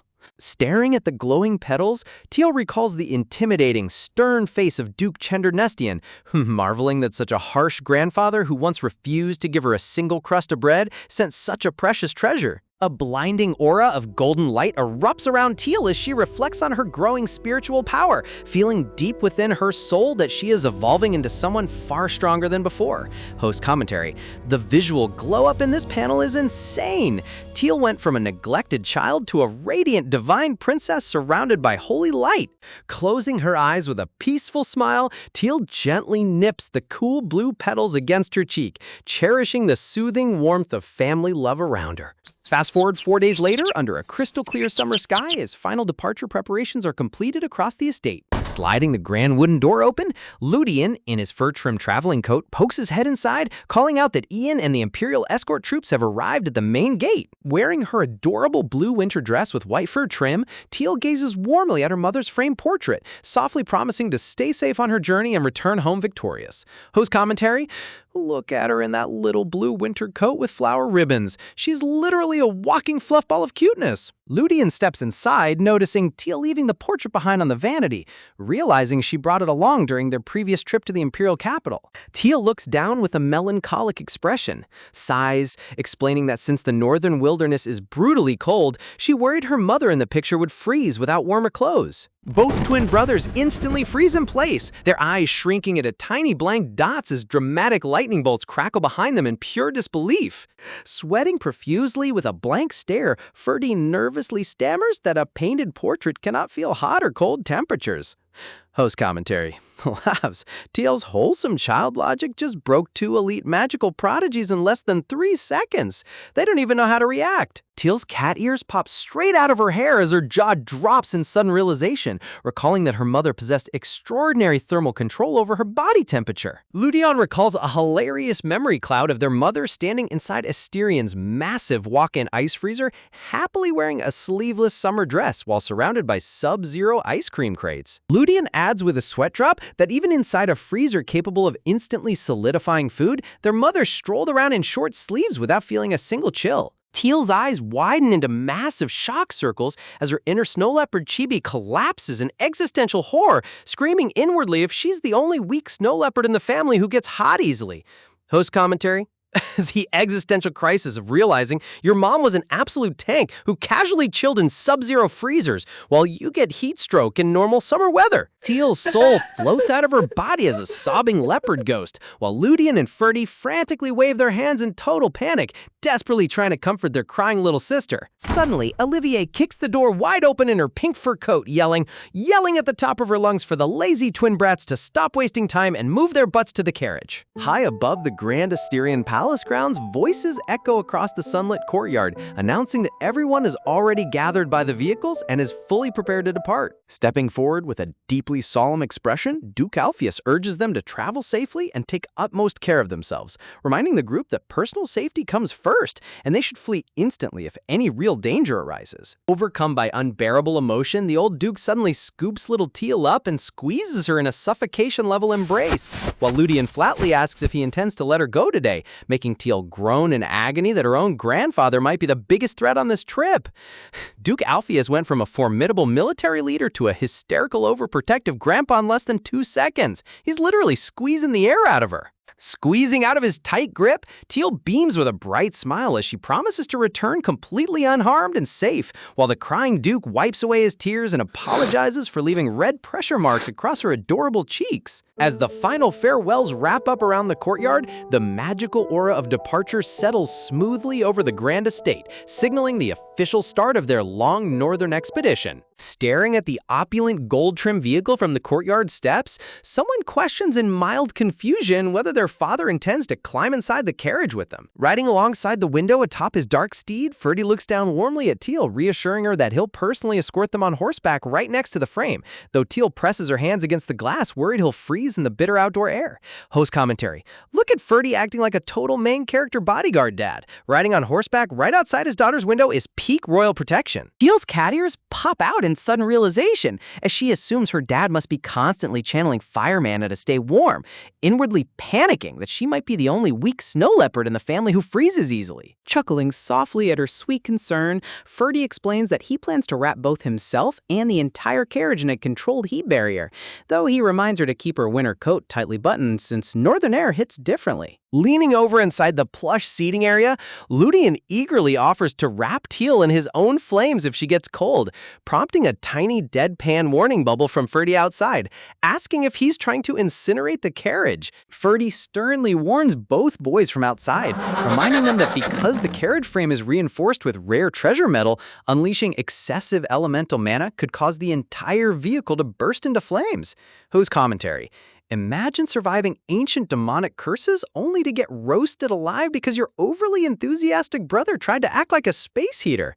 Fire safety is serious business. Sitting across from them with his arms crossed, Crown Prince Ian casually suggests Teal can step into his spatial subspace instead, pointing out it maintains a perfect neutral temperature along with extra soft cushions. Before he can finish, Olivier violently snatches Ian by his collar, angrily screeching whether he's trying to kidnap Teal again and demanding to know why he's even riding in their carriage instead of his own. Smoothly adjusting his coat, Ian nonchalantly argues that using a second carriage would create unnecessary work for the Marquis, declaring that as the Crown Prince, his comfort takes priority over the brothers, though he quickly clarifies that Teal is the sole exception. Meanwhile, inside Ian's completely deserted luxury carriage, poor Cedric sits alone on the empty green bench, shivering in the drafty air while muttering how bitter and cold his life feels right now. Host commentary: poor Cedric got completely abandoned in the VIP carriage, while everyone else is packed like sardines in the main vehicle. The disrespect is hilarious. Rolling smoothly along the lush green forest trail, the heavy wheels creak and clatter as the horses maintain a steady, rhythmic pace under the leafy canopy. Peering out the window after half a day of continuous movement, Ludian notes that the temperature hasn't dropped much yet, while Ferdy's small voice bubble confirms they haven't reached the border of the Nestian territory. Leaning her chin on her hand with a bored sigh, Olivier complains about their sluggish speed, remarking that if they were traveling on horseback, they'd already be there, worrying they'll be forced to sleep under the open sky. Ferdy clarifies from outside that they will board at a nearby village before sunset, explaining that taking a slight detour off the main trail leads directly to local houses where they can secure dinner. Curled up in her fluffy snow leopard form on Ferdy's lap, little Teal lets out a peaceful sleep sigh, while Ludian groans that he was actually looking forward to roughing it out in the woods. Host commentary: look at Teal sleeping as a tiny furry loaf on her dad's lap. That is illegal levels of cuteness. Reaching a shaded clearing near a trickling stream, the magnificent Asterian horses let out heavy snorts, their steaming breath proving they need a temporary break from hauling the armored carriage. Halting the convoy with a gentle tug on the leather reins, Ferdy announces that since the steeds are tired, they will take a brief rest in the forest clearing. The moment the carriage stops, Ludian and Olivier burst out of the door with ecstatic cheers, celebrating the unexpected break as if they just got released from prison. Walking slightly away from the main group, Crown Prince Ian leans silently against a giant oak tree, crossing his arms with a somber, troubled expression on his face. Sensing a presence approaching through the thick grass, Ian turns his head slightly as a stern voice calls out to address His Royal Highness. Walking up in unison with Ferdy close behind, Ludian and Olivier confront the Crown Prince with sharp, unyielding eyes, stating that since there are too many onlookers around, he needs to step deeper into the woods to settle an unresolved matter. A brief heartwarming memory flashes in Ferdy's mind, recalling how little Teal giggled happily while riding safely in front of him on horseback. declaring that being with her family felt like pure fun. Looking up at the open blue sky above the forest leaves, an agonizing thought echoes in the quiet air as someone softly admits that everything that happened was entirely their fault. Lowering his head in sincere remorse, Ian admits he has no intention of making excuses, offering a deeply genuine apology to the protective siblings. Flaring her claws with sharp teeth, Olivier explodes in furious rage, screaming that a simple apology changes nothing when Teal's whole life was nearly ruined, demanding to know how he dared show his face after committing an offense worthy of imprisonment. Host commentary. Olivier going full feral wolf mode to protect her sister is peak big sister energy. She looks ready to tear the crown prince to shreds. Behind them, small chibi cat and wolf silhouettes whisper among themselves, dryly pointing out that Teal actually needs imperial authority on her side, concluding that it's probably a good thing the prince came along after all. Staring stoically down at his leather boots on the grass, Ian acknowledges that while Teal used her divine powers to save him during the incident, they were fortunate that no permanent soul imprinting occurred. Fixating her golden eyes upon him with an icy glare, Olivier firmly declares that even if it was an accident, they cannot simply overlook his actions and forgive him as if nothing happened. Closing his eyes with stoic resignation, the young crown prince quietly bows his head, telling them to go ahead and strike him to settle the score. Before Olivier can react, Ludian's eyes instantly light up with pure maniacal joy as he claps his hands together, gleefully exclaiming if he really gets to hit the royal prince with full force. Host commentary. Look at Ludian's face. He's been waiting his entire life for a legal pass to punch the crown prince in the next week. Raising one finger in chibi mode, Ian quickly sets a strict condition, warning that he can only take a single hit because anything beyond that would legally constitute high treason against the throne.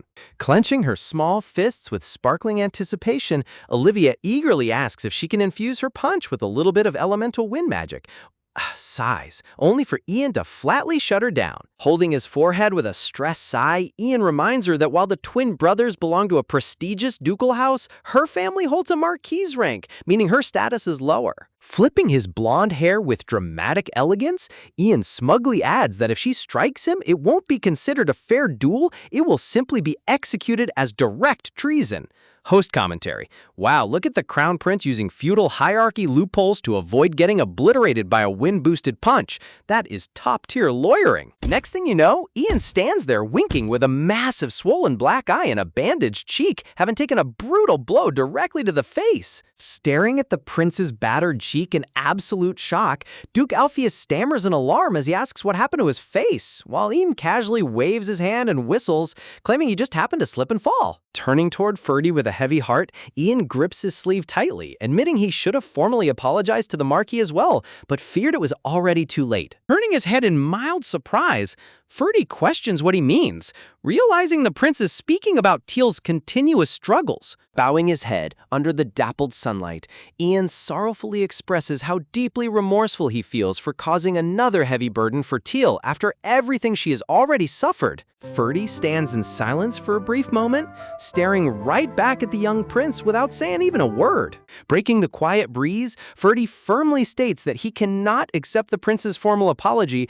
causing Ian to gasp in sudden shock and confusion. Gazing into Ian's wide, trembling blue eyes, Ferdy gently reminds the crown prince that despite his grand title, he is still just an 11-year-old child. Looking down at the young boy with profound warmth, Ferdy gently questions why he speaks with such heavy adult burden, encouraging him that children his age should laugh freely and dream about their future instead of carrying the world on their shoulders. Soft light filters through the rustling forest leaves as Ferdy's soothing words echo, reassuring him that it is completely fine to make mistakes and act like a normal child. Reaching out a gentle, open hand under the glittering sunlight, Ferdy smiles warmly, reminding Ian that adults exist precisely so that children can grow up safely as children without bearing every responsibility alone. Host commentary. Ferdy giving the crown prince the parental guidance and emotional comfort he never received in the royal palace is so incredibly moving.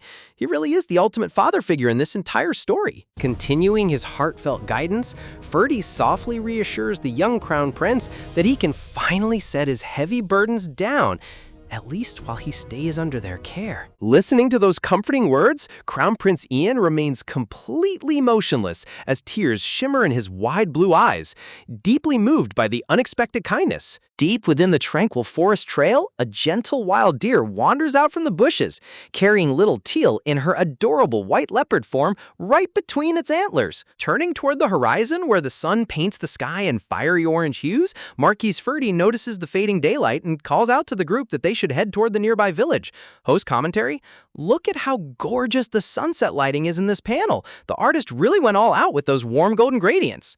Just as they prepare to move out, one of the lead knights in full silver armor rushes over with a flustered look, nervously informing Ferdy that the surrounding terrain no longer matches their intended route. Unrolling a parchment map scroll, the red-haired knight points out in confusion that despite following the official path precisely, the actual road depicted on the map seems to have vanished into thick woods. Detailed markings on the unrolled parchment display winding mountain trails, dense forest ranges, and intricate compass markings. Ferdy examines the map attentively, stroking his chin as he realizes that while the map isn't outdated, the surrounding landscape appears to have been subtly altered over time. Serious host commentary: ah yes, the classic fantasy trope where roads conveniently disappear into thin air right when night falls. Definitely not suspicious at all. Looking up at the darkening twilight sky, Ferdy points out that attempting to navigate through treacherous mountain passes after nightfall would pose serious danger to the entire caravan. Making a swift decision, Ferdy commands the guards and nobles to set up camp right there in the forest clearing, as crossing the dark mountains in pitch blackness is out of the question. As darkness settles over the dense woods, the knights quickly establish a perimeter, pitching heavy canvas tents and lighting campfires to secure the campsite for the night. While the camp comes alive under the starry night sky, Olivier complains in frustration about having to camp on their very first day, blaming Ludian for the sudden delay, while Ludian jumps around in chibi form shouting about how exciting camping is. Watching two fully armored knights carry towering stacks of fluffy white blankets across the grounds, Teal marvels at the sheer volume of supplies, wondering if they loaded an entire castle's worth of bedding onto the wagons. Olivier proudly boasts to Ian that they brought over 100 supply wagons loaded with endless food and snacks, only for Ian to give her a deadpan stare and dryly point out that she's inflating the numbers for no reason.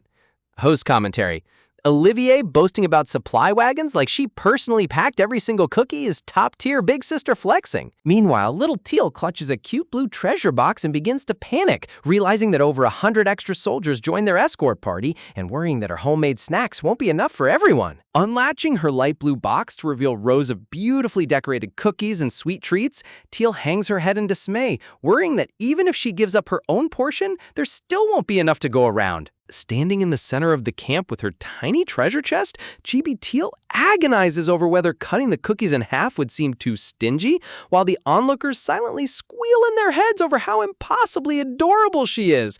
A warm hand gently pats Teal's head as Rhea reassures her that the supply wagons were stocked with plenty of muffins and dried fruits for all the knights and soldiers under her name. Smiling sweetly down at her, Rhea explains that everyone will happily receive the treats as personal gifts from TL, encouraging the little girl to relax and enjoy her own snacks too.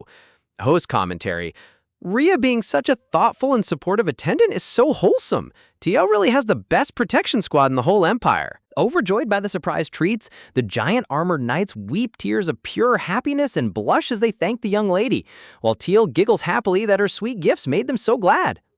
Far away in a gloomy, snow-covered Gothic fortress, a stern butler bows deeply before a shadowy master in a dark study, confirming that all secret orders regarding the Arn border region have been carried out. Sitting behind an ornate desk, an evil silver-haired nobleman smiles cruelly upon hearing that all main roads and bridges near the village have been completely destroyed, effectively trapping the imperial caravan in the forest. Mumbling sinisterly to himself in the shadows, the villainous noble sneers that the nearby village has far too much useless light, declaring that a well-lit settlement won't suit his dark ambitions. Whispers. Deep within the thick woods, wisps of pitch-black demonic mana coil around the trees as a dark voice whispers that they need a pitch-black location where no simple torchlight can push back the darkness. Host commentary: oh look, the evil mastermind deliberately redirecting our heroes into a dark forest so his shadow monster can strike. Someone give this villain an award for cliché evil planning. Flashing sharp fangs with glowing crimson eyes, the evil mastermind bursts into a dark maniacal laugh as black demonic aura engulfs his body, plotting to lure the children deeper into the shadow-drenched mountains. Back at the peaceful campsite, a heavy iron pot of thick stew bubbles enticingly over a crackling wood campfire. filling the evening air with a mouth-watering aroma. Sitting on a small wooden camp chair by the warm fire, Tiny Teal struggles to keep her eyelids open, nodding her head as sleepiness completely takes over her little body. Noticing her heavy eyelids, Ferdy leans over with a gentle smile and asks if she's sleepy, to which Teal sleepily rubs her eyes and nods, admitting she feels tired despite sleeping in the carriage earlier. Ferdy reassures her that long journeys cause hidden physical fatigue, telling her to rest well for tomorrow's trek, prompting Teal to transform with a soft puff of magic into her fluffy snow leopard form. Host commentary? The little puff of magic cloud when she turns into a fluffy snow leopard loaf? That animation detail in the manhwa is pure cuteness overload. Cradling the sleeping snow leopard loaf on his lap, Ferdy suggests moving her into the main tent, instantly triggering a fierce argument as Ludian jumps up, waving a grilled corn cob to claim carrying rights. Olivier steps up with an intense glare, insisting she is Teal's designated protector and sleeping partner, causing Ludian to chew his corn with his mouth full and yell that he's sleeping with them too. Flipping his golden hair with dramatic flair, Crown Prince Ian steps forward with an overly regal smirk, reminding everyone that they seem to have forgotten something crucial. Striking a sparkling Bishonen pose surrounded by glittering roses, Ian arrogantly boasts that as the holder of the Imperial Decree and the first to imprint with Teal, he has the ultimate right, causing Ludian to drop his corn in disgust while Olivier literally vomits a rainbow of grossness into her teacup. Host commentary. Look at Olivier rainbow barfing into a teacup. The artist's comedic visual gags in this chapter are peak gold. Scooping up the sleeping snow leopard, Ian smirks victoriously while Ludian and Olivier screech in absolute rage, demanding someone gag the prince at time to a tree for being so shameless. Outside the royal pavilion tent, armed guards stand watch under the starry sky while muttering among themselves whether letting all the young nobles crowd into one single tent is actually appropriate. Inside the massive, brightly lit tent, 5 cots are arranged in a neat circle around a central table where little Teal rests peacefully on a plush cushion with everyone lounging on their respective beds. Sitting on her cot in a cozy knit cardigan, Rhea pragmatically explains that camping in a shared space makes guarding much easier and saves unnecessary labor for the escort guards. Olivier agrees while noting that Teal fell asleep still wearing her thick winter coat, deciding that while her beast form keeps her cozy tonight, they should help her change into proper sleepwear tomorrow. Mid-sentence, Olivier suddenly stops talking and widens her eyes in utter shock as her gaze locks onto Teal's sleeping cushion. Pointing toward the center table, Olivier calls out to Ian and Rhea in a hushed, alarmed voice, telling them to quickly look at what is happening to Teal. Resting on her velvet pillow next to the oil lamp, the sleeping white snow leopard begins to emit a brilliant, sparkling golden radiance that illuminates the entire tent.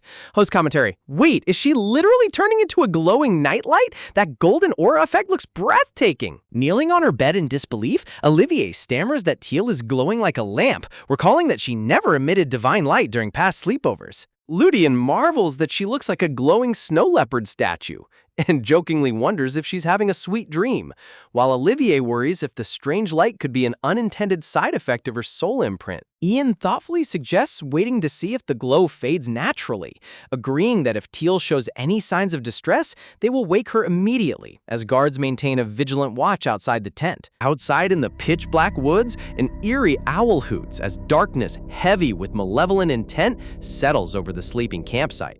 Silently seeping through the floorboards and canvas tent walls, pitch-black shadowy smoke slithers like dark snakes toward the sleeping children, targeting the glowing snow leopard on her cushion. As the children sleep soundly, a thin strand of dark demonic corruption inches closer and touches Teal's fur, letting out a sinister hiss as it attempts to invade her body. The instant the dark entity touches her fur, Teal's dormant divine holy aura erupts with blinding celestial radiance, exploding outward in a massive blast of golden light. Host commentary. Did this idiot shadow really think it could invade the ultimate divine priestess while she's sleeping? It just activated her automatic holy defense system. Screeching in agonizing pain, the dark shadow entity rides as the holy divine light incinerates its shadowy form, burning away the demonic corruption into pure energy. With a final pathetic screech, the demonic shadow dissolves completely into harmless black ash under Teal's radiant protection, leaving the sleeping snow leopard completely unharmed as she purrs peacefully on her pillow. Glancing back over his shoulder in the quiet night camp, Ferdy catches a sudden flickering burst of warm light illuminating the surrounding tents. Standing up abruptly with a sharp gasp, the dark-haired knight stares in sheer utter disbelief as the mysterious radiance intensifies. High above Teal's sleeping tent, a brilliant torrent of golden light shoots straight into the starry sky, forming 2 shimmering sacred fish spirits that dance through the night air. Host commentary. Look at those sacred golden fish floating in the air.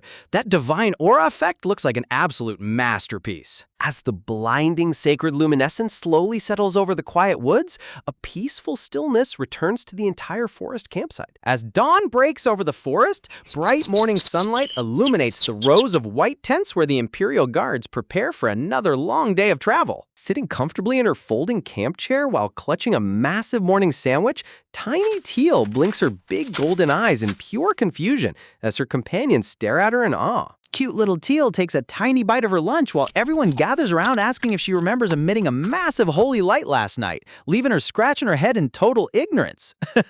Host commentary. Teal is literally out here giving everyone legendary holy buffs in her sleep, and she doesn't even know it. That is peak passive main character energy. Tilting her head, Teal innocently wonders if her bright mood is just because she dreamt of transforming into a fluffy snow leopard loaf and rolling around on a giant strawberry cream pie all night. Leaning down with a concerned expression, Ferdy carefully asks if her body feels strange or exhausted, but Teal cheerfully reassures him that she feels completely fine and full of energy. Chowing down on his morning sandwich, Ludian enthusiastically shouts that he feels ridiculously energized today, while the surrounding nobles marvel that all their travel fatigue has magically vanished overnight.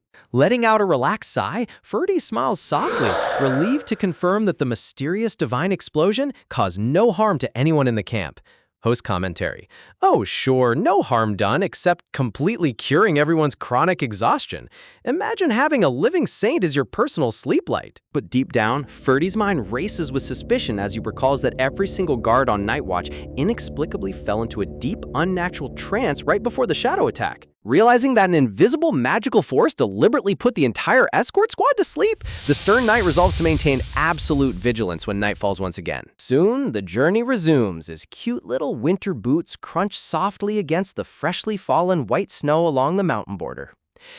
Gliding smoothly through the frosty forest edge, the luxurious golden carriage makes rapid progress along the outer borders of the Nestian territory. Host commentary.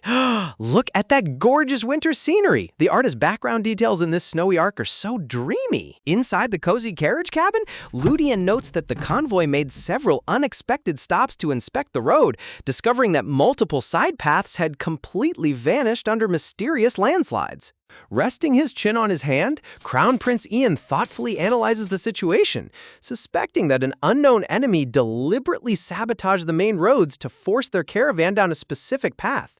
Olivier slams her fists in anger, declaring it outright treason and urging Ian to march out and arrest the traitor immediately, while the prince calmly instructs everyone to let the scout soldiers do their job. Ignoring the intense noble debate, Tiny Teal unlatches her light blue treasure chest and reaches inside to retrieve a pair of fluffy winter accessories. Host commentary. Teal literally does not care about high treason or political conspiracies. She's just here to unpack her winter gear. With eyes sparkling bright, the little girl carefully pulls out a pair of adorable light blue mittens crafted specially for her.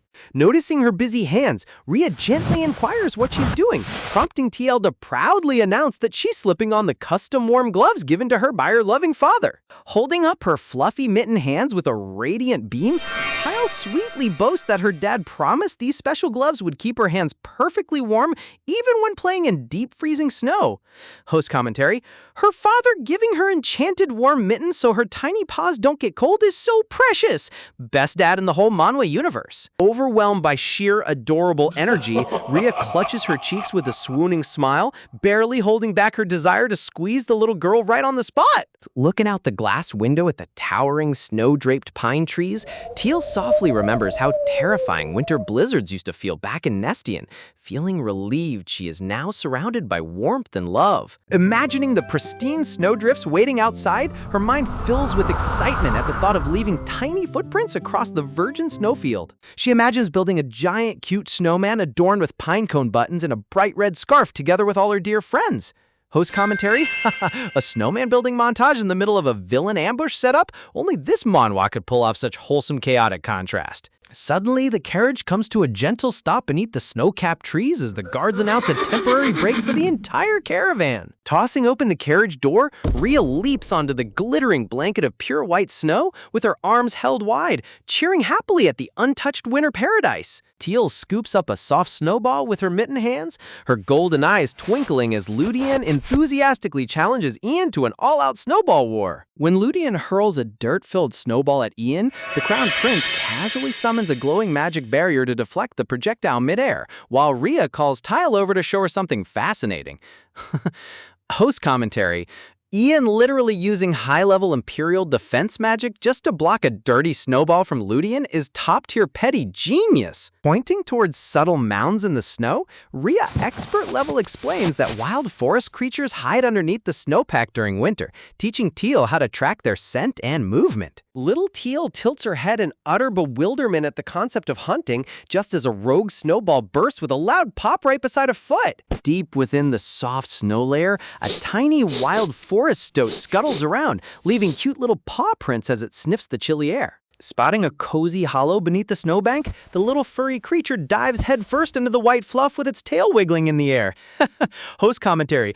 Look at that little stoat diving headfirst into the snow. The animal animation in this chapter is off the charts cute. Suddenly, Olivier transforms into her sleek wolf beast form and dives into the snowdrifts, triumphantly popping up with a caught mouse in her jaw, while Ludian and Rhea screech in total disgust. Proudly puffing out her chest, Wolf Olivier barks back that there are rabbits and stoats in the snow too, while Teal shrinks back in her mittens, admitting she really hates slimy mice. Wanting to try hunting herself, Teal instantly transforms with a soft puff into her fluffy white snow leopard form and leaps gracefully into the freezing air. Misjudging the snow depth, the tiny snow leopard loaf dives face first into a massive snowbank, plunging entirely upside down with only her long, fluffy tail wiggling in the air. Host commentary. She went full ostrich headfirst into the snowdrifts. Someone rescue that stuck snow leopard loaf right now. Panicking at the sight of her sticking out tail, Olivier and Ludian rush over and grab her fluffy tail with both hands, tugging with all their might to pull her out of the snow pit. Pulling her free, Olivier holds up the snow leopard loaf covered entirely in white powder like a fresh sugar donut, while Teal squeaks in pure delight that hunting in the snow is super fun. Watching the snowy chaos, Ludian's sweat drops heavily, genuinely questioning what kind of wild survival training Uncle Wolfgang has been teaching this innocent little girl back home. Host commentary. Uncle Wolfgang clearly trained her using pure wild beast instincts. No wonder she acts like a feral apex predator in a cute package. A quick flashback 3 years ago reveals Big Wolf Wolfgang digging frantically headfirst into deep snow while baby Teal copycats him, whispering slyly not to tell her mother. Back in the present, Ludian keeps yelling for an intense snowball fight, while Ian dryly declines, as snow falls softly through the winter forest canopy. Sitting inside the quiet carriage, Ferdy looks out the window with a nervous sweat drop, wondering how on earth the simple stretch break turned into absolute wild chaos. Moments later, the kids re-enter the carriage completely soaked in mud and slush, with Olivier slumped over in defeat, while Teal sits next to a drenched black beast form shivering from the chill. Host commentary? Gah, look at them covered in dirt and wet slush after claiming they were just playing a little rough. They look like damp street cats. Curled into a wet ball on the plush carriage sofa, the beast form shivers uncontrollably while Wet Wolf Olivier grumbles that she almost caught something great for dinner. Trembling from head to toe, Tiny Teal sits shivering with a cute snot bubble blowing from her nose, sending her friends into an immediate panic as they rush to call for warm water. Promptly, a steaming mug of sweet hot honey milk is prepared and handed over to warm up her freezing little body. Holding the warm mug in her hands, Teal takes a long, soothing sip of the hot honey milk, feeling the cozy warmth spread through her shivering frame. Turning gently to her shivering companion, Teal sweetly offers her hot mug of honey milk to help Olivier warm up too, leaving her friend touched by her selfless warmth. Host commentary. Teal sharing her warm honey milk with her friend even while sick is the sweetest ending ever. What an absolute angel. Suddenly, a thick, super fluffy snow leopard tail pops up right inside the carriage with a soft comic bounce.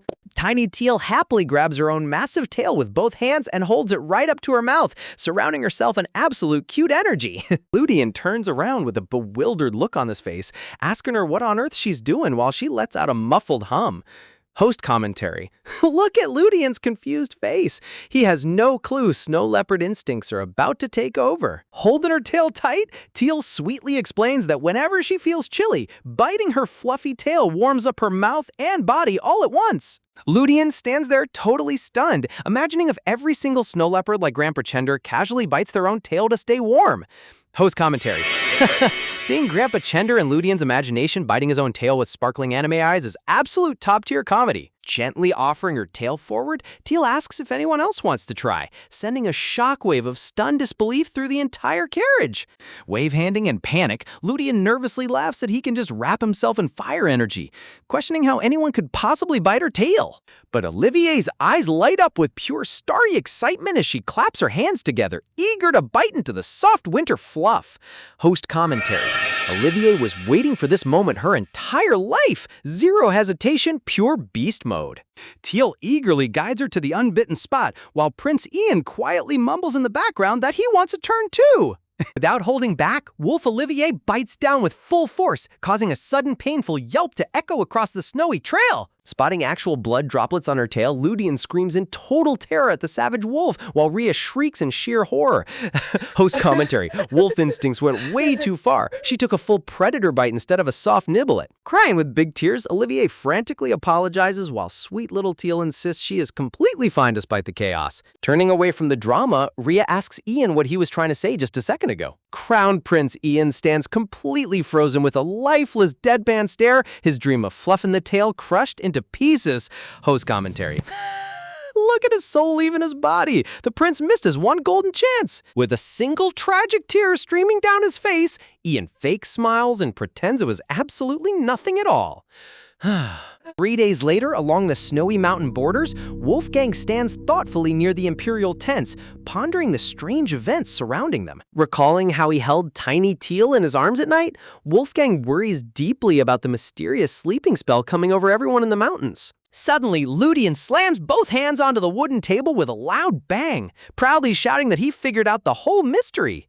Host commentary. Ludian coming in hot with 30% confidence and 0% logic.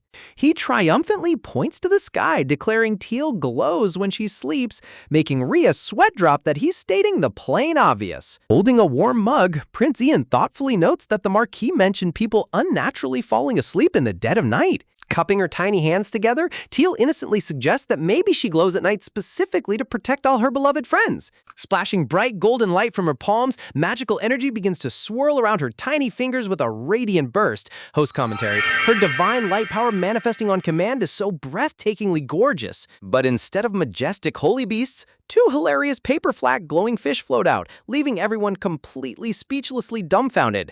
Watching the flatfish flop on the wooden desk, Wolfgang grows increasingly alert, sensing that an ancient hidden power is definitely awakening. Outside the snowy encampment, the armored knights prepare to rearrange their forces before pushing forward toward the border. Walking alongside the grand tents, Wolfgang steps outside to oversee the final guard preparations. Summoning a fierce blazing flame directly onto his palm, Wolfgang prepares a subtle protective spell of his own. Knowing he cannot accompany them past this point, Wolfgang attaches his blazing fire seal to protect the young ones from afar. Host commentary. Wolfgang being the ultimate protective guardian figure from behind the scenes is so wholesome. Looking up at the dark magical sky, he silently prays that the mysterious sleeping curse won't affect them in Arn territory. Later on, Ludian marvels at a giant collection of cute snowmen, while Teal proudly reveals she built them with Olivier. Pointing at two adorable matching cat-eared snowmen standing together, Ludian happily claims that pair represents Ferdian himself. Next to them stands a majestic howling wolf snow statue, which Olivier proudly sculpted all by herself to honor her beast form. Host commentary. Olivier building a glorious wolf statue of herself is peak self-love. Moving down the line, Rhea identifies two large snowmen as father and grandfather before stumbling upon the biggest sculpture of all. A towering giant mother snowman holding a tiny baby snowman appears with a dramatic reveal, leaving Ludian completely mind-blown. Blushing shyly with her toy, Teal explains everyone told her mom is super strong, so bigger size obviously means bigger strength. Host commentary. Teal's toddler logic that power equals giant snowman size is unbeatable. Looking closely at the arms of the giant snow sculpture, Ludian points out another cute detail to the group. Teal crafted the giant mother snowman, gently cradling a tiny baby snowman right in her wooden branch arms. Prince Ian approaches while clearing his throat, noting that her mother would genuinely love such a thoughtful gift. But looking around the snowfield with a nervous blush, Ian hesitantly asks why there isn't a snowman for him anywhere. Teal gasps with wide sparkling eyes, frantically apologizing that they completely ran out of time before they could finish him. Host commentary? Poor Ian, constantly getting left out of the main group crafts. Holding up a tiny rock pedestal, she reveals she only had time to make his favorite lion tail out of snow, while Black Cat spirits laugh hysterically. Ian stares blankly at the tiny snowtail, mentally reminding himself that he is still just an 11-year-old kid. He vows in his mind to grow into a legendary lion who will be remembered for far more than just a fluffy tail. Host commentary. The Crown Prince having a full heroic character arc over a tiny snowtail is legendary. Moving along the road, the convoy transitions smoothly out of the freezing winter mountain passes. Peering out the glass window, Ludian cheers in total amazement as the snowy landscape instantly transforms into lush green forests. Olivier beams with a radiant smile, announcing that they have finally crossed into Arn territory where the power of verdure blooms. Feeling the cozy warmth returning to her hands, Teal marvels at the sudden climate shift with pure wonder in her eyes. Riding alongside the carriage, Wolfgang informs everyone that they will soon reach the Forbidden Zone and split their formation. Overlooking the sprawling emerald green mountain valleys, the convoy arrives at the designated parting point. Wolfgang calmly reassures them that he will remain on standby nearby, ready to react the moment Arn's messengers send word. And with that, the journey into the Forbidden Zone officially begins. What ancient secrets await them in Arn? Stay tuned for the next batch. Kneeling down to eye level with Tiny Teal, Wolfgang reminds her for the 100th time that safety comes above everything else, stressing that if any danger appears, she must retreat instantly without acting recklessly. Teal nods with an energetic yes. Turning his attention to Crown Prince Ian, Wolfgang respectfully requests that His Highness look after the younger ones during their journey ahead, and Ian calmly assures him not to worry. Looking over at Ferdy next, Wolfgang warns him not to push himself past his limits and commands him to keep Teal safe at all costs. Ferdy firmly promises to protect her, while Teal adorably stands right beside him, soaking in the comforting atmosphere. Host commentary. Look at Ferdy taking her big sister protection duty so seriously. She really went from quiet observer to full bodyguard status. Wolfgang begins assigning the remaining roles, stating that Ludian and Olivier will stay behind. But before he can finish, Ludian suddenly interrupts by raising his hand and asking for clarification. Walking over to a tall stone marker standing at the forest border, Ludian pokes the faint magic barrier swirling around it, asking where exactly the Forbidden Zone starts and if crossing the stone is strictly forbidden. Looking back at his father with a mischievous glint in his eye, Ludian innocently points out that if the barrier stops adults, then Dad won't be able to follow them past this marker. With sharp yellow eyes flashing in realization, Ludian suddenly yells for Olivier that now is their golden opportunity, and Olivier agrees with complete enthusiasm. In a split second, both of them transform into their adorable animal forms and leap directly through the glowing barrier, flying through the sky with wild cheers. Wolfgang stands completely frozen from behind, his mind blowing as he screams at the top of his lungs, asking what on earth those two troublemakers think they are doing. Host commentary. Ludian found the ultimate legal loophole in Dad's security system. He really said you can't cross, but nobody said we can't jump. Turning back with an awkward, guilty grin, Ferdy apologizes to her dad, promising to accept whatever punishment awaits her when she returns, leaving Wolfgang completely flabbergasted that even his most well-behaved child is betraying him. As Wolfgang desperately shouts from across the border that they won't be able to come back through, Tiny Teal innocently tilts her head in pure confusion, wondering how they are supposed to return home now. Covering his face with a heavy sigh, Wolfgang realizes the situation is totally out of his control, muttering under his breath that there's no stopping him now. Glaring through his fingers with glowing yellow eyes, Wolfgang grumbles that all those little troublemakers are going to get the scolding of their lives the moment they set foot back home. Unbothered by the threat, Olivier and Ferdy give cheerful thumbs up, brightly promising to wrap up their business as fast as possible and bring back nothing but great news. Host commentary. Wolfgang's threat of a future scolding has zero power over kids who are currently on an unsanctioned magical adventure. Watching them run off, Wolfgang relaxes his posture and lets out a warm, helpless smile, affectionately chuckling at how chaotic his children truly are. Summoning his inner energy, a brilliant blazing flame ignites across Wolfgang's right hand. Swinging his arm wide, Wolfgang unleashes a massive wall of fire along the border, deciding in his heart that all he can do now is trust the children on their journey. Surrounded by crackling flames, Wolfgang resolves to stand as an impenetrable shield, guarding the gateway from any potential threats behind him. Host commentary. Say what you want about his parenting struggles, but Wolfgang going full fire god to guard their backs is pure absolute peak fatherhood. Meanwhile, in a funny side story, mysterious, colorful gift boxes start raining down from the dark winter sky, making the little black cats look up in amazement as they wonder if Santa Claus himself arrived. Hovering through the clouds on a festive red sleigh, the mini koala prince casually announces that the empty boxes are the gifts, while his exhausted aide in a reindeer costume pulls the sleigh with deep humiliation. Tiny black cats and snow leopard teal marvel at the grand entrance, asking if he flew all the way out here just to drop empty gift boxes, to which the crown prince flatly responds with a plain no. Swooping down in a flash, the koala prince grabs snow leopard teal right off the ground, causing the black cats to scream in sheer panic that a kidnapper is stealing their precious princess.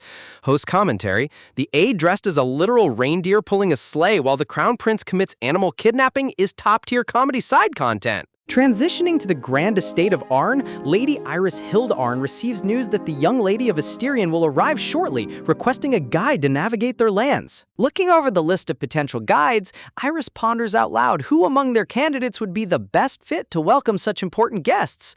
Stepping forward with a bright smile, young Clemence volunteers to go herself, expressing her desire to make a wonderful impression and verify the realization of the ancient legend with her own eyes. Closing her eyes with a proud smile, Iris softly praises Clemens, noting how deeply her daughter understands her heart and responsibilities. Iris reflects on how Arn was blessed by goddess Lucette to safeguard nature. Yet ever since the fall of Everard, dark northern winds from the land where morning never comes have been creeping in, shrinking their territory alongside Nestian's dark power. Remembering the ancient prophecy, Iris emphasizes how desperately they need that special child, the one whose divine light can banish the encroaching darkness and bring forth a new morning. Host commentary: Teal's reputation as a literal living sunshine savior is spreading faster than wild forest fire. Everyone wants a piece of that divine cozy light. Explaining that her purifying Arcadia could allow Arnie to incorporate and prosper, Iris stresses the immense danger and importance of this mission, asking Clemence if she can take on this duty. Placing her hand over her heart, Clemens dutifully accepts her mother's request without a single shred of hesitation. Fast forward to the present day, fast-moving boots come dashing across the greenstone path at high speed. Skidding to a halt with dizzy spiral glasses and adorable pink pigtails, Clemens gasps for breath while welcoming the group and thanking them for traveling all this way. Wait, hold on! Is that the same elegant, aristocratic girl from 5 panels ago? She unlocked the super nerdy manuscript reading form. Ludian and Ferdy sweat drop in total disbelief, whispering back and forth whether this messy bookworm is really the same Clemens Arn they saw back at the tournament. Blushing shyly as she touches her thick specs, Clemens apologizes for her messy look, explaining she stayed up until dawn studying ancient manuscripts to help them. Bursting into a warm embrace, Olivier gleefully shouts a welcome to Ollie, gushing over how cute her big round glasses look. Adjusting to the hug, Clemens explains that the head of House Arn was originally planning to greet them outside, but due to urgent circumstances, she will meet them inside the main castle instead. Prince Ian narrows his eyes thoughtfully, finding it strange that the matriarch of Arn wouldn't come out to greet the crown prince directly, wondering if something dangerous is unfolding. Host comments: Ian's royal detective instincts are tingling. Whenever a noble host breaks protocol like this, a major plot twist is usually hiding around the corner. Holding hands as they walk, Tiny Teal gushes in awe, remarking that Sister Clemens has such a sweet, melodic voice that sounds just like beautiful singing. Beaming with pride, Olivier explains that every member of the birdfolk tribe in Arn possesses gorgeous singing voices and incredibly warm, friendly personalities. But as Olivier casually warns that when birdfolk transform into tiny, adorable birds, you have to fight the urge not to put them in your mouth, Ferdy's sweat drops in sheer horror, realizing Wolf Olivier definitely tried eating one before. Gazing around the kingdom, everyone marvels at the breathtaking white spire architecture surrounded by vibrant, blooming flower gardens covering every corner. Entering the grand hall beneath towering stained glass windows and radiant chandeliers, Clemens announces that they have officially arrived at the inner sanctuary. Elegantly bowing in her royal purple robes, Iris Hilde Arn formally welcomes Crown Prince Ian and his honored guests on behalf of House Arn. Stepping forward with refined courtesy, the imperial representative expresses deep gratitude for Arn's assistance, promising that the imperial throne will generously reward their loyalty. Iris offers a gentle smile, replying that Arn has received vast blessings from goddess Lucette and holds deep ties to the crown, making it an absolute honor to serve. Cutting straight to the point, Prince Ian asks Iris what specific circumstances prevented her from greeting them at the gates upon their arrival. Host commentary, Ian really has zero chill when it comes to royal formalities. He skipped right past the small talk and demanded the plot reveal immediately. Iris pauses for a brief moment, softly acknowledging his inquiry with a serious expression as the room quietens down. Gesturing with the gentle wave of her hand, Iris politely asks them to follow her into the inner chamber to see the situation firsthand. Guiding them to a raised stone pedestal, a mysterious green plant emits a soft, flickering aura of magic energy, revealing the true reason behind Arnie's emergency. Stepping closer to the pedestal, Tiny Teal gazes up with bright, sparkling eyes, letting out a soft sigh of wonder as she beholds the glowing green plant shining like a living emerald. Prince Ian's monocle-wearing representative pushes up his specs in total disbelief, gasping out loud as he recognizes the famous legendary relic of House Arn right before their eyes. Solemnly bowing her head, Lady Iris reveals the heavy truth. This sacred tree has sustained Arn for generations, but ever since the northern darkness spread, its life energy has been rapidly dying out despite all their desperate efforts. Host commentary, Manhwa logic at its finest. Every ancient fantasy realm relies on one single magical houseplant, and if someone forgets to water it for a week, the whole kingdom goes extinct. Closing her eyes with a heavy sigh, Iris explains that the farther she travels away from the tree, the faster it wilts, which is why she was forced to stay confined within castle walls to nurse it back to life. Prince Ian thoughtfully rests his finger against his chin, processing the severe gravity of the situation as he mutters under his breath about the sacred tree's alarming condition. Turning toward the matriarch with a sharp, guarded look, Ludian voices his deep concern, asking if it's really wise to reveal such a top-secret royal treasure to a group of outside visitors. Ludian glares through his dark bangs, pointing out that if Arnie's enemies ever discover their sacred tree is dying, rival noble factions will swarm in to destroy their political standing instantly. Lightly brushing her fingertips across the glowing leaves, Iris softly requests that everyone keep this emergency strictly confidential, entrusting them with Arnie's greatest secret. Host commentary, revealing your ultimate national weakness to a bunch of kids you just met today is either peak desperate trust or the boldest political gamble in history. Turning her gaze back toward the shimmering pedestal, Iris breaks down the fundamental rules of nature, reminding them that every living tree requires clean water and warm sunlight to grow. Visualizing the realm's dark plight, dramatic flashes of ice crystals and roaring lightning strikes tear through the gloom, highlighting their desperate, urgent need for pure divine light. Bending down to meet her eye level, Iris gazes warmly at Teal, formally declaring that House Arn wants to pledge its full power to help the young lady become the true head of Asterion. Little Teal freezes in complete speechlessness, her massive golden eyes wide with shock as the heavy offer echoes across the marble sanctuary. Host commentary, Teal just came here to look at pretty flowers and accidentally walked out with a full military alliance backing her claim to the throne. Looking out through the stained glass windows, Iris admits that while Arnie must maintain political neutrality to the outside world, their true allegiance lies elsewhere. Radiant floral light blooms around Iris as she offers a serene, beautiful smile, promising from the bottom of her heart that Arn will wholeheartedly support the legendary Child of Light. Transitioning to a sun-drenched guest parlor where golden rays stream through sheer lace curtains, peaceful ambience fills the room. Sitting happily on a velvet stool while Olivier gently styles her hair, TL gushes in pure delight, chirping that every single thing in Arn is so bright, pretty, and welcoming. Olivier smiles warmly, explaining that birdfolk love showing off their elemental abilities, suggesting they ask Clemens to put on a private magic demonstration for them later. Host commentary. Of course birdfolk love showing off. If I could make rose petals burst out of thin air, I would literally never shut up about it either. Teal tilts her head innocently, asking if that wouldn't bother Clemens, to which Olivier happily reassures her that Clemens gets genuinely thrilled whenever people ask her to make flowers bloom. But as Olivier runs her fingers smoothly down Teal's silver hair, her hand suddenly halts mid-stroke, catching a massive loose clump of hair. Sweat drops immediately burst across Olivier's head as she panic shouts at Teal to freeze right where she is and not move a single muscle. Pushing that wooden door open, Ludian enters with his dark cat sitting lazily atop his head, complaining that they said they were just changing clothes, but are taken forever. Stepping into the room, Ludian and his black cat freeze with wide dot eyes, completely stunned by the bizarre crime crime scene unfolding in front of them. Look at the black cat's expression. The cat looks more traumatized by the hair loss than the actual person shedding it. Holding a massive clump of white fur in her trembling hands, Olivier gasps in absolute horror, shrieking whether this giant handful actually just came off Teal's head. Ludian stands glued to the doorway with his mouth agape, utterly speechless as he stares at the huge pile of silver hair falling to the floor.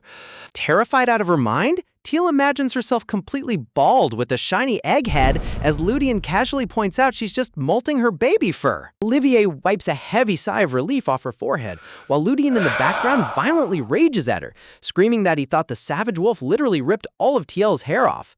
Host commentary.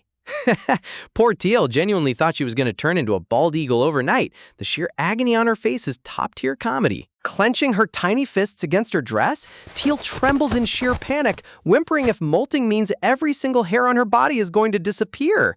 In a funny side thought bubble, a fluffy snow leopard sheds clouds of white fur while Ludian's cat form furiously tries to bite Ferdy's wolf head off in background chaos. Olivier and Ludian quickly wave their hands in denial, reassuring the panicked princess that while a lot of fur falls out, brand new hair grows back just as fast right underneath. Gently patting Teal's head, Ludian explains that beast folk usually undergo their first molt around age 6, but Teal's was delayed because of all the rapid climate changes she experienced. Host commentary.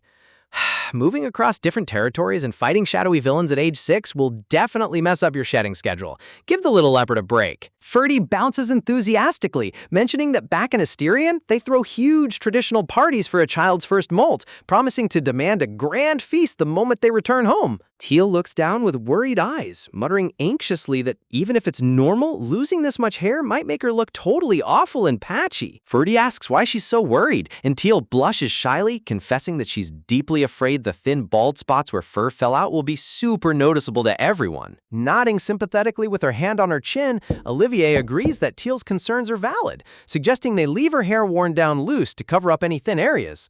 Host commentary. Leave it to older siblings to immediately engineer a master disguise plan for a minor hair-shedding emergency. Dropping into a pitch-black abyss, a sinister dark entity fumes in deep rage over all their failed operations, while inside a glowing crystal sarcophagus, a sleeping prince cradles a radiant white plushie. Swirling dark aura pulses around a tiny flickering golden star, as the dark entity mutters in frustration, wondering what weak force could possibly push itself this far to interfere. Deep within the shadowy rose thorns, a mysterious veiled woman wearing a magnificent golden sun crown emerges quietly from the dark realm. Glaring through the darkness, the dark entity growls at the veiled woman to step forward, causing her to freeze in quiet terror. Host commentary. Hold on, who is this veiled crowned woman? Is she the missing saintess or a corrupted puppet controlled by the shadowy mastermind? The plot twists are getting insane. Trembling beneath her heavy robes, the veiled woman slowly walks toward the massive looming cloud of suffocating red demonic smoke. Raising a jagged shadow claw, the villain mocks Teal's divine light, dismissing it as a fragile candle that wind can easily snuff out, while praising the veiled woman as his true masterpiece. Red shadowy tendrils creep across her face, stroking her blonde hair as the entity sinisterly reminds her that he raised her with meticulously dark care to be far superior to any candle. A split vision flashes across the void, Wolfgang's roaring wall of fire blocking the border gate, while Arn's glowing sacred tree continues to radiate protection over the realm. Host commentary, Wolfgang is literally holding off the entire dark invasion on his own burning shoulders. Give that legendary dad a medal right now! Peeking through her messy golden curls, the veiled woman's empty, brainwashed eye glares out as the dark mastermind decides to sit back and observe for now. Swirling with heavy dark aura, the evil entity resolves to wait and see what Teal's fragile light can truly accomplish when pushed to its ultimate limit. Shifting back to the bright castle corridor, Clemens claps her hands in pure joy, gasping in excitement the second she hears that Teal is undergoing her first molt. Olivier explains how anxious Teal feels about her patchy fur, to which Clemens nods in sweet agreement, noting that losing so much hair at once is completely understandable for a young child. Host commentary? Clemens transformed from a nerdy bookworm straight into an overly enthusiastic auntie the moment she heard child news. Stepping forward with a cheerful grin, Clemens offers to lightly style Teal's hair, promising she has the absolute perfect solution to make her look fabulous. Magic floral sparkles erupt into the room, revealing Teal wearing a breathtaking crown of golden yellow roses and delicate white blossoms atop her silver locks. Holding up a hand mirror for Teal to see herself, Olivier gushes in pure awe while Clemens happily points out that the flower crown completely hides every single thin spot.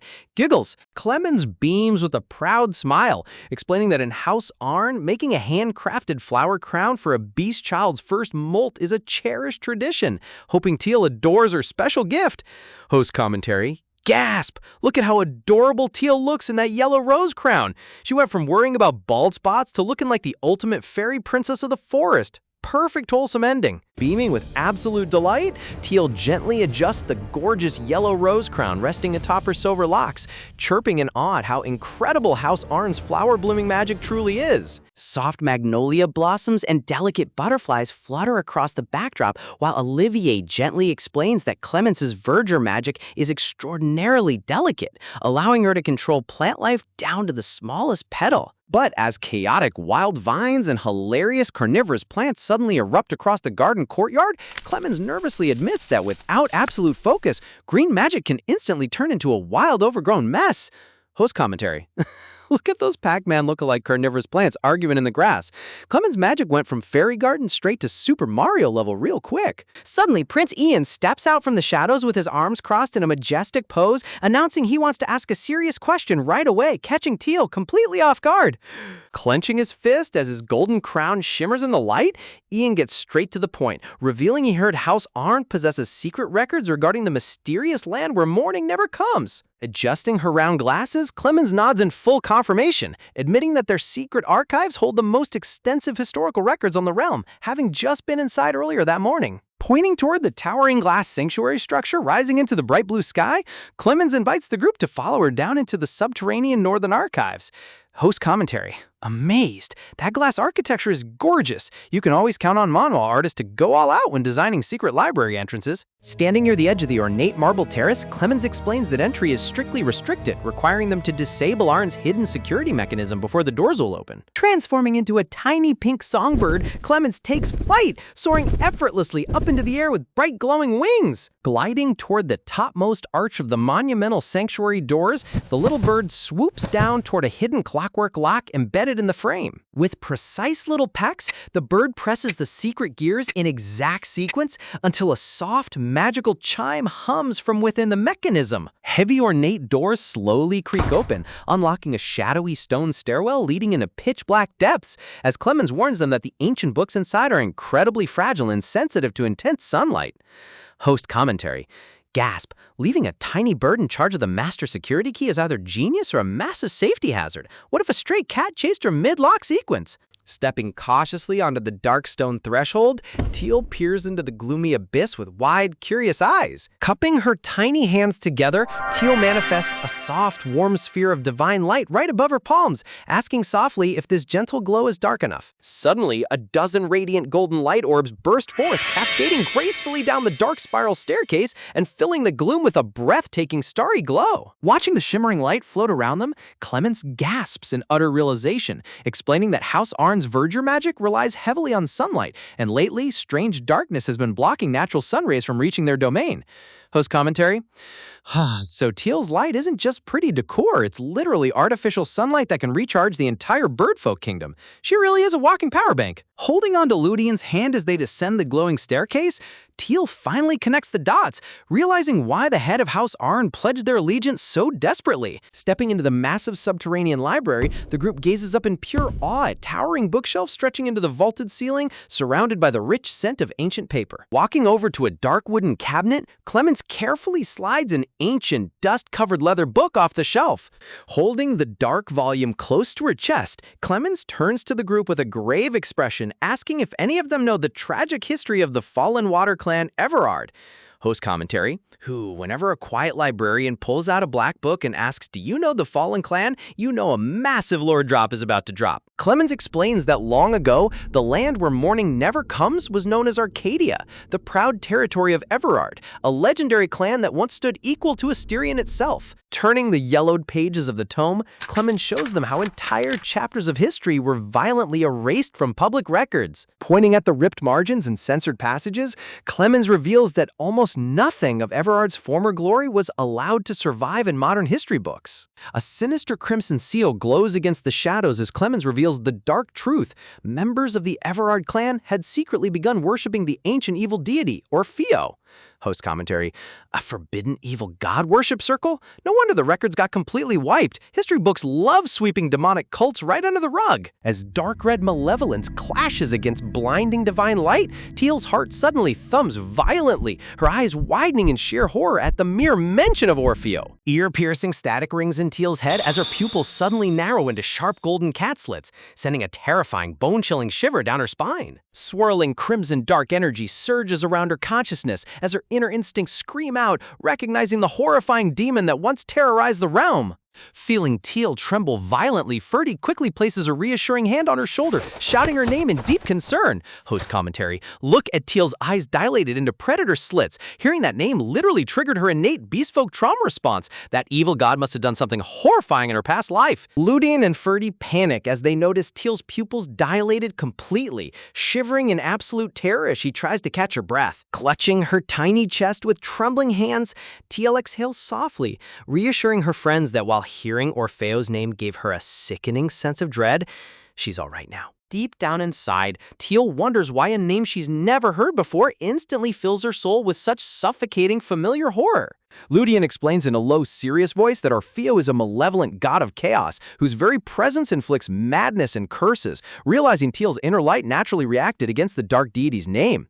Host commentary: Ludian's analytical brain is always top-notch. He immediately figured out that Teal's divine aura acts like a literal holy radar reacting to evil energy. As glowing lightfish swim peacefully through the library air, Clemens worryingly asks if they should pause, but Teal firmly shakes her head, begging her to keep explaining the truth. Closing the ancient tome with a soft thud, Clemens reveals that someone from Everard summoned Orfeo into this world, allowing the dark god to descend and spread his malice freely. A brutal war between light and darkness erupted, and though the holy forces eventually forced Orfeo to retreat, the aftermath was devastating. In his final bitter retreat, Orfeo unleashed an eternal curse upon Arcadia, plunging the territory into perpetual darkness where the sun never rises again.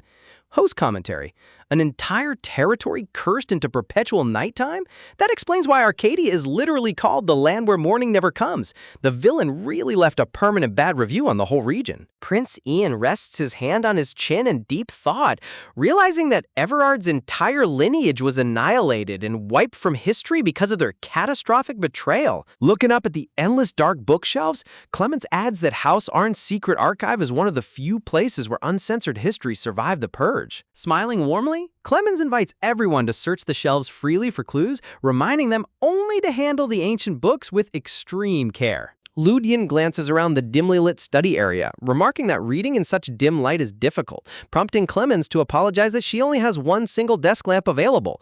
Host commentary: one single lamp for an entire underground fortress library. Arn really spent all their budget on giant stained glass windows and zero on basic lighting. Smiling brightly, Teal snaps her fingers, summoning a swarm of adorable little glowing fish made of pure light to act as personal reading lamps for everyone. Ferdy gasps in pure delight, cradling a glowing baby lightfish in her hands while gushing over how insanely talented TL has become at controlling her divine summons. Watching a tiny glowing fish perch gently on his finger, Ludian stares intently, pondering the fact that magic summons are usually mindless puppets, yet TL's fish act as if they possess actual free will. Recalling how these light fish moved on their own to protect them while Teal was fast asleep during camp, Ludian realizes Teal's divine light might actually hold independent consciousness separate from her. Host commentary: wait, sentient lightfish that act as autonomous bodyguards while she slumbers? Teal didn't just master summon magic, she literally created an AI security system out of holy light. The quiet, peaceful sanctuary library hums with ambient magical energy as stacks of old leather books sit waiting on the wooden reading tables. Exhausted from all the reading, Ludian's dark cat form leaps onto a wooden desk, curling up for a cozy nap while Olivier chuckles in fond exasperation. Sitting diligently at a large oak desk under the warm glow of her light lightfish, Teal concentrates intensely, turning through the thick pages of a massive ancient tome. Suddenly, Teal's eyes widen in pure shock as her gaze locks onto a bizarre, hidden illustration inside the old book. Hugging the giant, heavy tome against her chest, Teal rushes over to Prince Ian on tiny, hurried feet, frantically calling for him to come look at what she just discovered. Looking down at the yellowed page, Ian gasps in utter astonishment as they gaze upon a mysterious ancient drawing depicting a young princess reaching into an oval portal frame, revealing the existence of a hidden subspace secret. Host commentary: oh, a hidden subspace portal drawing? Teal just stumbled upon the ultimate cheat code inside the library. Next batch is going to be insane. Ian pores over the ancient leather-bound tome under the soft glow of Teal's lightfish, gasping, struggling to parse through the archaic dialect script. He notes that while the archaic phrasing makes translation slow-going, the text clearly details classified secrets regarding the imperial bloodline. Holding the dark volume securely, Prince Ian turns to Clemens with a steady gaze, asking if he could borrow the archive book to study it further. He assures her that he will handle the fragile relic with utmost care and ensure proper compensation for House Arn. Clemens clutches a heavy stack of volumes against her chest, explaining with swirly glasses that strict library rules forbid any books from leaving the archive. However, knowing her mother promised full assistance to their royal guests, she offers to petition the head of the house on his behalf, earning a grateful nod from Ian. Host commentary: Clemens with those retro spiral anime glasses holding 4 giant leather encyclopedias is peak librarian energy. She really takes library policy as seriously as a sacred oath. Teal tilts her head curiously under her bright yellow flower crown, asking Ian if the ancient volume holds crucial clues for their quest. Ian admits he cannot be certain just yet, but the text appears to be an extraordinarily rare historical source that he will carefully analyze and share later. Examining the fragile parchment, Ian marvels at how subspace travel records, once thought to exist solely within the Imperial Palace archives, are preserved right here. He realizes this volume might be the single oldest documented account of spatial magic he has ever encountered. High above the reading tables, the majestic crystal chandelier shimmers softly, casting golden reflections across the vaulted ceiling as Ian stumbles upon an unexpected historical breakthrough hidden in plain sight. The grandiose stained glass windows of the subterranean library loom silently, filtering ambient starlight into the hall as the quiet atmosphere holds centuries of buried realm secrets. Back in the grand dining room, Ludian happily munches on fresh salad and tomatoes, casually remarking that the library books didn't yield anything game-changing. Anyway, Ferdy rolls her eyes, snarking back that he only thinks that because he napped through the entire reading session. Host commentary: Ludian getting called out for taking a full beauty sleep during a top-secret library investigation is hilarious. He really treats ancient lore drops like a bedtime story. Ferdy gesticulates dramatically while sipping her juice glass, talking about how majestic the legendary territory of Arcadia used to be in its golden age. She envisions a glittering paradise of water and nature where every member of the Everard clan must have felt immense pride. Olivier smiles faintly across the dining table, clarifying that back in the day, Arcadia's territory extended to encompass the Arn region as well. Looking out at the shimmering nocturnal cityscape, he notes how Arn's current harmony of verdure and water offers a glimpse of Arcadia's former glory. Olivier enjoys a sweet jelly dessert, expressing how wonderful it would be to see the ancient, uncursed land with his own eyes, just as the head of House Arn glides gracefully into the dining hall. Dressed in exquisite purple robes adorned with floral embroidery, the head of House Arn greets her royal guests with a warm, elegant smile, asking how they are enjoying their evening meal. Host commentary: Lady Arn's design is gorgeous. The pastel pink hair with bright green highlights perfectly captures that graceful high society birdfolk aesthetic. Ludian enthusiastically holds up a ripe pear, giving a passionate thumbs up as he raves about how crisp and flavorful the greens are, even surpassing the meat dishes. Ferdy stares at him in utter disbelief, wondering what kind of weird plant diet he's suddenly advocating for. Turning her attention to tiny Teal, Lady Arn mentions hearing that the little divine being has officially begun her molting phase. Teal perks up shyly, softly confirming that her feathers have indeed started shedding. Lady Arn smiles fondly, explaining that molting marks the very first milestone toward reaching full maturity. She encourages TL, praising her as the brightest light in Crassian, who is destined to blossom into a wise, extraordinary adult. Hearing the word adult, Teal's heart thumbs softly against her chest, her golden eyes glowing with a mixture of wonder and deep nostalgia as the thought takes root in her mind. A sparkling haze washes over Teal's thoughts as hidden memories resurface from the depths of her soul, excitement bringing her past desires back into focus. In a tender flashback, tiny young Teal kneels in a dark, lonely stone room where a single beam of sunlight pierces through a high window, whispering her heartfelt childhood wish to simply grow up. Reaching her small hand toward the sky, young Teal dreamed of surviving long enough to reach adulthood, yearning to escape the dark attic of the Nestian mansion and see the vast outside world. Remembering how she used to dream of running freely through sunlit green pastures, Teal looks down at her lavish dinner plate, realizing how impossibly far away that simple dream once felt. Host commentary? Teal's backstory breaks my heart every time. She went from being locked in a gloomy attic wishing just to survive to sitting at a royal feast surrounded by true friends. Lady Arryn looks at Teal with deep warmth, assuring the young girl that she eagerly anticipates the day Teal fully matures into her magnificent true form. Teal's eyes light up with pure joy. She smiles brightly under her yellow rose crown, expressing her heartfelt gratitude to the head of House Arryn for such comforting words. A shimmering pink light surrounds Teal's heart, overflowing with all the new hopes and dreams she can now cherish without fear. Her soul overflows with a new purpose. Gentle sigh, wishing to grow into a strong, compassionate Asterian who can protect and bring happiness to everyone around her. Sitting beside her loving companions as they laugh and share stories at the table, Teal beams happily, realizing that being loved allows her to dream limitlessly. Suddenly, the peaceful atmosphere shatters as Lady Arryn gasps in shock, startled by an unexpected urgent update demanding their immediate departure. A high knight clad in silver armor bows respectfully, reporting that northern weather conditions are deteriorating rapidly, threatening to freeze and block the vital waterways very soon. He warns that unless they set sail immediately, the river will be completely unnavigable. Lady Arryn touches her chin nervously, realizing that crossing the ocean river is the only route to reach their destination. She notes that waiting for the river to freeze solid enough to travel over ice would delay them by at least 2 full months, while the river itself only calms down once or twice a year. As roaring river waves churn ominously in the distance, Ludian and Olivier freeze in sheer disbelief, shouting out in horror at the thought of embarking on a dangerous sea voyage right in the middle of the night. Host commentary: setting sail into chaotic frozen waters in pitch black midnight? That sounds like a speedrun recipe for a shipwreck. Clement steps forward to clarify that once the ocean river calms, navigation is usually safe for a 2-week window, but Lady Arnay gravely counters that the current weather anomalies are far too erratic to risk waiting. Gazing out the tall arched window at the dark starry sky, Lady Arnay stresses that they must also calculate the return journey, as worsening northern blizzards could easily strand them on the other side indefinitely. Prince Ian places a finger against his chin in deep calculation, acknowledging that while a nighttime departure is unexpected, he will immediately instruct his royal guard to prepare for an emergency embarkation. Lady Arryn bows apologetically to the prince, assuring him that House Arryn has already prepped full travel supplies and will dispatch a contingent of elite birdfolk knights to escort their voyage. Beneath his calm demeanor, Ian's gaze narrows as dark suspicion takes hold.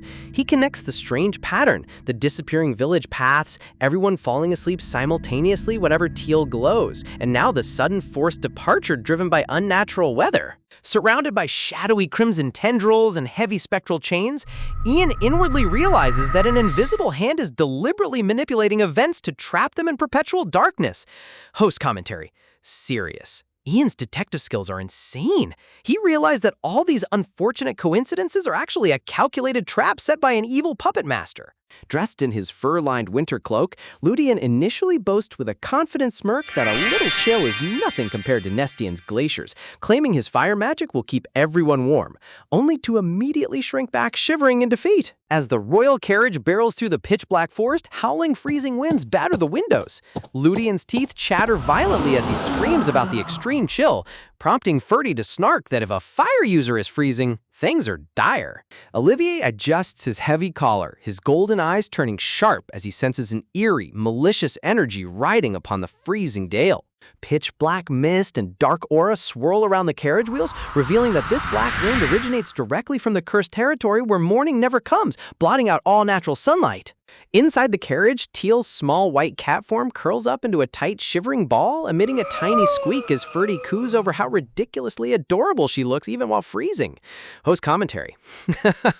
Teal turned into a tiny, furry white dumpling because of the cold. Look at those rounded paws. She's peak cuteness overload. Olivier offers a gentle smile, extending his hand toward Cat Teal, offering to summon his warm, elemental fire to heat up her cozy spot. Suddenly, Olivier's eyes widen in sheer astonishment as his magic flickers and completely dies out before forming a single spark. Looking out the carriage window at the sinister black forest, Olivier panics as he realizes the black wind is actively suppressing his internal mana, making high-level elemental magic nearly impossible to cast. Meanwhile, Prince Ian sits comfortably inside a sparkling blue icy magic barrier shield floating above his seat, looking completely unaffected with a tiny smug crown on his head. Ian literally built a personal VIP climate-controlled bubble inside the carriage while everyone else is freezing to death. Talk about royal privilege. Ian calmly explains that the oppressive dark magic in this region is remarkably potent, warning the team to stay on high guard. He then motions toward Teal, smugly offering to share his barrier, since maintaining basic magic is effortless for him. Ian proudly scoops tiny Cat Teal into his glowing shield bubble, smirking triumphantly as he boasts about his superior divine light mark. Below, Olivier and Ludian glare at him with popping anger veins, internally fuming at his shameless flex. Ferdy gently cradles a tiny glowing pink bird in her hands, reassuring the group that the dock is just ahead and crossing the ocean river will finally break them out of this freezing black wind draft. Ferdy smiles brightly at Tiel, asking if she's excited for her very first sea voyage, while in the background, Olivier and Ludian deadpan over how unusual Clemens and her avian companion are. Under the dark, starry sky, the massive flagship anchors off the coast as fleet rowboats cut through the calm ocean waters, bringing the advance party safely onto the northern shore. Stepping onto the dark, stony beach, Prince Ian throws on his heavy black captain's cloak, issuing sharp tactical orders to his vanguard knights to form a heavy defensive front, while the soldiers respond with a resounding salute. Stepping off the rowboat onto the shadowy shore, Ludian pulls his heavy black fur cloak tight around his shoulders, remarking that while it feels slightly warmer than before, the chilly breeze still bites through the dark. He gazes around at the bleak landscape, noting that this land hasn't seen a single ray of sunlight for ages. Meanwhile, right behind him, Tiny Teal holds her withered vine crown in her little hands, sniveling piteously as she whimpers about how her lovely flower wreath is completely dried up. Looking out into the pitch-black abyss ahead, the pink-haired young lady shields her brow with her small hand, squinting into the gloom while asking the group where they should even begin searching in this vast darkness. High above the desolate coast, the giant flagship sways gently on the dark ocean waters, while tiny rowboats carry the vanguard party right up to the rocky cliffside. The entire region is shrouded in an eerie, pitch-black silence, leaving everyone feeling completely lost in the dark expanse. Stepping forward with determination, Ferdy adjusts her green traveling cloak and suggests that their best course of action is to trek toward higher ground first. Host commentary, serious. Leaving a dark beach to go up a creepy unknown mountain at midnight? That's literally how every horror movie starts, but okay. Jagged black mountain peaks pierce through the starry night sky like giant shadowy spears. According to ancient records preserved in House Arn, the legendary sacred domain lies hidden at the absolute highest point of the territory. Deep within the dense forest canopy, shadowy branches twist together under the dark sky. The ancient texts further detail that when seekers reach the northern wild, the path will only reveal itself when guided by the sacred light. Hearing everyone talk about light guiding the way, Tiny Teal clutches her withered vine wreath tighter against her chest, sweat drops popping on her forehead as she panics softly, nervously confessing that she doesn't actually know which way to go. Teal's golden eyes suddenly sparkle with realization as she brightens up, giggling that maybe her magical lightfish know the route. She asks everyone to hold on for a quick second, while Ferdy warmly offers to weave her a fresh flower crown later. Host commentary. Teal treating her high-tier divine summons like little GPS swimming fish is honestly the most wholesome thing ever. Teal gently extends her pale hand into the air, summoning a glowing, translucent light fish that floats gracefully above her palm. She leans in close, asking her tiny swimming spirit if it knows the secret location where the light is supposed to lead them. Right on cue, the glowing fish gives a cute nod and zips upward into the night air. Teal beams with absolute delight, clapping her tiny hands as she announces to the group that her fish knows the path and will gladly guide their trek. Prince Ian stares at the floating fish in total astonishment, muttering under his breath about how Teal can talk directly with her summons and why a summoned creature possesses knowledge its master lacks. Ludian glances over, speculating that Teal's divine power of light might actually have an independent consciousness of its own. An ornate golden magical circle depicts the ancient silhouette of a legendary light wielder shrouded in mystery. Recorded history contains zero actual facts about Lightbringers, leaving their true power as nothing more than a mythical fairy tale. So basically, Ian is trying to analyze high-level divine magic using standard textbook rules, completely forgetting that Teal breaks the laws of physics every 5 minutes. Heavy steel armor clinks against leather strap gear as elite knights march through the dense underbrush, holding flickering fire torches high to illuminate the dark path, while warning the squad to watch out for sharp broken branches. Walking along the forest trail, Teal twitches her tiny nose as her golden eyes widen in alarm, sniffing the air as she whispers about catching a heavy, unpleasant, rotten smell wafting through the trees. Reaching toward a dark branch, Ferdy's fingertips radiate a soft emerald glow as she channels her nature magic directly into the foliage. Ferdy's expression turns somber as she reveals that every single tree in this vast forest is completely dead, lacking any trace of life force. Yet strangely, the leaves remain perfectly preserved without drying or crumbling, as if time itself was forcefully frozen across the land. Host commentary: a dead forest where time is completely frozen?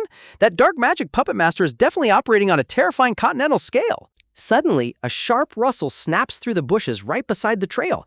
Gasp, startling the vanguard knights as they freeze in high alert. Instantly drawing their heavy halberds and raising steel shields, the knights shout orders to take defensive battle stances, calling for torchbearers to illuminate the suspicious thicket immediately. Torch flames cut through the dark leaves, illuminating a tiny, trembling child who shrieks out in horror.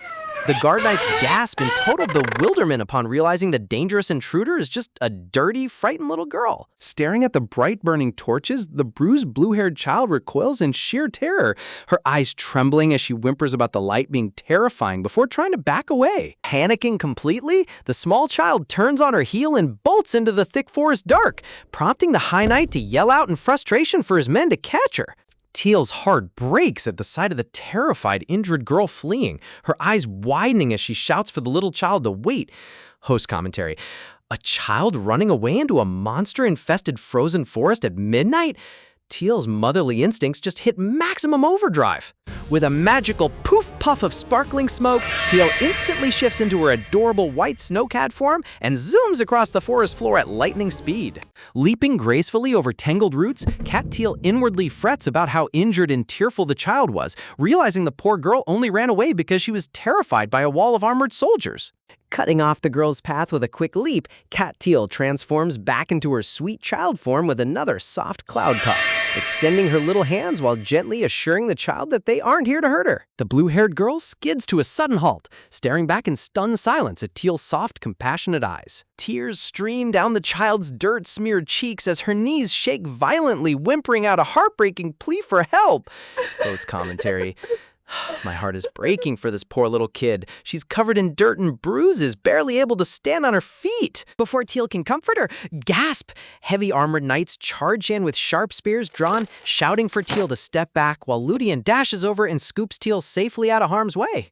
Holding Teal tight against his chest, Ludian warns her sternly serious that in a cursed wasteland like this, she can never let her guard down, regardless of how innocent a creature appears. The blue-haired child reaches out a trembling arm toward Teal, swaying unsteadily as she whispers one final desperate plea for help. Unable to hold her weight any longer, the little child collapses onto the cold ground, knocking her out cold in front of the startled knights. Prince Ian steps forward with a calm, commanding posture, his heavy fur-lined noble cloak fluttering behind him as he approaches the unconscious girl. Standing over the quiet clearing, Ian orders his guards to carefully inspect the child's body for severe injuries while the soldiers give a quick, crisp salute. Gazing down at her vivid sea-tinted hair and ocean blue eyes, Ian narrows his eyes thoughtfully, remarking that such distinct aquatic traits are completely abnormal for typical beastskin tribes.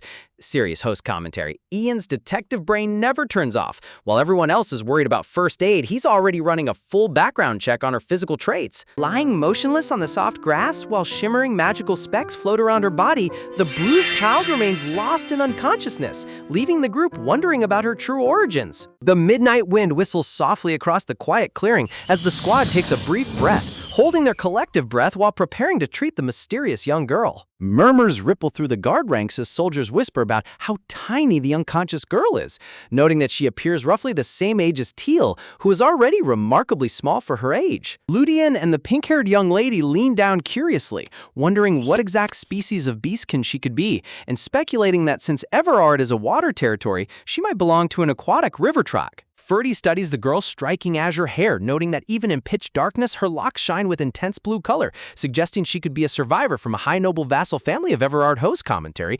The character design on this kid is gorgeous. That vivid electric blue hair literally glows under the dark night sky. Gazing at a tattered dark flag fluttering in the wind, Ludi encounters that when House Everard was destroyed, their entire bloodline was wiped out completely, ruling out any direct royal lineage, before the pink-haired girl suddenly gasps in shock. Pointing down at the child's arm, the group recoils in total horror, panicked as dark, blotchy purple spots begin spreading rapidly across her pale skin. Panic erupts among the squad as they shout about treating her injuries right away, wondering if the blotches are caused by severe toxicity, while Ian's mini-avatar calmly decides they must pitch a temporary medical tent immediately. Under the dark, starry sky, the royal guards quickly pitch a large royal blue and white war tent in the clearing, lighting roaring campfires to ward off the freezing darkness. Sitting outside the tent on a wooden chair, Ian looks over his shoulder as Ludian pulls back the heavy fabric entrance flap and steps out to check on him. Ludian softly asks Ian why he isn't getting any rest, reminding him that it's late at night, but Ian gazes out into the dark wilderness, confessing that a deep suspicion is weighing on his mind. Serious host commentary. Ian sitting outside in the freezing cold holding a late-night strategy meeting is peak prince behavior. Ian points out that if the child was utterly terrified of strangers, but specifically begged them for help, she must have braved the dangerous wilderness, specifically seeking their party. That's crazy. Looking toward the rushing ocean river, Ian ponders why an aquatic beastkin who can naturally swim through water never crossed the river to seek protection from House Arn until tonight. Ludian agrees it's deeply strange, revealing that House Arn dispatched search parties to investigate these riverbanks multiple times, yet found zero records of any local residents ever attempting to cross over. Ian's gaze narrows with sharp intellect as he connects the final piece of the puzzle, suspecting the residents didn't stay by choice. They were physically prevented from leaving. As the dark realization settles that an evil curse has trapped the entire population in perpetual darkness, Teal's glowing lightfish suddenly appears in a dark stone corridor, floating with a sharp, suspicious glare. Host commentary. Wait, the glowing lightfish found something inside the dark ruins? Talk about an insane cliffhanger ending. Opening his eyes on the soft cot inside the tent, the blue-haired child gasps in complete astonishment upon seeing a translucent golden lightfish swimming through the air right before his eyes. Rubbing her eyes sleepily with a gentle yawn, softly Teal smiles sweetly and reassures the panicked child that her glowing lightfish is completely harmless. In disbelief, while Carl stares in awe, noticing the soothing radiance doesn't hurt his eyes or make his body ache like normal light does. Teal sits quietly beside the bed, explaining that their military medics treated his minor cuts and scrapes, though nobody could figure out why his skin was covered in dark, blotchy patches. Host commentary. So the highly trained military doctors were completely stumped, but Teal's passive aura is out here doing miraculous medical labor without even trying. As Carl tentatively reaches out his finger to touch the floating lightfish, Teal offers to dim or brighten her magic to make him comfortable, only for Carl to gasp in sheer shock as every single dark, painful curse spot on his arm suddenly vanishes without a trace. Carl's ocean blue eyes widen to the size of saucers, his heart pounding rapidly against his ribs as the miraculous truth finally hits him. This little girl actually commands true divine light magic. Driven by overwhelming desperation, Carl lunges forward and grabs Teal's hands tight, trembling as he begs for confirmation, while Ludian's dark cat shadow in the background instantly freaks out. Swooping in like an overprotective whirlwind, Ludian snatches TL safely into his arms and snarls at Carl, declaring that TL is the most precious person in the entire empire and completely off limits to random hands. Host commentary. Ludian's big brother protection instinct is literally set to nuclear levels. Nobody is allowed within a 5-foot radius of his precious sister without a written royal pass. Glaring with intense anger, Ludian barks at Carl to apologize immediately, causing the terrified blue-haired kid to shrink back in sheer fear, trembling, and stammer out a humble apology. Unbothered by Ludian's terrifying display, Teal turns around in his arms and gives him a stern, serious, motherly look, telling him to stop interrupting their conversation, instantly deflating Ludian into a tiny, whimpering chibi avatar who can only nod helplessly while complaining about how scary Teal gets when she's firm. Gathering his composure, Carl tightly clutches the edge of his sleeve, his expression turning serious as he prepares to reveal the true reason he braved the dark wilderness. Looking up at the quiet tent interior, Carl explains that an ancient legend was passed down through his tribe about a child of light, destined to banish perpetual darkness and restore the morning sun. A tale Ferdy recognizes too. Shimmering tears pool in Carl's bright blue eyes as he gazes up at Tiel, passionately pleading that if she really is the legendary child of light, she's the only person in the world who can save his dying people. Carl reveals that hidden deep within the cursed forest lies a secluded lake where his entire tribe resides, a sacred basin where goddess Lucette was said to have rested in ancient times. In the past, the sacred lake allowed rare luminescent glowstones to thrive along the shore, giving the villagers enough soft light to survive, farm fish, and maintain their isolated community deep inside the dark forest. Host commentary. Talk about incredible dark fantasy world building. An underground-style sunless village surviving off glowing rocks next to a goddess's holy lake is so atmospheric. Carl's voice drops to a solemn whisper as he recounts how a foul, malignant curse slowly infected the lake, causing normal light exposure to painfully burn their flesh black. And now, even the gentle glowstones are turning toxic and causing permanent skin damage. Overwhelmed by grief, Carl describes how villagers are collapsing and dying as the black rot spreads across their entire bodies, prompting Ludian and Teal to realize why Carl was covered in blotches earlier, though his skin is now completely smooth under Teal's light.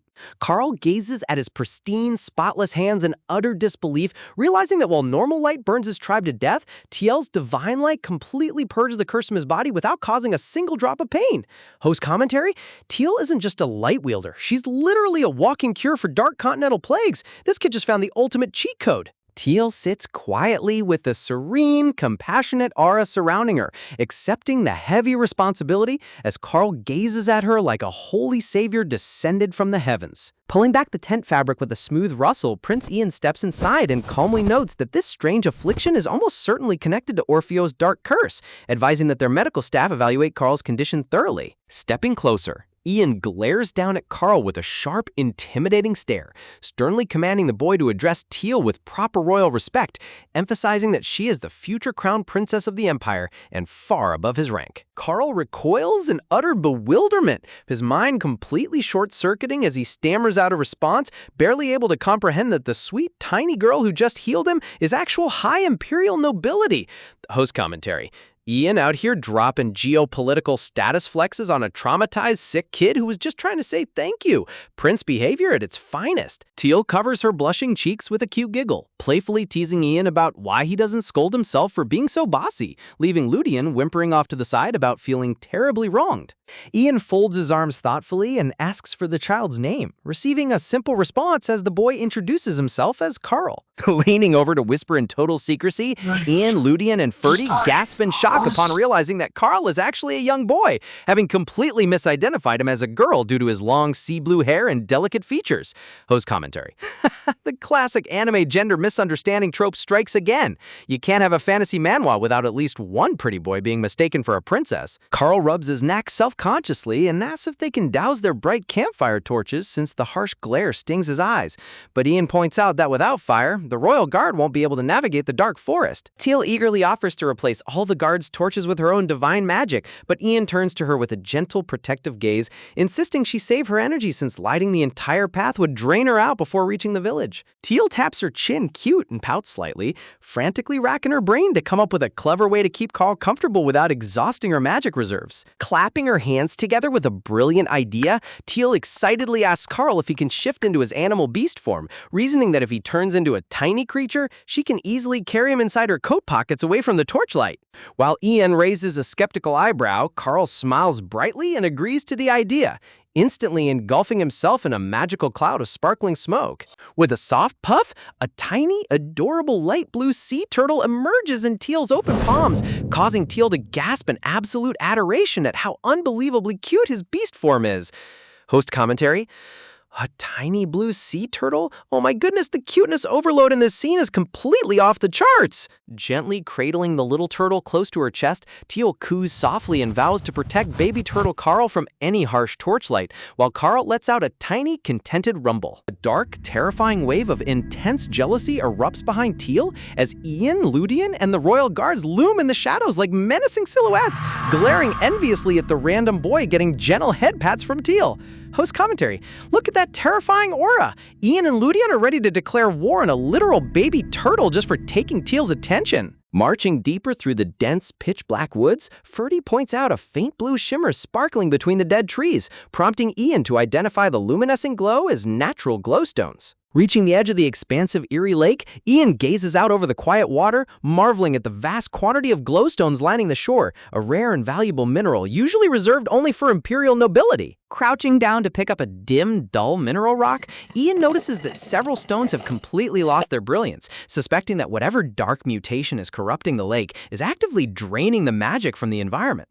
Host commentary: Ian's analytical detective brain is always working overtime. He's already connecting the environmental degradation to the village's curse. Suddenly, a harsh, hostile shout shatters the quiet night air, startling Ludian and the Vanguard Knights as they instantly snap their heads toward the dark bushes. A rugged, dark-spotted villager holding a heavy wooden staff charges out from the foliage, his face twisted in panic and rage as he screams at the outsiders to extinguish their flaming torches immediately. Tension hangs heavily over the dark lake shore as the armed royal knights prepare for a confrontation, holding their ground while the hostile villager glares furiously at their lit torches.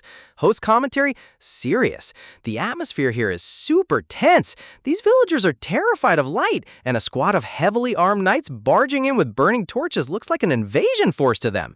Leaping down from Teal's arms, Carl transforms back into his human shape with a magic swish and dashes toward the angry man, shouting out to his uncle Ilrum to halt. Uncle Ilrum grabs Carl by the shoulders, scolding him furiously for sneaking off to the dangerous riverside alone and accusing the armed strangers of capturing him. Ian steps forward with cool authority, immediately ordering his knights to extinguish every single torch to inspect the villagers' condition now that they've reached the settlement.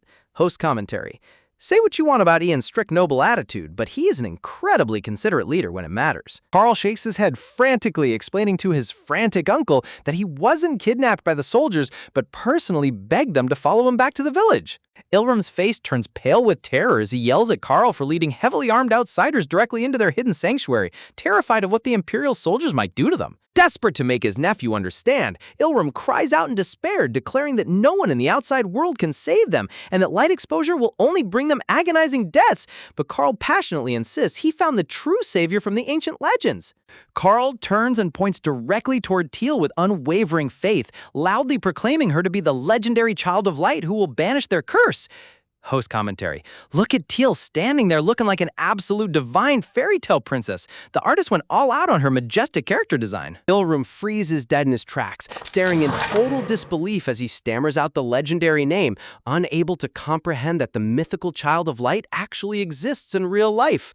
Teal stands quietly under the dark sky, clutching her hands nervously against her coat as everyone's eyes fixate on her. Stepping forward with gentle determination, Teal opens her small palms as a brilliant, radiant sphere of divine light bursts forth into the dark night, illuminating the entire clearing with pure holy magic. Staring at the blinding divine radiance sparkling in Teal's hands, Ilrum staggers backward in sheer astonishment, gasp, his mind completely blown as he witnesses genuine light magic for the first time in his life. Shaken to his core, Ilrum gazes back and forth between the elite armored knights and the little divine girl, trembling in awe as he realizes that salvation has finally arrived for his dying village. Standing before the dark-spotted beastkin, Prince Ian introduces himself with calm nobility, revealing his identity as Iandros, Crown Prince of the Krashen Empire, and explaining that their group arrived under an official imperial decree. Ilrum freezes in utter shock, gasp, his jaw dropping as he tries to process that he is speaking directly to the supreme heir of the entire empire. Realizing the squad behind Ian is the elite Imperial army and the kids are high-ranking nobles, Ilram bows respectfully and offers to lead them into the village, humbly requesting they avoid using burning torches since the local glowstones provide enough dim illumination. Leading the group through the shadowed woods to a rustic wooden house, Ian confirms that Ilram is the village leader, receiving a quiet confirmation as the Beastkin introduces himself as Ilram Linus. Host commentary: you can tell Ian's formal noble charm instantly diffuses the hostiles. He went from intruder to honored guest in 30 seconds flat. Sitting inside the dark wooden home, Ian calmly explains that while their original mission lies elsewhere, they altered their course to help Carl, offering to let their top military medics examine the villager's mysterious condition. To Ian's utter surprise, Ilram instantly rejects the offer with a firm refusal, leaving the prince blinking in confusion. Dark shadows envelop the room as Ilram grimly reveals the terrifying truth about their curse. Their flesh literally rots when exposed to light, meaning even the softest lamp used by a doctor would cause unbearable agony. Ian sweats nervously, grappling with the horrifying reality that even a single second of light exposure could trigger lethal bodily rot for these isolated villagers. Host commentary: imagine living in a fantasy world where even a tiny nightlight acts like concentrated acid. Talk about a brutal environmental curse.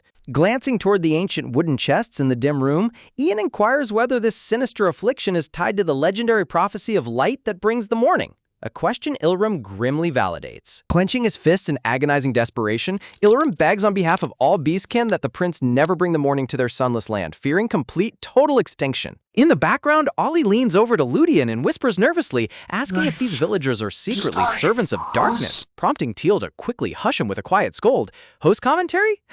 Ollie, my guy, read the room. These poor people are literally allergic to sunlight, and you're calling them dark cultists? Looking out over the pitch-black village settlement, Ilram explains that their tribe has adapted to the darkness for generations, warning that their delicate bodies can no longer endure the slightest sunbeam. A gruesome flashback depicts villagers screaming in agony as blinding sunlight touches their skin, instantly charring their flesh into decaying black rot. Bowing his head in deep sorrow, Ilram begs the Imperial guests to understand that they are simply trying to delay their village's inevitable destruction, leaving Tiel and Carl staring at him with heavy hearts. Breaking the heavy silence, Carl steps forward and rolls up his sleeve, pointing out to his uncle that the black rot on his own arm completely vanished.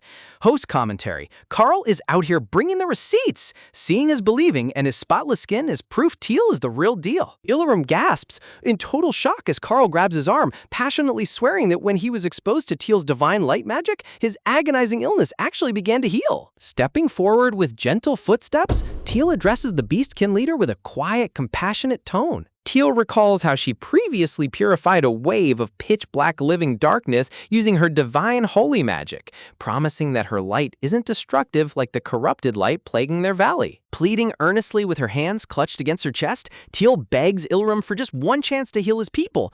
But before he can express his hesitation, a sudden loud bang shatters the quiet air. A panicked villager bursts through the doorway, shouting hysterically for Ilram to come immediately because Herod's condition has taken a fatal turn for the worse. Right when they're debating whether to trust the magic, a life-or-death emergency strikes. The dramatic timing in this manhwa is top tier. Grasping the iron ring handle, Ilram yanks open the heavy wooden door without a moment to lose. Sprinting down the dark corridor with frantic footsteps, gasping Ilram screams out his son's name as Carl desperately follows behind. Entering the pitch-black chamber, Ludian urges Teal to hold back her light magic until they assess the risk, complaining that the room is so dark he can barely see his own hands. Kneeling beside the bedside, Ilram frantically grabs the black-rotted hand of his dying son Herod, assuring the boy that his father is right here. Herod lies motionless on the mattress with black rot covering his entire face, gasping for air as Carl tearfully kneels at his side, begging his brother to hold on because he brought the legendary savior. Ilram tears up in unbearable grief, telling Carl not to give his brother false hope with fairy tales, yet Herod's dim eyes widen slightly as he weakly stammers out the word legend. Oh, this scene is so heartbreaking. A dying boy hearing about the light right at his final breath. The emotional stakes are insanely high. Holding his son's cold, blackened hand tightly in his own palms, Ilram chokes back his tears. Sweating heavily under the dark sheets, Herod lets out a faint sigh, whispers, weakly begging his father to let him see the light just once before his life slips away. Overwhelmed by agonizing despair, Ilram cries out his son's name in tears. Turning around slowly with heavy footsteps, Ilram gazes down at Teal with tear-stained eyes, sadly, humbly swallowing his pride and begging the little girl to show his dying son the light. Teal gives a gentle, resolute nod, serious, accepting the immense responsibility without a single moment of doubt. Walking quietly toward the bedside, Teal positions herself beside the dying boy. Look at Teal's courage. She's taken a massive gamble here, but her compassionate heart won't let a child die. Opening her small palms, Teal summons a radiant sphere of divine golden magic that bursts forth, bathing the pitch-black room and Herod's body in a breathtaking warm glow. Feeling the soft, gentle warmth washing over his frail body, Herod gasps softly, reaching his blackened hand up into the sparkling golden light in utter wonder. Gently stroking his son's head, Ilram cries quietly as he watches Herod experience the beauty of light for the very first time. Embracing his son tightly in his arms, Ilram tearfully pours out his love, whispering how deeply he cherishes his precious child. Outside the house, a golden glow spills softly through the window slats, illuminating the dark village sky with a tranquil warmth. Watching the divine light slowly fade, Ludian steps forward with a worried look, cautioning that it might already be too late and advising Teal to stop before draining herself further. Host commentary, wait, don't tell me the magic didn't work in time? My heart can't take this suspense. Teal stands frozen with tearful, wide eyes, clutching her hands together as her heart sinks at the thought of failing. Squeezing his hands together tightly, Carl breaks down into quiet tears, crying, believing his beloved brother has passed away. Suddenly, a bright golden flash erupts. Carl snaps his head up in shock, shouting for his uncle to look at Herod's skin. Under the sparkling divine aura, the jet black rot completely dissolves away, restoring Herod's smooth, healthy skin back to its original tone. Ilram violently shakes his son's shoulders in utter disbelief, shouting out Herod's name and begging him to open his eyes. Opening his eyes with a soft groan, Herod returns to consciousness. Ilram bursts into joyful tears, pulling his revived son into a tight, emotional hug while exclaiming that he's alive. Yes, the holy commentary. The holy light purged the rot completely. Teal literally just resurrected a boy from the brink of death. Standing in the doorway, Prince Ian watches the miracle unfold in total awe, marveling at the incredible divine power bestowed upon Teal by Goddess Lucette. With the magic finally receding, Teal slumps her shoulders with an exhausted gasp, panting, barely able to keep her balance after pouring out so much divine energy. Noticing her sudden collapse, Ludian turns around in a sudden panic, asking Teal what's wrong. Clenching her small hands as they tremble nervously, Teal softly confesses how deeply terrified she was that her light magic might fail or end up hurting the boy instead. Wiping away her tears with her coat sleeve, Teal lets out a sweet, relieved smile, sniffling happily that Herod survived. Gently placing his hand on Teal's head, Ludian pulls her into a warm, protective embrace, praising her courage and softly reminding her that her faith is always saving everyone. Host commentary. What a wholesome and emotional ending to this intense chapter! Teal really is the ultimate guardian angel of this world. After the emotional miracle with Herod, the heavy weight of exhaustion settles over the camp as night deepens. Tucked comfortably under a fluffy blanket, the tiny cat spirit snoozes peacefully, while the suffocating darkness surrounding the village continues to suppress everyone's magical abilities. Having transformed into a tiny brown cub due to sheer stamina depletion, the beastkin leader rests on the bed, murmuring in awe at how Teal managed to summon such radiant divine light in a place so corrupted by darkness. Still, he worries that pushing her magic this hard might put a severe toll on her young body. Perched on a pillow in fox form with a tiny bird resting on his head, Ludian speaks up optimistically, suggesting that Teal could simply heal all the sick villagers one after another. However, the black cat nearby points out that because her holy light radiates outward in every direction, she can actually purify whole crowds of people at the same time. Outside the sleeping quarters, a funny moment breaks the tension as the cat teasingly asks if Ludian suddenly got a brain upgrade after being bathed in Teal's divine light. Host commentary, shots fired, even transformed into fluffy animal forms, these guys cannot stop roasting each other for 5 seconds. Before a full-blown argument erupts, the elder tells them all to zip it and sleep because tomorrow is going to be extremely busy. The next morning arrives across the sunless valley, marked only by a hand pulling back the heavy tent curtain. Stepping inside with an unyielding look, Prince Ian glares down at Cedric, serious, demanding to know how long he intends to lie around crumpled up like an old rag instead of pulling himself together and getting back to work. Wrapped tightly inside a massive blanket, Cedric, currently stuck in his deer form, complete with a monocle, groans in utter misery. He whines that ever since they crossed the border, his body has been aching constantly, complaining that having zero muscle or combat magic makes him completely vulnerable to the dark mana. Looking down at the pitiful, shivering deer with absolute disdain, Ian bluntly labels him a completely useless adult, leaving poor Cedric weeping tears over how harsh the young prince is.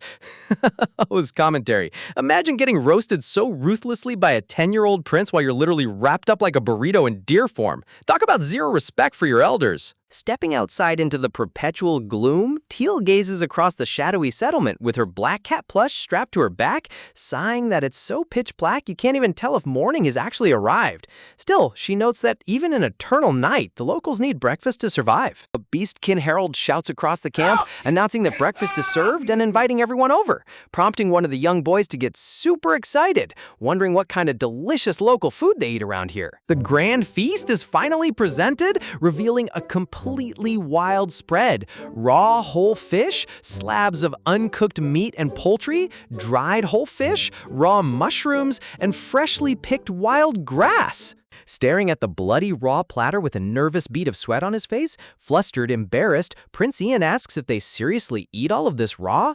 The villager apologetically explains that without fire, they've been eating raw food for centuries, though they prepared the finest spread they could offer.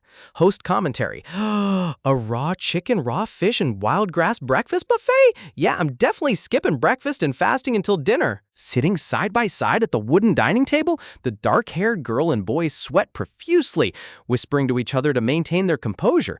They remind themselves that as representatives of noble houses, they must show respect as guests and pretend to love the meal. Cut to 1 second later, all three noble kids are violently projectile vomiting rainbows right into their wooden plates.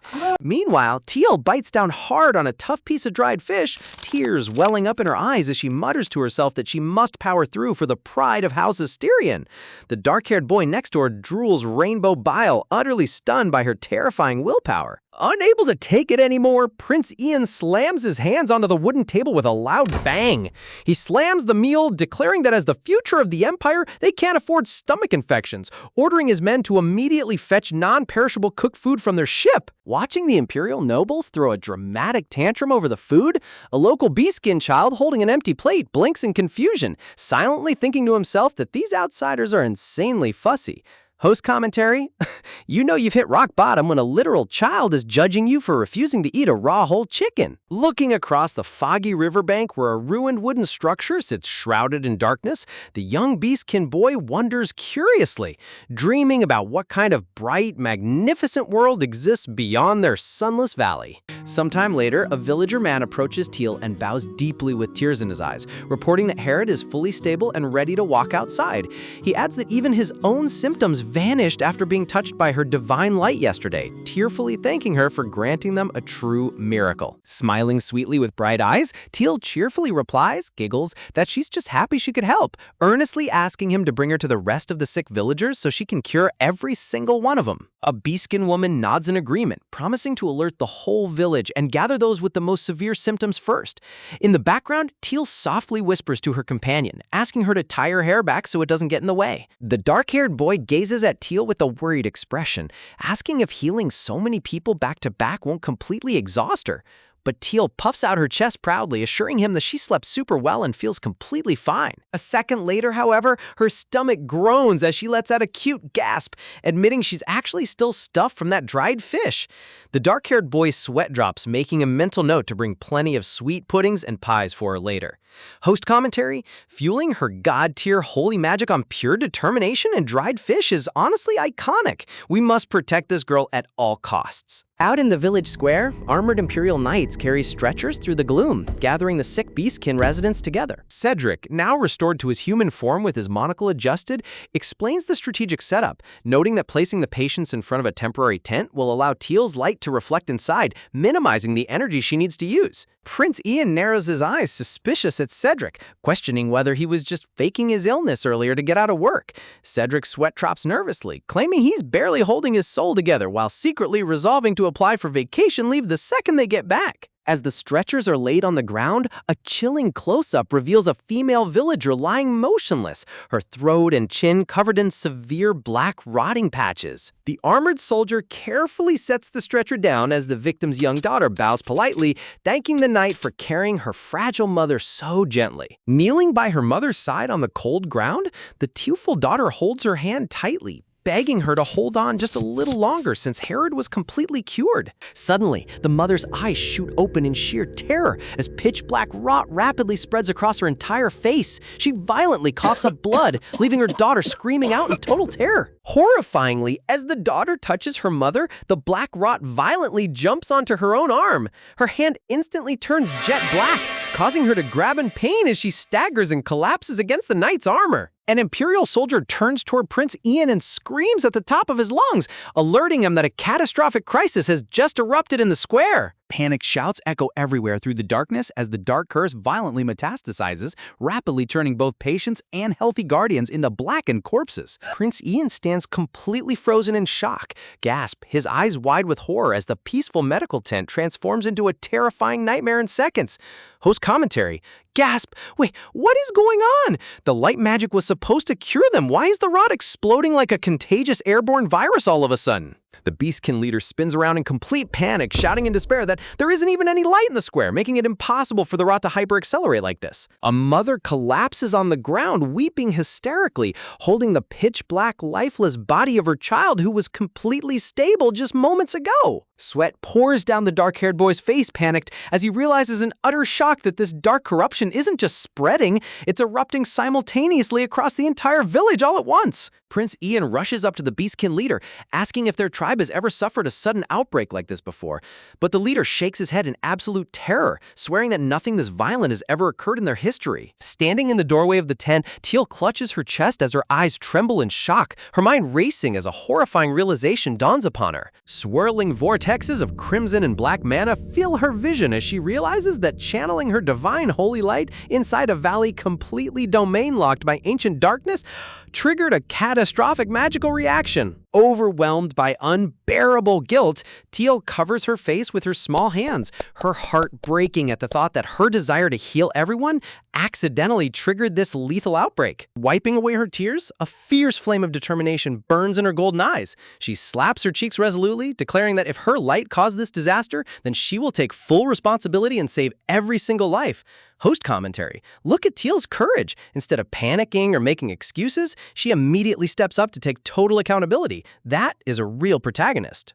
Bursting out of the tent with rapid, tiny steps, Teal sprints headlong into the chaotic plaza as her friends shout her name in alarm. Skidding to a halt right in the center of the square, Teal plants her feet firmly on the ground, surrounding herself with dying victims on every side. Raising her small palms toward the sky, Teal unleashes the full magnitude of her holy energy. A blinding pillar of golden divine magic bursts forth, illuminating the dark night like a golden sun. Swirling inside the radiant golden pillar, magical spirit fish made of pure light materialize, swimming effortlessly through the air like heavenly guardians. Crying out to her spirit fish, Teal commands the golden fish to spread across the sky and hold on to every single scattered thread of her divine light. Expanding their glowing fins across the sky, the light fish weave the golden magic together, creating a massive shimmering umbrella of light that covers the entire village like a protective shield. Watching the golden barrier stabilize, the dark-haired boy immediately takes charge, shouting at the guards to move all remaining patients directly under the umbrella of light where Teal's purification is strongest. Looking down at their hands in utter shock, the dying villagers watch as the creeping black rot suddenly freezes in its tracks. The rapid corruption halts completely, saving the entire village from total annihilation. Host commentary. What a legendary clutch move! Teal literally deployed a giant heavenly light umbrella to nullify the dark magic reaction. She truly is the ultimate guardian angel. Underneath the shimmering golden umbrella of light, the terrified villagers stretch their rot-covered hands upward, begging to stay within the holy barrier as they plead for more life-saving energy. Desperate cries echo across the plaza as terrified husbands and family members fall to their knees, begging Teal to pour out even more divine energy to save their critically afflicted loved ones. Desperate screams for survival resound through the shadowed square as every single resident desperately clings to the tiny sliver of hope Teal has provided. Deep within the dark miasma, the ancient malicious entity controlling the curse watches in disbelief, shocked that a mere beastkin child is successfully holding back its corruption. Host commentary. Imagine being an ancient primordial evil and getting completely hard-countered by a tiny toddler in a fluffy dress.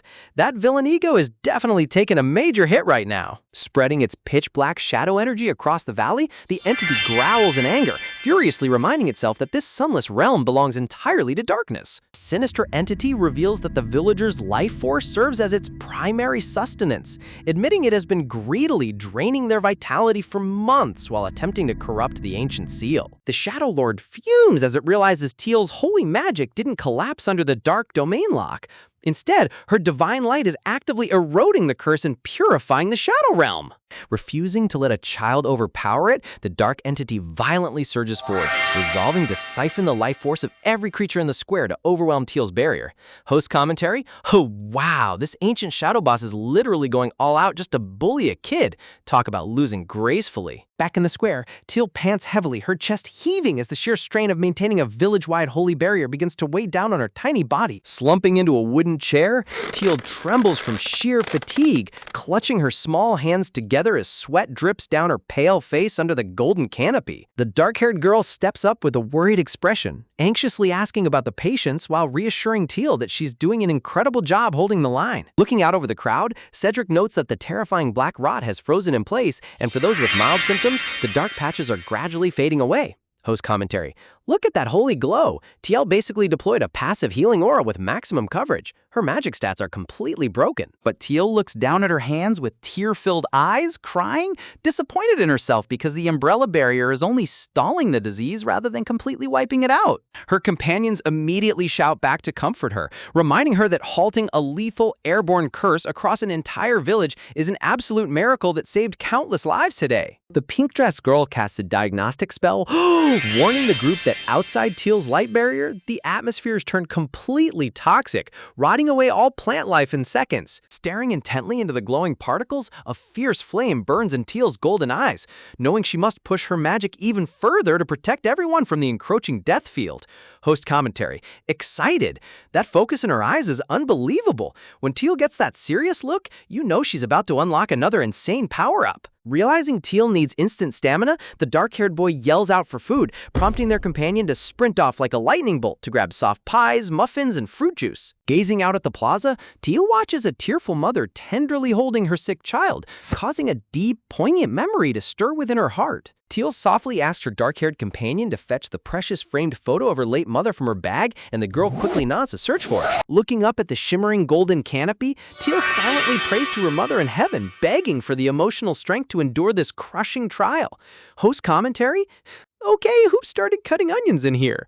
Teal seeking strength from her mother's memory while carrying the fate of the entire village is so heartbreakingly sweet. Remembering how her mother never lost faith in her, Teal slams her small hands onto her lap and steals her heart, promising that she will never give up on these innocent people. An hour passes under the glowing canopy as darkness continues to press against the edges of the village, keeping everyone on high alert. Cedric steps forward with a grim expression, reporting that while the severe cases are slowly stabilizing, not a single patient has fully recovered from the dark corruption yet. Prince Ian narrows his eyes as he listens, realizing this stalemate is turning into a brutal battle of endurance between Teal's holy light and the ancient dark curse. Walking up to Teal's side, Prince Ian asks in a soft, worried voice if she can truly keep holding on, seeing how pale and exhausted her tiny body looks. Teal shivers uncontrollably, trembling, her hands trembling as she forces herself to swallow a slice of pie, barely able to keep her eyes open from the overwhelming magical drain.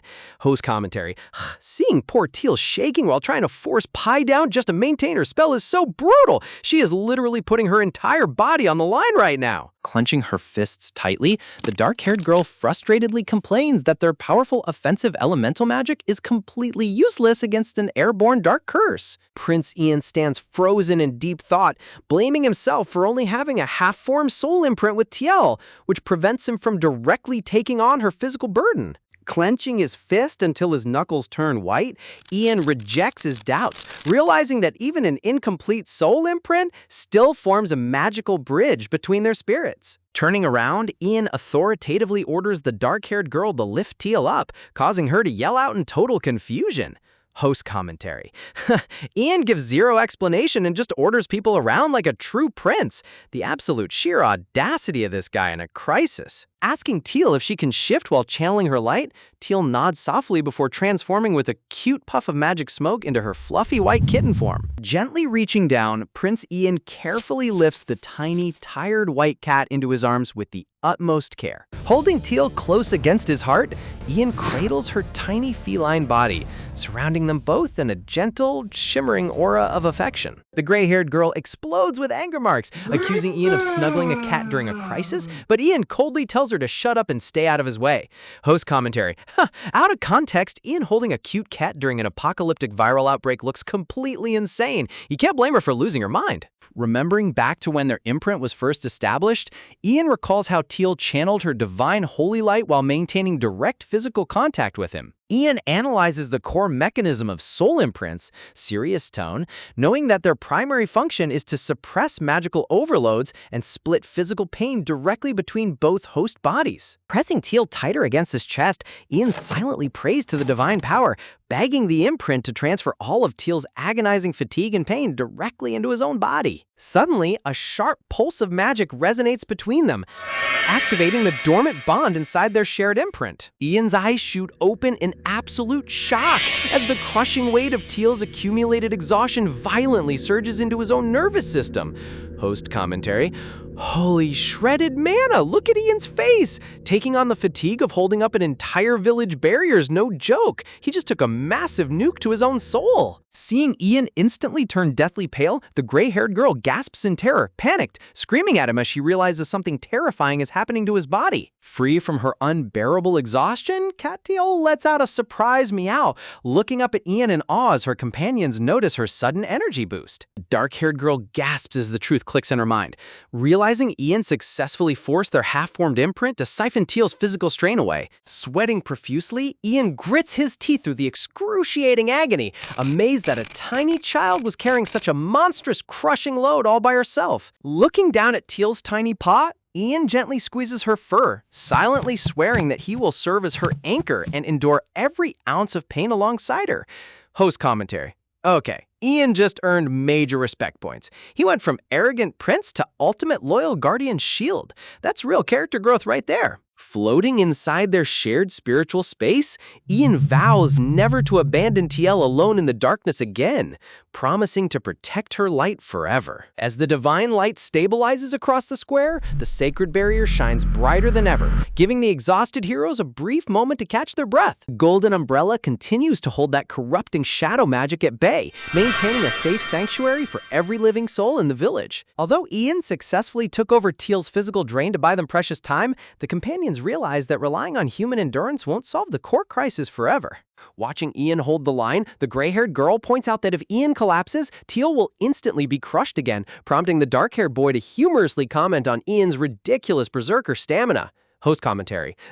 Calling the Crown Prince a berserker stamina engine right in front of him is crazy. Their bantering even during a life-or-death crisis is hilarious. Tapping her chin thoughtfully curious, the pink-haired girl's eyes light up as she proposes a radical new strategy, asking if they can forcibly bring forth the morning sun to destroy the dark domain lock once and for all. Realizing the grave danger of their offensive spells, the dark-haired boy yells out in shock, warning that standard attacks will only end up killing the civilians.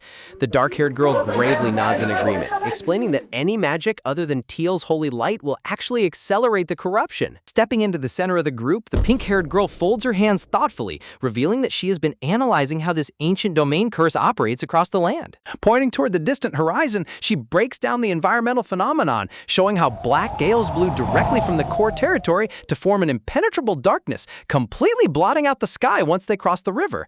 Host commentary. The world-building lore in this series is top tier. She mapped out the entire curse mechanics like a seasoned RPG strategist. Visualizing the corruptive field above them, she demonstrates that just as Teal's holy light forms a glowing umbrella, the dark spell has enveloped the entire realm inside a massive, suffocating dome. Hearing this breakdown, the gray-haired girl's eyes light up with sudden understanding, realizing that the natural sun is still burning bright outside the dome and is merely being blocked by the darkness. The pink-haired scholar confirms her theory, explaining that the dark dome acts as the active medium for the curse, turning natural sunlight into lethal poison for the residents within his boundary. Clasping her hands together in realization, the dark-haired girl asks if destroying the outer dome of darkness will instantly cure the villagers and allow them to bathe in normal sunlight again without dying. Softly smiling, the scholar confirms that bringing the morning literally means dismantling the dark barrier entirely, removing the root cause of the plague once and for all. Host commentary. Wait, so bringing the morning wasn't just a metaphor? They literally have to punch through a divine dark barrier to jumpstart the sun. Talk about an epic quest objective. Looking down at Teal in her adorable white cat form, the girl declares with absolute conviction that if they restore the true morning sky, every single villager will be saved. Suddenly, the young blue-haired child raises his small hand timidly, whispering up to reveal that he knows the exact hidden location needed to shatter the dome and bring forth the morning. The companions recoil in total disbelief, shouting out in shock because even the oldest historical texts in the royal archives fail to mention where the legendary sanctuary was located. Fisted with determination, the little boy explains that his uncle Ilram forced him to memorize the secret path, leaving the dark-haired boy to wonder how a simple villager possessed such guarded ancient knowledge. Host commentary? Yes, the classic NPC who casually holds top-secret divine coordinates in his memory bank. Standard fantasy logic strikes again. Remembering back to his family lineage, Uncle Ilram gently pats Carl's head, revealing that while the legend is known to everyone, only their bloodline inherited the secret map. Gazing over at the suffering villagers lying helpless under guard, the dark-haired boy solemnly questions if embarking on this untested ritual will truly save everyone's lives. Holding Cat Teal safely against his chest, Prince Ian speaks with absolute honesty, admitting that no one can guarantee success and that failure could lead to a catastrophic outcome. Looking down at the agonizing corruption spreading across the townspeople, Ian points out that doing nothing guarantees their death anyway, making the ancestral legend their only remaining hope. Host commentary. Serious. Ian really matured into a true leader here.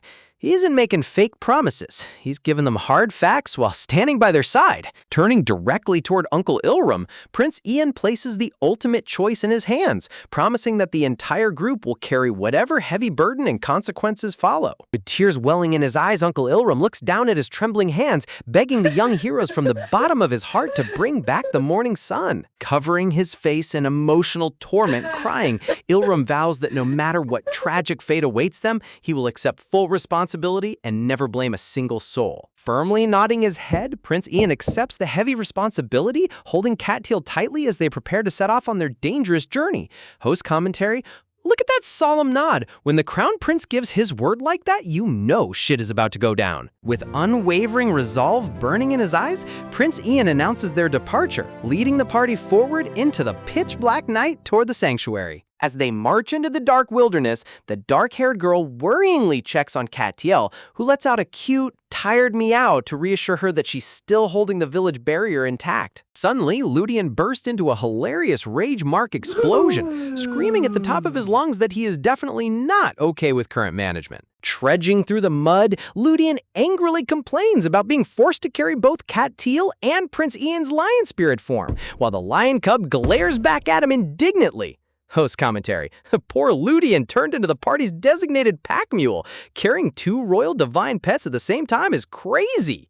The lion spirit sternly explains that Lord Cedric was left behind in the square because multiple commanders were needed to control the panic-stricken crowd. Nagging non-stop from Ludian's arms, the lion cub reminds him to carry them gently to prevent their soul connection from breaking, driving Ludian to yell back in total annoyance. Walking side by side through the eerie woods, the gray-haired girl turns to young Carl, asking about his real relationship with Uncle Iram since they don't look alike. Carl softly explains that his parents passed away when he was just an infant, leading Uncle Ilram to adopt him and raise him like his very own child.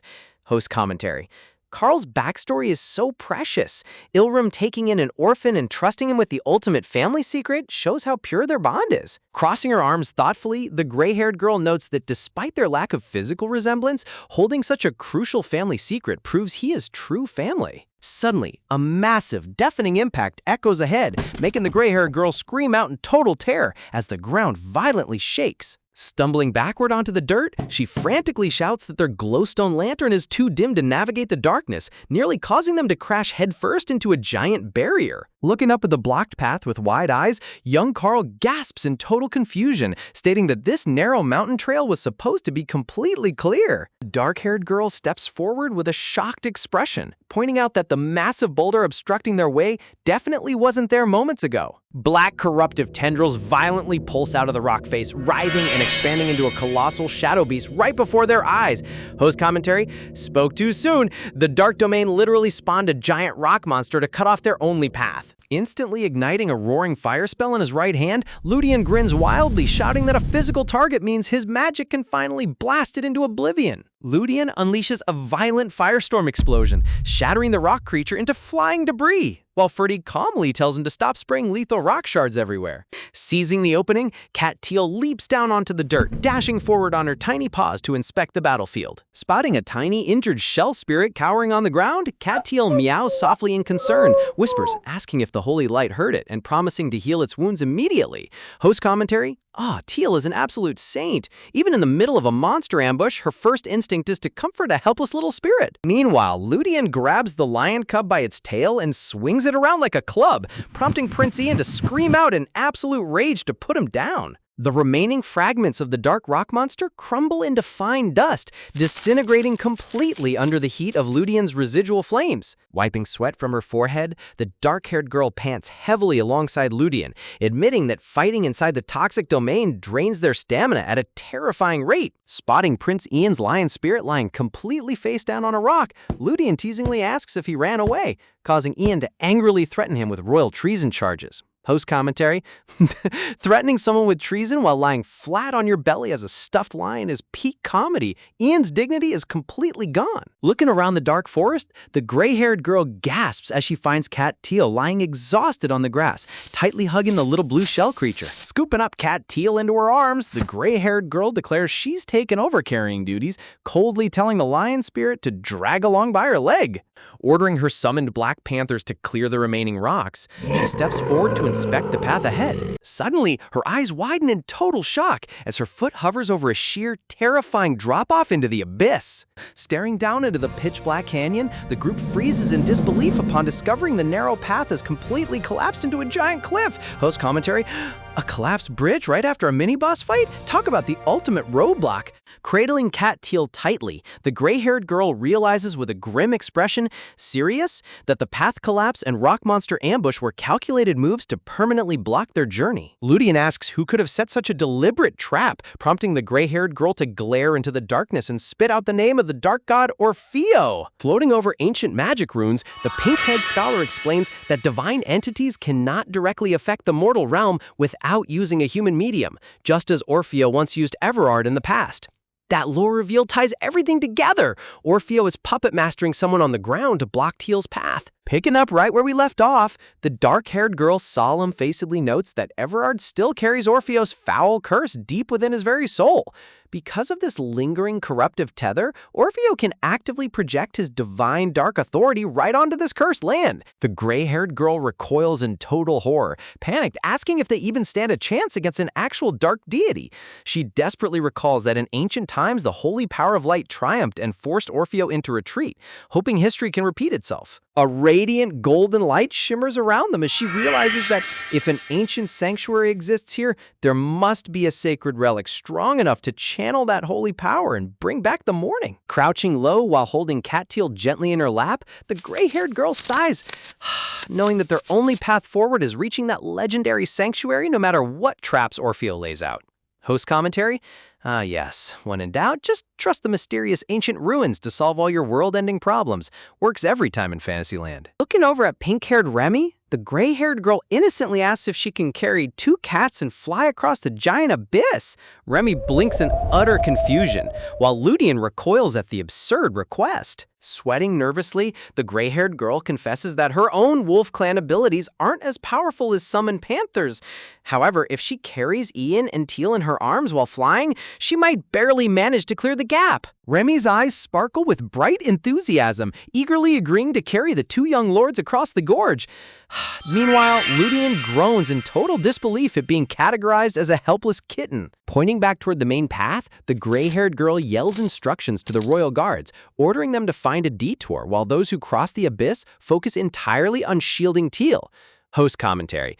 Leaving the heavy armored knights behind is actually a smart move. Imagine trying to fly across a canyon carrying a guy in full plate mail. Turning to young Carl, the dark-haired girl commands him to transform into his feline form right now. With a soft puff of smoke, Carl turns into a tiny cat, grumbling to himself that eating bad food earlier made his stomach starve. Without wasting a single second, Remy scoops up both black cats under her arms, holding them tight while preparing her magical wings for takeoff. The black cat squirms in surprise, complimenting Clemens on being way stronger than she looks for a bird-type spirit. Remy proudly spreads her gorgeous pink feathered wings, reminding him that her clan's wings possess immense physical strength. Flapping her majestic pink wings, Remy giggles cheerfully, calculating that Lord Ferdy weighs about 3.5 ancient tomes, while Ludian weighs 4, promising to carry them as carefully as priceless rare library books. Host commentary. Measuring grown battle mages in terms of ancient book weight is hands down the most scholar response ever. Gritting her teeth with absolute resolve, the gray-haired girl tightly hugs both the lion spirit Ian and Cat Teal against her chest, preparing to launch herself across the terrifying void. Shouting at the top of her lungs, she kicks off the cliff edge with explosive power, swoosh, soaring directly into the pitch-black sky above the canyon. Looking up with wide, worried eyes, Cat Teal softly meows to her sister, checking if she's holding up under the immense strain of carrying 2 royal spirits at once. Gliding through the turbulent night air, the gray-haired girl grits her teeth, panting, gasping out that she's fine and almost at the cliff side. Lion Ian winces in pity, warning her that she looks completely drained but to hold on just a little longer. Host commentary. Look at those heavy wind pressure effects. Carrying 2 divine beings through complex dark gusts is absolute agony. Behind them, Remy struggles against the corruptive dark currents rising from the abyss below, feeling heavy demonic particles sticking onto her feathers like thick sludge. Refusing to give up, the gray-haired girl grits her teeth in fiery determination, recalling how her father used to fly miles every day from age 7 just to visit her mother. As the greatest genius of the Wolf Clan, she vows not to collapse here. Flying alongside her, the black cat sarcastically deadpans that nobody asked for her family love story, slyly shading Ian for always riding in luxury carriages just to see Teal. Lion Ian glares back in total shock. Flapping her pink wings with all her strength, Remy cheers loudly, telling Ollie that the landing zone is right ahead of him. Reaching the solid stone ledge, the gray-haired girl lets out a breathless sigh of relief, but suddenly, violent turbulence strikes, making her stumble uncontrollably. Cat Teal slips right out of her arms, tumbling through the dark air as a brilliant flash of magical light explodes around her paws. A blinding golden explosion of holy energy illuminates the entire cliffside, neutralizing the toxic dark fog in an instant. Flipping gracefully through the air, Cat Teal lands safely on the dirt path as her companions scream out her name in total panic. Host commentary. Cats really do always land on their feet. Even divine cat deities have pristine feline reflexes. Sprint stepping across the rocky dirt, the dark-haired boy and girl dash over in absolute terror, screaming out to check if Teal took any impact damage. Scooking Cat Teal up into a protective hug, the gray-haired girl breathes a sigh of relief, thanking goodness that Teal's fluffy, thick fur cushioned her completely. Lying flat on his belly like a discarded plush toy, lion spirit Ian grumbles in hilarious outrage, complaining that absolutely nobody cared to check if he survived the rough landing. Walking over with a deadpan expression, the dark-haired boy lifts up Lion Ian by his scruff, casually placing him back on his feet while Ian mutters that at least his subject knows proper royal etiquette. Holding Cat Teal up high, the gray-haired girl gasps in total astonishment as tiny glowing lightfish begin spawning in the surrounding air. Flashing brightly in the darkness, the glowing lightfish drift down a hidden path, signaling to the heroes that the legendary sanctuary lies directly ahead. Parting the thick overgrowth with her hands, the dark-haired girl gasps, revealing a hidden ancient cave entrance tucked deep inside the mountain face. Stepping inside the cavernous tunnel, the party cautiously moves forward through the eerie blue atmosphere illuminated by glowing crystal formations. Looking around in sheer awe, Remy notes that the underground space is surprisingly massive, marveling at how ancient trees are somehow thriving inside total darkness. Host commentary. Underground bioluminescent trees? The visual design in this cave sanctuary is absolutely gorgeous. Walking alongside Ian, the little silver-haired girl gazes around with wide, curious eyes, sensing an overwhelming divine aura vibrating through the cavern floor. Ahead of them stands a breathtaking ancient stone altar complex, featuring a grand archway, stone statues, and a glowing hexagonal ritual floor. Pointing directly at the inner sanctuary structure, the little girl softly asks Prince Ian if they should inspect the altar, and Ian firmly nods, holding her hand tightly. Nodding her head in complete certainty, the little girl recognizes the intricate floor engravings, remembering that this exact magical geometry exists within the hidden chamber of Asterion. Her eyes light up with sudden realization, declaring that the floor design is an exact replica of the legendary Room of Light. Taking careful, gentle steps, the little girl walks onto the hexagonal stone platform while holding Ian's hand, treading lightly over the ancient magic circle. The instant her foot presses down, a heavy mechanical gear clicks beneath the stone floor. Instantly, a blinding surge of golden holy magic erupts from the floor, causing ancient glowing runes to materialize across the cave wall. Host commentary: boom! The moment she steps on the tile, the whole ancient system boots up like a divine computer. Gazing up at the brilliant golden glyphs burning into the rock face, the dark-haired boy asks in utter confusion what the ancient text means. Translating the runic script with her scholar expertise, Remy reads aloud, explaining that unlocking the morning sky requires both the power of light and the power of water, demanding the combined mana of two specific individuals. The dark-haired girl recoils in total shock, panicked, shouting out in confusion about why Teal's divine power alone isn't enough to shatter the barrier. Suddenly, a radiant sphere of divine light floats down, its booming voice echoing directly inside Teal's mind as she gasps in shock. The divine spirit solemnly reveals that the curse rotting this continent is far too powerful, stating that Teal cannot possibly break it using her own strength alone. Pulsating with holy golden light, the divine entity declares that to undo the dark domain, they must harness the bloodline power of the one who originally caused this catastrophe. Remembering back to when she purified Ferdy from corruption, Teal realizes this is the exact same mysterious internal voice that guided her back then. Turning toward Ian, Teal solemnly explains that they need the bloodline power of Everard, the summoner of Orfeo, causing Ian to point out in despair that the Everard lineage was completely wiped out. With wide, sparkling eyes burning with absolute hope, Teal declares that the divine voice inside her head proves otherwise, meaning a living descendant of Everard is still alive in the world right now. Host commentary: what a massive cliffhanger reveal! An actual surviving descendant of the villain's bloodline exists? Next batch is going to be insane. Tilting her head thoughtfully, the gray-haired scholar scans the quiet cave, pondering who among their group could possibly carry the forbidden bloodline of Everard. Turning her gaze toward young Carl, she asks if he remembers anything about his birth parents. Carl stammers out in confusion, explaining that he was told they passed away when he was just an infant. Pointing her finger directly at the glowing altar, the gray-haired girl insists that Carl step up onto the magic circle since they have nothing left to lose. She reminds him that nobody in his village shared his striking sky-blue hair and eyes, making him the prime suspect. Host breakdown: getting put on trial based purely on your anime hair color and convenient plot timing is peak fantasy logic. Shifting back in disbelief, Carl points at his own chest in sheer shock while processing the wild accusation. Standing nervously on the stone floor, Carl fidgets with his sleeves, frantically insisting that he doesn't possess a single drop of water magic. The gray-haired scholar urges him to think back carefully, asking if anything strange ever happened near water or if water ever sprouted from his palms. Carl shakes his head, admitting nothing like that ever occurred, yet hesitation lingers in his eyes. Clenching his fist tightly, Carl realizes the heavy stakes. If there's even a slim chance he can help, he knows he must act, because the 6 citizens in the town square won't hold out much longer.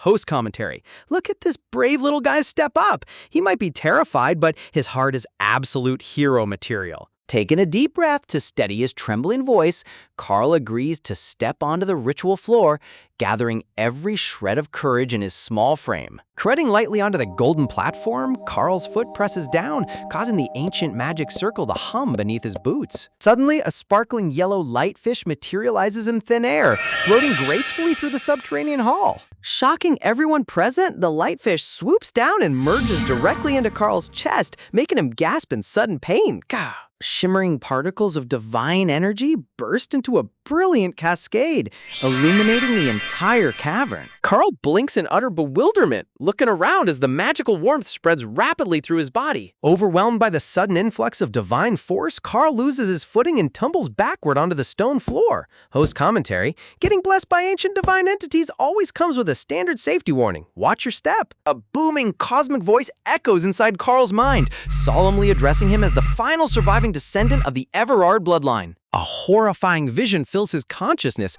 revealing a blood-red magic array alongside cursed villagers writhing in black rot.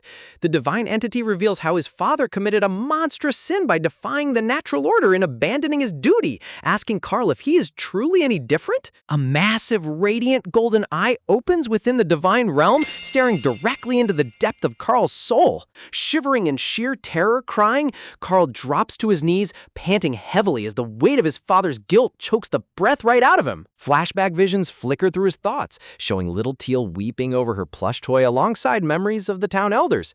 Host commentary: poor kid is carrying the sin of a father he never even met, yet all he wants is to protect the people he loves. Clenching his tunic over his heart, Carl grits his teeth through falling tears. Whisper, battling the crushing despair in his mind. Looking up into the divine radiance, Carl stammers out a desperate question, trembling, asking if paying the ultimate price will allow the innocent villagers to live. He vividly recalls the smiling faces of his neighbors, remembering how they faithfully worshipped the goddess and remained kind even while suffering from disease. Clasping his hands tightly together in a fervent prayer, Carl resolves that if he must suffer to repay his father's debts, he will accept it without hesitation. Kneeling on the cold stone, Carl breaks down into heartbroken sobs, begging the divine spirit to spare his village in exchange for his own life. Host commentary: the emotional depth here is incredible. A child offering up his whole existence just to undo a legacy of darkness. Wiping tears from his glowing eyes, Carl declares with unwavering resolve that he doesn't care what becomes of his own body. Responding to his selfless heart, the sanctuary altar erupts with blinding divine light, shattering the ancient seal. Swirling currents of crystal clear water burst around Carl's feet, wrapping him in an ethereal aquatic vortex. The divine entity speaks with gentle warmth, welcoming the child back into the sacred embrace of the water element. Carl reaches out his hand, watching in breathless wonder as elemental water dances around his fingers. Floating inside a towering column of liquid magic, Carl's hidden bloodline power fully awakens in all its glory. Amazed. Look at that aquatic animation style. The dynamic fluid artwork around him is stunning. Carl blinks his sparkling blue eyes as the swirling energy stabilizes, leaving his companion staring in absolute awe. Landing back down onto the platform with a soft splash, Carl looks around in comical confusion, asking if he has returned to reality. Suddenly, a giant blue light fish emerges from the floor, swimming gracefully through the cavernous space. The dark-haired girl asks in surprise if Carl cast the spell himself, but Carl shakes his head, explaining that it activated on its own, though he can feel its movement. The massive lightfish dives into the stone floor, causing purifying water to rise rapidly across the subterranean ruins. Host commentary: wait, is this ancient cavern about to turn into an underground water park? Watching from a high ledge, Remy and Prince Ian observe the rising tide, noting that the water levels off and flows toward the outer continent. Realizing the ritual condition is met, the pink-haired scholar brightly urges Lady Teal to combine her holy light with the water current right now. Teal nods firmly, channeling her internal magic. Teal holds out her tiny hands, but the golden light emerging from her chest flickers feebly. Seeing the weak spark, Prince Ian panics, shouting out in distress as he notices her power of light isn't building up. A vision of the dying townspeople in the square flashes as a shadowy voice proposes drawing the protective light back from the village square to fuel the cave ritual. Teal recoils in total horror, adamantly refusing to siphon light from the square because the fragile citizens holding on for dear life would perish instantly. Ian turns to her with a heavy pained expression, calling out her name softly. He solemnly explains the harsh reality of leadership, stating that a ruler cannot save everyone and must sometimes abandon a few to preserve the majority. Host commentary: utilitarian logic versus absolute compassion. This moral dilemma hits so hard. Clenching her small fists in fierce rebellion, Teal rejects the grim sacrifice, declaring that she will never allow a single soul to be abandoned. A blinding explosion of golden divine energy detonates around TL, blasting away the surrounding wind. Shielding their eyes from the glare, the gray-haired scholar and dark-haired boy gasp in utter shock, wondering how Teal's holy magic suddenly recovered its full power. Prince Ian winces under the crushing aura, gritting his teeth panicked as he realizes Teal's forcing out divine magic far past her physical limits. Recognizing the terrifying truth, Ian screams out in pure desperation, begging Teal to stop because she is literally burning her own life force to power the spell. Host commentary. She's sacrificing her own lifespan just so nobody else has to die. What an incredible hero! Staring blankly ahead with luminous golden eyes, Teal whispers softly, "Well, she is okay, willing to endure any amount of pain if it means saving every single person." Teal blinks her wide golden eyes in sheer wonder, looking around as the radiant warmth continues to envelop her small frame. The heavy pressure that was suffocating her just a moment ago suddenly melts away, leaving her surrounded by an incredible comforting glow. Gazing up toward the ceiling with breathless awe, Teal clasps her small hands tightly against her chest. The gentle energy swirling through the cavern doesn't feel cold or dangerous at all. In fact, it feels overwhelmingly familiar and full of affection. Memories flood into her mind, showing a loving mother in an elegant green gown, leaning down to stroke young Teal's hair with infinite tenderness. The phantom touch of that gentle hand makes Teal's heart ache with longing. Visions of her gorgeous, white-haired mother smile down at her in a shimmering blue dress. Host commentary. Gasp! Look at how the artist really pulled out all the stops for this flashback scene. Teal blinks back tears in sudden realization, staring up into the divine light as her mind connects the mysterious energy to the mother she lost so long ago. A quiet thought echoes in the depths of her soul. Could this ancient divine presence surrounding the altar actually belong to her own mother? Reaching her small hand towards the blinding beam of light, crying out with desperation that Teal constantly pleads for the sacred aura not to frickin' disappear. Teal breaks into a full sprint across the stone floor, crying, sobbing for her mother to wait and not abandon her again. Host commentary. Oh man, my heart is breaking for this poor little girl. She just wants her mom back. The cavern's aquatic channel suddenly transforms, turning into a shimmering current of liquid gold. Breathtakingly, Prince Ian notices his breathing becoming completely effortless, gasping as he realizes Teal's magic isn't killing her, it's restoring her. Two magical lightfish, one shimmering gold and the other dynamic azure blue, leap out of the golden waters together, dancing in perfect harmony. Sparkling with divine brilliance, the golden river rushes out from the cave entrance, flowing downhill toward the darkened lands below. A colossal pillar of divine light erupts from the sanctuary altar, blinding Clemens and the gray-haired scholar as it surges towards the heavens. Host commentary, amazed. Now that is what I call a divine power-up. The special effects in this panel are absolutely ridiculous. The brilliant beam of light shoots straight into the pitch-black sky, striking the unnatural darkness hovering over the world. High above the continent, the black dome cracks open with a thunderous explosion, shattering into millions of glowing fragments. Pure, warm sunlight pierces through the broken sky, leaving the gray-haired scholar staring upward in pure shock, amazed. Over in the town square, an exhausted guard points frantically toward the heavens, shouting at the top of his lungs for Lord Ilram to look at the sky. Whose commentary? Imagine suffering from a plague for years and suddenly the sky literally tears open like a bag of chips. The oppressive shadows melt away instantly, unveiling a breathtaking azure sky and a brilliant golden sun shining down on the continent. Turning around in total bewilderment, Lord Ilram frantically checks on the townspeople, terrified of what the sudden change might do to the sick villagers. Astonished citizens stare at their hands in utter disbelief as the terrifying black rot marks vanish from their skin, leaving no trace of the plague behind. Breaking down into tears of sheer joy, the villagers fall to their knees, cheering in awe at the dazzling blue horizon that rescued them from the brink of death. Host commentary. They actually survived! Teal and Carl really pulled off a complete miracle. A radiant celestial seal glows brightly across the heavens, officially heralding the return of morning and life to the cured kingdom. Clemens gazes up through the newly opened cave ceiling, quietly confirming his theory that an artificial dome of darkness had been smothering their land all along. The gray-haired scholar asks if the citizens in the square are all right, relieved to notice that Carl's skin shows zero negative side effects from direct sun exposure. Standing quietly beneath the open sky, Carl gazes upward in silence, his glowing blue eyes reflecting the vast clear blue sky above. Host commentary?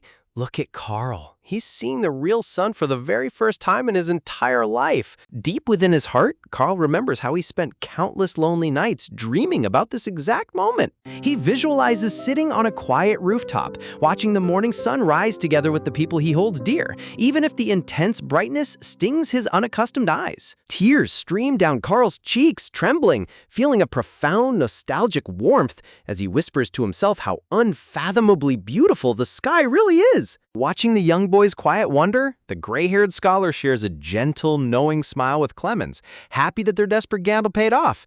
Host commentary? Everyone deserves a wholesome victory moment after surviving that emotional roller coaster. Walking up beside Teal, Prince Ian agrees with a warm expression that the world is full of vibrant colors, before gently asking if she feels all right.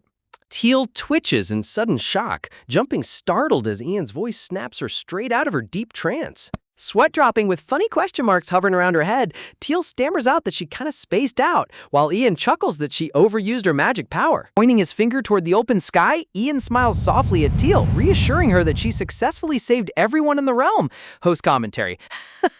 Teal looking totally dazed while Ian acts like a proud older brother is top-tier comedy. Looking up into the warm sunlight, Teal clutches her coat tightly over her chest, feeling the divine power of light pulsing gently inside her heart. Drained of all her physical stamina, Teal cute rubs her sleepy eyes, struggling to stay awake after pushing her body to the absolute limit. Teal gazes up at Ian, curious, asking if he's feeling okay after helping her, and the young prince softly replies that he only offered a tiny bit of assistance. Clasping her hands together in sheer delight, Teal beams with joy, begging Ian to rush back to the village square so she can check on all the cured townspeople. Host commentary. Serious, even when she's completely exhausted, her very first thought is checking on the villagers. What an absolute sweetheart! Stepping out from the dark subterranean ruins into the bright forest sunlight, Clemens gasps in absolute shock, amazed. The withered forest around them is exploding back to life, sprouting lush green foliage and blooming leaves across every single branch. The pink-haired scholar smiles brightly, speculating that goddess Lucette froze the passage of time in this region so the land wouldn't wither completely before their arrival. Looking down from a high cliff at a roaring waterfall, Clemens points out that the cave altar was the original source of the ancient river system.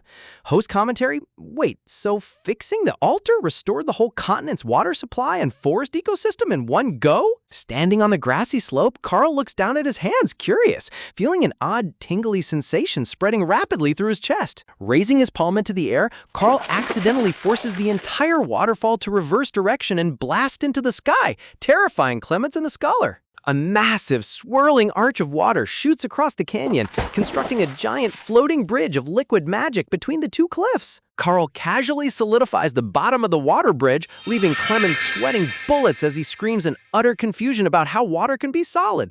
Host commentary, Clemens' logical brain is completely short-circuiting over Carl's anime physics. Suddenly, a cute magical turtle construct goes zooming down the hardened water bridge at high speed, revealing that Carl accidentally built a water slide. Staring at the giant aquatic slide spanning the entire valley, the pink-haired scholar's eyes sparkle with excitement as she gleefully declares that she wants to ride it too. Prince Ian waves his hands in total panic, screaming that it's way too dangerous, while Teal stands right beside him with glowing, hyperactive eyes. Teal sparkles with pure, unhinged excitement, while Ian deadpans in complete and total exasperation. Host commentary? You can't stop kids when they see a giant water park slide. Ian is fighting a losing battle. The adorable mascot pet goes zooming down the water slide, screaming at the top of its lungs, completely throwing royal dignity out the window. Landing with a colossal splash at the bottom of the canyon, the ancient holy sanctuary officially transforms into the world's most epic fantasy water park. Dripping water droplets fall gently onto the damp stone ground as everyone catches their breath following the wild aquatic ride down the subterranean sanctuary. Fully drenched from head to toe, two armored knights stand trembling while tightly holding on to soaking wet cats, admitting that surviving that chaotic ride was surprisingly thrilling. Realizing Carl mastered liquid magic right after awakening, two dark feline spirits whisper among themselves, joking that he could easily win any Imperial tournament against top prodigies. Host commentary. Imagine being an elite knight training for 20 years only to get destroyed by a 7-year-old kid who literally just learned waterbending 5 minutes ago. As the gray-haired scholar steps forward with heavy armor clanking, another knight approaches carrying a bewildered bear mascot pet. Tears of pure relief well up in the scholar's eyes as he reports that every single resident in the village survived direct exposure to the sun, completely cured of the Black Plague. Hearing the joyful news, an adorable white cat spirit glimmers under the sunlight, cheering with delight that everyone is finally safe. Wiping his tear-stained face, the scholar bows deeply before Teal and Ian, desperately asking how the village could ever repay them for granting everyone a second chance at life. Prince Ian gently touches his golden hair, politely brushing off the overwhelming gratitude for now as he shifts the conversation toward a far more critical issue. Host commentary. Spoken like a true royal administrator. The man hasn't even dried his coat yet and he's already jumping straight into political negotiations. Turning around with a sharp gesture, Ian points directly toward Carl standing quietly in the background. Ian firmly announces that Carl must be the true successor of the lost Everard bloodline, since only Everard's ancient water magic could break the Dark Dome and restore the morning. Confronting the scholar directly, Ian points out that the fall of House Everard happened centuries ago, making it logically impossible for such a young child to exist today. Hearing the prince's sharp interrogation, the scholar lowers his head in heavy silence, burdened by a secret he has kept guarded for years. Heavy underwater currents swirl through the darkness as the scholar finally reveals that Carl only awakened 7 years ago during a harsh winter. Staring with wide, sparkling eyes, the white cat spirit listens intently to the ancient tale, eager to hear the truth. The scholar explains that his family were sworn vassals of House Everard, bound by sacred ancient retainer contracts passed down through endless generations. Host commentary. Amazed, the loyalty in this Manhwa family line is insane. Imagine holding on to a secret contract for centuries, just waiting for a baby to spawn? Ian narrows his eyes in deep realization, recalling how ancient retainer contracts allowed vassals to sense and slightly borrow their master's element without wielding the main power directly. The scholar confesses that although he only inherited retainer blood, his life's sole duty was guarding the sanctuary, perking up before asking if anyone knows about the mysterious preservation ability. Looking up startled, the pink-haired scholar perks up, asking if he's referring to the legendary ability designed to preserve magical bloodlines. She explains that maintaining the balance of the world requires 3 core forces: light, water, and the sacred tree, with the latter two possessing secret preservation techniques. The pink-haired scholar admits that her own Arn family possesses the unique ability to preserve potential successors by turning their powers into dormant seeds. The scholar nods solemnly, clarifying that these ancient preservation techniques don't just store magic, they preserve living successors in stasis. A shimmering egg and glowing seed flow through the air as he reveals that Everard seals children inside magical eggs while Arn uses sleeping seeds. However, activating such absolute preservation magic comes with a tragic price. It drains the entire life force of the family head, demanding their ultimate sacrifice. Teal clutches her cat pet tightly while squeezing it so hard it squeaks, screaming in absolute disbelief that Carl is basically a 200-year-old ancient turtle in a kid's body. Host commentary, Teal's immediate reaction to ancient magical stasis being, "So Carl is basically a 100-year-old reptile," is peak comedic genius. Realizing the heavy tragedy behind the mystery, Clemens notes that Carl's father sacrificed his own life to seal his only son inside an egg before the curse destroyed their lands. Sent on a sacred mission, the vassal family was ordered to hide the unbreakable egg deep within subterranean ruins and guard it across generations. The indestructible egg was meant to rest safely in the dark sanctuary until the day it would naturally hatch on its own, without external force. Flashback to 7 years ago, holding a glowing blue lantern while walking through the damp stone ruins, the vassal scholar explored the deep underground vaults. Suddenly stopping in shock, his lantern light illuminates the secret altar as strange magical fluctuations ripple through the ancient chamber. Fine cracks suddenly spread across the surface of the glowing blue egg, releasing intense water energy from within. Reaching his hand toward the surging blue light, the vassal scholar feels the overwhelming aquatic presence bursting from the shell. With a grand explosion of liquid energy, the ancient egg shatters into millions of glowing droplets. Floating gently amid the golden blue waters, a newborn baby boy with bright sky blue hair opens his eyes for the very first time. Bringing the newborn child out of the dark ruins,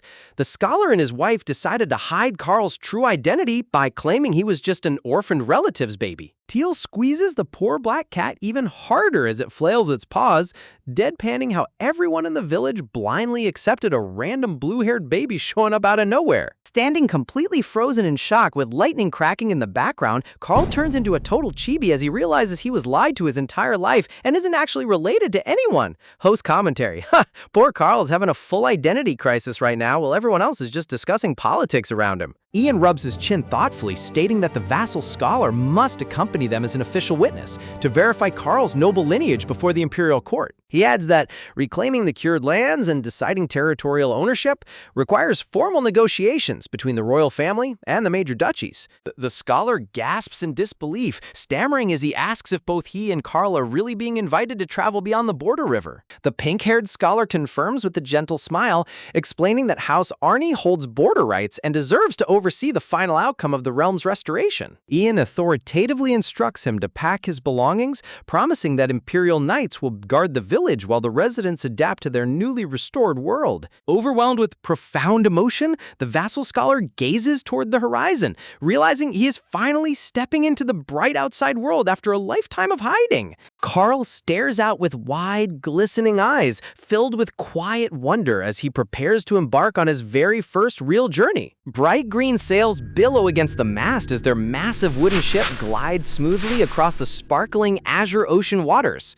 Looking over the wooden deck railing, excited, the young noble points out into the open sea, marveling at the endless shimmering horizon. Shouting in awe, he notes that while massive waves crash in the distance, the ocean water surrounding their vessel remains miraculously calm and smooth. Giving an enthusiastic thumbs up, the guard praises Carl's insane water control, while Teal pouts with folded arms, muttering sulkily about the overpowered turtle brat. Giggles. Host commentary. Teal is so petty and jealous that Carl is basically Poseidon on water. Her rival energy is unmatched. Leaning over the ship's edge, Clemens gazes down at the rushing currents, deep in thought about why Carl woke up exactly 7 years ago. Ian turns around curiously, asking Clemens what seems to be bothering her about the timing of Carl's awakening. Well, visualizing a flashback of baby Teal swaddled in blue robes under falling snowflakes, Clemens realizes with shock that Carl's egg hatched at the exact moment Teal was born. Host commentary. Hold on, so Carl didn't just hatch randomly, Teal's birth literally triggered his egg to break? The lore connections in this story are unbelievable. Prince Ian whirls around in complete astonishment, asking Clemens what on earth she means by that shocking statement. Clemens clarifies that since Teal is the legendary child of light and both of their magical elements were required to shatter Everard's dark domain, Carl's hatching 7 years ago was directly triggered by Teal's birth. Processing the staggering revelation that their destinies have been linked from day one, Ian lowers his gaze in solemn silence. As the wooden ship glides smoothly across the shimmering ocean waves, Rowan notices the prince's pale face and asks if he said something offensive, only for Ian to admit he's suffering from severe seasickness. Host commentary. Imagine being an elite royal tactician with unmatched brilliance, only to get completely neutralized by standard ocean waves. Down below deck in the wooden living quarters, soft, quiet steps echo along the hallway floorboards as Carl walks toward his vassal's cabin door. Stepping inside the quiet room, Carl hesitates for a second before calling out for his uncle, while the vassal scholar looks back at him nervously. Massaging his temples in deep anxiety, the vassal groans that once they arrive at House Arn, he has no idea how he should even address Carl now that his true noble bloodline is revealed. Looking up at him with an earnest expression, Carl begins to voice his soft thoughts on the matter. Clutching the fabric of his simple tunic tightly, Carl admits that right now he isn't really a grand noble, worrying slightly and knows absolutely nothing about high society families. The vassal scholar listens quietly as Carl reminds him that just a few hours ago, he was merely an ordinary village boy living peacefully as his nephew. With trembling shoulders, Carl tearfully asks if things can just stay the way they were, begging to still call him uncle and be called Carl. Host commentary. My heart is breaking into a million pieces. He's literally a 7-year-old kid who lost his entire familiar life in 5 minutes. Looking down at the anxious child, the scholar stays quiet for a brief beat as deep emotional warmth fills his heart. Reaching out with an open hand, the vassal scholar softly addresses him as our Carl. Pulling the young boy into a protective embrace, the scholar reassures him that he doesn't know high society manners either, promising they will learn together and that he'll stay right by his side. Meanwhile, outside in the corridor, Teal carefully peeks around the wooden doorframe to check in on them. Seeing their tearful embrace, Teal realizes they are sharing a deeply personal moment, deciding now isn't the right time to interrupt. Tiptoeing away down the hallway, Teal reflects on how Carl is the first peer her own age she's met besides Rowan, hoping they can become genuine friends like Olivier and Clemens. Host commentary. Giggles.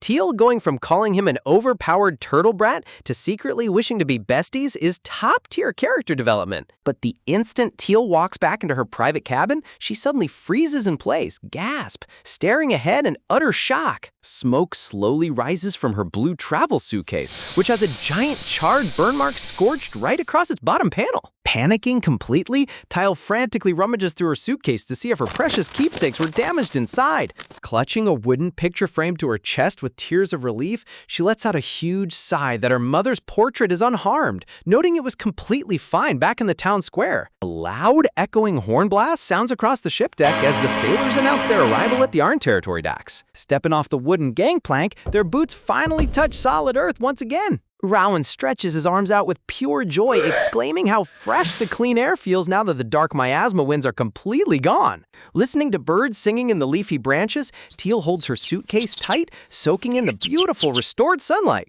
With their boundary mission officially a complete success, the group excitedly prepares to head straight toward the Grand Arn Ducal Estate. Traveling through the lush countryside, the party finally arrives at the towering gates of the Ducal Mansion. Entering the grand marble foyer, a warm, welcoming voice praises them for all their hard work during the journey. Clemens dramatically complains about how tough the journey was and how awful the travel rations tasted, while the attendant humbly thanks everyone for returning safely. Host commentary. Clemens complaining about battle rations right after saving an entire territory is relatable on every level. Glowing with brilliant holy light, the potted sacred sapling radiates vibrant life energy as the Duchess of Arn explains how the sky cleared up, offering her heartfelt thanks to young Teal. Blushing with modesty and panic, Teal waves her hands around, insisting that Prince Ian and Carl did just as much work as she did. The Duchess nods thoughtfully, mentioning she heard the full story from Clemens regarding the long-lost heir of House Everard. Olivier enters the reception room with a bright smile, cheerfully informing her mother that Carl and his vassal have finished changing and are ready. Smiling gracefully, the Duchess invites everyone to move to the banquet hall so they can relax and feast on delicious food. Dressed in exquisite white and gold aristocratic garments, Carl and his vassal walk into the grand dining room, stunning the entire room. Rowan grins enthusiastically, praising Carl's fancy outfit and noting how he looks like a genuine successor to a great family. Carl bashfully fidgets with his ornate sleeves, feeling slightly awkward in high noble clothes as the Duchess gently guides him to his seat. The long dining table is lined with an incredible feast of cooked delicacies, glittering under the chandelier lights. Staring at the vibrant dish with wide, sparkling eyes, Carl takes in the mouth-watering aroma, stunned that food could ever look this beautiful. Host commentary? Poor kid grew up eating raw fish and dried berries in underground ruins. This gourmet salmon meal must look like an artistic masterpiece to him. With a gentle smile, the Duchess encourages him to eat as much as he likes, explaining they specifically prepared mild-cooked dishes since he's only had rough raw food before. Turning the conversation towards serious matters, the Duchess mentions she spoke briefly with Prince Ian earlier, but needs to confirm critical details regarding Carl's status. Addressing the vassal by his formal name Ilkum, she asks if he knows the full history passed down regarding the tragic fall of House Everard. Ilkum nods in confirmation, as the Duchess notes that Carl's water-bending power has already been officially verified by the royal family and great houses. However, her tone turns serious as she warns that while recognizing his bloodline is simple, reclaiming Everard's lands is another matter, because the historical sin of Everard almost destroyed the world, leaving Carl freezing mid-bite. Cold dread washes over the young boy as the Duchess plainly states that restoring House Everard could be viewed as a direct national threat by the Empire. Feeling dejected and scared, Carl slowly lowers his fork back onto his plate, losing his appetite in an instant. Refusing to let Carl get blamed, Teal leans forward from her seat, shouting that without Carl, they never could have brought back the morning light or fulfilled the goddess's word. Prince Ian speaks up with calm authority, declaring that a child cannot be held accountable for sins committed centuries ago by his ancestors, and that Carl is the only one capable of healing the land. Host commentary, taking an uncompromising stand against political scapegoating is why he truly deserves the crown. What an absolute kingly moment. Olivier steps up to support them, telling her mother that restoring Carl's status is actually essential for House Arnie as well. Olivier explains that every territory requires its great family's elemental blessing to flourish, and House Arn desperately needs the water blessings that only a fully restored House Everard can provide. Setting down her delicate porcelain teacup onto the saucer, the Duchess of Arn nods in agreement with Clemens. Looking out across the hall with an elegant posture, she stresses that a far greater hope for the future has finally emerged, a unique soul capable of bringing radiant prosperity back to Arcadia once and for all. Sunlight streams softly through the lofty arched windows as the Duchess addresses the entire room, preparing to lay out her official proposal to Carl and his representative, Ilram. Placing a graceful hand over her chest, the Duchess vows to personally act as Carl's official guardian, pledging House Arn's full political protection to ensure the young boy's safety.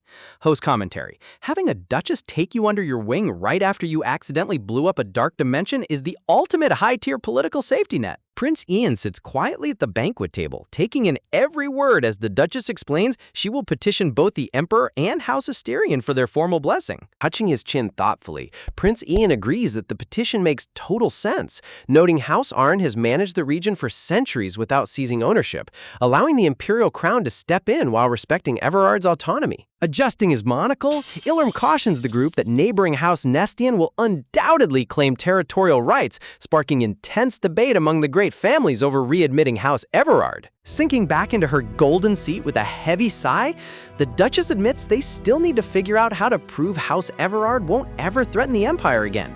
Host commentary. Ah yes, because a traumatized 7-year-old child eating pastries is clearly plotting total world domination. Overwhelmed by the heavy political chatter, young Carl sits in silence, staring blankly down at his untouched dinner plate. Later that evening, a soft, polite knock echoes against the carved wooden door of Carl's guest quarters as Teal calls out to check on him. Sitting alone on the massive canopy bed, Carl perks up in surprise, quickly telling Lady Teal that she can come right inside. Sliding open the heavy wooden door, Teal steps inside carrying a wooden tray piled high with freshly baked muffins, buttery biscuits, and sweet pastries. Adorned in a beautiful floral crown, Teal beams brightly, explaining she brought him delicious snacks because he barely touched his food during the formal dinner earlier. Host commentary? Teal bringing an entire mountain of bakery treats to comfort her new friend is literally the sweetest thing ever. Feeling a warm flutter in his chest, Carl stammers softly, thanking her with a gentle nod as he takes the sweet offerings. Sitting beside him on the soft mattress, Teal gently acknowledges how intimidating it must have been surrounded by stern, noble adults in such a massive estate. Flashback images flicker in her mind as a younger Teal trembles in tears inside the overwhelming grand halls of House Asterion, remembering her own terrifying childhood days. Smiling warmly at the anxious boy, Teal reassures Carl that he'll adjust quickly and that everyone here is truly kind-hearted under their serious noble exteriors. Clutching the fabric of his fine white shirt tightly, Carl looks down with a solemn expression, worrying about the heavy burdens placed on his shoulders. Moonlight glimmers through the sheer window drapes as Carl whispers that he just hopes no harm comes to his beloved uncle or his peaceful village friends. Listening quietly, TL nods with deep empathy, realizing she shares that exact same protective instinct for the people she loves. Host commentary? The emotional resonance between these two kid prodigies is unreal. They both just want to protect their loved ones from high society drama. Suddenly leaping to her feet, Teal excitedly mentions that her older brother Olivier taught her the ultimate trick to cure anxiety. Touching soft animal fur. Bursting into a cloud of glowing magical sparkles, Teal instantly transforms into her adorable white tiger spirit form. Carl's eyes wide in absolute astonishment, gasping out loud as he stares at the fluffy white creature bouncing around his room. Responding to the surge of divine energy, Carl's tiny blue elemental turtle spirit floats out into the air, chiming joyfully. The fluffy white tiger spirit gently wraps its paws around the tiny water turtle, wrapping them both in a soothing aura of divine warmth and comfort. Outside the Grand Arn estate, bright glowing lanterns illuminate the towering marble cathedral spires under the quiet night sky. Up in Teal's private chamber, her spirit cat companions lounge lazily across the fluffy pillows, discussing their morning travel plans to return home. As the grandfather clock ticks quietly in the corner, they note that Carl and Ilrim will remain at the estate for a few days while Marchioness Hildy represents them at the imperial capital. Yawning loudly, tired, the black spirit cat reminds Teal she needs to prepare for the capital journey soon, while Teal cheekily mutters she's glad she won't have to deal with annoying lions for a while. Host commentary? Calling high noble Lion Clan members annoying to their faces is peak sibling energy. Suddenly, Teal's ears twitch in alarm, gasp, catching a strange burning smell rising from her bedsheets. Smoke sizzles from the corner of her soft pillow, leaving behind a charred black scorch mark identical to the burn on her travel suitcase. Panicking instantly, Teal leaps high into the air with a startled squeak as bright orange flames burst onto the mattress. The spirit cats scramble back in surprise as a glowing golden limb presses down onto the singed fabric. Standing atop the ruined pillow is a tiny yellow salamander engulfed in harmless fiery embers, blinking its round yellow eyes innocently. Teal stares in utter disbelief as the little fiery creature wiggles its tiny tail on the bed, leaving a trail of harmless glowing sparks along the cotton sheets. Imagine being an elite magical entity and your primary power is accidentally setting bedroom furniture on fire whenever you get nervous. The black spirit cat scolds the little creature, realizing this exact same fiery culprit was responsible for scorching Teal's suitcase hours earlier. A quick flashback shows Teal's older brother holding the charred blue luggage back in the town square, sensing a familiar trace of their father's divine energy. Tilting her head in deep confusion, the dark-haired sibling wonders why their father's high-tier salamander summon would act so bizarrely and reveal itself so recklessly. Shaking uncontrollably, with tiny teardrops in its eyes, the mini salamander's inner thoughts reveal it was forbidden from approaching, but gets so nervous, it accidentally burns everything nearby. The dark-haired sibling sweat drops in complete bewilderment, questioning if this goofy little fire lizard is actually a powerful legendary summon at all. Host commentary: the gap between a terrifying elemental beast and this anxiety-ridden fiery pancake is hilarious. Watching the trembling fire lizard, Teal's heart softens as she leans closer on the bed mattress. Reaching out her small hand with gentle care, Teal softly asks the salamander if it came all this way just to guard her. The little salamander's face lights up with sheer joy, squeaking happily that it absolutely adores young Teal. Giggling with delight, Teal turns to her sibling to announce that the adorable spirit likes her, while her brother dryly suggests trapping it to show their father tomorrow. But before he can even move, the little fiery lizard leaps through the air, startling the dark-haired brother. Snuggling right against Teal's cheek, the salamander purrs happily, emitting soothing warmth without burning her a single bit. Sitting on the table with crossed paws, the black spirit cat mutters in suspicion, suspecting the summon must have eaten something weird to act so uncharacteristically sweet. With night settling over the ducal mansion, the group agrees they will simply have to ask their father for answers once they return home tomorrow morning. The next morning, sunlight bathes the estate grounds as the Duchess of Arn stands gracefully by the grand window, watching the party prepare for departure. Looking down from the balcony, excitement. Two royal horse-drawn carriages glide smoothly across the cobbled driveway, carrying the young heroes toward their next grand chapter. Looking down at the young boy with a gentle yet solemn gaze, the Duchess calls out Carl's name, receiving a quick, polite response as she prepares him for the turbulent road ahead. She starkly warns him that from this moment forward, countless hardships and ruthless political trials will block his path.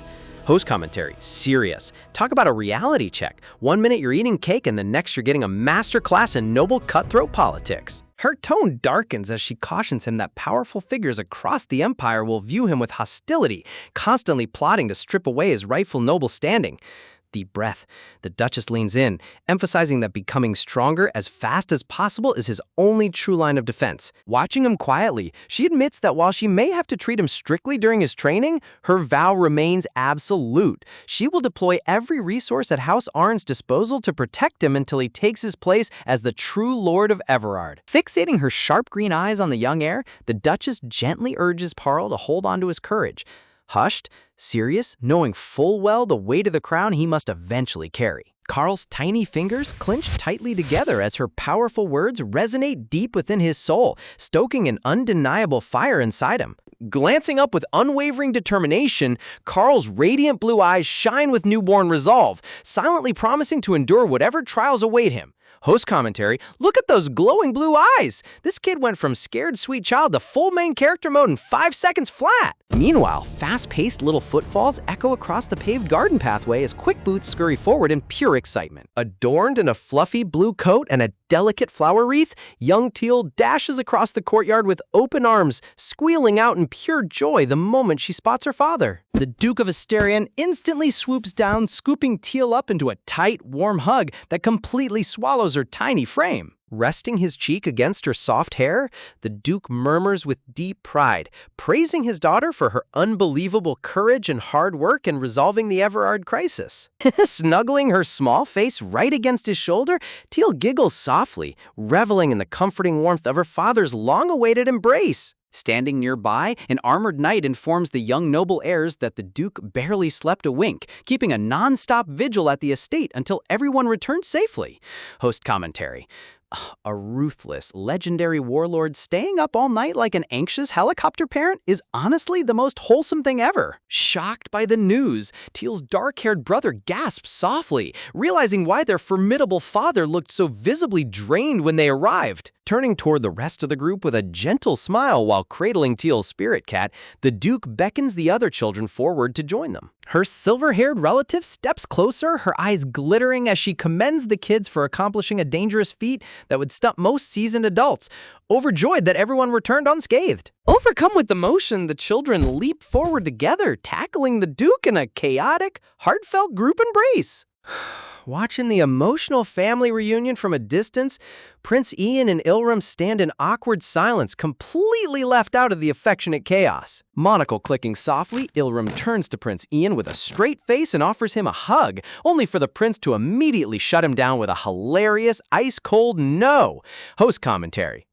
Ian rejected that hug faster than a spam phone call. The disrespect is absolute gold. As the party gathers, the Duke explains that after they entered House Arn, he kept tabs on their progress through his summoned fire salamander. He further reveals that once Teal unleashed her divine light magic in the town square, the magical link was abruptly severed, leaving him completely in the dark when the salamander failed to return. Hearing this inside the carriage, Teal's dark-haired sibling perks up in realization, while their father wonders out loud if the kids happen to encounter a stray summon. Without missing a beat, the brother lifts the tiny, squishy yellow salamander up to the carriage window like a trophy, leaving the Duke completely speechless. Sweat dropping in disbelief, the dark-haired boy dryly informs his father that this goofy fire lizard has been terrorizing Teal's luggage and bedsheets since yesterday. Squishing the cute creature's head, the brother mocks its internal protest, pointing out that no normal elemental beast complains about wanting a peaceful resolution. Host commentary, watching a top-tier legendary summon get squished like a stress toy inside a carriage window is peak comedy. Perplexed by the situation, the Duke raises his hand and commands the fire salamander to unsummon and return to his magic domain. He focuses his mana, attempting to force the elemental creature back into spirit form through the window. Despite pushing his magical aura forward, the little fiery lizard stays firmly put in the boy's hands without budging a millimeter. Shocked to his core, the Duke stares at his palm in utter disbelief, realizing he has completely lost control of his own summoned beast. Inside the carriage, the tiny salamander flails its arms frantically, whining in panicked thoughts that it physically cannot return home anymore. Wiggling down onto Teal's lap, the clingy fire lizard snuggles tight against her, leading her siblings to question what kind of absurdly spoiled summon they are dealing with. Host commentary. Imagine being a powerful archmage and your ultimate elemental summon ditches you because it found a cuter master to cuddle with. Teal's heart completely melts as she gently strokes the fiery creature, showering it with love while red heart bubbles float around them. Later that night, around a roaring campfire in the snowy mountains, a steaming pot of stew bubbles gently over the logs as the group relaxes together. Gazing across the fire, the dark-haired brother nonchalantly remarks that Father Salamander looks ridiculously goofy and doesn't match his stoic image at all, causing the Duke to spit his hot tea everywhere. Coughing into his hand with a faint blush on his cheeks, the Duke clears his throat to regain his lost composure. He admits to the group that the salamander was actually the very first summon he ever created when he was just a 5-year-old child, leaving the knights nearby thoroughly impressed. A warm flashback shows a 5-year-old Duke holding the exact same yellow creature beside his grandmother, explaining he kept its original goofy appearance all these years to honor her memory. Listening to the story, Teal's spirit cat companions wipe away dramatic tears, noting how surprisingly sentimental and sweet their father truly is deep down. Host commentary: amazed! A brutal warlord keeping a chubby fire lizard's look for decades just because his grandma loved it? My heart can't take this level of wholesome. Shifting the conversation, the Duke turns to Teal and gently asks how her fur molting process is coming along, making the young girl perk up in flustered panic. He calls her over to take a closer look, and Teal obediently scurries over to sit beside him. Softly stroking her silvery locks, he reassures her that she looks as pretty as ever and that molting is completely natural as long as she cleans up fallen fur. But as he gently lifts a layer of hair, an arrow highlights a tiny, hilariously bare bald spot right on the back of her scalp. Panic surging through his veins, the Duke frantically smooths her hair back down, sweating bullets as he tries to act like he saw absolutely nothing. Fighting to keep a straight face, the dad internally screams at himself to act natural, quickly suggesting that cute double pigtails would look adorable on her, while Teal smiles in total relief.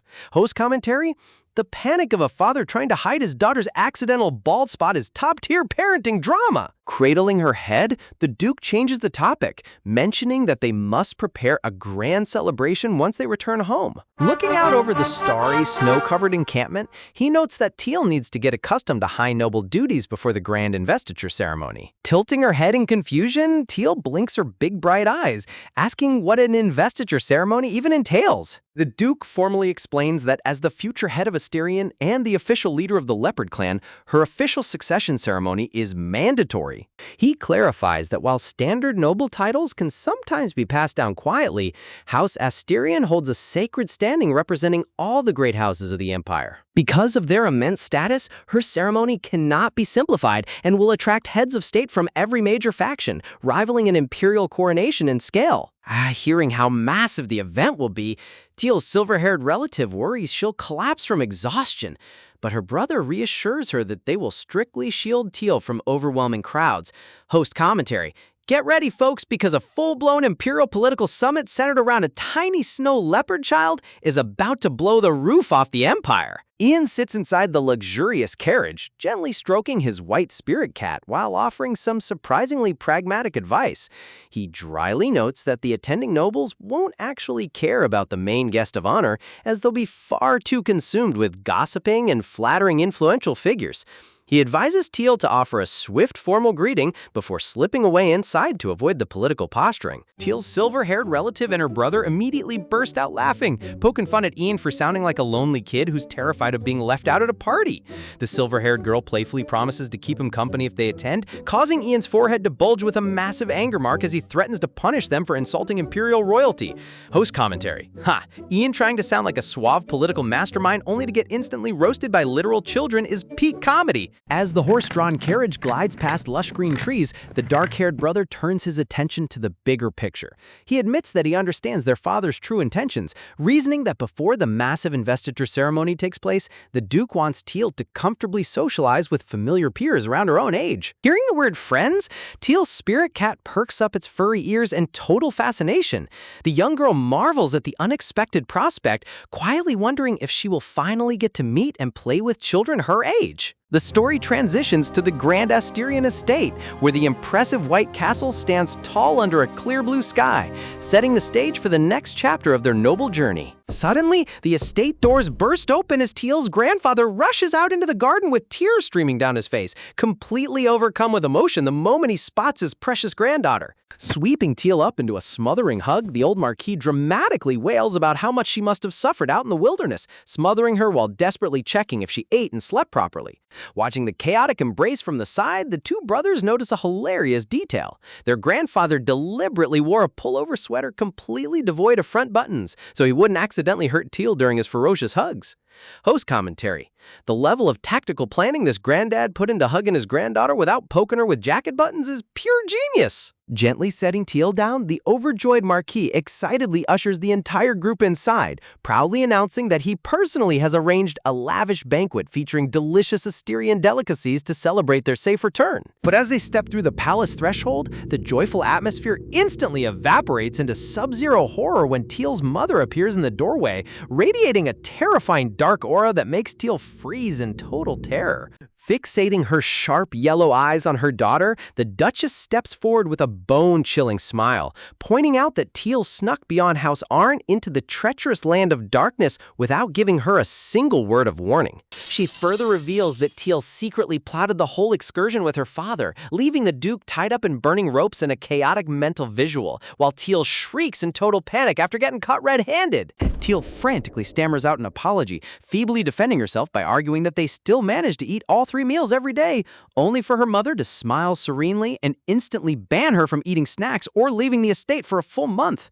Host commentary: taking away a toddler's snack privileges for a whole month? Mother Astrand does not play around when it comes to discipline. Teal lets out an agonizing shriek of despair that echoes through the corridors, while the Black Panther twins stand frozen in silence as dark sweat drops trickle down their fur. Sensing an ominous shift in the room, the dark-haired brother perks up as the twin panthers sweat bullets, realizing the terrifying maternal wrath is about to target them next.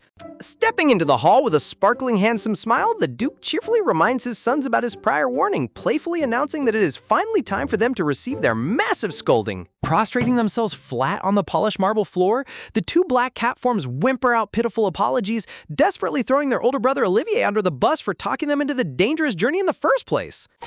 Smiling warmly, the Duke swoops down and effortlessly scoops both squealing black cats up into his arms, completely unfazed by their cute internal protests. He gently gazes down at them, softening his tone as he acknowledges that because everyone made it back home safely without permanent harm, he won't be overly harsh on them. However, he sternly reminds them that breaking a noble promise always carries consequences, forcing the defeated little panther cubs to droop their ears and accept their incoming punishment. Changing the subject, the Duke reveals that a special delivery just arrived at the gates, straight from the Imperial Academy, showing a formal courier handing a heavy briefcase over to the head butler. Because the young heirs accumulated far too many unexcused absences during their grand adventure, the Academy dispatched a massive stack of official exam papers and essay prompts to substitute for missing class time.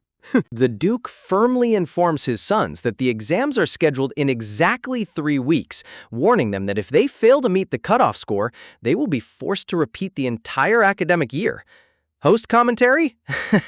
Imagine fighting dark magic monsters across the realm just to get hit with mandatory makeup homework. Hearing that their official punishment is simply academic study, one of the Black Cat forms initially lets out a sigh of relief, thinking their father went easy on them. But reality hits him like a ton of bricks a second later, causing him to slam his paws onto the surface in total horror as he realizes he has no idea how to write complex academic essays. Meanwhile, Prince Ian turns to take his leave, prompting Teal to tilt her head in surprise and ask why he's departing without even sitting down for the victory banquet. Ian softly explains that he must immediately report the outcome of the expedition to the higher council, expressing genuine regret that he cannot stay behind to join the family feast. Deep down inside his thoughts, Ian reflects on the political reality, knowing that this dangerous northern journey was undertaken specifically to prevent Teal from being dragged into the imperial court as crown princess, and staying longer would only spark malicious political rumors. Waving gently, he offers a comforting smile, reassuring the young girl that they will cross paths again very soon, and urging her to rest after her exhausting ordeal. Teal nervously twiddles her tiny fingers, softly reminding Ian of how they spent every waking and sleeping moment together during their cold northern journey, wondering out loud if he secretly disliked the spirit imprint bond. Gazing up at him with bright, shining eyes beneath her flower wreath, Teal innocently smiles, completely unaware of the massive romantic impact her innocent words have on the young prince. Host commentary. Oh, look at how completely unbothered Teal is while dropping emotional damage that could stop a prince's heart in its tracks. Caught completely off guard, Ian's mouth hangs slightly open as he stands in stunned silence, unable to process her incredibly intimate phrasing. Softening his expression, Ian reaches forward and places his hand gently onto Teal's silver hair, softly reassuring her with a tender nod. With a final warm farewell, Ian waves goodbye to the beaming young girl, who enthusiastically waves back with a bright, cheerful expression.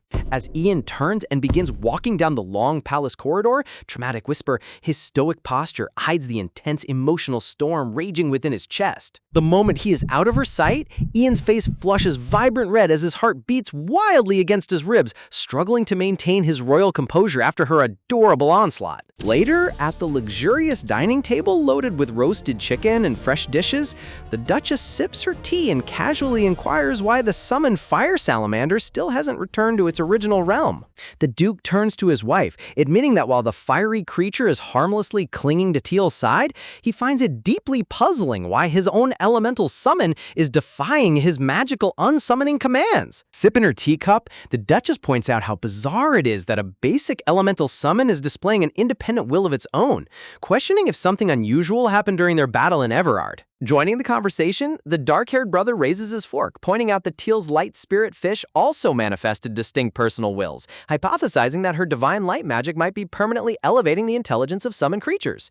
Host commentary: Teal's divine aura is literally giving basic magical summons main character consciousness. That is a ridiculous power flex. The Duke agrees that they should closely monitor the phenomenon over time, while the Duchess reminds him that they must first submit their official report regarding the Everard crisis to the throne. Pouring fresh tea into a fine china cup, the dark-haired brother explains the upcoming schedule, noting that Crown Prince Ian will deliver the initial imperial report before he and Karthus attend the official high summit to declare the mission complete. Setting his cup down, the Marquis furtherly interjects, clarifying that Teal's official status as clan leader will not be finalized at the summit until the sacred succession procedures with Nestian are fully settled.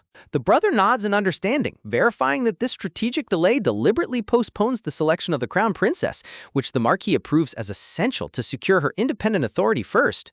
Leaning back in his ornate golden chair, the Duke fixes his gaze forward, declaring that they will soon have to travel directly to Nestian to complete the formal ritual. Tilting her head in confusion while holding her tiny fork, Teal blinks her big, bright eyes at the unfamiliar name, prompting her brother to offer a clear explanation. A dramatic visual flashback reveals the solemn tradition, explaining that whenever a new leader assumes power over the Leopard clan, the successor must visit the secondary family line to receive a formal bow and a sworn oath of absolute allegiance from their patriarch. Turning back to Teal across the dining table, the Duke gently clarifies that although this ritual is strictly mandated between rival clans, she will not be required to make the journey herself. The view expands to reveal the grand white towers of the Nestian estate as the Duke explains that under special exemption laws, he can personally travel there and accept the declaration of allegiance on her behalf. Stretching lazily in his chair, the dark-haired brother scoffs at the ancient ritual, mockingly remarking how satisfying it would be to watch that arrogant old man bow down, while his sister worries Nestian will find new ways to stir up trouble. Host commentary: with political rivalries brewing and an arrogant old noble about to get humbled, Teal's ascension is setting up for absolute madness. Teal sits quietly in her chair, staring down with a conflicted expression as her golden eyes reflect deep concern. Deep down, she knows that going to Nestian is technically her duty as the Leopard clan leader, making her feel guilty that her father and grandfather are bending over backwards to protect her from potential political trouble. Suddenly, a bright flash of determination sparks in her golden eyes. She tightens her posture, realizing that after surviving dangerous dark magic monsters in the frozen north, she finally possesses the courage and power to face her fears head-on. Refusing to hide behind her family any longer, Teal speaks up with unwavering firmness, declaring to the entire dining hall that she won't stay behind while others fight her battles. Sitting upright in her grand ornate chair surrounded by untouched gourmet dishes, Teal places her tiny hands over her chest and boldly announces that she will personally accompany her father on the trip to Nestian. Host commentary: look at this absolute mini-boss taking charge of her own fate. She's not letting anyone treat her like a helpless toddler anymore. Her sudden declaration sends a sudden ripple of shock across the dining table, halting the entire family's dinner mid-bite as all eyes lock onto the courageous young girl. Setting his fork down, Grandfather Asterion firmly shakes his head, gently reminding her that political conflicts between clan lineages are responsibilities for adults to handle. Her father quickly chimes in, reassuring Teal that she doesn't need to burden her small shoulders with dangerous noble rivalries. Angling her tiny booted feet off the high chair seat, Teal twiddles her fingers and softly explains that she doesn't want her loved ones getting targeted or dragged into danger on her account. Staring straight ahead, Teal slams her tiny fists onto the table and resolutely declares that as the official leader of the Leopard clan, she wants to stand before Grandfather Chender and face him with her own 2 feet. Host commentary: that level of sheer conviction coming from someone who still needs a booster seat to reach the dinner plate is top-tier main character energy. A vivid visual flashback illuminates her mind, reminding her of how she broke the ancient curse, fulfilled the legendary prophecy of the Child of Light, and proved to the entire world that she is no longer the weak, pathetic disgrace her family used to look down upon. Remembering the terrifying, sinister aura of Grandfather Chender, Teal shivers slightly, admitting to herself that the cold old noble still terrifies her, though knowing her father and grandfather stand by her side gives her endless strength. She fixes her gaze on her family, her side profile radiating a mature composure that leaves the entire room completely speechless. Across the table, her dark-haired brother Olivier and his twin brother freeze with wide, sparkling eyes, clutching their chests in complete awe over how charismatic and grown-up their baby sister has become. Host commentary: these overprotective brothers are 1 second away from building a literal shrine to worship her sheer cuteness. Rubbing his chin thoughtfully, Marquis Asterion considers her request, noting that since the gathering at Nestian is a highly formal public summit between top noble houses, Chender wouldn't dare pull any underhanded schemes without destroying his own family's reputation. Turning toward his father, the Duke admits that while he personally hates the idea of exposing Teal to any risk, he cannot deny her earnest wish, deciding that if she goes, he will double and triple the royal knight escort guarding her every step. Hearing her family's official approval, Teal's face brightens up instantly as she claps her tiny hands together and beams with a radiant, colorful aura, squealing out a joyful thank you to her grandfather. Beneath the glittering crystal chandelier of the Grand Hall, her father sternly instructs her that she must stay glued to his side every single second during the trip, prompting Teal to salute enthusiastically with a loud, cheerful yes! Host commentary: Teal agreeing to stay glued to her dad's side like human superglue is honestly the sweetest safety contract ever. An expansive overhead shot reveals the magnificent white spires and sprawling gardens of the Imperial Palace complex exactly 1 week later, as high-level diplomatic negotiations draw to a close. Walking side by side down the polished marble corridor, the Duke and Marquis exchange quiet updates regarding the outcome of the High Council Assembly, relieved that the initial terms settled in their favor. Adjusting his coat, the Duke mutters under his breath, expressing deep suspicion over how cheaply Chender surrendered during the Everard territory talks. Noting that while that old snake remained disturbingly calm, his eyebrow twitched the exact moment Nestian was mentioned. Marquis Astrian nods sternly, pointing out that although negotiations over Everard are far from finished, Chender's eerily passive attitude makes no sense given his usual ruthless nature. A dark visual memory highlights Chender's shadowy back, recalling how the once aggressive noble who obsessively fought for total clan supremacy now acts like a silent, detached spectator watching from the shadows. The Marquis murmurs in a grim tone, wondering if Chender somehow became a completely different person behind closed doors, warning the Duke that they must maintain absolute vigilance around him at all times. Host commentary: hold on, is Chender actually possessed by dark magic or being controlled by something sinister? That dark aura shift is giving major plot twist red flags. Meanwhile, high above the cobblestone courtyard, a heavily armored luxury carriage bearing the crest of the secondary family line slowly rolls out through the palace gates. Inside the quiet carriage, Chender sits motionless on the plush leather bench, his wrinkled hands resting heavily atop the intricate silver snake handle of his walking stick. Gaze fixed out the window, Chender bitterly reflects on the Everard bloodline, marveling with disgust at how they managed to reclaim their ancient divine power directly from the spirit goddess Lucette after generations of weakening authority. He seethes internally over the shocking reality that Teal unlocked primordial divine authority, far exceeding her age, granting the main family absolute leverage over the entire realm. Chender's fingers twitch violently around his cane, a twisted smirk forming on his lips as he reminds himself that he still holds a secret trump card, cultivating an evil entity that has finally ripened and matured. Suddenly, a sharp pain contorts his face, causing Chender to click his tongue in irritation as he realizes the foreign entity inside him is fluctuating wildly, forcing him to suppress its dark energy before he loses control.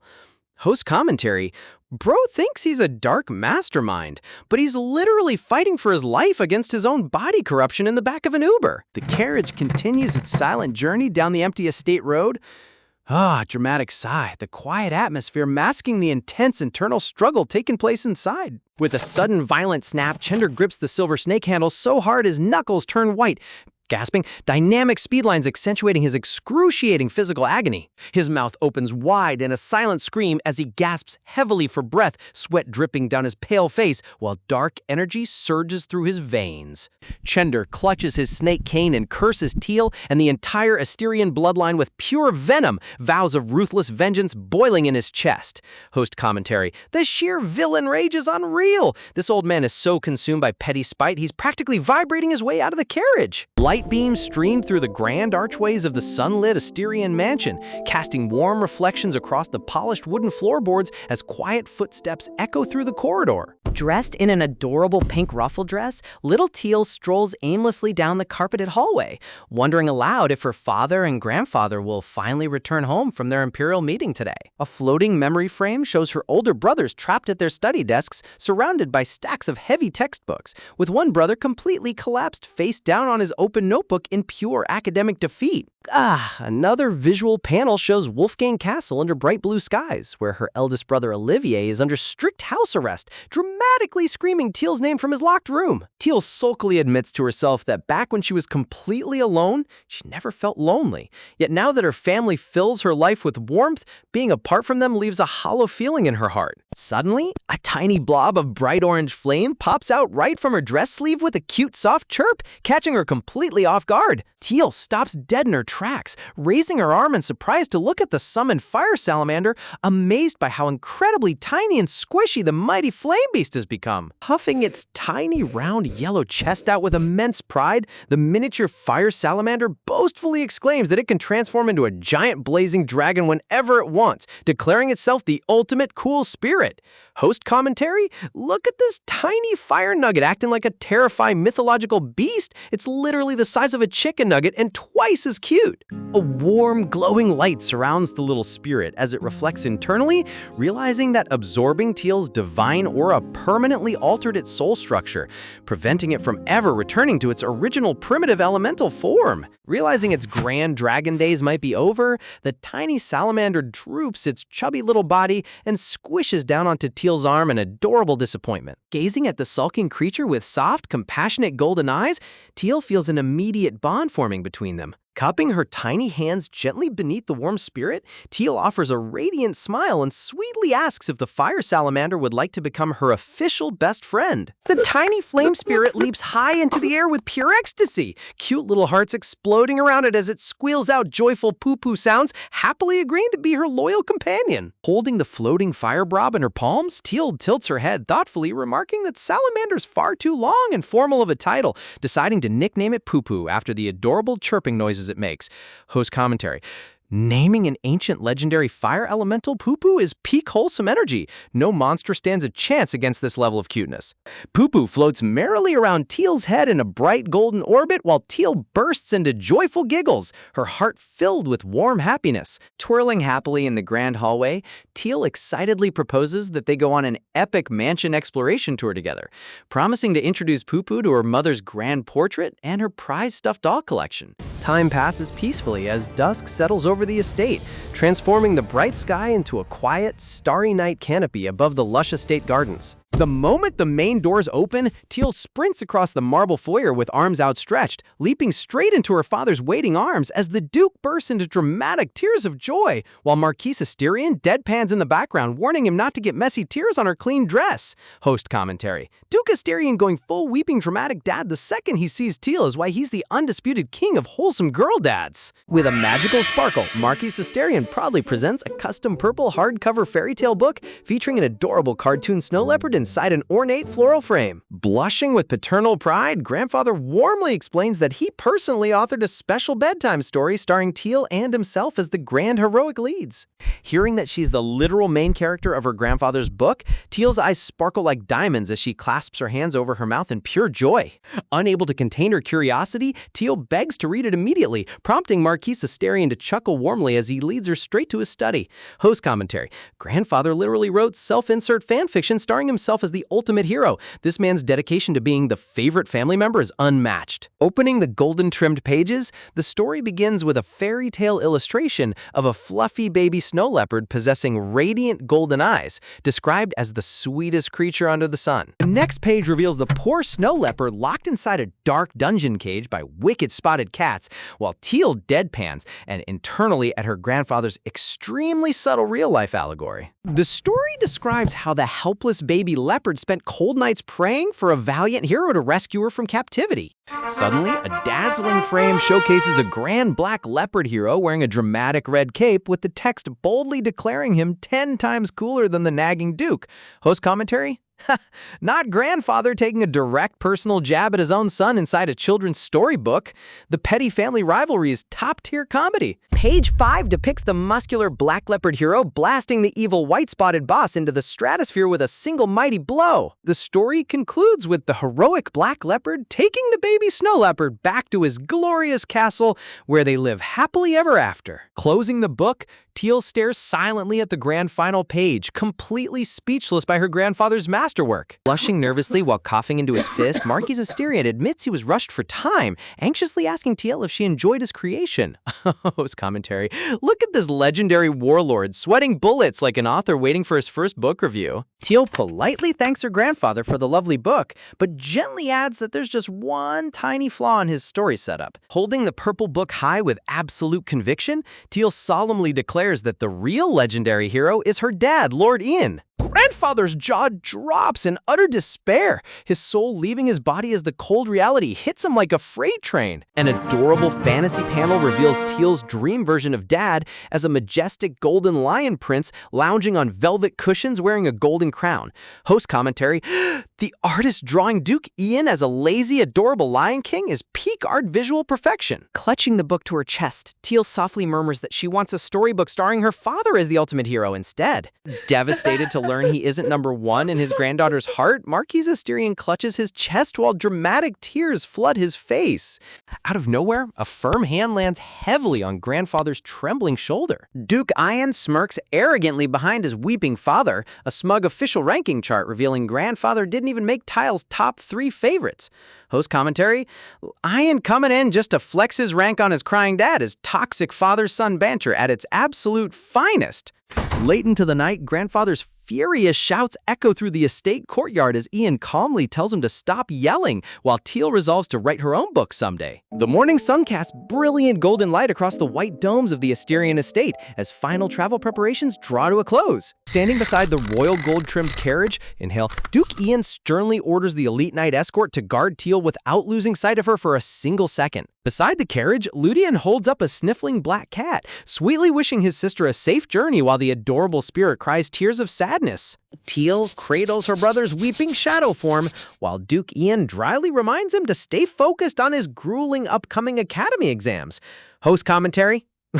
Poor Ludian getting hit with academic reality right in the middle of an emotional goodbye is hilarious. The heavy carriage door swings closed as the coachman checks the reins, signaling the start of their journey. Dressed in his crisp, elegant military dress uniform, Duke Ian gazes warmly across the plush seat and asks if his precious heir is ready to depart. Sitting snug in her adorable fur-lined purple bonnet and matching coat, Teal beams bright as a tulip and enthusiastically responds with a loud yes. The heavy wheels roll out along the paved Imperial Highway, with Ian noting that taking the direct main road to Nestian will take 3 comfortable days. Looking out the carriage window, Teal realizes they're retracing the exact same scenic path she traveled traveled with her father when she first arrived at Astrian. Leaning back against the leather cushions, the Duke smoothly promises to stop at top-tier gourmet restaurants and boutique shops along the route. Clapping her gloved hands together with a dazzling rainbow halo around her head, Teal squeals with delight at the thought of a luxury road trip.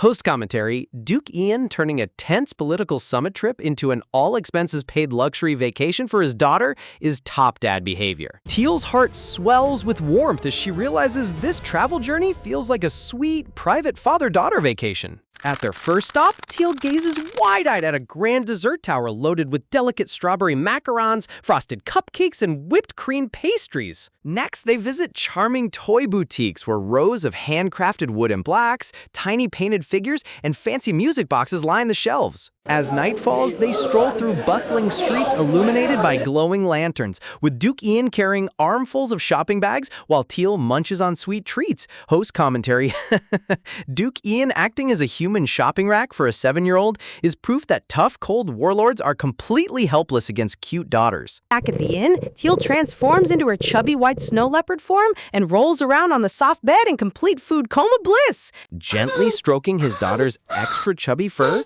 Duke Ian sweat drops nervously, secretly feeling guilty for overfeeding her despite Rhea's strict dietary warnings. Looking out the dark window, Ian's gentle expression sharpens as he notes that they will reach Nestian Castle by tomorrow afternoon. A somber memory shows Nestian's cold gray fortress under heavy snowfall 7 years ago, when Chender barred the gates and, whispers, hid Teal while blaming Asterion for Lena's tragic demise. Gazing down at his sleeping daughter, the Duke takes a deep breath and reminds himself to maintain absolute composure no matter what provocative games Chender attempts. Ian vows internally that once Teal's official head succession ceremony is safely completed, he will expose Chender's secret abominations and bring total ruin upon him. A radiant visual memory showcases Lena smiling gently among sunlit blossoms, reminding Ian of the peaceful future he's fighting to protect.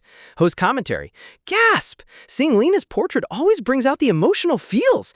Ian's vow to avenge her and protect Teal is so powerful. The next afternoon, the heavy, echoing thud of official leather boots reverberates through the lofty stone corridors of Nestian Castle. The castle herald loudly proclaims the arrival of Marquis Carthus Celeste Asterion, alongside the young lady Teal Asterion. Holding tightly onto her father's large hand, Teal looks up nervously at the looming gray pillars of the estate that once served as her prison. Gazing at the vaulted stone ceilings above, Teal hears familiar echoing footsteps that bring back dark, painful memories of her lonely past. But as she looks ahead, rows of castle maids bow down in total submission, their eyes filled with reverence rather than the cold contempt she used to receive.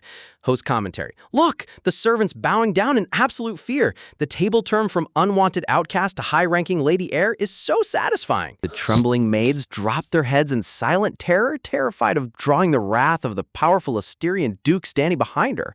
With every confident step her father takes, the herald's announcement echoes through the hall, making Teal realize with a gasping breath that her dark past is officially over forever. Walking into the grand hall of Nestian Castle, Duke Ian and Teal are greeted by Marquis Chender standing with open arms and a wide, grand smile, loudly declaring his excitement for the arrival of the Marquis and his family. Narrowing his glowing, icy blue eyes with an overly sweet expression, Chender focuses his gaze directly on Teal, calling her his lovely granddaughter as if he hadn't spent years mistreating her. Duke Ian grits his teeth in sheer disgust, his yellow eyes flaring with anger as he struggles to keep from drawing his sword right then and there. Chender chuckles smoothly, urging Ian to relax his expression and pretending that he is simply overjoyed to see his long-lost granddaughter back in his castle, while claiming he is showing utmost hospitality. Host commentary: look at Chender acting like an innocent, loving grandpa when everyone in the room knows he's a snake in a fancy suit. The audacity of this old man is legendary. Motioning toward his head butler, Chender announces that luxurious private quarters have been prepared for them to rest, promising a magnificent banquet in their honor later that evening. Carrying Teal closely in his arm, Duke Ian turns back to glance at Chender with deep suspicion, inwardly questioning if this overly polite persona is truly the ruthless warlord he knows. Gazing down at his daughter, Ian ponders whether Chender was merely putting on a show at the Imperial Palace, realizing that his pleasant behavior inside his own fortress is, realization, deeply unnatural and signals a hidden trap. Screams echo through a secluded hallway of the castle as a delicate teacup shatters against the carpet, with a voice furiously shouting that she refuses to attend any welcoming party. Rowan's mother scolds her silver-haired daughter sternly, reminding her that she warned her days ago to behave, but the young girl angrily cuts her off. Stamping her feet in a violent temper tantrum, little Rowan screams at the top of her lungs, demanding to know why she should welcome a hybrid and throwing a fit because her mother is treating Teal like an honored guest. Host commentary. The family drama in this castle is already collapsing before dinner even started. These spoiled royals are completely out of control. Her mother's eyes turn sharp and deadly cold, locking onto her daughter with an intense glare that instantly commands silence. Placing a hand on Rowan's head, the mother tries to quiet her down, explaining that throwing tantrums will put both her mother and grandfather in a difficult position, so she must fake politeness for now. Swatting her mother's hand away in outrage, Rowan yells that her mother used to call Teal a useless hybrid and that thing all the time, complaining that everyone is suddenly blaming her for acting the exact same way. Running down the corridor while sobbing loudly, Rowan wails that grandfather doesn't love her anymore and that she hates pretending, while her mother sighs heavily in deep frustration. Host commentary. Rowan is finding out the hard way that when you're no longer the favorite grandchild, noble royalty drops you like a hot potato. A bitter memory reveals Marquis Chender sitting alone in his dark, gloomy library, with Rowan recalling how he hasn't hugged her since the tournament and constantly yells or stares blankly with an unsettling smile. Clenching her small fists until her knuckles turn white, Rowan trembles with rage, convincing herself that her grandfather hates her and is treating her like trash. Tears stream down Rowan's face as dark thorn vines manifest around her thoughts, making her wonder if her grandfather ever truly cared for her in the first place, while her mother steps up to correct her. Surrounding her daughter with comforting words, the mother insists that grandfather could never dislike her, assuring Rowan that she is his only legitimate blood granddaughter. Host commentary. Notice how the mother is feeding into Rowan's toxic entitlement just to manipulate her into staying on her side?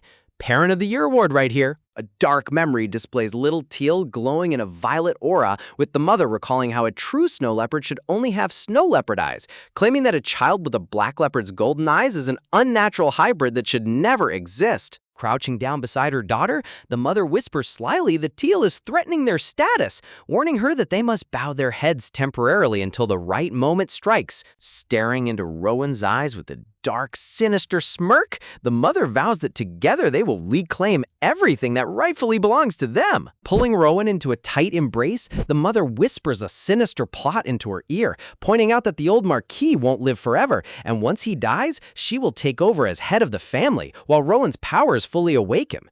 Host commentary. Hold on, is she implying she's going to accelerate the old man's departure or take over behind the scenes?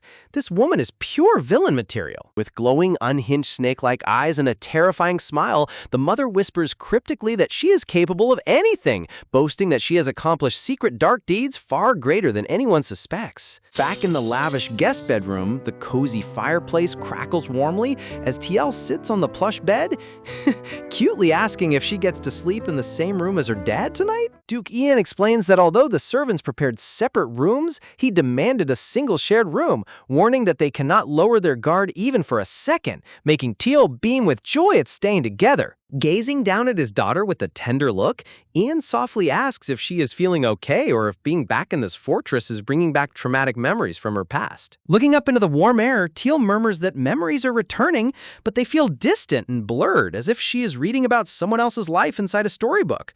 Host commentary. Seeing Teal realize that her past abuse can't hurt her anymore because she has Ian is so wholesome. I'm not crying, you're crying. Flashback panels display key moments of her journey, from her lonely days as a neglected infant to being rescued, protected in flames, dressed in fine clothes, and surrounded by divine spirit light, proving how far she has come. Placing a tiny hand over her chest, Teal smiles with complete serenity, realizing that her dark past no longer has any power over her now that she has a loving father by her side. Ian smiles smiles warmly at his daughter's emotional growth, but before he can respond, a hesitant knock echoes from the wooden bedroom door. A timid voice filters through the door, apologizing for disturbing their rest and nervously asking if Lady Teal could spare a brief moment to speak with them. Stepping closer to the doorway, Teal prepares herself to face whoever is seeking an audience outside their room late at night. Host commentary. Oh, look, someone is knocking at Night Place. Your bet's on whether it's a cowardly apology or another clumsy trap. Opening the door, Teal finds the head maid standing nervously with her hands clasped, instantly recognizing her as one of the very servants who oversaw her childhood torment in Nestian. A dark flashback reveals a dreary stone floor with 2 stale pieces of bread and a rat creeping past, reminding Teal how these servants only visited once every few days to leave bare scraps. The maid stammers nervously, sweating bullets under Duke Ian's imposing gaze as she tries to find the words to speak. Suddenly, the lead maid drops onto her knees in front of TL, bowing her head down in total panic alongside 2 other maids, loudly begging for forgiveness. Host commentary. The former abusers are dropping to their knees now that Teal has the ultimate warlord dad standing right behind her. Revenge is sweet. Pleading desperately, the maid stammers that they were only following orders from Marquise Chender, claiming that they never wanted to mistreat her on their own accord. Glancing sideways with sweat dripping down her face, the maid insists that they wanted to help her, but made the excuse that helping her would have gotten them thrown out into the streets. The heavy leather boot of Duke Ian steps forward, his deep voice cutting through the room like a razor as he coldly echoes the word, "Help?" Ian confronts the maid directly, asking if they didn't know Teal carried Nestian royal blood, leaving the terrified servant stuttering that of course they knew, but had no choice. Host commentary. Duke Ian verbally obliterating these fake hypocrites with cold logic is pure satisfaction. Tell him, Duke. Glaring down with glowing golden eyes, Duke Ian sternly reminds them that their duty was to serve the rightful direct heir, calling out their shameless excuse of acting like they were doing a favor to a servant. The maid gasps in absolute horror, trembling like a leaf under the Duke's overwhelming aura as he turns his gaze down to Teal to let her decide their fate. Ian gently asks Teal to evaluate how these maids treated her compared to the kind maids at Asterian Estate, prompting Teal to tap her chin in quiet reflection. Internally hoping to manipulate Teal's sweet nature, the maid desperately appeals to her sympathy, pleading that she did her best to care for her, even if Teal doesn't remember clearly. Host commentary. Look at this maid trying to gaslight a child. She really thought Teal was too soft to call out her lies. Staring back with icy resolve, Teal shuts down her excuses with a single firm word, no. Teal exposes their lies directly, recalling how she only received 2 or 3 pieces of dry bread every 2 days and had to beg multiple times just to receive a basic blanket. Flashback visuals show little Teal shivering alone on the dark floor, with Teal detailing how they locked her in the attic for leaving a room, ignored her feverish illnesses, scoffs and openly talked trash about her being a burden. Clenching her small fist against her purple dress, Teal's body trembles slightly as she brings up the deep emotional pain they inflicted on her. Host commentary.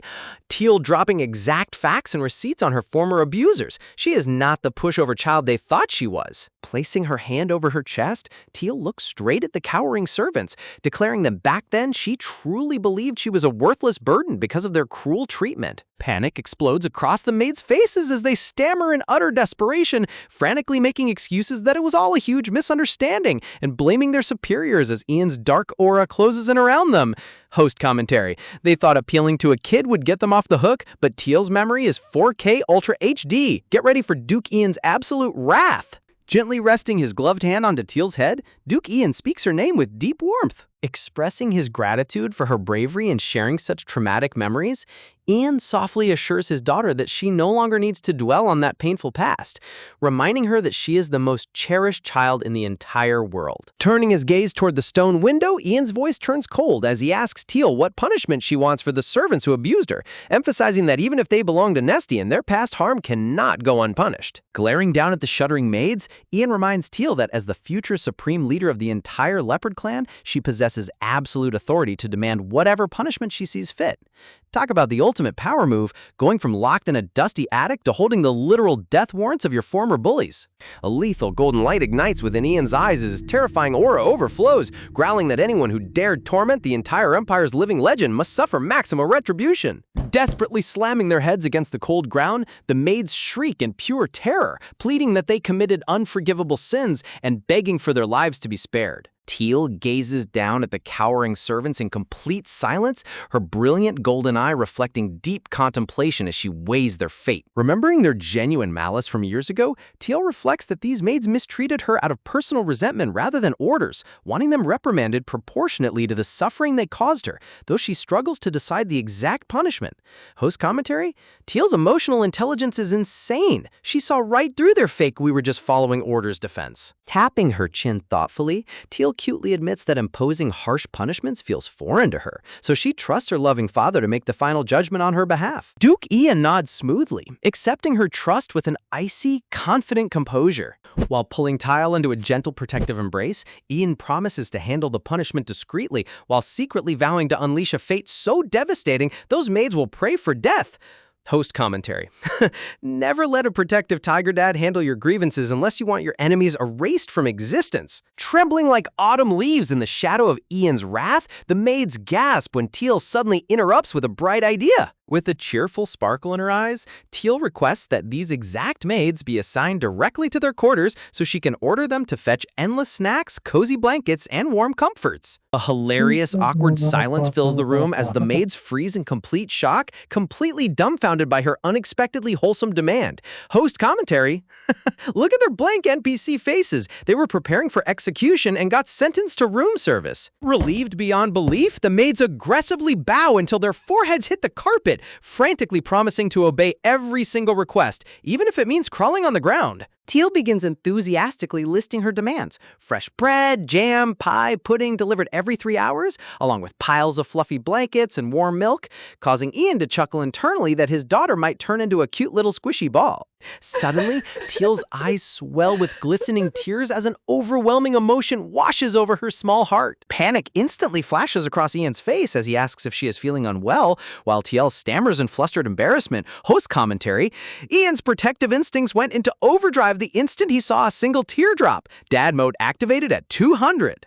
Soft memories resurface as Teal reflects on how she used to believe that surviving coldness and starvation was enough, yet now realizes how deeply deprived she truly was. Wiping away a tear, Teal softly admits that deep down in her heart, she had always desperately yearned for basic warmth, good food, and gentle affection during those dark years. Ian gazes down at his daughter, his heart aching in heavy silence at the sheer weight of her childhood trauma. Tenderly cupping her soft cheek, Ian reassures her that wanting warmth and comfort was entirely natural, as those were basic rights she deserved from the moment she was born.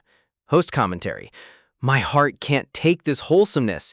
Ian is truly the best father figure in all of manhwa history. Lifting Teal securely into his arms, Ian vows that everyone in the Nestian house who wronged her will pay dearly, swearing to reclaim every ounce of stolen happiness for his precious daughter. The scene shifts to the lavish grand dining hall, where a magnificent feast is served across a sparkling banquet table. Sitting at the head of the banquet table, Marquis Chender puts on a polite, welcoming smile, inviting everyone to enjoy the exquisite meal prepared for their honor. When Chender casually complains about trade blockades, Ian sharply shuts him down, declaring that 7 years of isolation is barely enough payback for Tel spent suffering and neglect.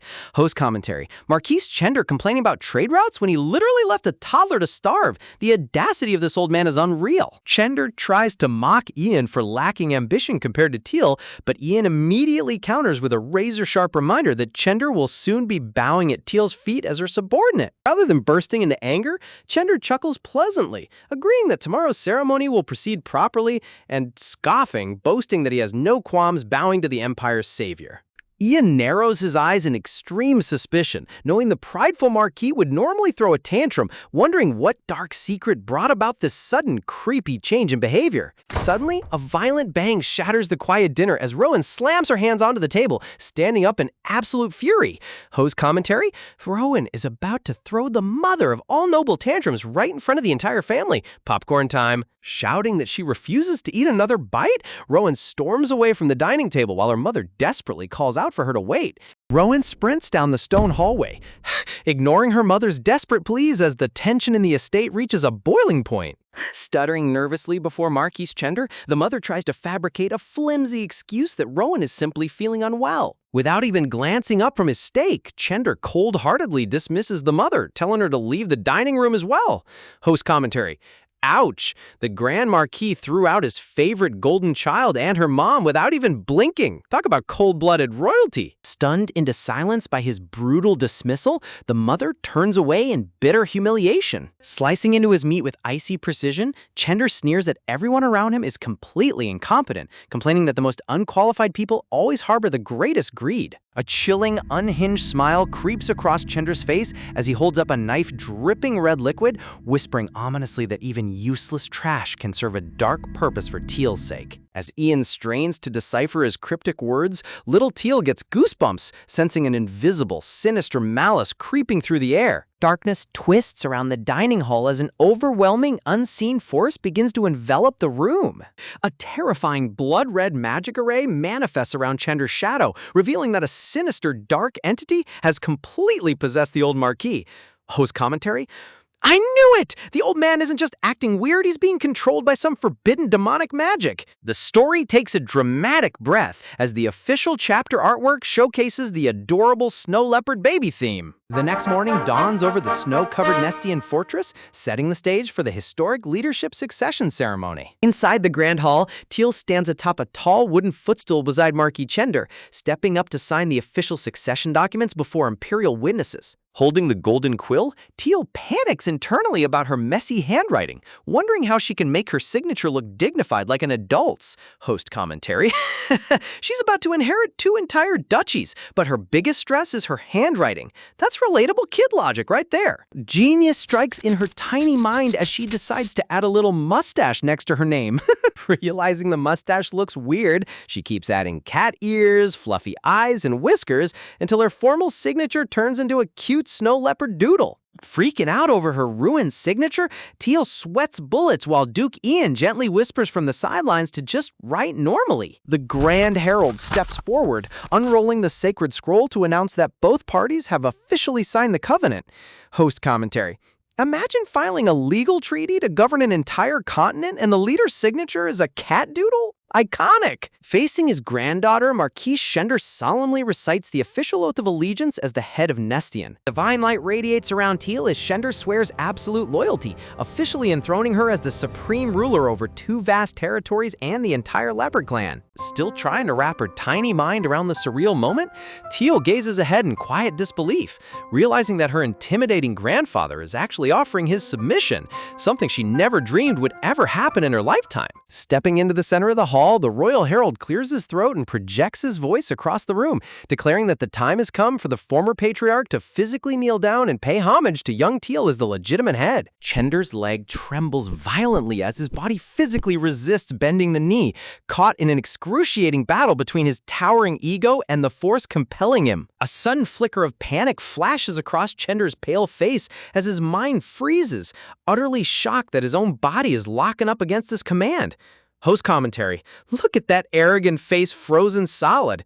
When your knees realize they have more self-respect than your corrupt soul, you know you're in deep trouble. Inside the dark void of his mind, the sinister entity possessing Chender sneers in irritation, shocked by how stubbornly the old man's lingering consciousness is fighting back against its demonic control. Stumbling backward with a faint groan, the Marquis clutches his throbbing head as the dark magic and his own inner pride violently clash within his veins. Noticing the old man's sudden struggle, the herald nervously asks if they should halt the proceedings, but the dark entity inside Chender insists that the succession ceremony must be finalized without delay. Snapping in a sudden fit of rage, Chender bares his fangs and violently shouts at the herald to shut his mouth, declaring that he will complete the gesture on his own terms. Host commentary? Oh, wow. Talk about zero chill. The poor herald was just asking if he needed an aspirin and got screamed at like a naughty puppy. The sudden burst of aggression sends shockwaves through the hall, leaving the poor herald and royal guard standing completely flabbergasted.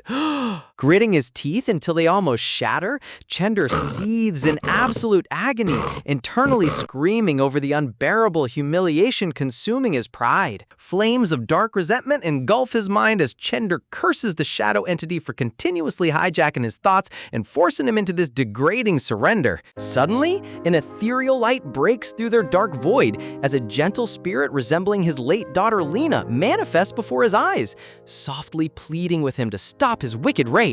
Chender's cold blue eyes widen in sheer astonishment as he gasps out his daughter's name, completely mesmerized by the glowing apparition before him.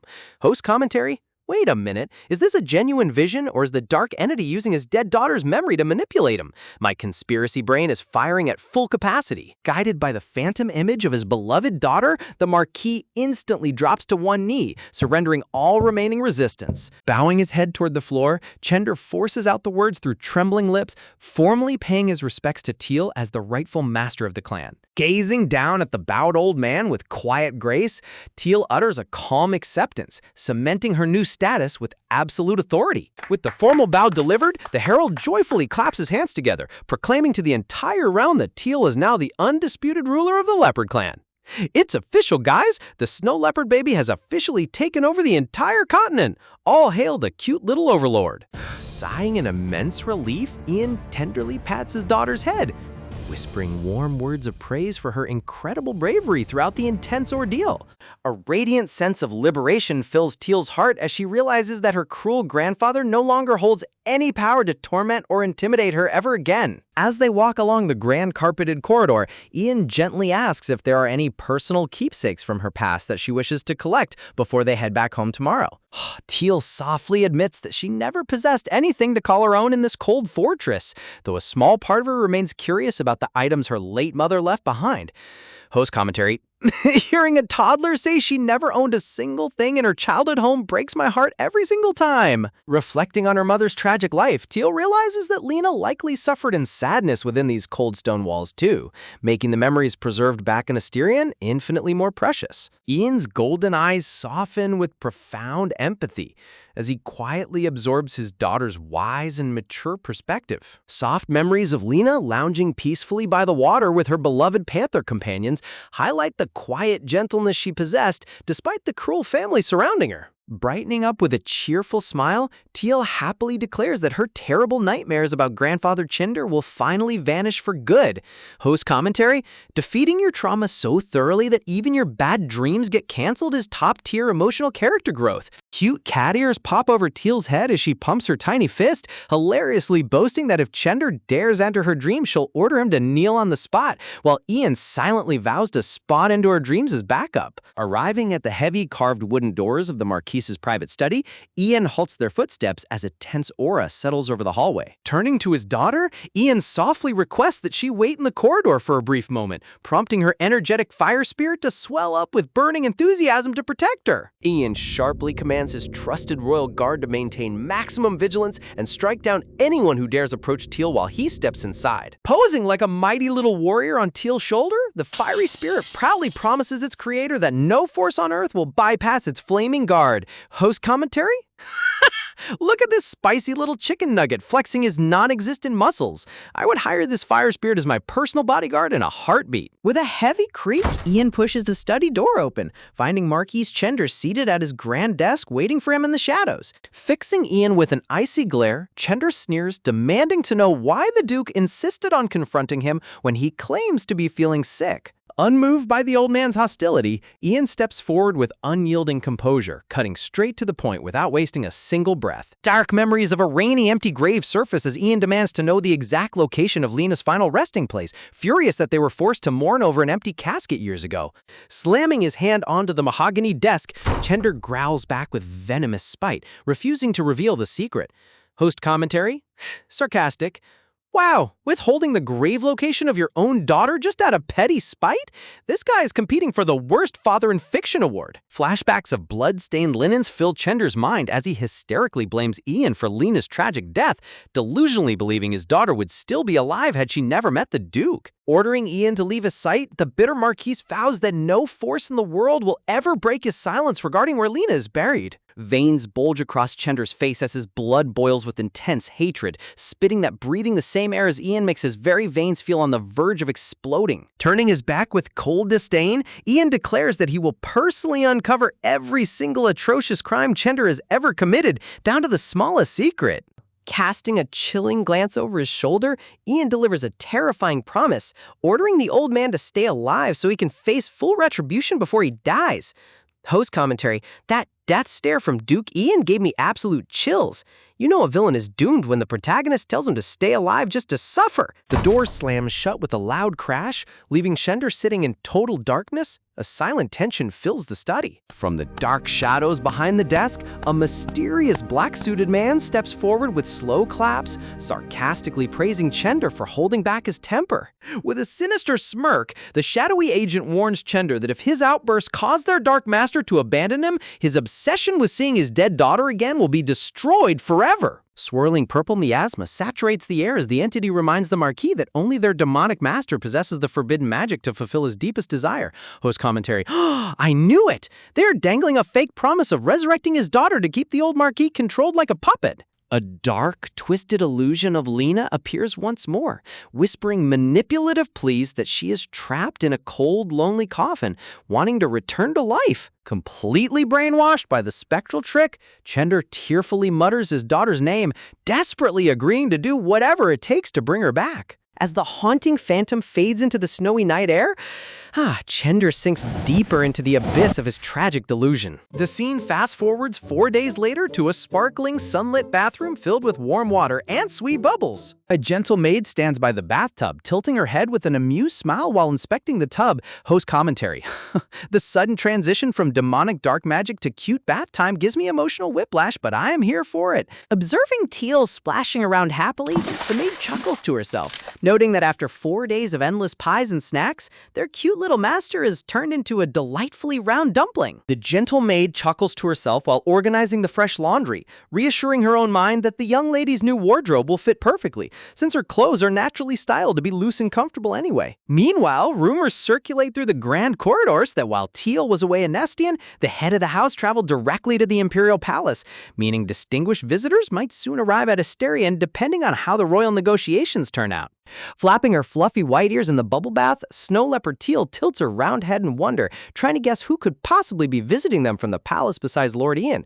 Host commentary, if it's the Crown Prince coming over after Teal literally saved his life, the awkward tension in this estate is going to hit absolute maximum. Down in the main hall, the staff at Asterion Estate busy themselves with lavish decorations as preparations begin for a massive grand gala scheduled a few weeks away to celebrate Teal's successful molting phase alongside young noble children. With summer settling in and Teal's official inauguration ceremony approaching right after the party, the head maid cheerfully suggests commissioning the famous top designer Lady Estella once again to craft custom luxury outfits for their tiny mistress. Gently scrubbing Snow Leopard Teal in the warm, soapy tub, the maid reminds her that even with the divine breath of the snowfield keeping her cool, her delicate body is still remarkably weak against the blistering summer heat. Gazing out over the grand, sunlit estate and sparkling courtyard fountains, Teal quietly ponders if the summer weather will become even more scorching than it already is. Watching her tiny fire spirit friend hover near the edge of the tub, Teal confesses that she has never actually experienced a full summer in Nestian and feels incredibly curious about what's to come. Peeking over the marble bathtub ledge wrapped in soft blue hydrangeas, the adorable leopard cub stares wide-eyed into the distance. Softly whispering to herself in anticipation, Teal wonders what the true warmth of summer actually feels like in her heart. Host commentary, Giggles, protecting this little snow leopard from heat stroke is going to be a full-time job for the entire royal guard. Meanwhile, inside the estate's study, Ludian is stretched out flat on his desk fast asleep as a black cat, prompting Ferdy to scold him in utter disbelief for snoozing on his open textbook the literal day before final exams. Snapping awake with a dramatic leap, Ludian fumes that passing out during study sessions happens automatically, while Ferdy sternly warns him that strict academy invigilators are overseeing the test, so cheating will permanently tarnish Asterion's proud name. Pouting with crossed paws, Ludian argues that he is built for physical combat rather than writing or mathematics, complaining that since Ferdy is destined to be the successor anyway, everyone should just focus on their personal strengths. Unmoved by his brother's excuses, Ferdy cold-bloodedly threatens to petition their grandfather to strike Ludian completely off the family registry, sending the lazy cat into an instant panic attack. Holding his head in sheer agony, Ludian desperately prays to barely scrape by with a passing grade, reassuring himself that not even absolute morons fail this basic exam. Host commentary. Famous last words before an academic disaster. Never insult the test difficulty right before you take it. Cut to result day. Standard strict academy supervisor adjusts his glasses and bluntly announces that Ludian has officially failed, dropping a giant IDOOT label over the boy's completely frozen body. Pushing his spectacles up his nose, the supervisor admits even he finds the test score shockingly low, scoffing, noting that Ludian scored significantly worse than his usual average. Throwing his fists into the air with hilarious rage, Ludian wildly protests that with so many fun games and delicious snacks around the estate, focusing on studies was completely impossible. Ferdy turns to the examiner with a serious expression, asking if his brother will now be forced to repeat an entire academic semester and fall behind his peers. Rustling through the official grade reports, the supervisor explains that normally there's a half-year gap, but since Ferdy's stellar scores allow him to skip grades, the academic distance between the two brothers will widen drastically.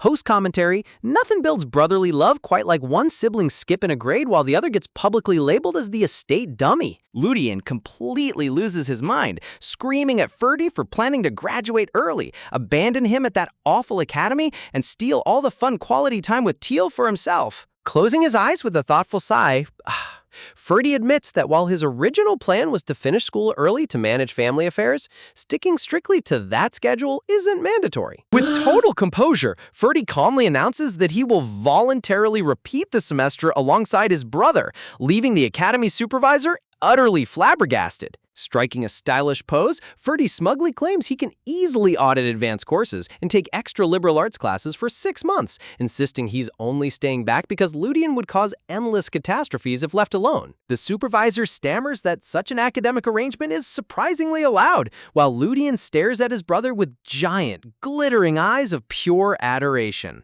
Turning his head away with a slight blush, Ferdy, tsundere style, tells Ludian not to get any weird ideas, muttering that he'll have to explain this crazy decision to their father later. Host commentary: the classic tsundere big brother move. He claims it's for supervision, but we all know he just loves his goofball brother. Overwhelmed by sheer emotional gratitude, Ludian clasps his hands together as bright pink hearts burst around him, ecstatically screaming, "Big brother!" Recoiling in absolute horror, Ferdy shivers violent, gagging that he has never heard his brother utter such a creepy title in his entire life. Sprinting through the grand hallway, Ludian eagerly chases Ferdy while teasingly asking if he should start addressing him as older brother, prompting Ferdy to yell in panic for him to back off. The scene transitions to a magnificent tea table, stacked high with multi-tiered dessert trays, star cookies, strawberry tarts, and glazed chocolate donuts. Sitting comfortably on the floral couch while holding a sweet cookie, Teal innocently asks Ferdy if this means he won't be returning to the academy for a long time. Exhaling gently over his warm teacup, Ferdy explains that exams replaced this semester's classes, smugly adding in fine print that he scored perfect full marks across every single subject anyway. Looking across the sunlit parlor, Ferdy reassures her that after vacation ends, they'll be back in a few months, plenty early to attend Teal's grand inauguration ceremony. Host commentary: Ferdy casually dropping that he got 100 on every exam, while Ludian literally failed so hard he broke the grading scale as ultimate sibling flex energy. Teal's eyes sparkle with pure delight as she happily realizes that in a few months, she will be skilled enough to write proper handwritten letters to everyone. Clinking her tiny glass against Ferdy's teacup, Teal cheerfully proposes that while they are together, they should go on tons of exciting travels and do everything on their bucket list. Munching on a snack, Ludian curiously wonders if they can even travel around freely, noting that news of Teal bringing Dawn to Everard has already spread throughout the Empire, and her leadership will soon be official. As the tiny white spirits float around the table, Ferdy confirms Teal's status is on an entirely new level, as head of a great family and chosen representative of Goddess Lucette. Nearby, the playful light spirits poke at the fire spirit over a cookie, while Ludian grumbles that officially labeling Teal as Duke Ian's protector feels super awkward to hear. Watching the spirits knock the fire spirit over, Ferdy thoughtfully mentions that the lingering dark magic from Luminaria remains a big concern that likely ties directly to Orfeo, which he plans to investigate. Scooping up her exhausted fire spirit in her small palms, Teal gazes down at her adorable guardian with a sweet, questioning look. Host commentary: look at those spirits bullying the fire spirit for a chocolate chip cookie. The background spirit side gags in this manhwa deserve their own spin-off series. Tilting her head with wide eyes, Teal turns to her brothers and asks if they have any idea who the mysterious guest coming to stay at Asterion might be. Taking another slow sip of tea, Ferdy notes that the Imperial Conference is dragging on longer than anticipated, which is why their grandfather left earlier and their father traveled separately. Imagining a terrifyingly strict, mustache-twirling supervisor pointing an angry finger, Teal panics in her mind that an inspector is coming to test whether she's smart enough to serve as acting family head. Raising her tiny hand timidly, Teal innocently asks her brothers if anyone knows the secret to quickly making a fake mustache. Outside the Asterion Palace, a grand royal carriage comes to a smooth halt as its ornate door creaks open. Cherry blossom petals drift gracefully through the bright blue sky as the estate heralds loudly announce to the courtyard that the head of the family has officially returned. Stepping out of the carriage with a giant, cheerful smile, the mustache-bearing grandfather enthusiastically waves his hand and calls out for his beloved Teal. Running out to greet him with immense pride, Teal beams joyfully, wearing a gigantic, bushy black mustache on her face made entirely out of Ferdy's actual hair. The grandfather's jaw drops to the floor as a massive bolt of lightning hits his brain, completely paralyzed by the utter absurdity before him. Host commentary. Stop everything! Teal stealing Ferdy's black hair to craft a fake mustache so she looks official for the guests is top 1 peak comedy in manhwa history. Sweating nervously, the grandfather stammers out what on earth is stuck to her face, while Teal bashfully twiddles her fingers, explaining she just wanted to look mature and dignified in case high-ranking guests arrived with them. Grandfather clutches his chest as his face flushes beet red, his heart thumping wildly with sheer emotion as he assumes Teal crafted a matching mustache just to honor her dear old granddad. Host commentary. Look at him getting all teary-eyed over a fake mustache made of hair and glue. The granddad ego in this estate is completely off the charts. Overcome with affection, the grandfather calls out Teal's name, while her father steps forward with a warm, dignified smile to welcome the elder back to the estate. Gentle sakura petals drift through the palace air as her father calmly confirms that Teal's official title as head of the family has been fully ratified without a single hitch, so all she needs to do now is prepare for her grand inauguration ceremony. Sparkling eyes glowing with pure joy, Teal tightly clenches her tiny fists, enthusiastically double-checking if this means she gets to permanently stay right here in Asterion. Bending down gracefully to match her height, her father offers a glowing smile as TL beams with delight, overjoyed that her place at home is finally secured. Host commentary. She's having this ultra-wholesome family emotional moment while literally wearing a giant black bushy mustache. I can't take her seriously. Outside the courtyard, a slim hand reaches out and gently turns the ornate brass handle of the royal carriage door. A quiet, hesitant voice calls out from inside the dark carriage, asking if it's all right to step out, prompting her father to apologize for keeping their guest waiting in such an unfamiliar place. Teal's eye widens in instant recognition as the familiar tone strikes a chord deep inside her memory. Dressed in pristine white robes, delicate boots step down onto the carriage footstool while her father encourages Teal to greet their surprise visitor. Stepping out into the sunlight is none other than Carl Everard, his silky blue hair fluttering softly as his brilliant sapphire eyes gaze upon the estate. Her father gently announces that Carl will be residing with the Asterion family for the foreseeable future as their honored guest. Host commentary. Look at Carl's adorable new redesign. He looks like a tiny, blue-haired fairy prince. Back inside the lavish palace parlor, Teal tilts her head in utter wonder, curiously asking how Carl managed to travel all the way to Asterion. Sipping his warm tea with dignified poise, the grandfather explains that the great houses were heavily divided on accepting Carl and the Everard family back in a noble standing, so they postponed the final decision to monitor his progress. He further clarifies that Imperial investigators were dispatched directly to Everard to ensure Orfeo's dark influence hasn't lingered or taken root inside Carl. Sitting gracefully on the golden sofa, Carl warmly expresses his deep gratitude, noting that Lord Arn fought tirelessly on his behalf to clarify matters he didn't even understand himself. Though Carl fondly mentions how Iker stood up for him against the family heads, a dramatic flashback reveals Carl sitting completely terrified inside the high court as shadowy, monstrous hyenas loomed over him. Host commentary.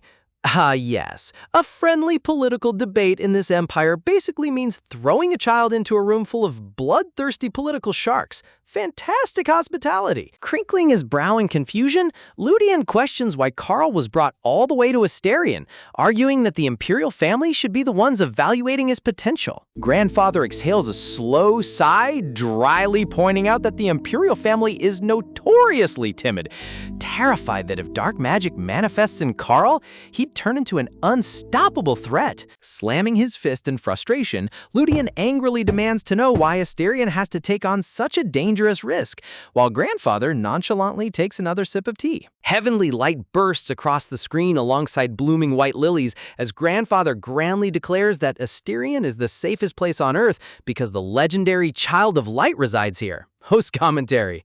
He says Child of Light with such divine, dramatic reverence.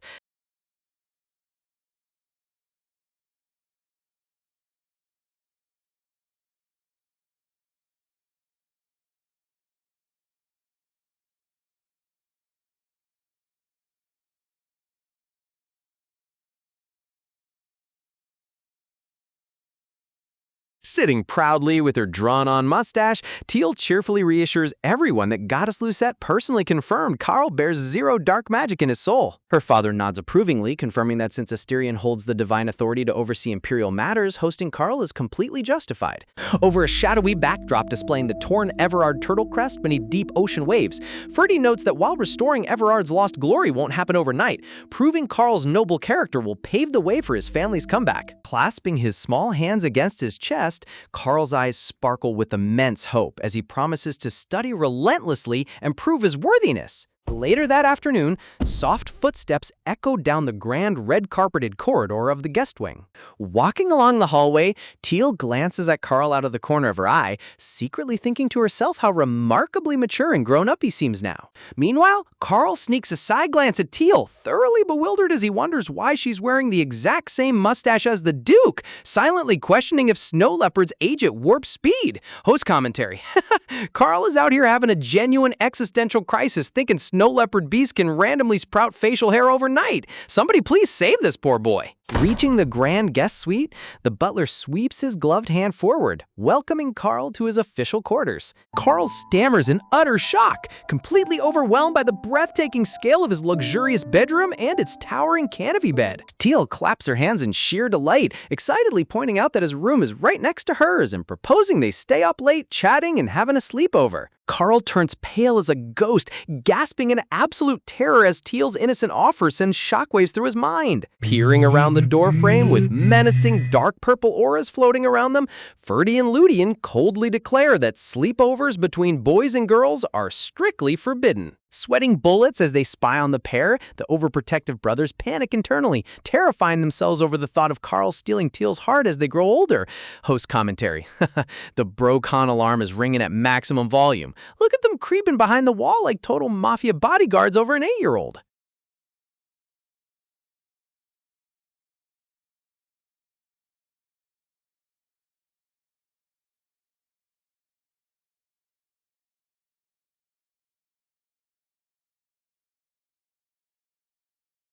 Teal pouts innocently, covering her face as she explains she simply wanted to stay up talking with a friend her own age for once. Feeling guilty for causing a scene, Carl lowers his head apologetically, softly murmuring that he's already beyond grateful just to have such a magnificent room. Watching Carl's droopy eyes, the brothers panic that he's about to burst into tears, groaning in frustration that both kids look far too adorable to yell at. A comedic hallway breakdown ensues as Ferdy decrees they can talk until bedtime in separate rooms. Ludian offers to sleep right between them if they pass out, and Ferdy scolds Ludian for losing his mind. Later that evening, a light knocking sound echoes on Carl's bedroom door as Teal sweetly calls out his name. Opening the door, Carl appears dressed in a pristine blue vest and bow tie, clothes previously worn by Teal's older brothers, while gasping in surprise at the sight of Teal. Carl blinks in surprise, pointing out that her giant black mustache has completely vanished from her face. Blushing bashfully as she touches her cheek, Teal gigglingly admits it was just a fake mustache made of Ferdy's hair,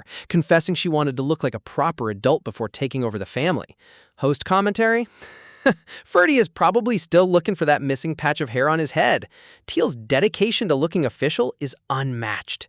Carl smiles tenderly, reassuring her that he already thought she looked remarkably mature, causing Teal's face to light up like a Christmas tree. Twiddling her fingers shyly, Teal warmly confides that she's genuinely thrilled Carl came to stay, as she's always longed for a true friend her own age. She sighs softly, mentioning that her brothers constantly lecture her about not making friends with boys, as the sunbeams illuminate the chessboard in the lounge. Looking away with a quiet gaze, Carl inwardly repeats her words, silently reflecting on his identity as a boy. Carl gently clutches the fabric of his vest, awkwardly attempting to express his gratitude while hinting that something feels off about his outfit. Thought bubbles hover over Carl's head, depicting simple peasant tunics and loose skirts, as he sheepishly admits he's always worn loose, comfortable clothing instead of tight noble pants. Lowering his gaze with a faint blush, Carl timidly asks if it would be possible for him to wear a skirt instead. Teal's eyes widen in sheer realization as she gasps at his request, wondering if he has any spare skirts available. Beaming with unbounded excitement, Teal enthusiastically offers her entire royal wardrobe, declaring she has tons of unworn gift dresses that Carl can freely borrow anytime. Host commentary: Teal is about to turn Carl into the most stylish fashion icon in the entire empire. The ultimate dress-up arc begins now. Sitting right in front of the crackling fireplace, Teal eagerly approves the idea of giving Carl her dresses without a second thought. A heavy wooden door swings open as Duke Arn quietly peers into the room, wondering what all the commotion is about. Walking out in a bright yellow dress with a cute purple bow, Carl fidgets awkwardly while the Duke blinks in complete bewilderment.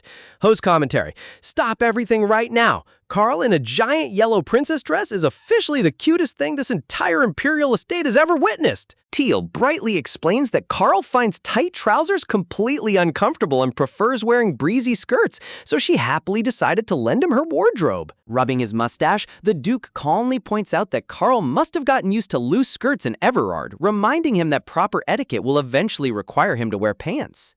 Clasping his hands while bowing politely, Carl offers a gentle bow, leaving the Duke secretly melting inside over how undeniably adorable he looks. Meanwhile, lurking right outside the glass window, the two black cats narrow their eyes in absolute suspicion while whispering back and forth. Host commentary: yes, the feline Secret Service is on high alert because an 8-year-old boy wanted a more breathable outfit.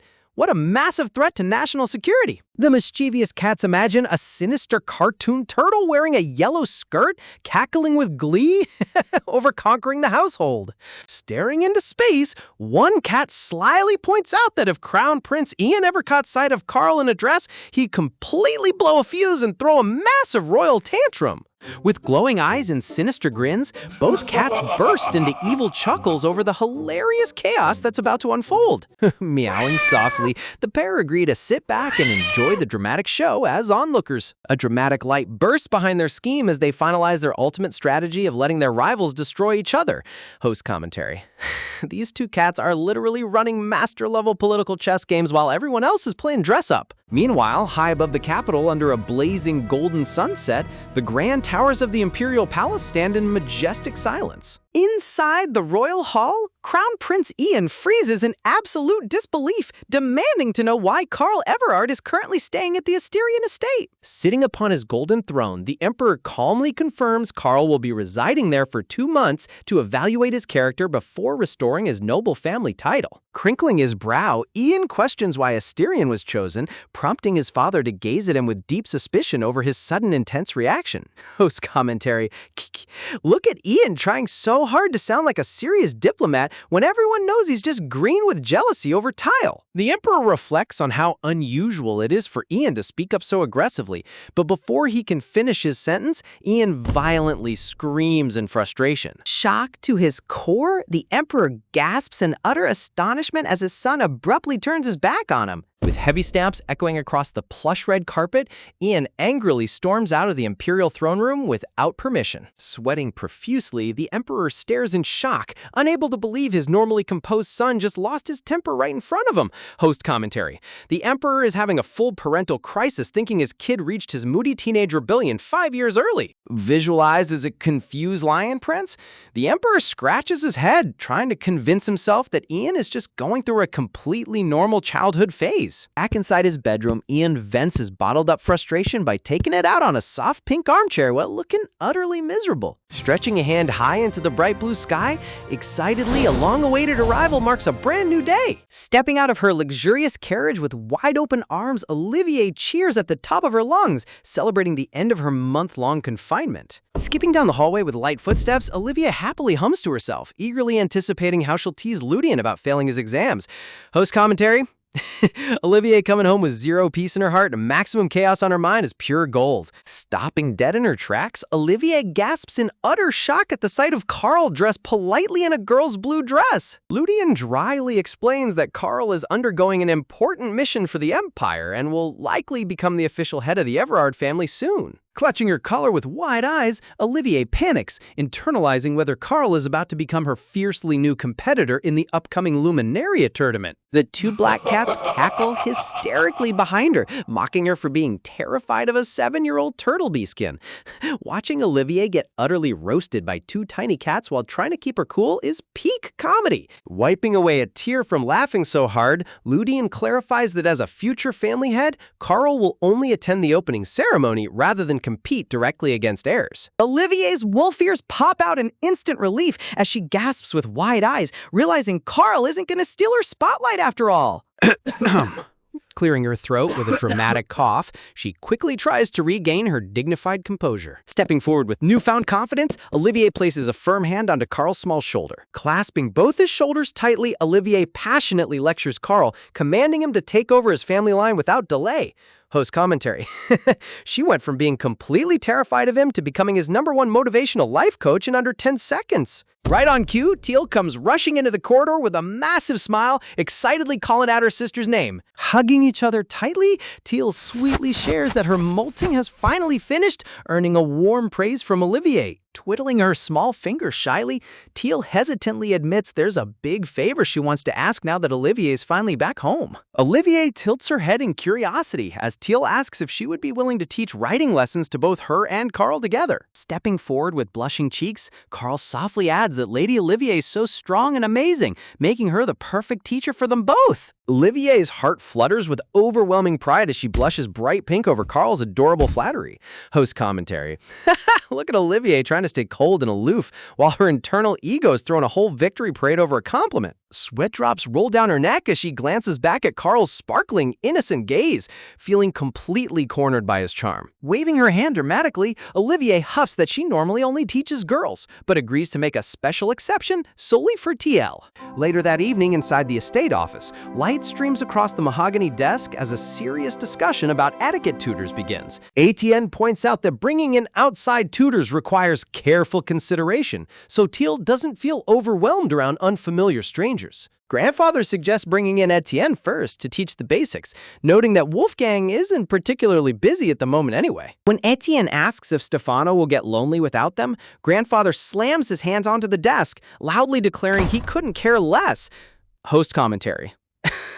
Poor Stefano getting completely disowned from the family schedule in a single desk slam. The disrespect is unmatched.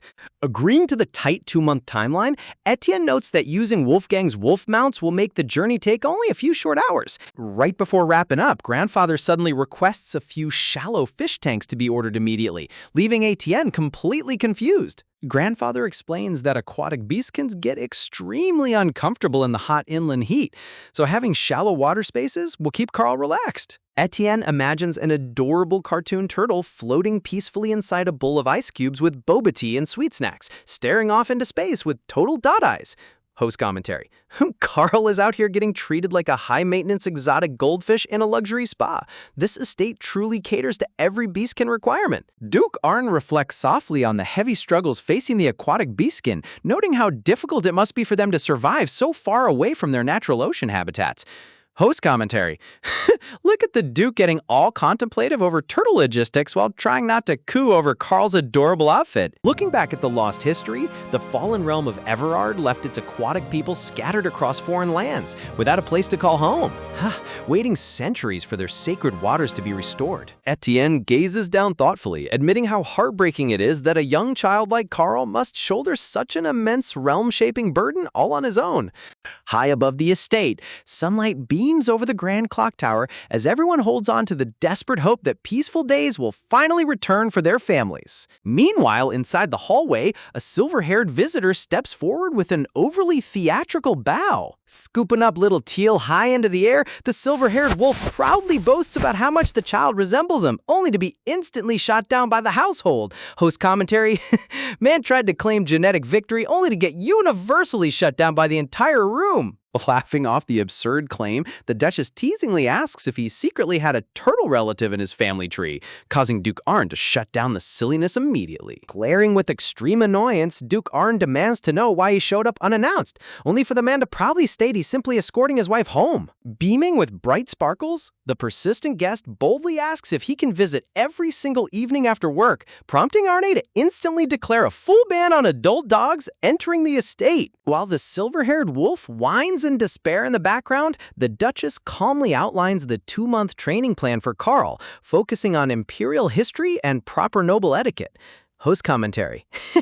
Getting categorized as a banned household pet by your own father-in-law is next-level disrespect. Pointing toward the grand piano in the parlor, she reassures them that official tutors will arrive soon, so Teal only needs to learn enough for her upcoming appointment ceremony. Standing side by side in their adorable dresses, both Teal and Carl clasp their hands tightly, eagerly shouting that they'll work as hard as possible. Watching their cheerful energy, the Duchess melts inside as she visualizes them as two tiny baby chicks chirping happily together. High up in the clear blue sky, a majestic pink flamingo wearing tiny round spectacles flies gracefully alongside a flock of white doves. With effortless elegance, the feathered guest lands softly onto the grand marble steps of the mansion. Swishing her long violet dress, the newly arrived visitor steps forward in her brown boots with utmost poise. Adjusting her spectacles, the renowned imperial fashion designer warmly greets the Asterian household with a refined smile. Walking up the grand staircase, she hums softly to herself,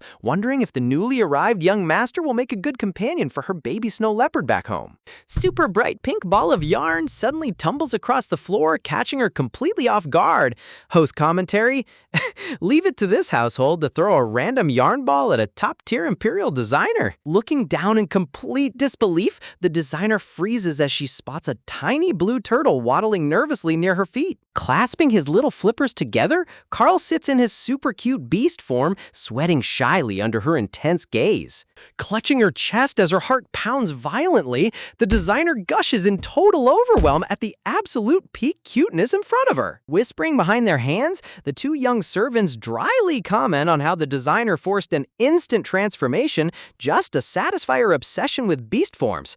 Host commentary, she didn't even say hello before making the poor kid turn into a turtle. That's absolute fashion dedication. Smoothing her collar, she eagerly explains that after designing exclusively for the imperial family, creating outfits for an aquatic beastkin is a dream come true. She brings up the viral capital fashion trend, where beastkins wear tiny outfits in animal form, showing a ferret in a bamboo stalk, a cat in a tomato, and another in a pineapple costume. Clasping her hands with glowing eyes, she generously offers to tailor multiple custom outfits for Carl, completely free of charge. Cackling with delight, she wraps measuring tape around Teal's cat form while Teal holds Carl's turtle form. The designer promises to measure every single detail. Stroking his chin in the corridor, Duke Arne watches the chaos unfold, admitting that enthusiasm is great, but things are getting out of hand. As measuring tapes fly across the room, Arne desperately reminds her that making proper formal dresses for the investiture ceremony must come first. Host commentary, the poor Duke is out here fighting for his life, trying to keep the fashion designer focused on actual clothing instead of animal cosplay. A promotional photo frame showcase highlights adorable snow leopard and ferret webtoon collectibles available for fans. 1 week later, bright morning sunlight streams through the grand glass doors of the Asterian estate. Munch munch, crunching on a heart-shaped cookie, Teal curiously asks her mother why Carl was spending so much time down in the kitchen area. Pausing with her teacup held high, the Duchess wonders why Carl would want to cook when the estate already employs a full staff of royal chefs. Carl nods his head politely, explaining that now that he's permitted to use fire safety tools, he wants to learn culinary skills. With sparkling eyes, Carl passionately shares how delicious the estate meals taste, declaring his goal to learn the recipes and teach them to his home village. Warmly smiling at his selflessness, the Duchess suggests that he ask the head chefs to write down a recipe book for him to take home. Cheering brightly beside him, Teal vows to study her reading lessons twice as hard so she can help him read all the complex recipes. The Duchess praises Carl's quick learning ability, while Teal proudly boasts that his progress is all thanks to having such an amazing teacher. These two are literally the wholesome core keeping the entire imperial estate running on pure good vibes.